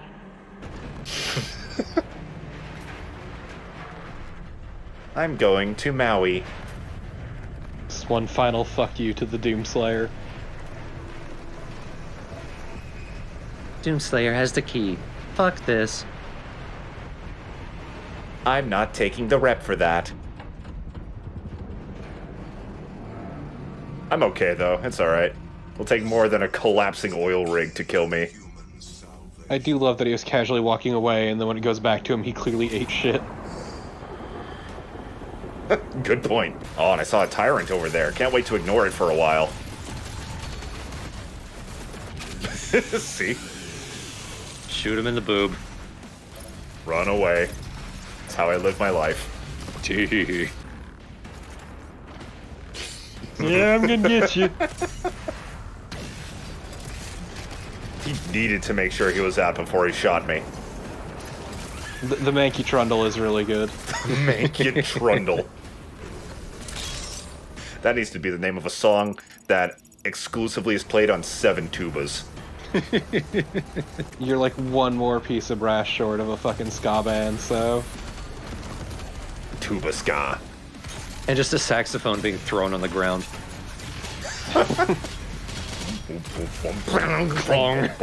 And then just one broken trumpet. This is the best song that no one here can make. Composers for the acclaimed Doom Eternal DLC, The Ancient Gods, Andrew Hulshult, former frontman of Texas groove metal band Burying the Trend, and partner in crime David Levy. I'm sorry, what was that genre again? Texas groove metal band. Fucking groove metal. That is a genre I've never heard of. Yeah? You've heard of Pantera, right?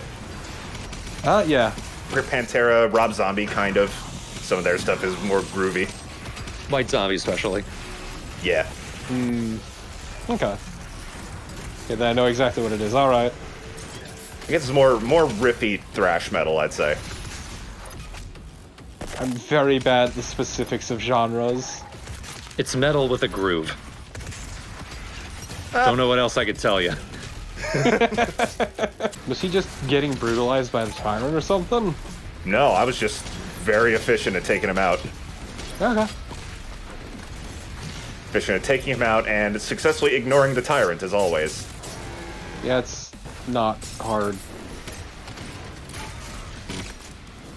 So that one was just Doom Guy missing the eye repeatedly, right?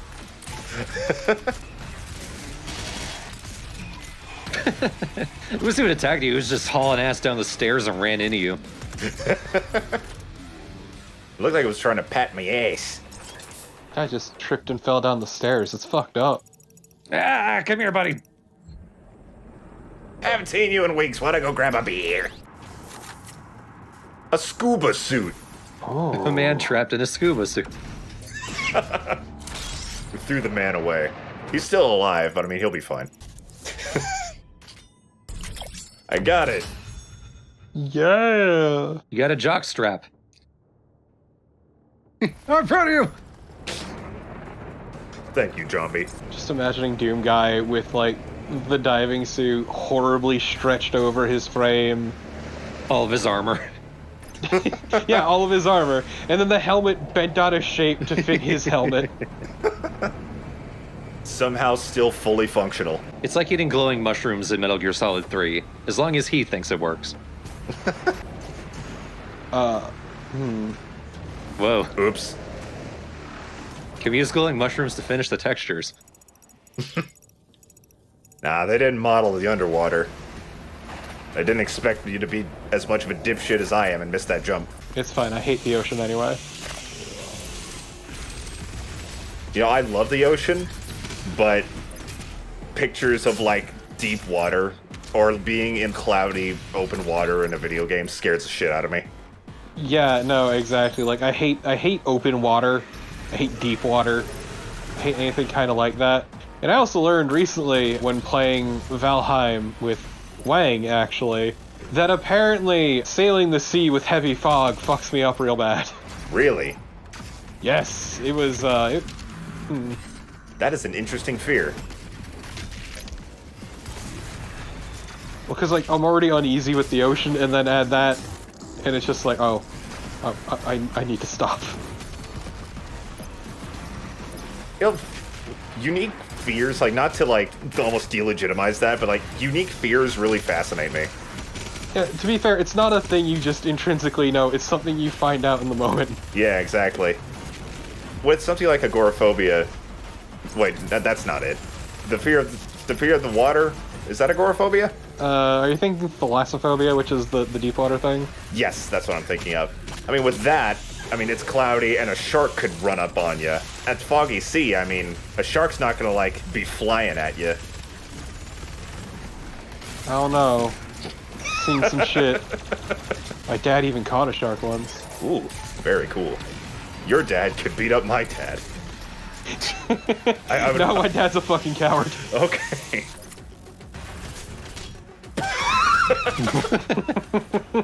It's like in wrestling when one wrestler sprays the other with a fire extinguisher. Man, look, those little guys can sell like nobody else. So down here is where the Seraphim's body is being held. There's a lot of radiation around here, and I got fists now. Ooh. A 2-up. As you imagine, gives you 2 lives. Here's my thought process here. I don't know how to get that. I'll just fast travel to get it later. You can't fast travel back to this point. So I didn't get that. I'm guessing it opened up when you flooded the place. Thank you, Thorn. That made me feel better.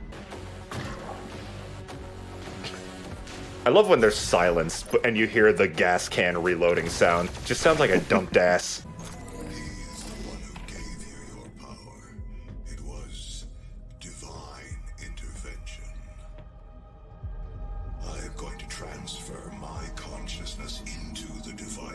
Yeah, weird. I am here to help you, as I have always.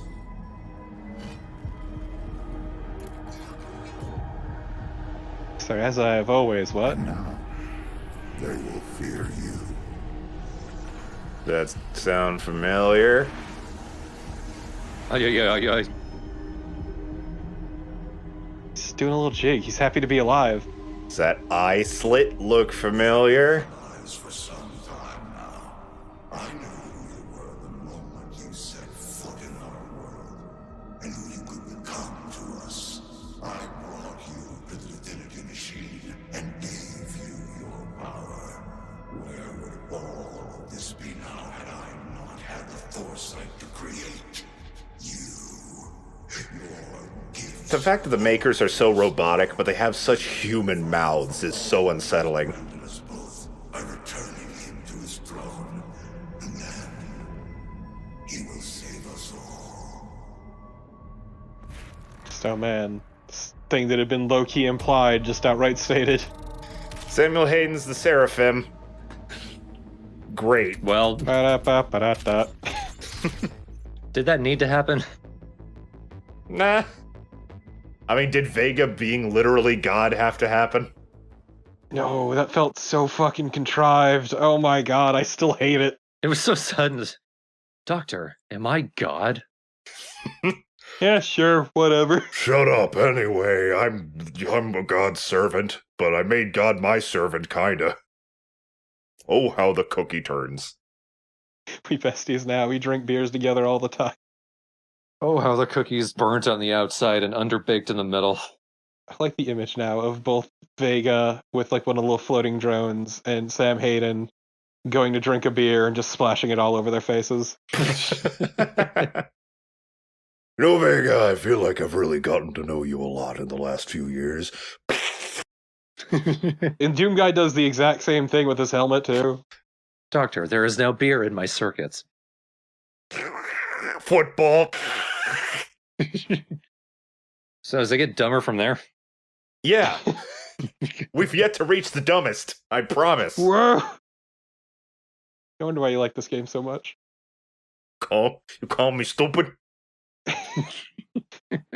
I mean, you said it, not me. If you remember, his real name is Samur Maker, so there was a hint. Dr. Hayden is the Seraphim. They look the He's been with us same. the entire time. Thank God you're here. There's no need to see this. I will not be able to join you. Makers cannot set foot in the dark realm. I will be waiting for you at the sanctum. We can't go to hell, it's icky. It is I icky. have the Blood Swamp's location online. Wow, you got that fast. This dude's on it. Yeah, he knows what he's fucking doing. The honor to serve the gods yet again. That sounds sketchy. So the transfiguration is something that happens specifically to makers. I don't know the details, and as I said, I don't give a hoot anymore. So that's what's happening to him. It's not good. It probably hurts. And now we're going to go to the blood swamps, which is where the souls that are not worthy of being turned into Argent Energy are discarded. It was mentioned in the main campaign, and now we get to actually go to it. Finally, my home.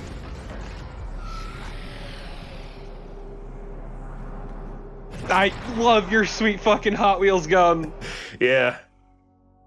I saw it and it was good. I see your mission objective states that you're going to destroy the sphere. Not sure what. Where do you see that? The Seraphim has requested of us. Who let you in here? Interesting that my mission objectives connect directly to my brain.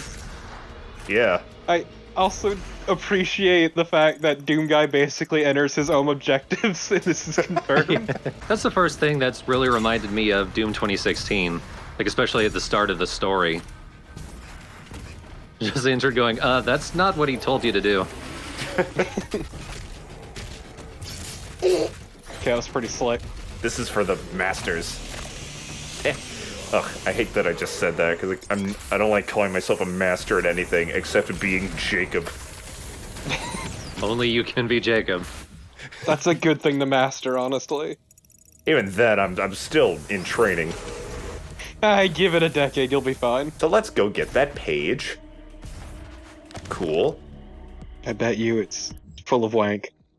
Oh, absolutely. But we're never gonna find out. Where's the damn map?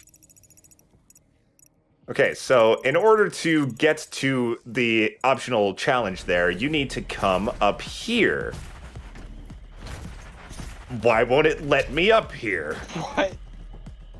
That's the way to go. I made sure of it. But Doom Guy won't grab the ledge, and if I jump even higher, it's just an invisible wall. Let me in. Do you need to go up the stairs? No. I can't jump over that wall to my left either. Do you need to grab onto the little thing? Oh, it's just broke. It is broke. Just need to load the checkpoint, then it'll let me in. And now, much better. What? Is there supposed to be an invisible wall there until you've reached that point and it just didn't unload or whatever? That's a good theory. Because, of course, like, they're not going to let you go there while the Hound section is still happening, so maybe that's what happened. Oh. Wet boy. Don't say that. Excuse me, sir. Okay, now that's taken care of. Let's get to business here. Woo! There we go. Okay, there we go. Spirit out. Time to bust. Bustin', bustin', bustin'. I ain't afraid of no sleep. I ain't afraid of no bed. Whoa! Oh, that's an archvile. I'm afraid of that. One fear. Ooh. No. So we got one half of that coin. Now to go get the other half down the other path. The other half. Quoth Daffy Duck. Despicable demons. Yeah, replace Doomslayer with Daffy Duck. What changes about this game? That's hard to do at the same time. Also, if you're curious, if a spirit is the last remaining enemy and there's nothing around to possess, it'll just go away. Imagine being possessed by a ghost, but they're better at being you than you are at being you. Because that's basically what this is. Yeah. And that's just anxiety. Brain think how do. Me swing, me punch wall. I saw on the map there's a collectible up there. I'm just gonna get to it. I'm not there yet. Brain think, but body not know. Brain think, but Jacob not. The first level is like a decent difficulty. This level's pretty tough. The next level's really fucking hard. Wetland warrior, I'm moist. I'm more slimy, because that skin changes Doom Guy's skin, like his exposed biceps, to be like this green splotchy shit. He looks very nasty. I'm diseased. Now I need to ask a valid question. What? Which is worse, this or Plutonia? I mean, I haven't actually played all the way through Plutonia before. Then don't. Alright. Here's our final arena. I don't know which final arena is harder. They're pretty easy. I mean, no, they're not. They're pretty even is the word I wanted to say. They're pretty easy. Anyone who has trouble with it's a fucking show. They're not. I still have trouble with these fights. These are not easy at all. I don't know. Starting with a buff totem seems pretty easy to me. Now it's easy. While we fight, I've noticed I've been reading the comments. It's unfortunate that it seems this LP had the opposite effect that I was hoping, and that I've gotten a few comments from people saying, "Yeah, thanks, I'll pass on this game." Sekiro, this has not turned out to be. Yeah, it's a shame, but I totally get it. This game is a lot, and it's very fast-paced and hectic, and has a lot of things you gotta juggle, so I can't blame you. But please play Doom 2016. At the very least, play that one. You'll love it, I promise. Haven't used this in a while. Ow. I don't know what hit me, but it really hit me. I think it might have been that Baron. I think it was your place in the universe. Yeah. Oh, this Doom guy, this is not the time to get existential. Time to crush the whatever the fuck, the life orb, or I don't know. Yeah, basically. The daddy sphere. The daddy sphere?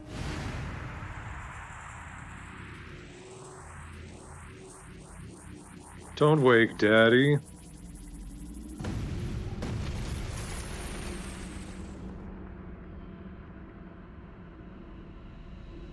Who disturbs my slumber?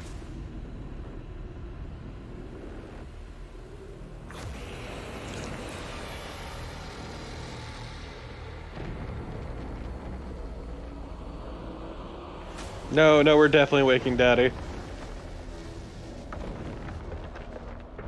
Hello, small one. Ooh, big hand. Oh, it's got 4 fingers like a cartoon. Here you go. This is not the father, but he's a friendly boy. Father's up here. The son. Right, they've kind of shown time and time again that these big boys just exist to menial labor. To hang? Hurry. Retrieve the father's soul sphere. He will save Urdak from the demons. For the humans' sake. Do it now. Sammy boy, you're not very convincing. We're also decidedly not hurrying. It's fine, he can't see our objectives. Only that one dude. Don't worry, I won't tell him.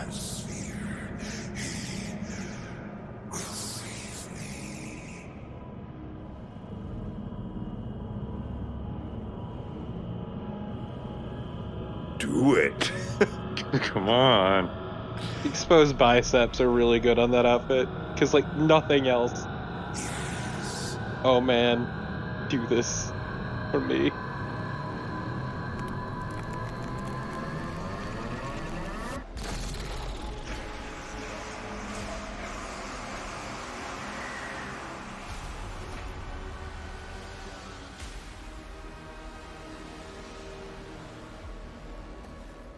This is the most I've liked Doom Guy this entire game. It's like, man, why the fuck would I save Urdak?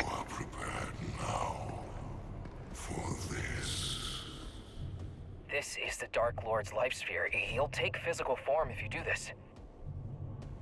Cool. Sounds sweet. If he takes physical form, you can shoot him. It's very simple. Oh, shit.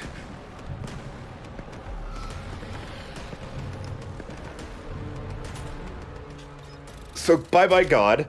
God's... The Father's life sphere has been destroyed. He can no longer take physical form. And now we've taken the Dark Lord's life sphere. The Dark Lord is Satan, believe it or not. Well, he's not literally, but it's the equivalent of Satan. The devil. So, it appears that Doom Guy's plan is to give him physical form so that he can kill him once and for all, I guess. Maybe. Doom Guy ain't chatty, so... No. Yeah, why would he save Urdak when they've continually fucked the humans? It's an empty promise. And also, gets to kill Satan. That just sounds fun. So in order to properly give the Dark Lord a physical form, we're going to head back to Urdak. Now that we have completed the trials, now we have access to a place that will essentially let us do that. And next time, that is what we shall be doing. Going to heaven to summon a Satan for funsies. World Star. My God.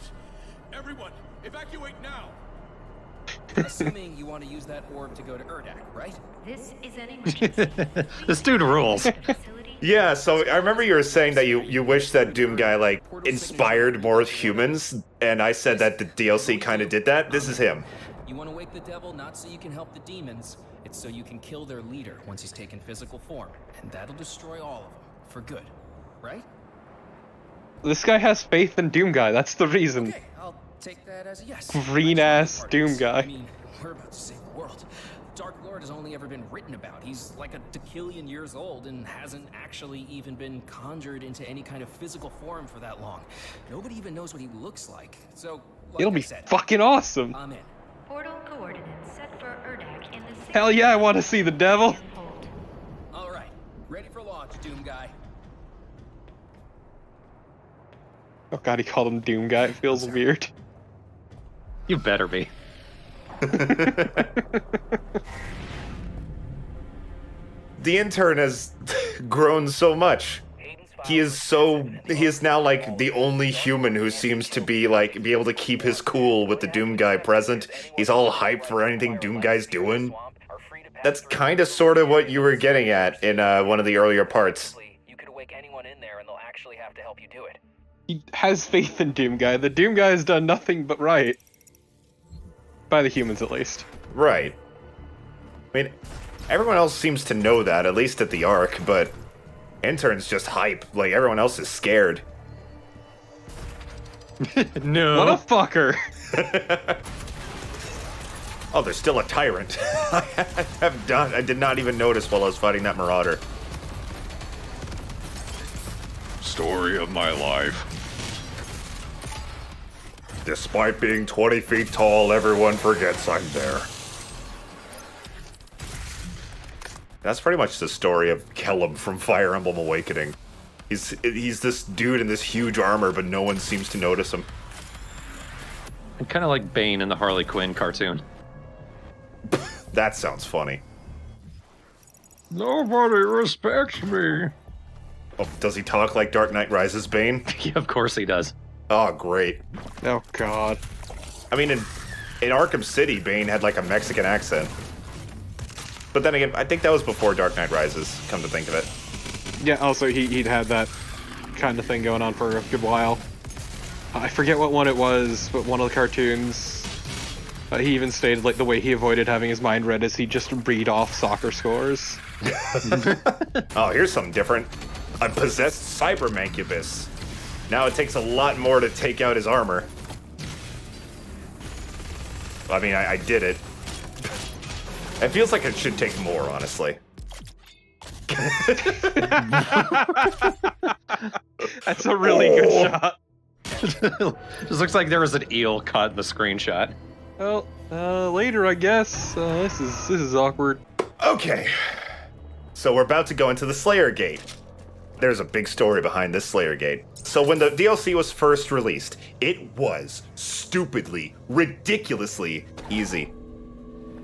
And I remember feeling that way. Like, I played this Slayer Gate, I had no trouble at all with it, despite the fact I was dying constantly through the rest of the level. So I was not alone in that. It was really easy. So, then they went a little too far. I'll point out the changes as they come. First, they added these 2 archvials. That's fine. But essentially, the first change they did was way too hard, so they changed it again with the most recent update. They kind of mixed things around instead of totally changing anything. Those 2 archvials were apparently on opposite sides of the map before, which made them incredibly difficult to deal with. Having 2 archvials at once, especially as the opener, is still not easy, but at least like having them next to each other, you can more easily deal with them.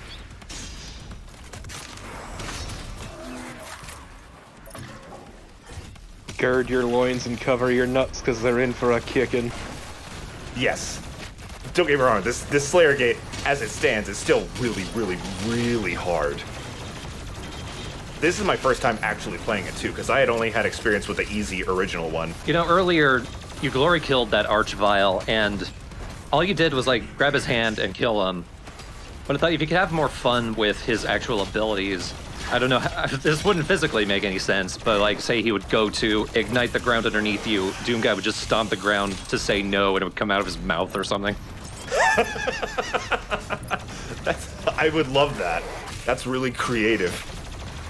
I mean, it could even be something as simple as grabbing his hand, shoving it down his throat, and then lighting him from the inside. Yeah. The fire comes out of the mouth and the eyes. I want it to be my job to come up with the glory kills. No other part of game development, just come up with the glory kills. So Torp, I blame you for the summoning of this thing. Why is it my fault? A possessed marauder! I've done nothing wrong. I was hoping that would happen. Feels nothing. I have indefinite access and understanding of this world's systems. I lack the control over them necessary to remove the demons and reseal the void. Without a physical form, I am merely a presence. I have no recollection of myself. Oh, well, that answers my question from earlier. Could return me to my full faculties. He clearly doesn't Yeah, know sucks to what be you, is. bro. Maybe he thinks you're here to help him. Ah, my good friend Doomslayer. You're here to help me, aren't you? Oh, we've been through so much, I can feel it. So proud of you, my son. I remember talking smack about the Seraphim behind his back with you. Oh ho ho, what a tentacled freak. Perhaps I have lost my comprehension of color. That orb does not look gold. It looks purple. I remember when I was a boy, the school uniform said navy pants. I got black by mistake, and they sent me home. I enlisted in the Navy by mistake. Oops. Oh boy, double Baron party. Don't Google that. A tea party of barons. Earl Grey. I don't know why, I just imagine them drinking out of boots. Like, otherwise, it's a lovely tea party. I hate everything with a carcass, including Doom Eternal. Or dead people. Well, what are the dead people gonna do about it? Exactly. Fuck them, lazy bastards. Get up and go back to your job. All right. Let's head into the final room of the DLC. Get all the collectibles. Let's hop in.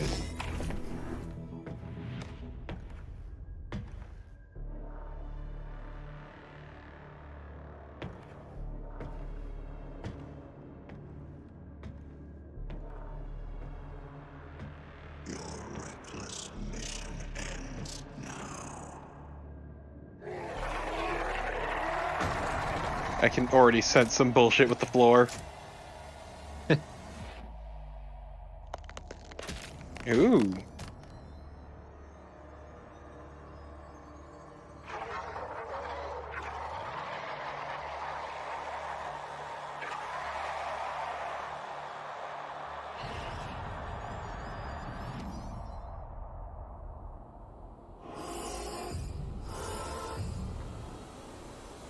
All right, time to take out the Seraphim. This boss is oof. Well, you'll see. He starts off like a pretty standard boss. As you can see, his health is draining a lot. He's got several phases. Just focus him with bullets as well as look out for these eyeballs. They will hurt you if you are in the vicinity of them, and they are very pesky. And they can drain your health very quickly if you don't pay attention.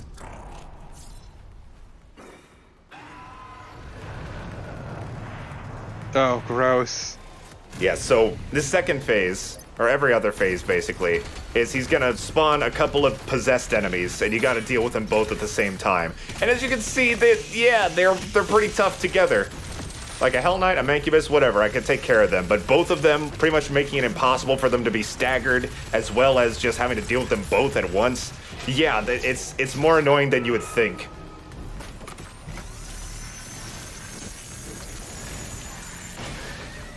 And once you kill the possessed enemy as well as the spirit that goes with it, a regular version of that enemy will infinitely respawn. So just focus on the possessed enemies and then destroying the spirits, and then that'll get you past this phase.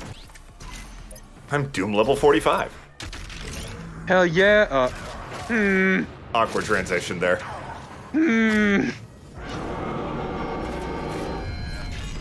I'm just reminded of like the images of like just many-eyed angels, how they're actually depicted, and just the be not afraid.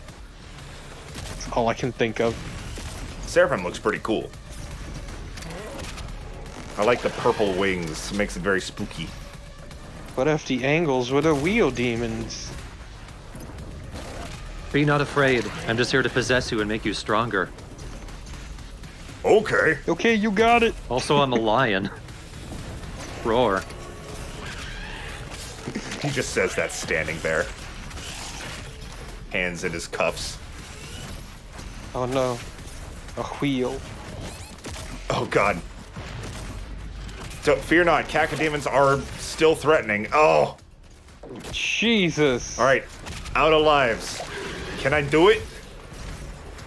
Sure is a shame you didn't get that 2 up. Yeah, I know. What am I doing? Just run! You're just kind of dicking around, it feels like.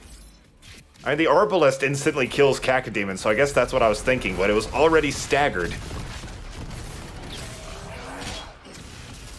Sir, you've left your chunks.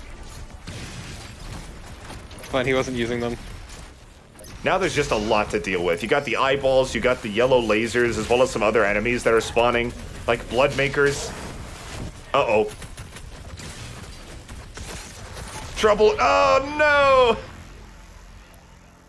And you don't get those lives back. I'm dead as fuck. Okay, so it respawns you at the beginning of each phase. Otherwise, I would have never finished this fucking game.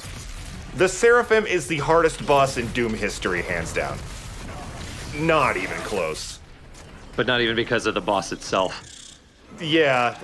I mean, the hardest, like, boss encounter. And this. Ooh! This. This is some shit. A possessed Dread Knight, whatever. Possessed Pain Elemental and a possessed Dread Knight. Okay, yeah, this is... I'm gonna say, this is just harder than it looks.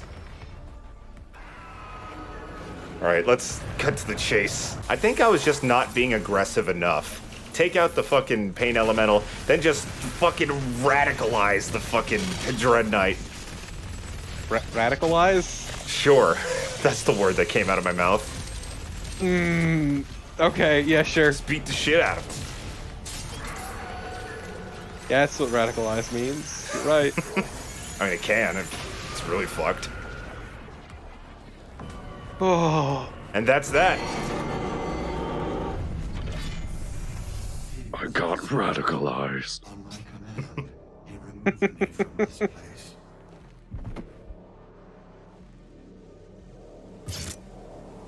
Oh. It is not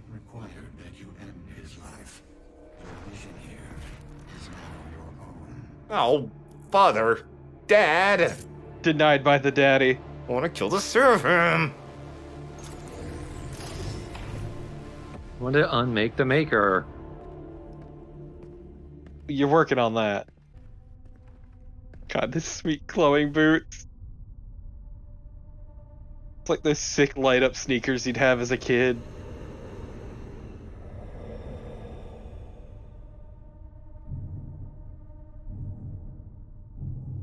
Here, enjoy orb.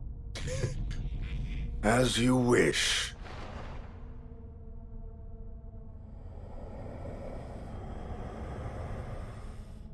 Sweet, let's do it.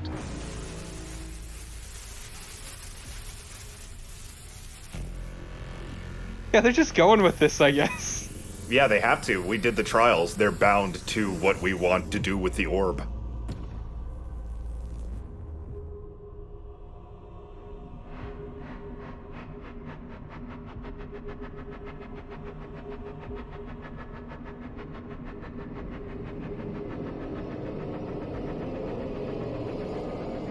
You know, I appreciate Doom Guy's dedication to the bit, which is finding the devil's heart, summoning the devil just to kill the devil. The Dark Lord is the leader of Hell's armies, not a king, but a warrior of the Dark Realm. The fiercest among them, as only the strongest could rule the demon. It is you, in their world. My brain is off. Wow. Sup, bro? Brum, brum, brum. That's when I checked out of this plot. He gets real dumb. I think the premise there is that the physical form of the Dark Lord is whatever Hell perceives as the most powerful and feared warrior they've ever seen. So I guess that's why he looks like you, but it's stupid. Yeah, I think the idea is just basically Hell is ruled through power and violence, and who is more powerful and violent than basically their equivalent than you? Plus, so much missed potential. Fuck, so many enemies have such cool designs. The makers look so cool. But Satan is just a dude. He somehow looks a lot less threatening when he's evil than when he's the Doomslayer. Because he's naked. He's nude, and no one's afraid of nude people. So yeah, that was the Ancient Gods Part 1. I thought it was great. It was very fun to play, very challenging still, even with its changes. Is it necessary playing? I don't know. If you finish Doom Eternal and want more of it, absolutely. I don't think you're missing a whole ton without it, but it's fun. It's a good time if you like the main campaign. I don't know. You're checking out of the story. I think I'm finally into it now. Yeah, you like this twist? Oh no, I'm reading the wiki.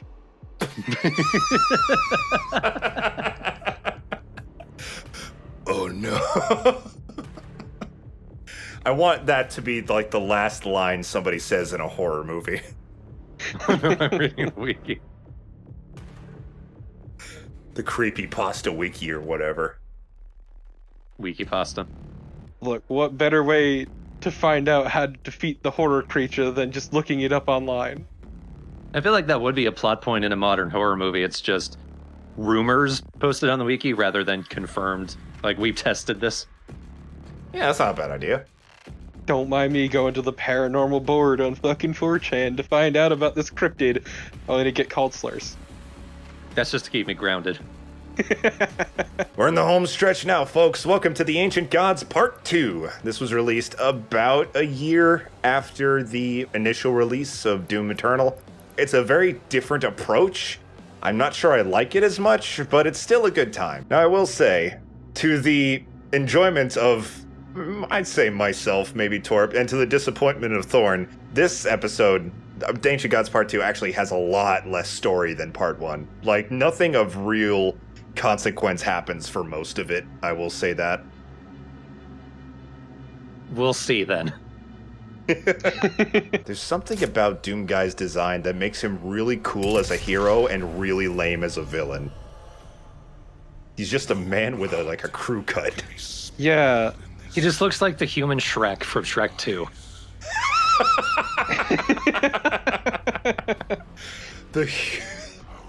I don't know. He's got a little bit more neck. If you survive, I will be waiting for you at the city of Emora. He even walks like Shrek. How is his ass better than mine? Is this visible? Shit! Must get chaps. Tight round buttocks. Check this out, though. Woo! That was sick as hell. Finally, some platforming. What do you mean, finally some platforming? I meant to say with the meat hook, but I stopped talking for some reason. Chick, if you know what you are, let me tell you about Doom Eternal. Okay, I'm having some trouble here. There's a buff totem outside of this fog that we can't get to. All right, well, we got that out of the way real early. That death looks like he threw it on the ground and gave up. There's some BFG ammo over there, so I thought I'd go ahead and just use it. I like how because they have to list that thing up floating in the air as an enemy to get you to hook onto it, the BFG was also shooting it for some reason.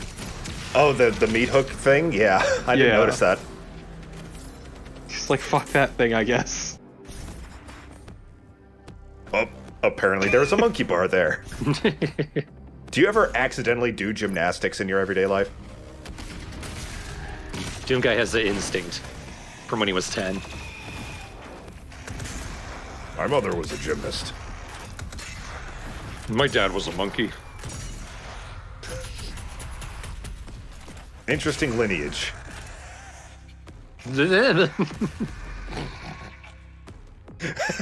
And then you see it's like pieces come off screen. Hello.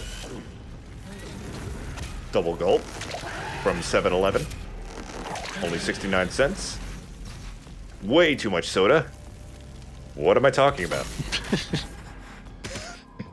I don't know, but we aren't getting any ad money for it, but thanks anyway. Go to 7-Eleven. 7-Eleven's run by the Sentinels.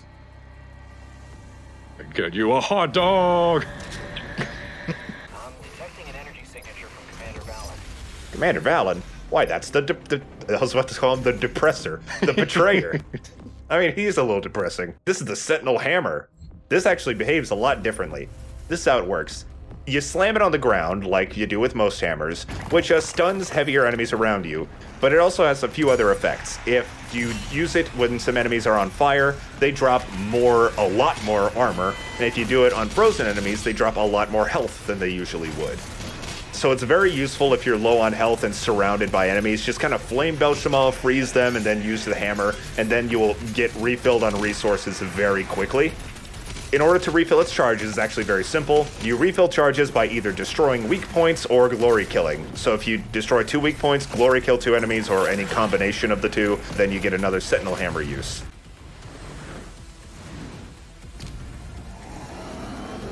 Why can't we kill the dragon? Because he's our friend. And he's a really gooby looking dragon.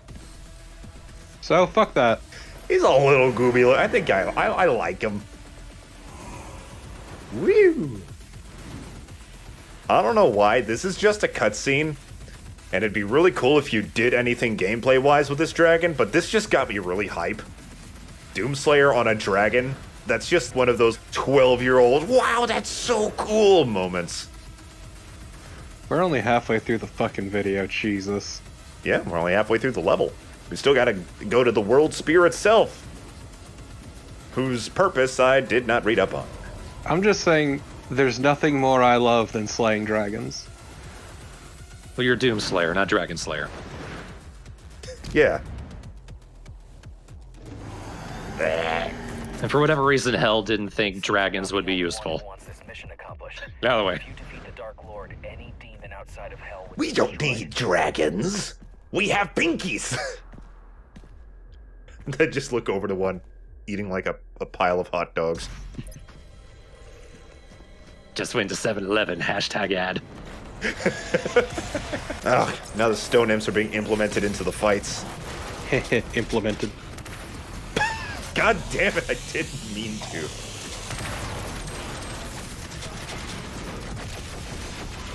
He's stoned.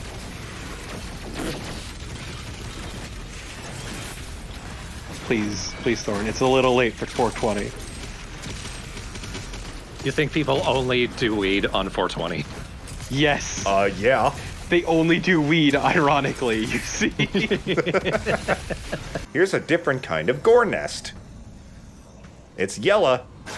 Let's destroy it and finish the encounter. For now, it's just a regular encounter. Once we finish it, I'll tell you what its gimmick is. Because it won't be noticeable at all.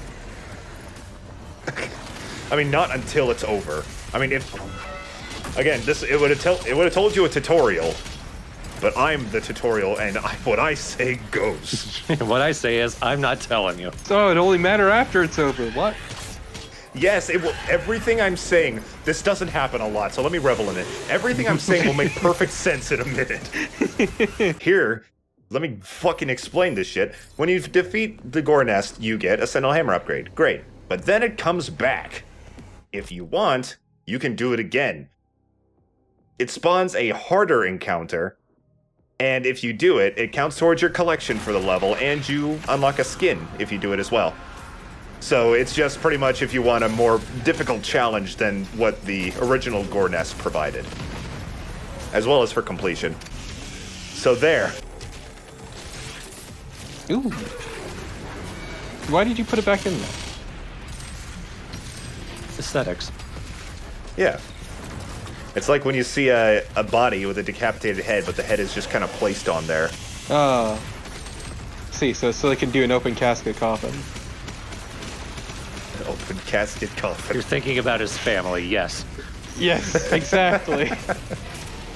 They're gonna recover the body after this. It'll be tragic. Ignore the eye. We put it back straight as best we could. So, best to look him in the mouth, I guess. It'd be interesting, but also really jerky if there was an enemy that reacted to you meat hooking them. Like, as you're coming up, they rev up a punch. That'd be awesome. I'd like that. That seems like the kind of asshole-ish thing that would actually flow really well in a Doom Eternal. Teal. They'll never see me in this. Wow, it got its armor back really quickly there. Yeah, he just decided immediately to just not put up with your shit. Wait, I can just do this whenever I want? Oh, killer. I shot the wall. You take it kind of easy. Why did it sound like a horse?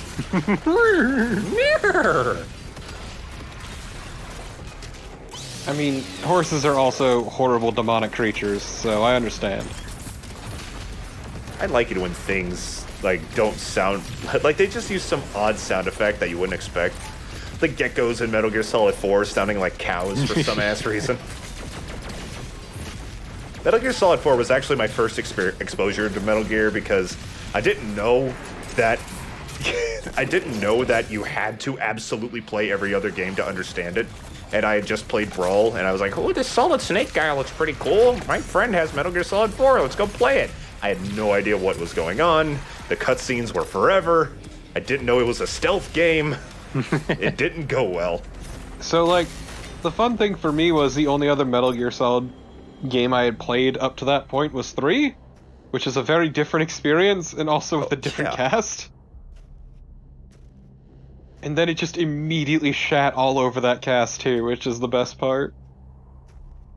If your first Metal Gear Solid game was Metal Gear Solid 4 and you beat it, please leave a comment. I want to know your story. It also plays really well for, like, as far as Metal Gear Solid games go. Oh yeah. Still weird controls like every other one of them. But you can crouch walk for the first time. Yeah, you can even do like this the slick ass ground hum. Yeah, the slinky dink, as I call it. You can do the worm. I must slinky dink through this gate. slowly gets on his stomach. Here we go. It's as the prophets predicted. He is ground humping. It is as foretold. This place looks funny. You look funny. Says a voice from on high.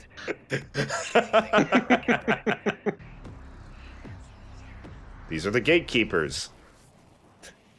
They do something. I have the location. They'll start yelling at you for not being enough into the subculture to really be part of it.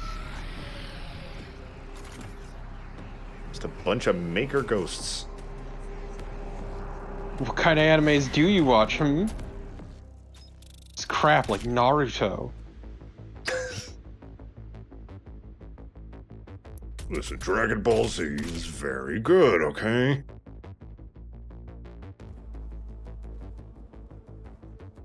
I like Gohan. We're back on Earth now. And now that the invasion itself is mostly over with a few remnants here and there, the Earth appears to be starting to be reclaimed in a way. Thus the level title, Reclaimed Earth. It recovered real fast, hot damn. I mean, it still looks like shit. I mean, it looks pretty, but... I mean, the flora recovered real fast. I will mark its location. It looks like a Near Automata level, actually. Yeah. Into the most ancient part of hell. The Dark Lord will be there waiting for you. Finally, it's time for horny robots then. Near Automata, but with instead of robots, it's demons would actually be pretty cool. Horny, sad robots / demons.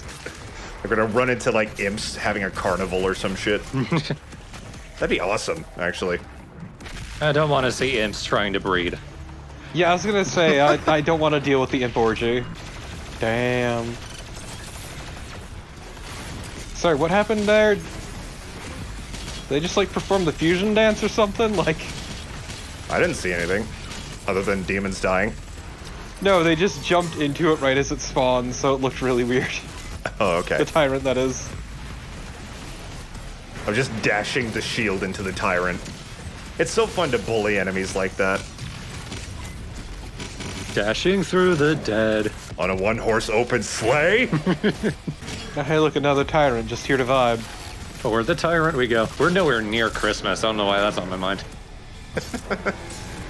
It's already 7 months away. The Christmas music should start in the shops here soon. Yeah, it's like at least 20 years away, you're right. I mean, you're not wrong. There will likely be Christmas in 20 years. All I'm saying is, these past few years have dragged on immensely, which is why it was really weird and great. When I was looking through, Eurobeat producer Dave Rogers' Spotify, and just fucking one of the songs was named Eurobeat's COVID the Virus, and I'm like, what the fuck, man? Ow, ow, ow. I did not realize there was fire, ow, ow, there. I hate my brain. I just like the idea of the stoned imp, which is just an imp who sits there and just waves at you. It doesn't do anything. I'm just totally checked out, man. I don't want to be tortured for eternity either way, so... Shrug. It's true. As Captain Lou Albano taught all of us in the Super Mario Super Show, if you do drugs, you go to hell and then you die. No, to go to hell before you die. Before you die, that's right. I think I understand what he was trying to say. Like, if you get addicted to drugs, like, your life will be hell and then you'll die. But at the same time, it's Lou Albano, so... He kind of just said things. Hug me! And El Classique, as classic as an American cheeseburger, a possessed Hell Knight. Dude, I really want a cheeseburger. I was looking through commercials for my voiceover class, and I saw Red Robin, and I had to stop because I was so hungry. All right, Jacob, today you're voicing a business associate. Red Robin, no. No. I'll eat this mic, I will. Hello, Hell Knight. Goodbye.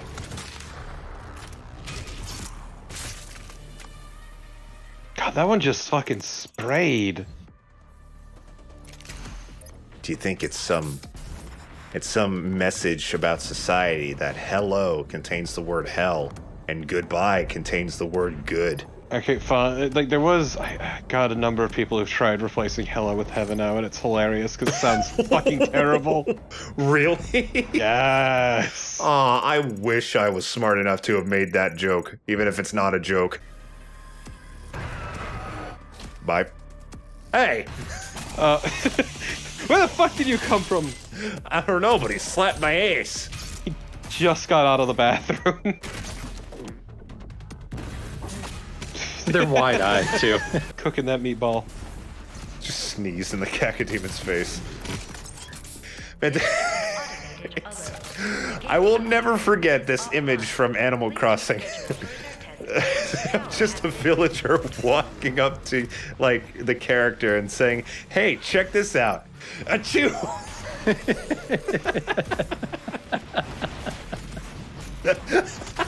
I don't know. I can't find the image, but it cracks me up every time I think of it. The Gate of Devon. The only way into the most ancient part of hell. The Dark Lord is there, waiting for you. Okay. Allow the city to be overtaken. That's fine. I just really need to go pee, so I'm just gonna go to the bathroom real quick, okay? Hold on. Oh, no, please. Father, this is a bad idea. No, oh god, the pee, no! Now we're heading to... Hell. I've forgotten the name of the city, but yes. The most ancient part of hell. Divium? Nah, that's the gate of Devum. Oh. Hold on, it says... It says at the beginning of the next video. Imora. Imora, thank you, Thor. Ah, one letter short of immoral. Fucked up. What if it was just called immoral? Why isn't it? I know. You're like, the capital city, immoral. And then there's it, which is in the state of naughty. Naughty. In the hell country of bad. Sounds like a lovely place to be. Imora naughty bad. After a year and 5 LPs, our doomed journey ends today in Imora, the most ancient city in hell, where we're gonna take on the Dark Lord at long last. Finally, we get to punch ourselves in the throat. I've tried before, I just can't do it. It's true, he's too ripped, he can't quite reach around.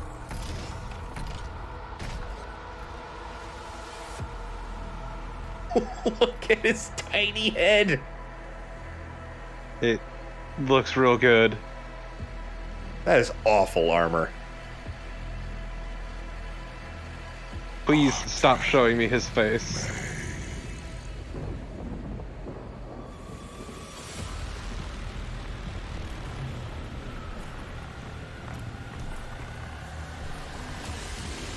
And the last 4 aren't quite in sync. We practiced this, Marty. Bleh. I'm just here to watch. Ah. The thrall was very nice to me. Oh my god, they're upside down crosses. Fuck off. And they're ships. The people are driving those things. So lame. I'm just waiting for his helmet to descend, and it looks so dumb.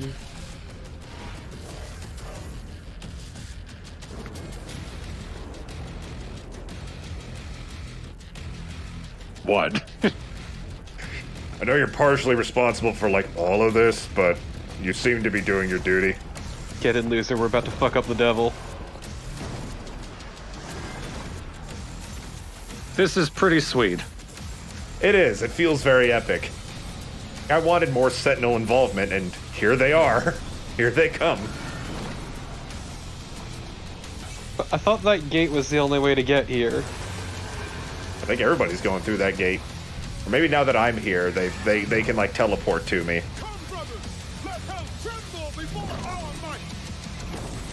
I wish Valen did more in the campaign. I think he's pretty cool. I like the idea that the intern is just back watching a monitor with some popcorn cheering along. I believe it. I mean, it also would have been cool if he showed up with a gun. Lord is defeated in ritual combat. Any demon outside his realm will be destroyed. Wow, that's convenient. That tentacle took it for that gargoyle.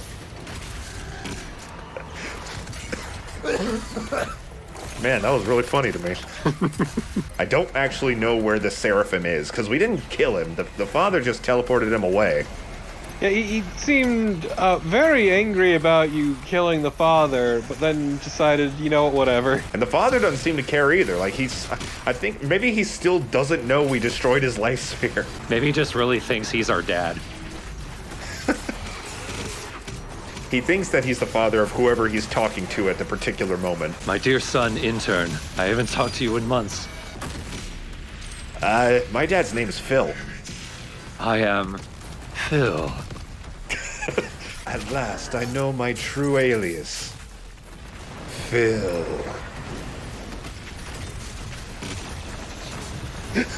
What if God was Phil?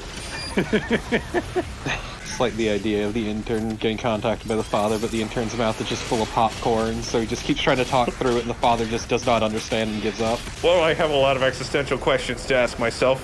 I'm gonna drown them in popcorn. I guess there are worse coping foods and drinks to have. My stress food is popcorn. It's important to remember that the intern is basically the only person in the building, too. Yeah, everyone else just GTFO'd.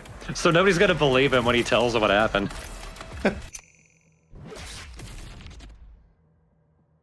Now they'll be stunned for longer. But we have one more skin to unlock, which I will not be wearing because we're out of levels. You know what? I'll wear it during the multiplayer video. How about that? Okay. Ah, shit, then I know what skin to wear. You just don't know. Show up wearing the same dress and it's really awkward. But if we're wearing the same thing, it means we're secretly on the same team. Ah. Oh. Except there's not two Doomslayers in the game at the same time, so we'll never know.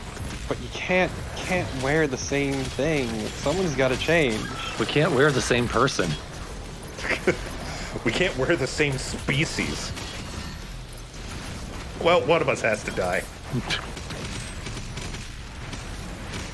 It's here, at the end of our Doom LPs, where you start feeling mercy for the demons. You're about to commit a genocide, so... Alright, that zombie was the last straw. Also, I'm not committing a genocide. The demons will still be alive, they'll just be stuck in hell. It'll be house arrest. To be fair, you've been committing a genocide for a while now. The thing is, I don't think there are a finite amount of demons. As long as people die, as long as bad people die, demons shall be a thing. Well, then I guess we just kill the bad people, too. Wait. Until there are no more bad people born. And then we kill all the demons. Wait. Fine, just kill them twice. Or find a way to forcibly extract their soul and destroy it.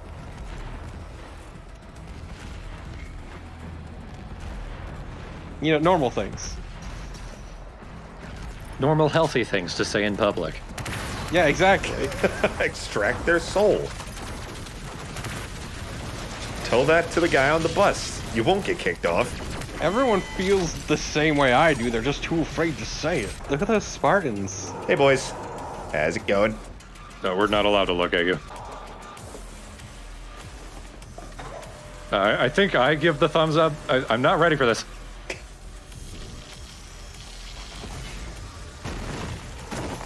Why do you keep launching your own ass as a projectile? Because it's fun. Did you just skip that page? Don't worry about it. You just looked right at it.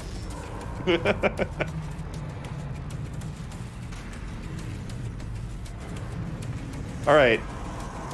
Oh wait, never mind. Here's a pain elemental. We'll take care of this. And then, I introduce the most fucking stupid thing ever. These guys. They die with any hint of damage. They don't do a lot of damage themselves. They explode with ammo. You can't chainsaw them. Why are they here?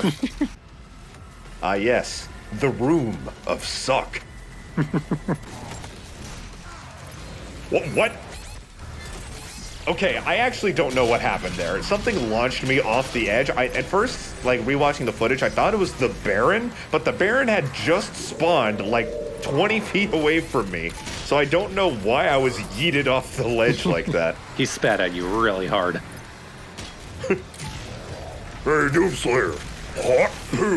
Hey, Doomslayer. That's you. Oh no, not the hell sneeze.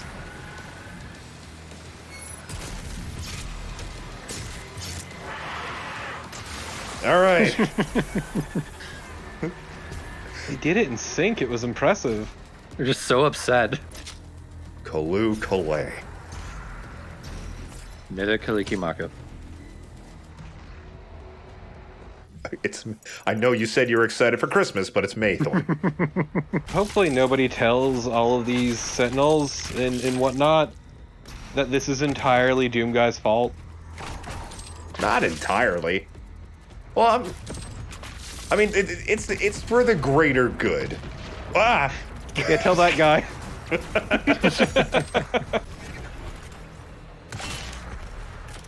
You shut his ear. No, that was a collectible. Yep. Critical literature. You need to read this. You must. Critical literature.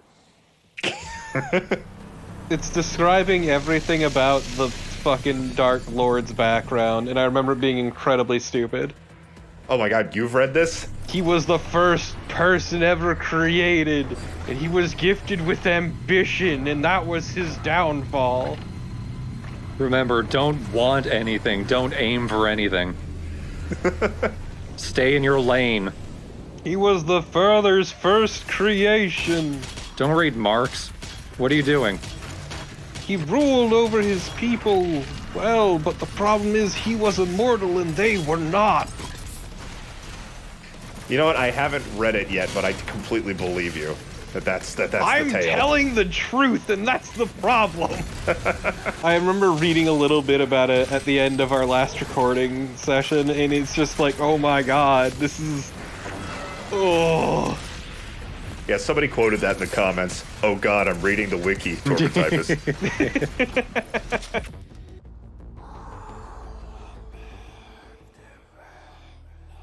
Oh, these are the ancient gods, I guess. You bring violence and war to thwarts of the Dark Realm.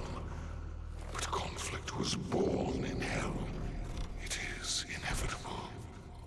A fire that fuels creation. I can't hear you, you're whispering. Purpose where there is none. Dude, could you just use, like, your normal voice? I have allergies. Your throat's gotta be a mess. That was a really good impression. Was it? Like, that was like dead on, yeah. Stand and fight, Slayer. Guess his gloves would be rubber, wouldn't they?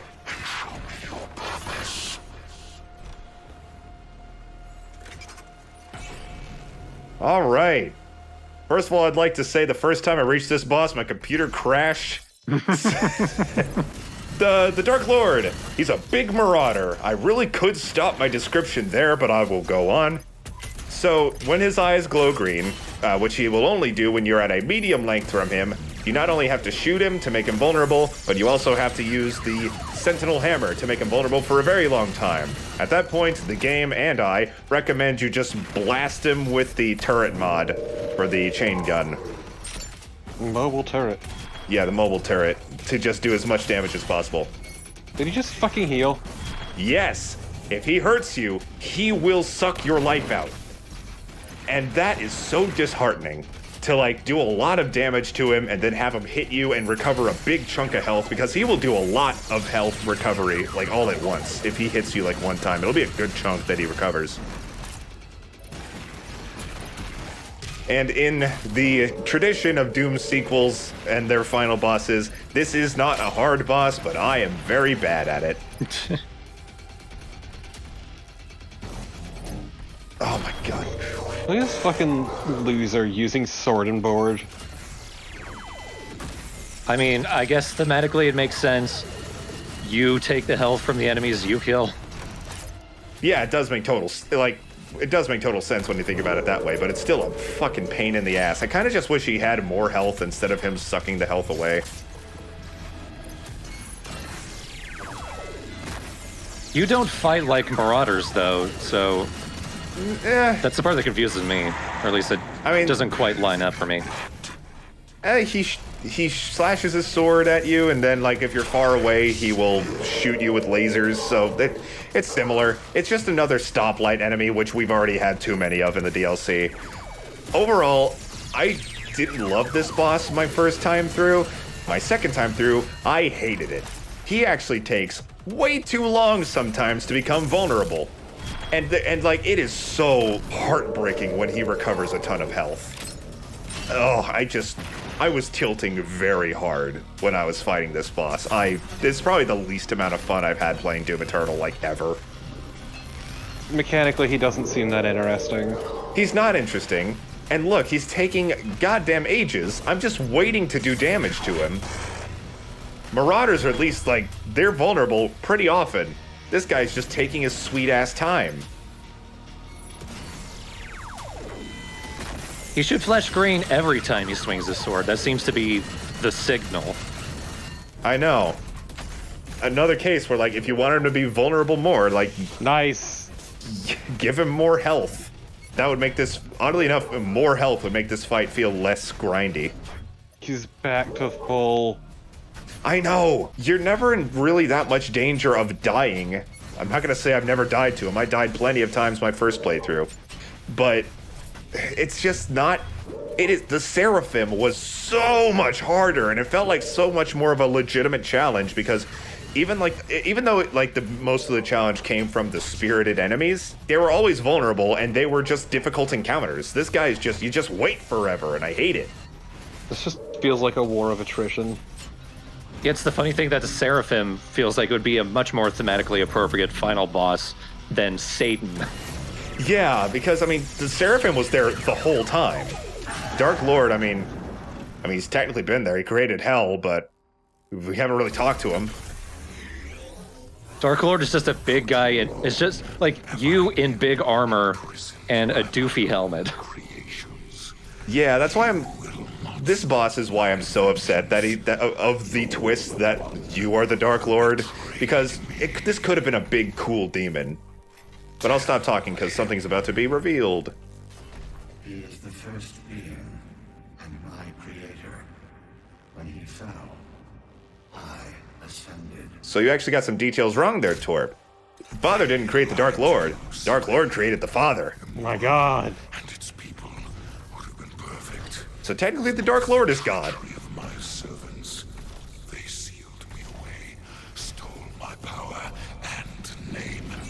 And now the time has come for a reckoning. I hate his voice so fucking much. It's dumb. He's just not very intimidating. Again, a dude with a crew cut is a very good hero and a very lame villain. The point of Doom guy isn't really, at least at this point, his face. Yeah. And I mean, even then, Doom guy's not supposed to look cool. If anything, he's supposed to just look pretty regular to, like, have him be more relatable. Just look like a soldier. They never really showed you his face that much to begin with, in at least the modern games. Because, like, the point was never his face. So just seeing his face, he just looks like a dude who's just jacked as shit. I guess it's more the nostalgia because, like, in the classic Dooms, you saw his face literally all the time. Also, ow. Yeah, but he emoted more than this guy.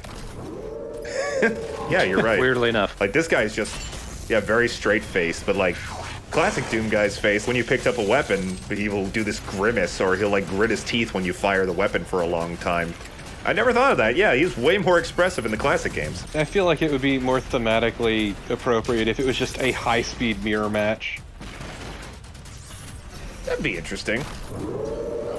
Like some kind of, like, Zelda 2 type deal.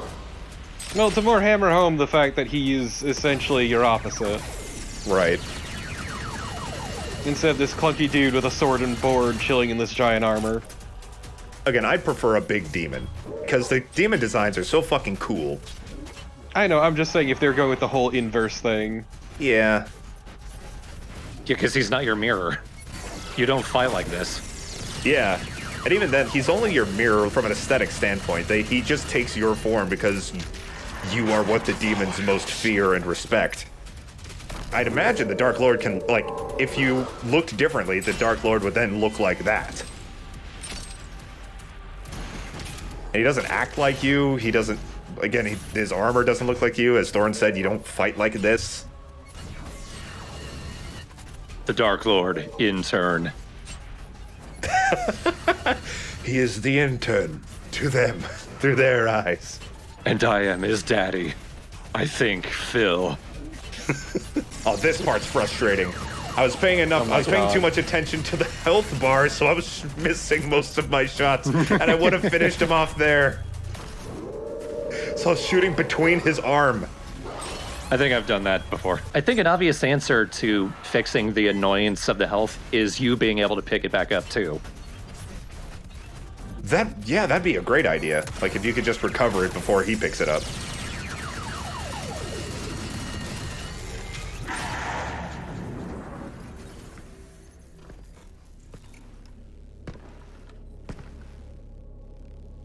Guess I'm God now.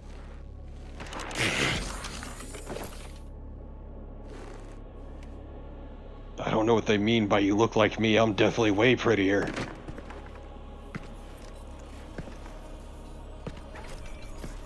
You don't have my cute little beauty mark.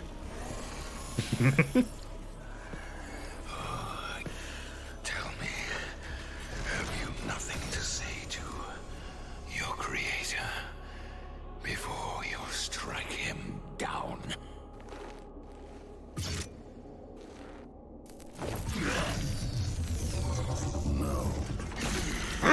I love that! The same, almost the same energy as the end of System Shock 2. Oh, if those were the only words Doom Guy uttered in this fucking game, it would be amazing, but no, they had that stupid flashback in the fucking lore episode. God, I love the no so much. That's some Han Solo energy. Just all I can think of is the end of System Shock 2, where Shodan is just giving this giant speech and just like making this offer to the main character, and he just goes, nah. That exact same, like, tone, too.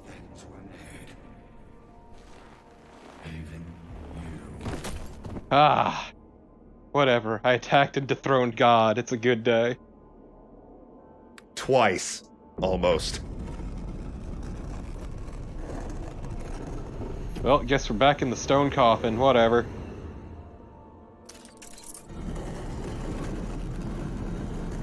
Until I'm needed again later, losers.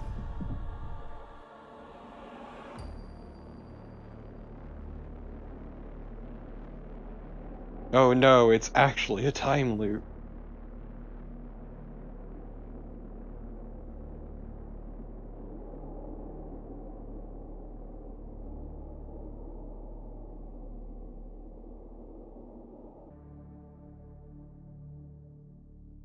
I don't know why. This quote actually made me feel a little bit... That made me feel kind of emotional.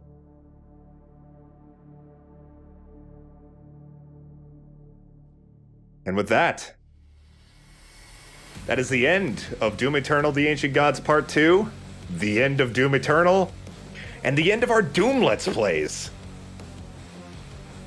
It's been a year. It's been a year, so I guess we should start with Doom Eternal itself. What did we think?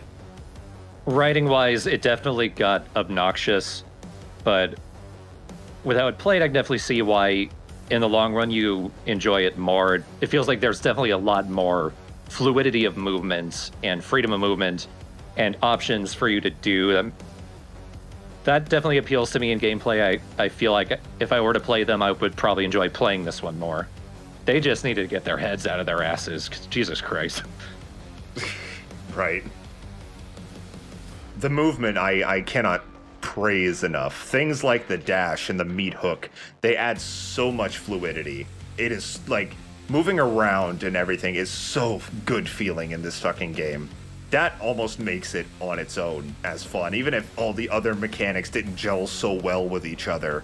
The movement itself, like, I want every first-person shooter to feel this good. I really do. Going back to what I said back in like part 3 or something, I think I would be more okay with the writing if there was just something more to ground it. Because we kind of got that with the intern, just a guy who's on board with it, but more chances to see normal human people actually doing something where Doom Guy doesn't feel like the only one who can solve everything. Also, we kind of saw that in this part, where all of the armies, all of the Sentinels came in to join you in the fight.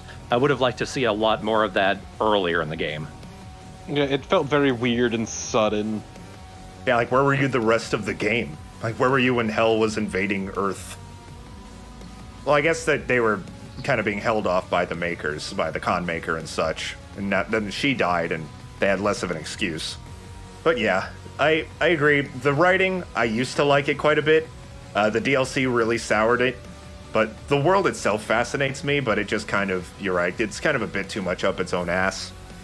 Ancient Gods, I ended up liking the writing a little bit more, if only because it actually reinforced Doom Guy's own agency in the narrative.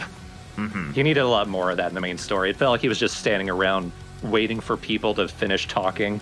And because of that, whatever he did, it felt like he was being influenced by what people were saying, even though he was probably acting entirely on his own volition. It doesn't feel like that when he's just waiting for people to stop talking. Right. I think my favorite thing in this whole, him going no at the end is up there, but him holding the life sphere up to the Seraphim and breaking it in his face is probably my favorite moment. Yeah, so such a fuck you to, like, all the pain that the Seraphim and by extension Samuel Hayden caused.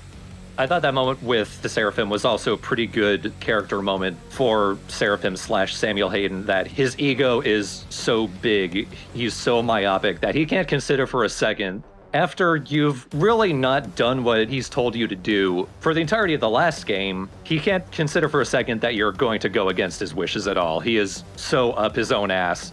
He does not expect to be betrayed at all. Yeah, it's really cool. Like, Samuel Hayden ended up being a pretty good character. Not a character I really think about very much, but yeah, he added a lot to the lore and a lot to, like, the motivation of the whole game. Hello? He's still here? Great. I have a message for you from Marty, Hugo, and all the hardworking devs at id Software. Thanks for playing. Hell wouldn't be the same without you. God damn it. Much like the end of MDK, I did not know this was a thing until I sat through all the credits, which again were like 15 minutes. My god. In the current event that's happening. Fuck off. I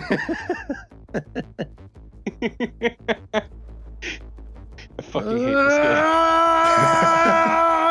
game. That's a fucking mood right there.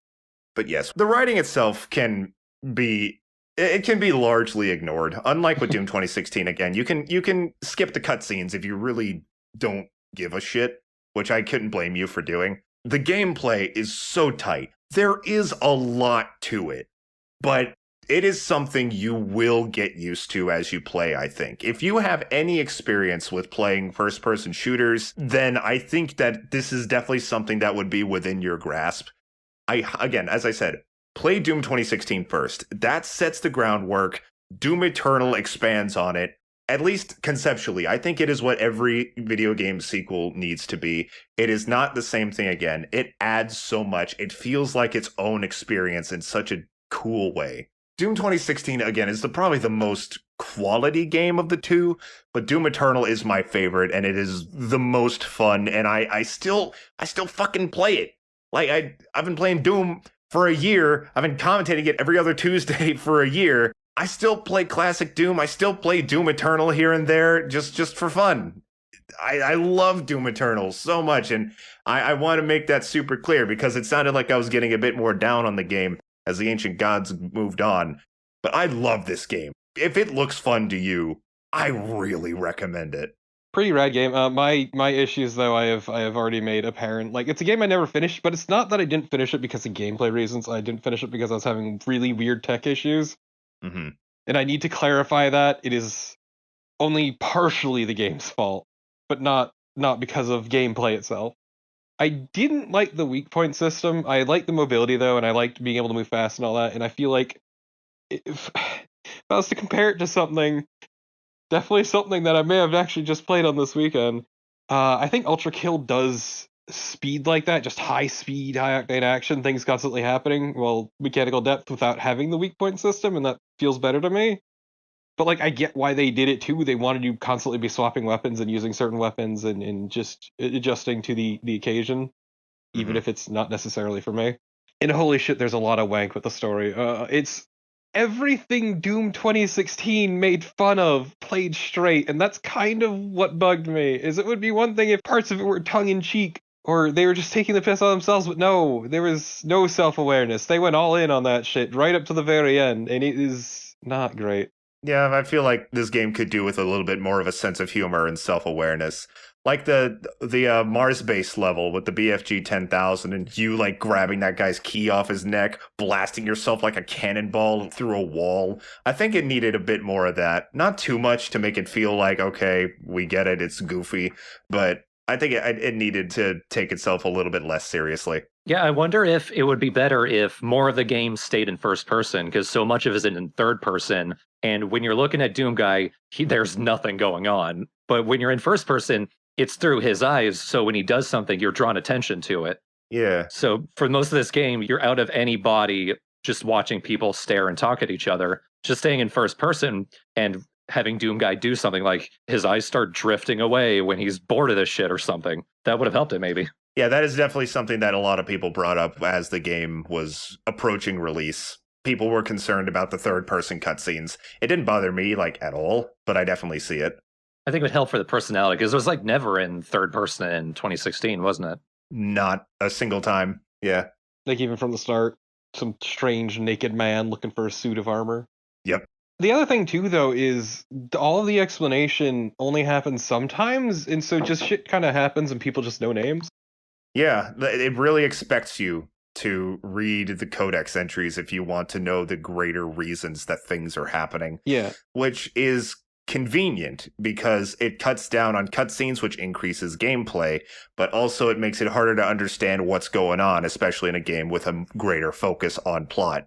Yeah, and that's the other thing, too, is like it because of that and that heavy reliance on that sort of stuff is like the entire last DLC, at least for me, felt really jarring because I could not follow what was going on because shit just kind of happened. Yeah, and it didn't help that I did not read the codex entries because I was so done. I read bits and pieces here and there when I was first playing it, but I don't remember most of it.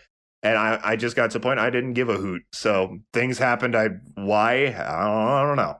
I feel like they even shot themselves in the foot by making the Maker people spelled M-A-Y-K-R instead of just the Makers. Draw it home. These are the people of heaven. Yeah, that is interesting. It again, it's I guess you're right. It's supposed to make them seem more otherworldly and less like be a little bit less on the nose, I guess. I think it's a neat game and all that, but like there's definitely problems. I would personally play 2016 over this. Yeah. That is completely valid. Even if I don't agree, I completely see like why people would prefer Doom 2016 over this. I just have the most like if I want to play modern Doom, I play Doom Eternal. Like that's my go-to. We may as well take a second and talk about this whole year as a whole. Like we've been recording Doom for a long time now. We have played 5 out of the 6 mainline games. We did not play Doom 3. Still not really planning on it. But I think Doom is one of the most consistently quality series that maybe exists in video games. Because there's, 5, 6 games. That's not a small amount of games in the grand scheme of things. And for them all to be as enjoyable and well made as they are is pretty impressive to me. Even if like Doom 2 is kind of just very much like Doom, but more. It added things that forever changed the game, whether it be the modern games or Doom 3 or even Final Doom. They changed Doom forever. Like every game, first of all, was fun, and it added upon the last one. Doom is just such an enduring franchise, probably because of things like that. Yeah, even if mechanically they're not necessarily identical, every game understands the core appeal of the franchise is that high-speed, chaotic action. And as long as they can tap into that, they can pretty much do whatever they want. Right, and then you had Doom 64, which was kind of a change of that. Doom 64 was a little bit slower and more like scary, which turned some people off, but even then, like, it's still a well-made game, and it kind of just feels like its own experience, which is fascinating. Doom 64 is, at least before it got its re-release, was very much considered an underrated gem. And it still is. People kind of still brush off Doom 64 overall. I still think it's an excellent game. Honestly, I was more into Doom 64 than the first two. The first two are very archaic going back to it, if you haven't grown up with it. Yeah, I guess you're right. I guess it does help that I played Doom 2 when I was a kid. Doom 64 does feel more, it feels more like a Nintendo 64 game rather than like a 1993 PC game. So if you grew up with the N64, I imagine that would add to your like appeal to that. Yeah, that's probably why, 'cause that was my console. Yeah. Yeah, and I played PlayStation and I played my dad's Mac growing up. That was mostly my stuff. Yeah, I mean they're pretty interesting, pretty fun. Though, if anything, just remember one piece of information, one piece of advice about the cyber demon that remains eternal. Yes, and I'll put it on screen too. I know what you mean, but go ahead. Shoot it until it dies. Thank you. It's eternal words. Doom eternal words. Doom springs eternal. I really can't express how perfect of a reboot Doom 2016 was. I think there was a lot of negativity like leading up to it. Not a lot. I feel like, I mean, I thought it looked great. There are some people who are more concerned. A lot of people were burned by Doom 3. Like, it was a genuine surprise how good 2016 was. It felt like it came out of nowhere. Right. Especially like leading up to it. Very oddly, id and Bethesda did not provide review copies for Doom 2016. I don't know if they just didn't have confidence in it. I think that was covered in Matt McMuscle's What Happened episode on Doom 2016, like why they didn't do that. I do not remember the details.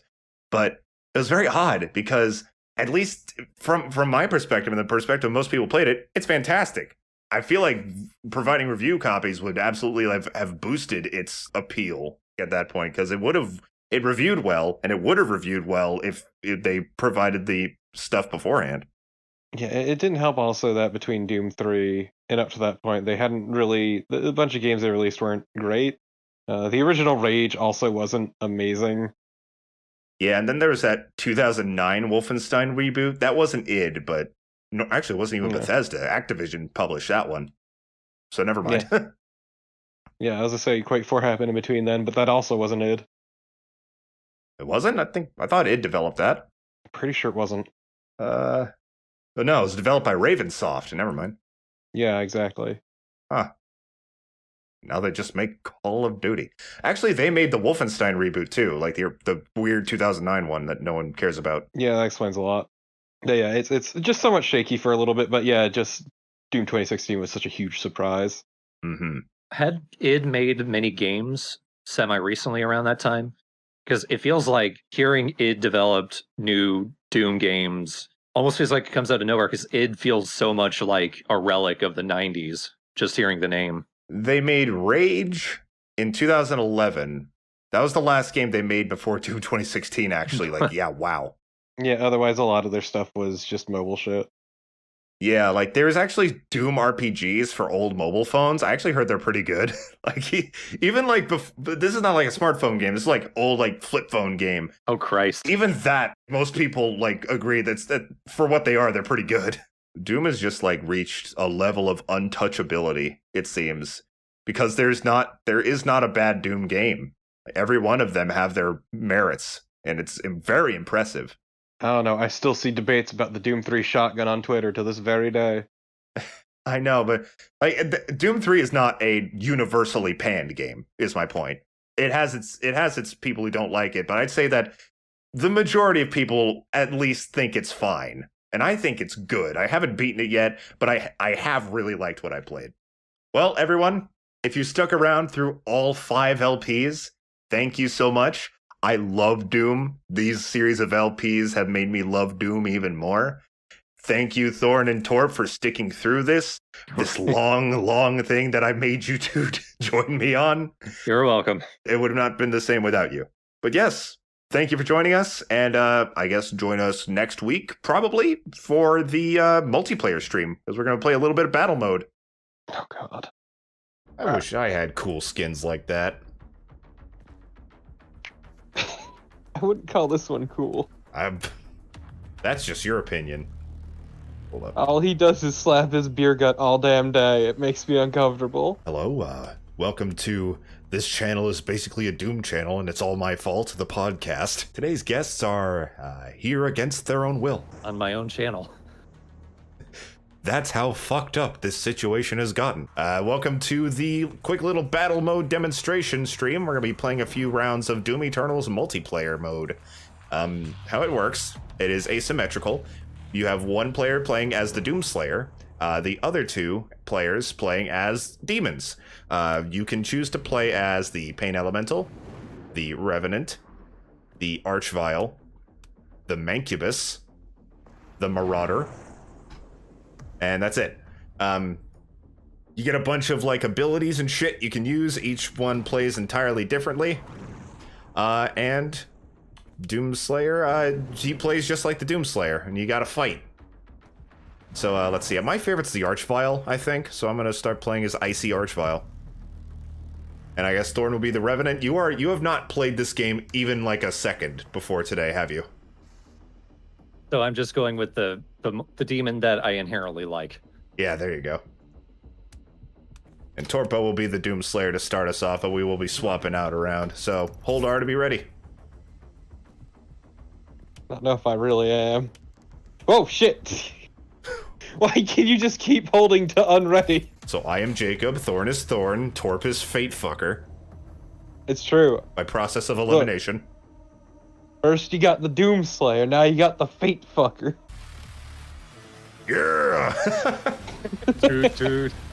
It's so good, right?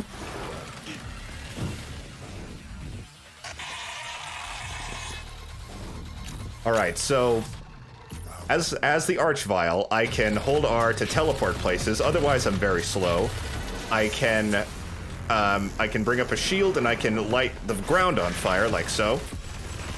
As the Revenant, you can shoot rockets and shoot different kinds of rockets, as well as use your jetpack to fly.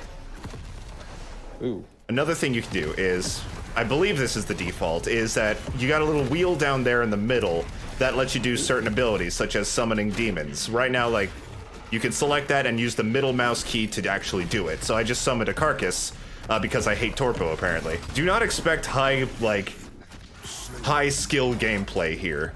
Dude! Oh yes, and if you press E, then you can block any loot that the Slayer has brought, like ammo or armor or anything. You could just fucking, like, destroy it immediately. It's hella rude. It's not okay. There we go. Hello. Yeah. I had completely forgotten my button. I boosted my mouse sensitivity, so now I'm extremely twitchy. Holy shit. Good work, Thorn. Our first victory. It was an accident. Just like all good things in life. It's almost down, Thorn. You got this, Skelly girl. Oh no. Yeah, no, definitely. Frankly. Is there friendly fire? I'm actually not sure. I immediately unloaded with the Arbalest. Okay, well, I looked at the ground and fired, and then I died, so... That's the button. Flop a Hell Knight there.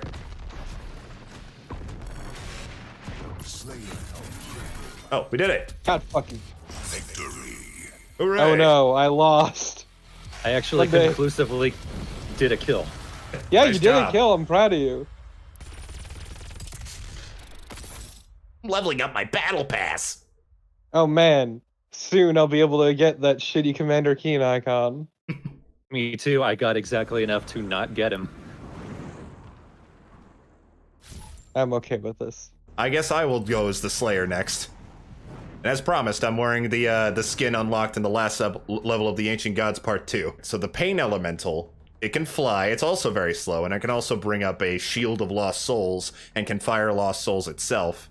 The Mancubus is slow as balls, but has very high health and also very dangerous up close because not only can it fire fireballs, it can also use its flamethrower at close range. Okay, wait, I need to make sure I have all of my... Where's my rocket launcher? There we go, okay.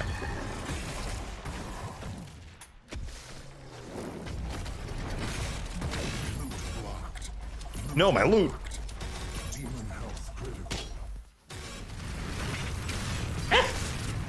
Oh god. I got fired. Did a bad job, you got fired. No! Oh no.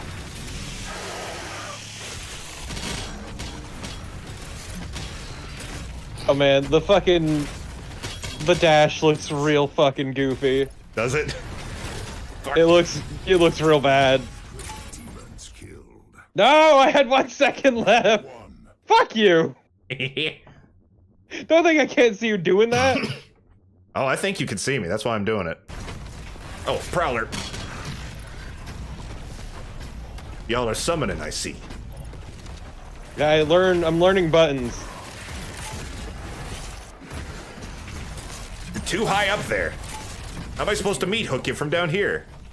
Oh, like this. You're too fast, you floaty head. Oh, I can't see. Ah! Prowler in the smoke. I don't like the sound of that. That's the song title. I like it. There we go. All right, where are you? Hi. Fuck off. Fucking ballista can eat my ass. Hello, waddling thorn. Doing that a lot lately. Oh god, she's after me.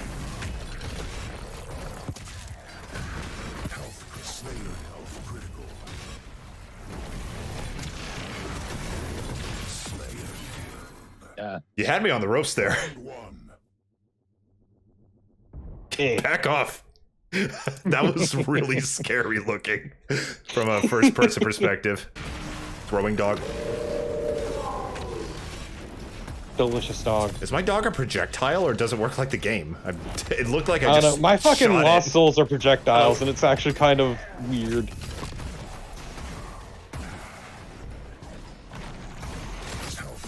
Yeah. I think I ran out of all my ammo.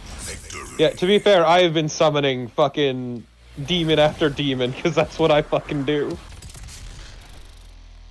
I now have Commander Keen. Fuck him. You know what? Double Revenant. Yeah. Why does he just keep, like, aggressively attempting to dab at me? I can't move my back arm. The dab shall forever be incomplete. Cacodemon. Fuck. What the fuck are these controls? Ah! Get away, get away. You're doing something right. I don't know why. No, that was me getting incredibly greedy. Stop shooting each other, you fucking nerds. No. I'm angry. I'm an angry skelly. Me angry. Okay, I pressed the mouse button to use one of my little weapons here. Yeah, the mouse I wheel. wasn't sure how.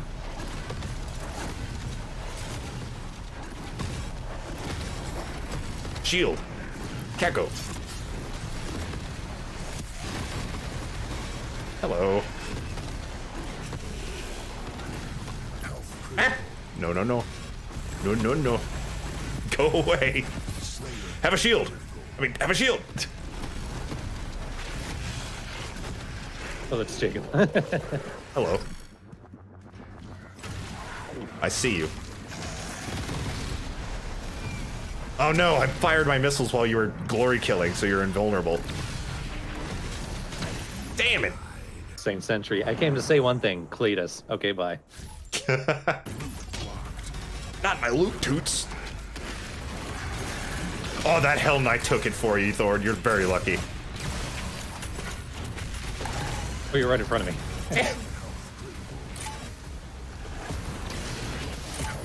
No! No! Finally, this will go to a Yeah, fourth Thorn! round. Damn it! You and me, Thorn! We got this! Where are you? There you are. What? No! Oh, you are learning and I'm hating it. Yeah.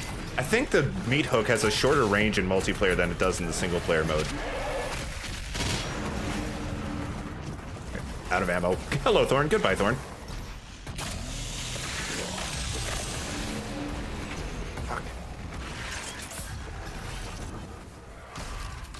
Yeah, don't go in the middle area. Do demons get hurt by those? I remember seeing one of you standing there and it doesn't do any damage.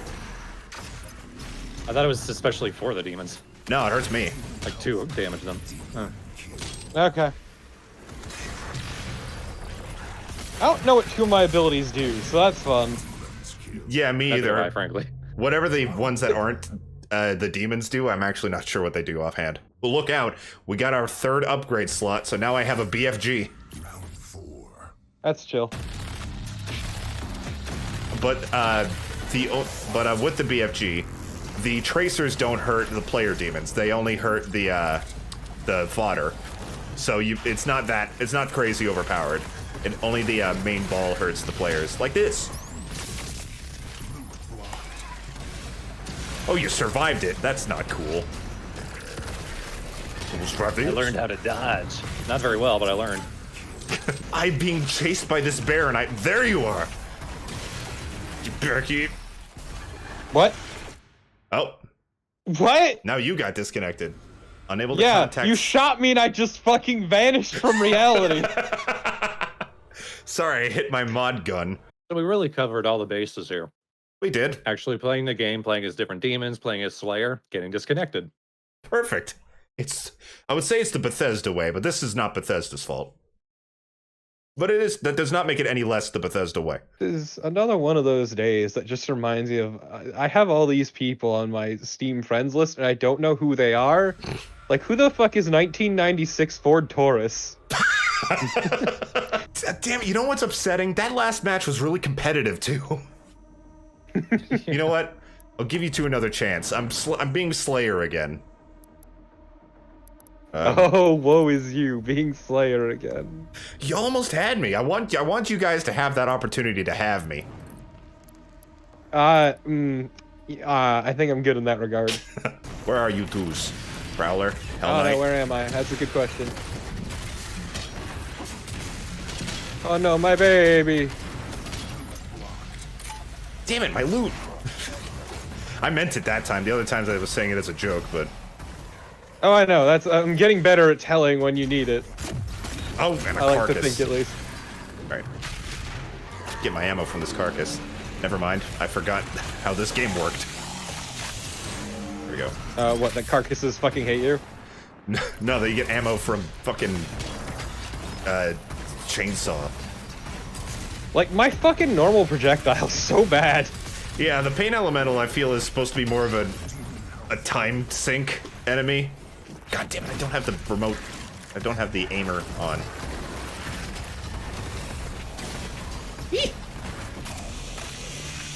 I figured out how to attack faster, though. How's that? Because I'm actually awful as the Pain Elemental. One of the abilities, it's the lightning bolt.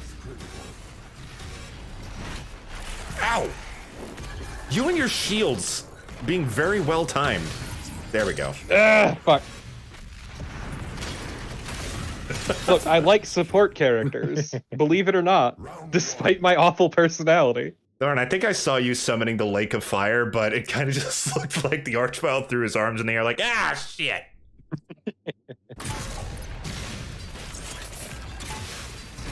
Oh, fuck. I need this boy. I need this boy. Yeet.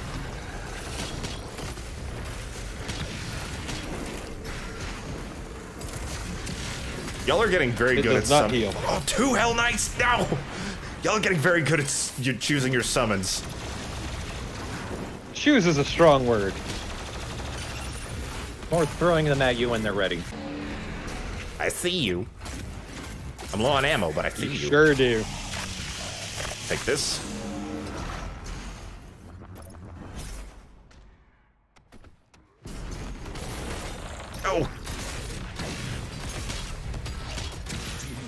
I'm behind you, friend.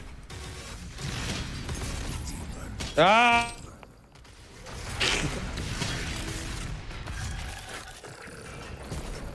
Hi, Thorn. I missed. I was gonna do a funny. There we go. Oh, I can summon a maker drone. What use is that? That gives you ammo. Oh, I'll have it anyway. Thanks.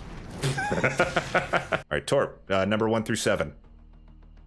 6, because the first number in 69.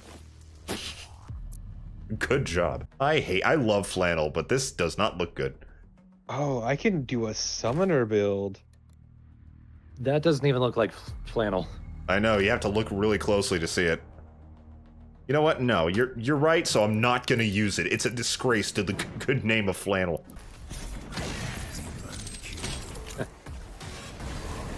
There you are. Fuck fate, Torpo. I will fuck fate.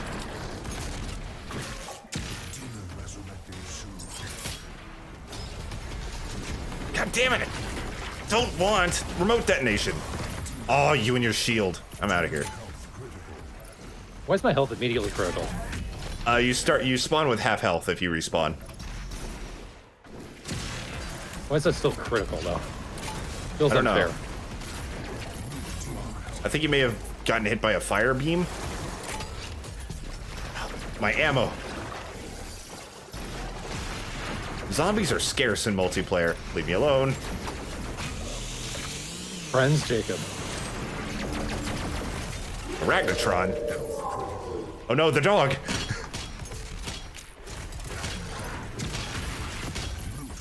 Where are you? Ugh.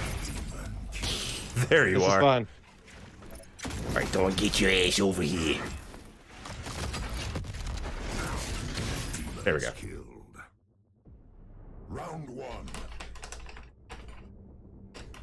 I'm not used to the long cool times, is the problem. Look at the pain elemental in his man baby arms. Please don't make fun of his arms. Make fun of his arms and his little babies he spawns out of his mouth.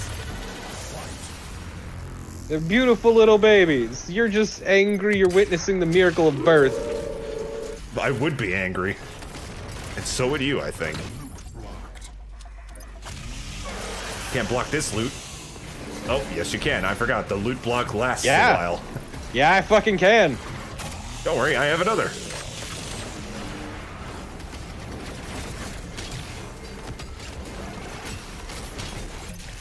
Oh my god, there's so much here. There's so much here. Get away. There's more on the way. Oh my god. Just get me out of here. I need to leave this corner now. Whew.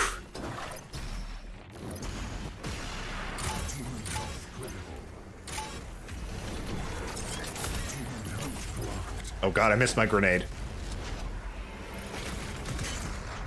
Alright, that's it. I've only got the sniper. Okay, gone. Yeah, I took the portal. Yeah, I don't quite understand how the shield works. It only shields the front. It leaves your back exposed. Oh no. I need a zombie now. Oh god, what is this? This giant beam coming from the sky? What is that? I don't know. The pain elements. I spawned in and I hit that and I thought, did that take out all my health? No! I thought I had more ammo. Okay. I was gonna sneak up and stab you in the armpit. I still can't find a zombie. Here, okay, an imp. Here we go.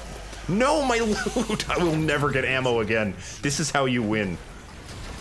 Yeah, it's a war of attrition. Yeah, I got some ammo somewhere. I don't know how.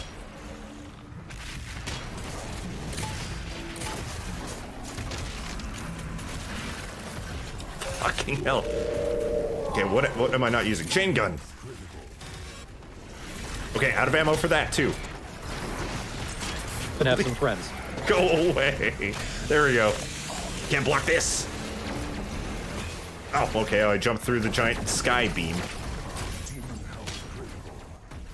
What the fuck is this?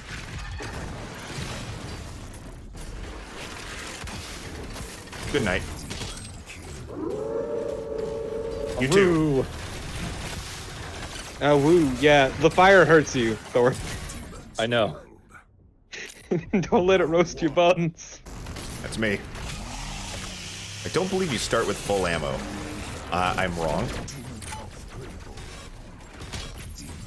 What? I was underneath you. Yeah. Yeah, you can't use the teleporters. It sucks. There's so many. Where are you? The Doog!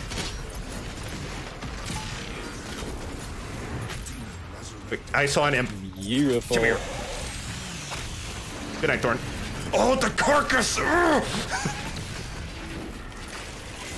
How are you still alive? Get over here! Where are you? Oh. I've been chasing you for like 10 minutes. A carcass legit saved your life. All right, you get back here now. You're learning. Where are you? Oh, damn it. I'll be honest, I don't know that I am. You spawned the second that Torpo died. I know, it was beautiful. Tried to chainsaw you. That would be overpowered. All right, enough of you. You're still alive! Move! Yes! No, this is taking Don't res forever. right next to me. I have 15 health! The fire!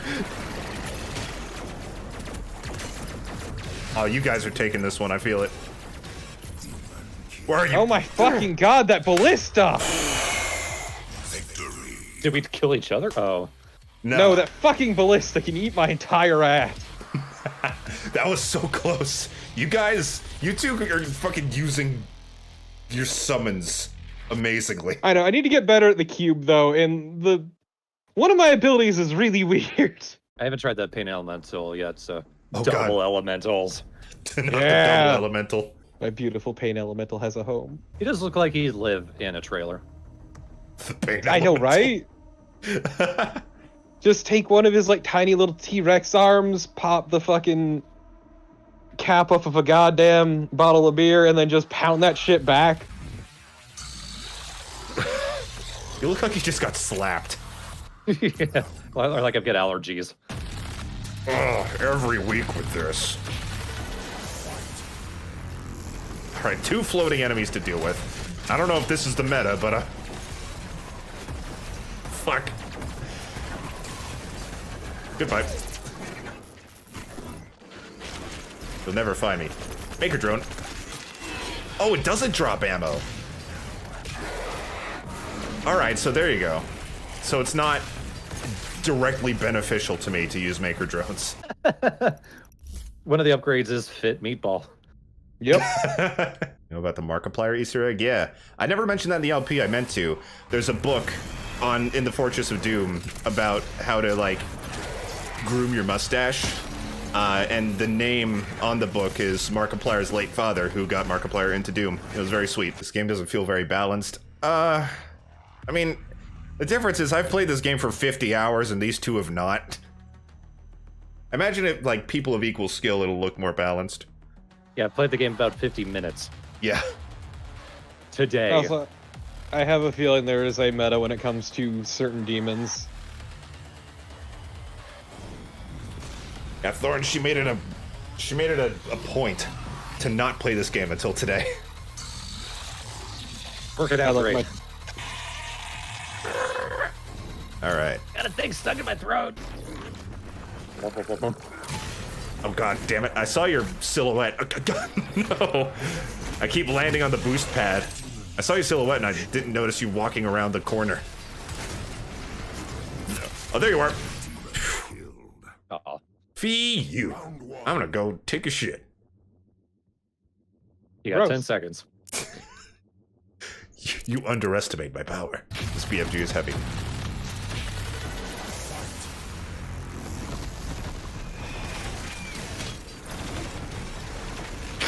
I can't flee! Oh, wasted my BFG.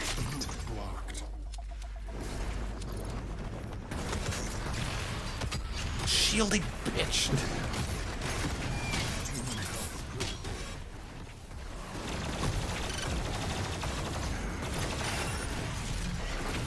Vegetable man, where are you?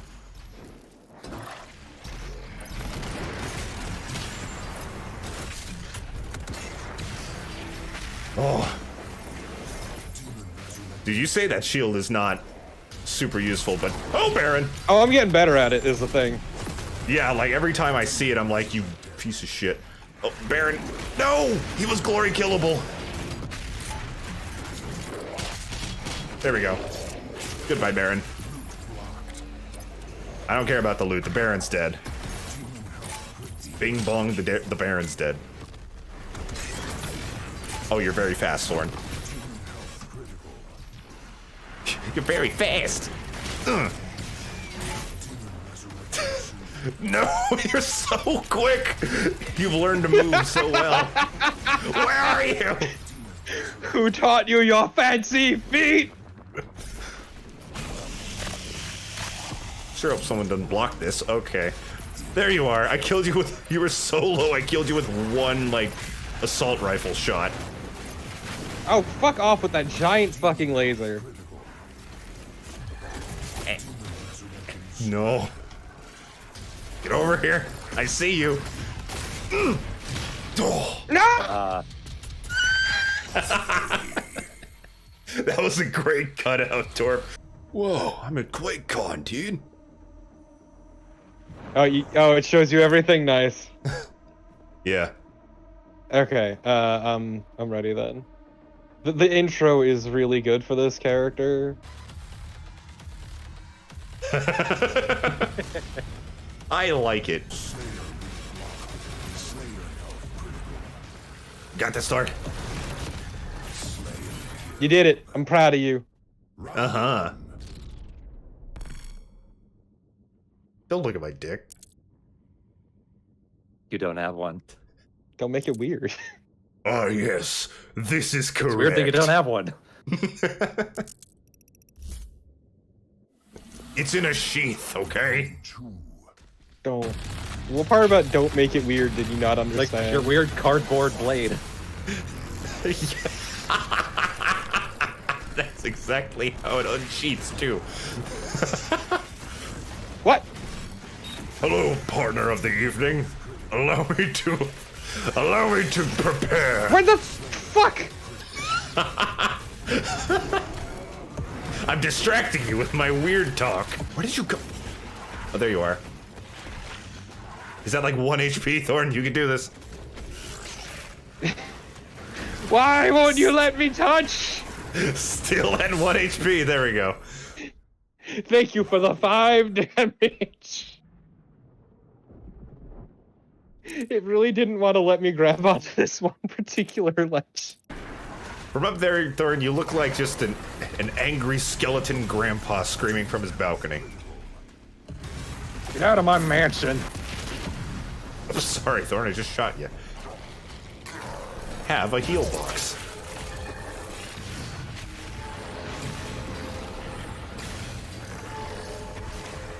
Oh, too late. There. Alright, one more round. This one's for all the marbles. Alright, I'll be teal. Ugh. No, wait, it's camouflage. We're in the tundra. I was about to say. That was planned, of course. Cheating bastard, how dare you? You can only see my biceps. It's a powerful shriek. I respect that shriek. Oh, yeah. Yeah, what the fuck is the geometry of I'm this right behind goddamn you. map? Well, the geometry starts me right next to a teleporter that teleported me right behind you. Fucking gorgeous. That's some hot trash. It is some hot trash, honestly. Not fair.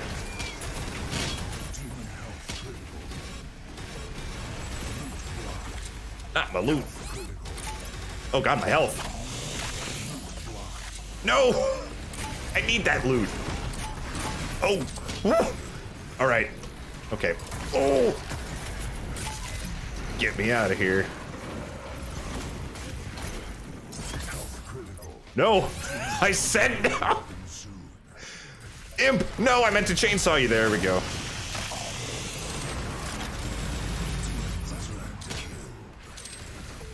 It's fine. Everything is fine. Yeah, I get my health back way too fast, actually. And that's without the health gain upgrade. Yeah. Round one. Get the fuck away from that teleporter. Peekaboo. Oh, shit.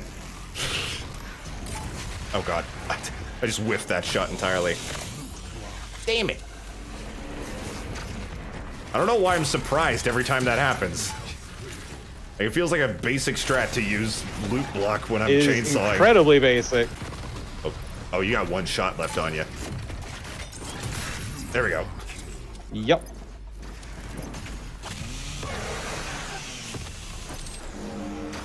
I see you too, Torn. I see you. Oh, God. Whew, I thought you were about to get away. Round one. Dark Souls tactics. Dash through the attack. Oh. Nah, you're screwed, my friend. As soon as the game lets me. No! This. Oh, God. If Thorn respawns before you die, that's entirely my fault. Phew. Are you fucking kidding me? Yay, teal! It's an ugly color. On Doomslayer, it looks lovely. Thank you. I don't know. I've seen better. All right. That's all we have time for today. This was a lot more fun than I was expecting. It was dumb as hell. It was kind of stupid, yeah. It's not a terribly great mode. It's not the most well designed. But you know what? In small bursts and with friends, I'd say it's pretty fun. And with that, we are officially done with Doom on this channel for a long time. Banished back to hell.